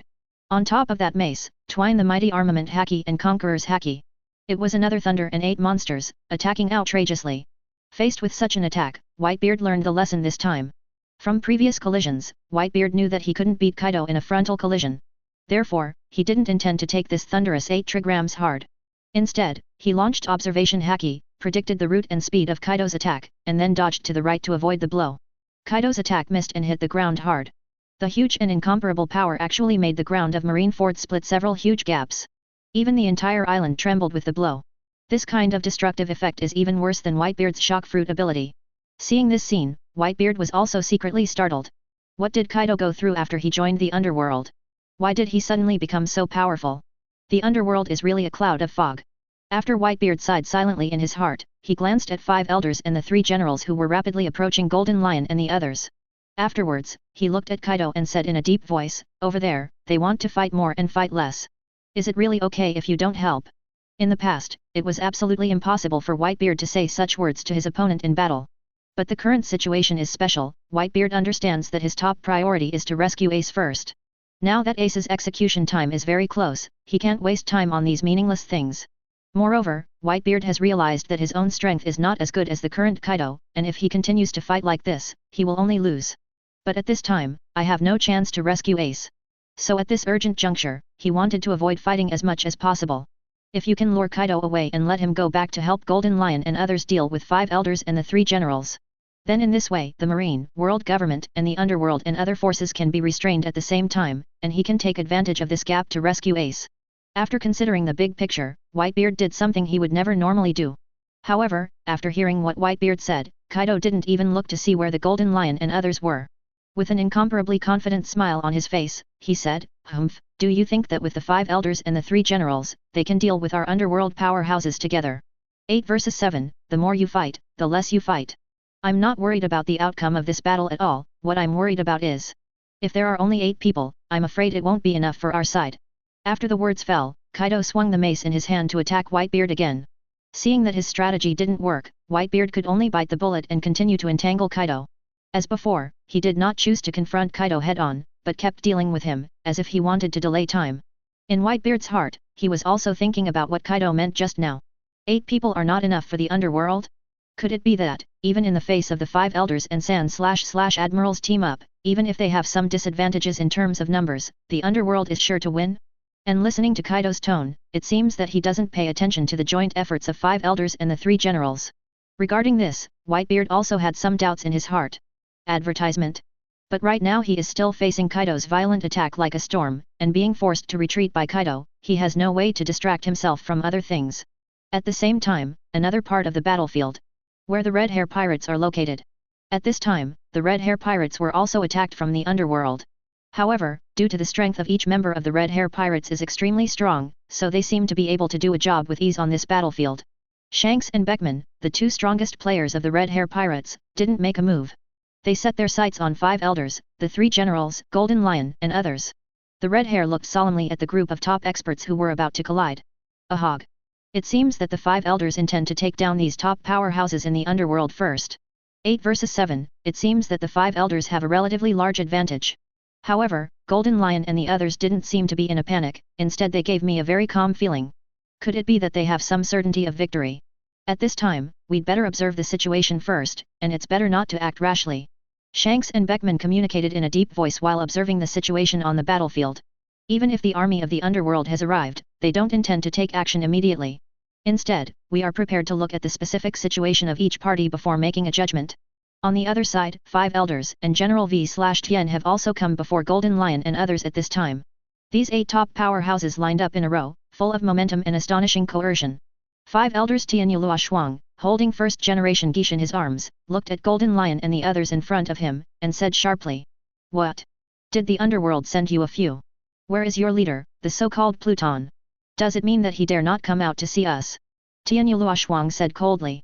To his provocation, Golden Lion just replied coldly, "Humph, you guys, it's not worth Master Pluton's action. Goroshev, the 5 elders with a scar on his forehead, stepped forward, his eyes wide open. We're not worth his shot, are we? Hehe, then don't regret it.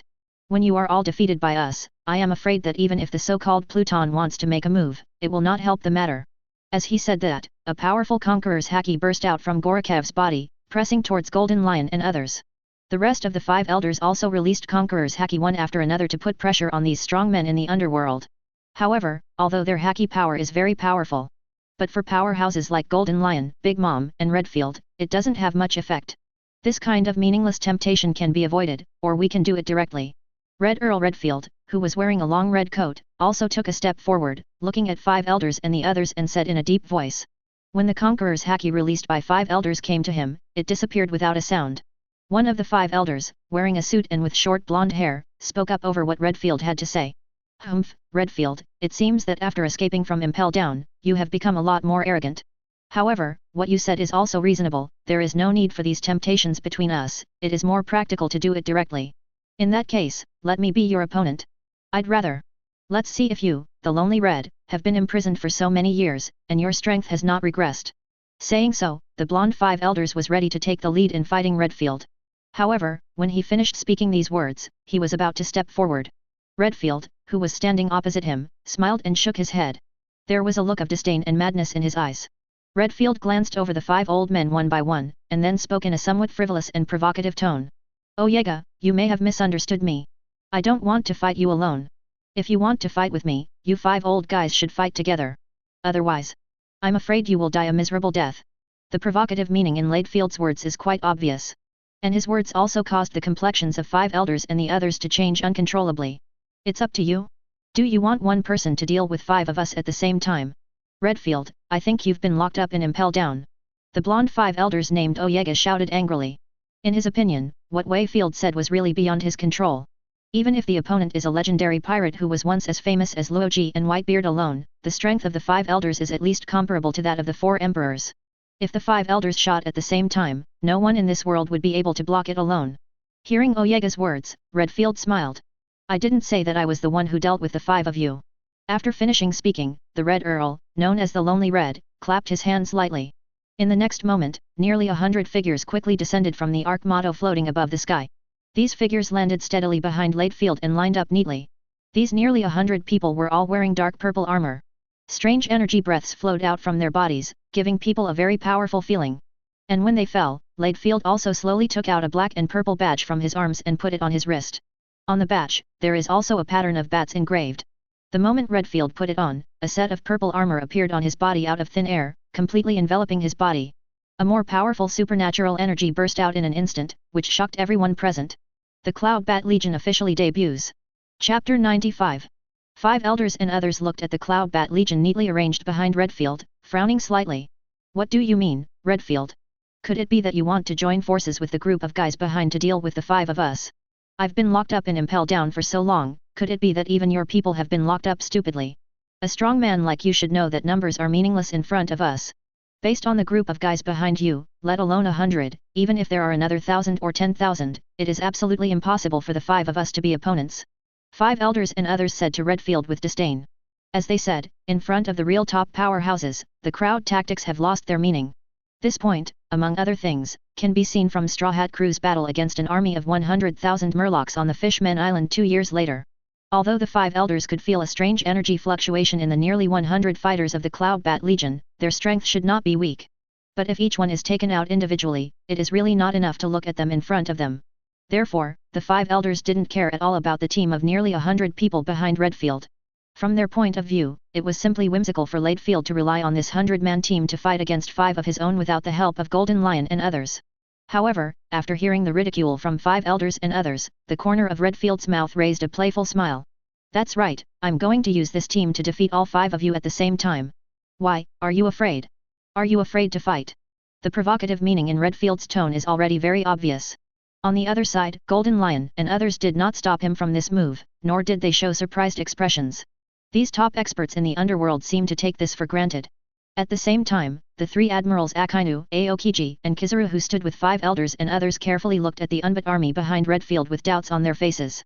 Kizaru said casually, these guys in armor seem to have a strange energy aura, it's really scary. Aokiji said thoughtfully, this group of guys should be the 100-member team that shined in Wanakuni before the underworld army in the information, and their strength does seem to be very strong. Akainu snorted coldly with a gloomy face, it's just a group of shrimp soldiers and crab generals who are a little stronger. There are no more guys like this to see enough. That Redfield guy wants to use this team to compete with five elders at the same time, it's beyond his control. As Akainu said, the magma on his body was still emitting hot and boiling smoke. Apparently, Akainu has the same idea as five elders, and they all think that Redfield's approach is simply asking for his own death. Not just them, around this small battlefield, many marine soldiers and pirates who were fighting heard Redfield's arrogant declaration of war against the five elders. All of a sudden, expressions of disbelief appeared on everyone's faces. Hey, did I hear you right? That lone red seems to want to use the 100-man team behind him to fight five elders at the same time, and threatens to defeat all five elders. Crazy? The strength of the five elders is even worse than that of the four emperors. Although Redfield's strength is also extremely strong, he was able to be as famous as legendary pirates like Luoji and Whitebeard by himself. But even he can only compete with five elders at most. Didn't you see that Whitebeard was completely helpless under the siege of the two five elders just now? If it weren't for the help of Hixia Jinbei, Whitebeard might have been handed over to the two Lord Five Elders just now. Would Redfield actually want to take on five elders with a team of almost 100? This is tantamount to wishful thinking. Even if those guys wearing strange armor are stronger than ordinary fighters, as long as they don't reach the level of the five elders, no matter how many people there are, they are just cannon fodder. Redfield was once a famous legendary pirate, why can't he even understand this kind of thing now? Could it be that being imprisoned in Impel Down for so many years really made this lonely red lose his mind? On this battlefield, whether it is the marine soldiers or the pirates of the Whitebeard pirates, they are very unfavorable to Redfield's move. No one believed that Redfield alone and the team behind him could compete with five elders at the same time. Redfield ignored the voices of criticism and doubts that continued to come from around him. He looked calmly at five elders and the others in front of him, and spoke again. Why, you are still not doing it, are you waiting for my wife to do it? Don't blame me for not reminding you, if you wait for me to make a move, I'm afraid you won't have a chance to resist. As soon as the words fell, a terrifying aura suddenly burst out from Redfield's body. Seeing this, five elders and the others also became a little gloomy. Well, you Redfield, you dare to speak out at this time. In that case, let me meet you first. I'd like to see if what you're saying is the truth, or if it's just a fool's dream. Five elders, who was holding the first-generation geisha in his arms, let out a yell, and immediately drew out his famous sword, and shot out suddenly, rushing towards the position where Redfield was. At the same time, five elders Goroshev, who had a birthmark on his head, also moved. The old man stepped on the moonwalk and circled behind Redfield from the air at an extremely fast speed. It's too wasteful for five people to attack you at the same time, let the two of us finish you. Gorlachev came behind Redfield and spoke in a cold voice. At the same time, the finger pistol in his hand stabbed fiercely at the opponent's vest. Tianyuluoshuang and Gorlachev, the two five elders who had previously flanked Whitebeard, launched an attack on Redfield together again this time. In their view, only the two of them need to cooperate to kill each other's life in an instant. Just like that, Tianyuluoshuang swung first-generation geisha, one of the 12 great sharp knives, and slashed towards Redfield from the front with an unrivaled sharp slash. On the other hand, Gorlachev aimed at the position corresponding to the heart on Redfield's back, and stabbed with a finger pistol. On top of the finger pistol, there are extremely powerful armament haki and conqueror's haki. This move is almost the 6 moves that all marine elite soldiers know, but the power in the hands of five elders is quite different. With this stabbing, even the hardest diamond will be stabbed directly. If he was hit by this blow, let alone Redfield, even Kaido, known as the strongest creature and the strongest body, would definitely not die but would be seriously injured. Facing the back and forth attacks of the two five elders, Redfield, who was wearing dark purple armor, raised a disdainful smile. Didn't I say that? If you don't go up with 5 people, you don't even have a chance. After speaking, Redfield still stood in place, motionless. In the front is Tianyuluoshuang's slashing at the level of a great swordsman, and in the back is finger pistol, one of the 6 styles that has reached its pinnacle. Redfield, who was targeted by these 2 attacks at the same time, didn't seem to have the slightest thought of dodging. He just stood there quietly, not even intending to raise his hand to defend. And his reaction also aroused the suspicion of Tianyuluoshuang and Goroshev. What's going on? This guy didn't make any moves. What the hell is he doing? Could it be that he intends to directly resist the attacks of the 2 of us? If that's the case, then this guy is simply a lunatic. The kind that doesn't want to die. Advertisement? Tianyuluoshuang and Goroshev thought in their hearts. However, although they were very puzzled by Redfield's actions, they did not stop their attacks. 2 fatal attacks still struck towards Redfield swiftly. Seeing this scene, the other 3 admirals including 5 elders and Akainu, who did not make a move, seemed to have seen the end of Leadfield's serious injury or even death. This guy Leadfield really doesn't intend to defend and dodge. Humph, it looks like he's really lost his head. There will be one less strong person in the underworld soon. Akainu, Aokiji, and Kizuru talked while looking at the battlefield not far away. Like them, there are also those marine soldiers and the pirates of the Whitebeard pirate group around them. These people had previously witnessed the scenes of Frostfall and Gorlachev's siege of Whitebeard. If Hixia Jinbei hadn't stood up and sacrificed his life to help Whitebeard at the critical moment, Whitebeard would have fallen by now. At this time, Redfield was facing the same situation as Whitebeard before, and the other party did not perform any evasion or defense. In the eyes of everyone, Leadfield will definitely die in a miserable way. And just when everyone was preparing to witness Redfield being severely injured by 2 5 elders, Redfield, who had been standing still, suddenly snorted coldly. When he snorted coldly, the attacks of Tianyu Luoshuang and Gorlazev had already come within a few centimeters of him. It only takes a few seconds for these 2 extremely terrifying attacks to fall on him. However, when that cold snort fell, an incomparably powerful, almost substantive energy burst out from Redfield's body. That energy, unlike armament haki and conqueror's haki, is more domineering and peculiar. The energy gushing out from Redfield's body was so rich that it was almost substantive. This energy formed an invisible energy wall around Leadfield, pointing at unused Frost's first-generation Ghost Slash and Gorlaewe's finger pistol. These 2 attacks, which are powerful enough to seriously injure 4 emperors or even kill 4 emperors, are unable to shake this energy wall at all. 0. Seeking flowers. What? How so? The 2 5 elders, Tianyu Luoshuang and Gorlachev, were shocked. Not only that, after their attack was blocked by the energy wall, not only did it not shake it at all, but they were ejected a distance of more than 10 meters by the force returned by the shock. This scene made everyone present dumbfounded. How is this going? What happened? How was the 5 elders' attack blocked? And the 2 5 elders adults were blown out. What the hell did Redfield do? I didn't see him do anything. Could it be because of the strange energy that burst out just now? What the hell is that energy? I've never felt this kind of energy. Could it be that this is where Redfield dared to challenge all 5 elders at the same time? The surrounding people all commented in surprise. Even the other 3 5 elders and 3 admirals who were quietly watching the battle had expressions of surprise on their faces.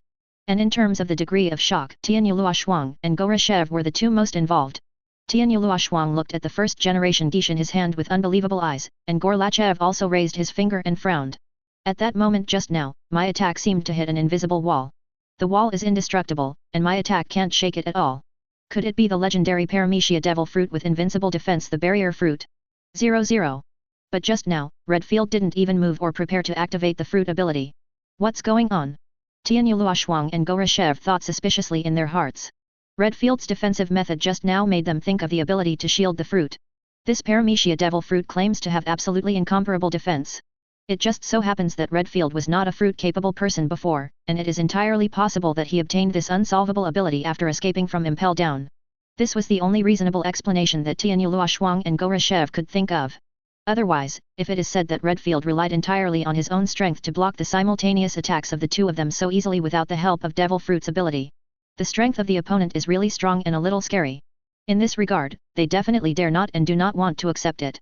Sensing the fearful eyes cast by Tianyu Luoshuang and Gorlachev, Redfield sneered. Hehe, what's the matter? Are you scared? I said, if you don't go up at the same time, you won't even have a chance in front of me. Just the 2 of you, I don't even need to use the power of the Legion behind me. Redfield said arrogantly and hacky. The energy that blocked the powerful attack of the 2 5 elders just now is naturally the supernatural energy possessed by the Super Beast Warrior. After using the Cloud Bat Transformation Factor Potion and the ability Lock, Leadfield activated this powerful energy. And because his strength is already extremely strong, the value of the activated power is much higher than that of other fighters of the Cloud Bat Legion. Later, after a long period of practice in the House of Time and Spirit and the Gate of Cultivation, the value of the power it possesses has increased a lot.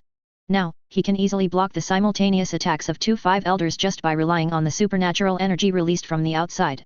Therefore, what he just said are not big words, but seeking truth from facts. If only Tianyu Luoshuang and Gorlachev were the 2 5 elders who shot, he wouldn't even need to use the power of the Cloud Bat Legion and the Cloud Bat Formation, and he could easily defeat the opponent by relying on his own strength. He has been provoking the 5 elders time and time again since just now, just hoping that the 5 of them will make a move together so that he can test the power of the Cloud Bat Formation. If there are too few people and the enemy's strength is too weak, the effect of the Cloud Bat Formation will not be seen at all. At this time, in the face of Redfield's repeated provocations, coupled with the strange methods he displayed, the other protagonist 5 elders finally couldn't sit still. The 5 elders stepped forward slowly, and came to the side of Tianyu Luoshuang and Gorokov, looked at Redfield with gloomy faces, and spoke in a low voice. Since you really want the 5 of us to attack at the same time, then we will fulfill you. I have to admit that your method just now is indeed a bit weird. However, in the face of the absolute strength of the 5 of us, everything will become false. Valoric Redfield, you. Ready to die? Knife. Chapter 96. After seeing Redfield's strange ability, 5 elders and others finally decided to let go of their previous disdain, and the 5 of them attacked each other together. They did feel a bit afraid of the strength that Redfield had shown before. At the same time, it also made them aware of a problem. Since Redfield can become so much stronger after joining the underworld, what about Golden Lion and others? For a long time, they have heard that the underworld has a way to make people stronger in a short period of time. And this has also been fulfilled in the previous Kaido and Redfield. Therefore, 5 elders and others are a little worried, if the strength of Golden Lion and others has also been greatly improved like Redfield. So even if they have one more person than the underworld, they probably won't be able to take down each other as easily as they thought. Even, they are likely to be defeated in the end. It is precisely because of such considerations and worries that they want to take down the opponent quickly with the momentum of thunder. These 5 old men who held the highest power in the world government stepped forward in unison, with a threatening momentum. Although from the previous short fight, they already know that Redfield's strength is extremely strong, even beyond the scope of 4 Emperors' strength. But even so, when they decided to fight with the 5 of them, they already had the chance of winning in their hearts. In this world, except Lord Im, there is no one who is the opponent of the 5 of us combined. At this time, 5 elders and others thought so in their hearts. With 5 elders and others stepping out in unison, the terrifying pressure of 740 instantly permeated the entire battlefield. Even those marine soldiers and pirates who were far away felt this incomparably powerful aura and were secretly frightened by it. 5 elders, are they going to shoot together? Could it be that they really want to deal with each other with 5 people like the Red Earl provoked? It can make the proud 5 elders and others make such a decision. It seems that Redfield's strength is indeed strong enough to make the 5 elders fearful. What kind of scene would it be if the 5 elders shot together? No matter how strong Redfield is, he will definitely not be the opponent of the 5 elders teaming up. The only thing I worry about now is, if Redfield loses to 5 elders, will Golden Lion and Big Mom take the opportunity to attack 5 elders? Indeed, although Redfield said that he wanted to compete against the 5 elders with himself and the team behind him, but if there is any danger, he may not necessarily abide by what he said earlier. Hey, there's no need to worry about this. Even if the Golden Lions will sneak attack Lord 5 elders at that time, we still have 3 admirals here. That's right, there are 3 admirals standing guard, even if the underworld wants to do something. The battle between the top powerhouses is not something we can intervene at all. It is useless to worry about it. Let's watch the battle that is about to start. 5 elders took on Redfield at the same time. It was definitely a good fight. The marine soldiers talked a lot. They are actually looking forward to the simultaneous shots of 5 elders and others. After all, if it wasn't for this summit war, they probably wouldn't have had the chance to see so many powerful players attacking at the same time in their entire lives. On the other hand, amidst the discussions among marine soldiers and pirates, the 3 admirals, Akainu, Aokiji, and Kizaru, are also closely watching the movements of Underworld and others. Just like what the marine soldiers thought, the 3 admirals were also worried that the Golden Lion and others might suddenly leave the country. Therefore, they are very vigilant about each other's next actions. But to their surprise, Golden Lion, Big Mom, Doflamingo, and others just stood there quietly without any movement. It seems that they are really waiting patiently for Redfield to fight 5 elders and others. Seeing this, Kizaru said suspiciously with a wretched expression, "What's the matter with Golden Lion? Don't they really plan to help Redfield? That's 5 elders shooting at the same time, can Ryder really have a way to deal with it? The thoughts of these guys in the underworld are really elusive." Aokiji also said solemnly, "It seems that Golden Lion and the others seem to have great confidence in Redfield. Where does their confidence come from?" Akainu said with a cold expression, "Humph, I think these guys in the underworld are just some arrogant and blindly confident clowns. When Redfield loses in the hands of the 5 elders, their self-confidence will be completely crushed." The 3 admirals were talking with each other. They did not let down their vigilance because of the indifference of Golden Lion and others, and continued to pay close attention to each other's movements. And in such an atmosphere, 5 elders and others have already come to a place very close to Leadfield. Goroshev, an old man with a scar on his forehead, looked at him and said sharply, "Leadfield, are you ready to die? Being able to die under the joint efforts of the 5 of us is actually an honor enough for you. After finishing you, the next one is Golden Lion, Big Mom. We will personally defeat you guys from the underworld, one by one." As Goroshev spoke, he moved first. This time, he no longer launched a sneak attack from behind, but directly attacked from the front. Fly finger pistol. I saw Goroshev lightly flicked his 10 fingers, and immediately a series of lingering auras that resembled sword slashes shot towards the position where Ladefield was. Fly finger pistol. This is an advanced fighting method of finger pistol, one of the Marine 6 styles. Treat the 10 fingers as sharp blades, and flick between the fingers to launch a sharp attack like sword energy. This kind of attack is not only extremely powerful, but also can make up for the defect that the painting gun can only fight in close quarters. Flying finger pistol quickly attacked Redfield with lingering power. At the same time, Tianyuluoshuang launched his own attack on Ladefield. The famous sword first generation ghost in his arms unsheathed, cut 2 terrifying sword chi between Setsuna, and attacked Redfield together with Gorokev's flying finger pistol. The other 3 five elders were not idle either. Advertisement. The old man with a cane in his hand directly used the cane in his hand as a long sword, and also swung 2 sharp sword auras to slash. Like Tianyuluoshuang, this old man is also a very powerful swordsman at the level of a great swordsman. Although the crutch in his hand is not any one of the 12 supreme swords, but wrapped in the powerful armament haki, the power it can exert is no less than the 12 supreme swords. In fact, the 12 works of the supreme quick knife does not mean that there are only 12 weapons of this quality in the world. Even the most common weapons will be imperceptibly boosted by the powerhouse's armament haki. An ordinary pillar can become an indestructible weapon after being wrapped with armament haki. In this world, there are not many weapons that are comparable in quality to the supreme knife 12 craftsmen. For example, the famous swords Sakura Ten and Muku in the hands of Golden Lion, the huge mace in Kaido's hands, the 8 fasts, and the Emperor sword of Big Mom. The same is true for the crutches in the hands of the 5 elders. The 2 sword chi he slashed miraculously merged with Tianyuluo in midair. The newly fused sword energy is even more terrifying and fierce. On the distant battlefield, Hawkeye, who was fighting the pirates, also felt the power of this slash. He looked sideways slightly, his eagle-like pupils shrank slightly, staring at the fused slashing sword energy solemnly. The world's #1 swordsman said to himself, "This is the first time I've seen this kind of sword move." 27.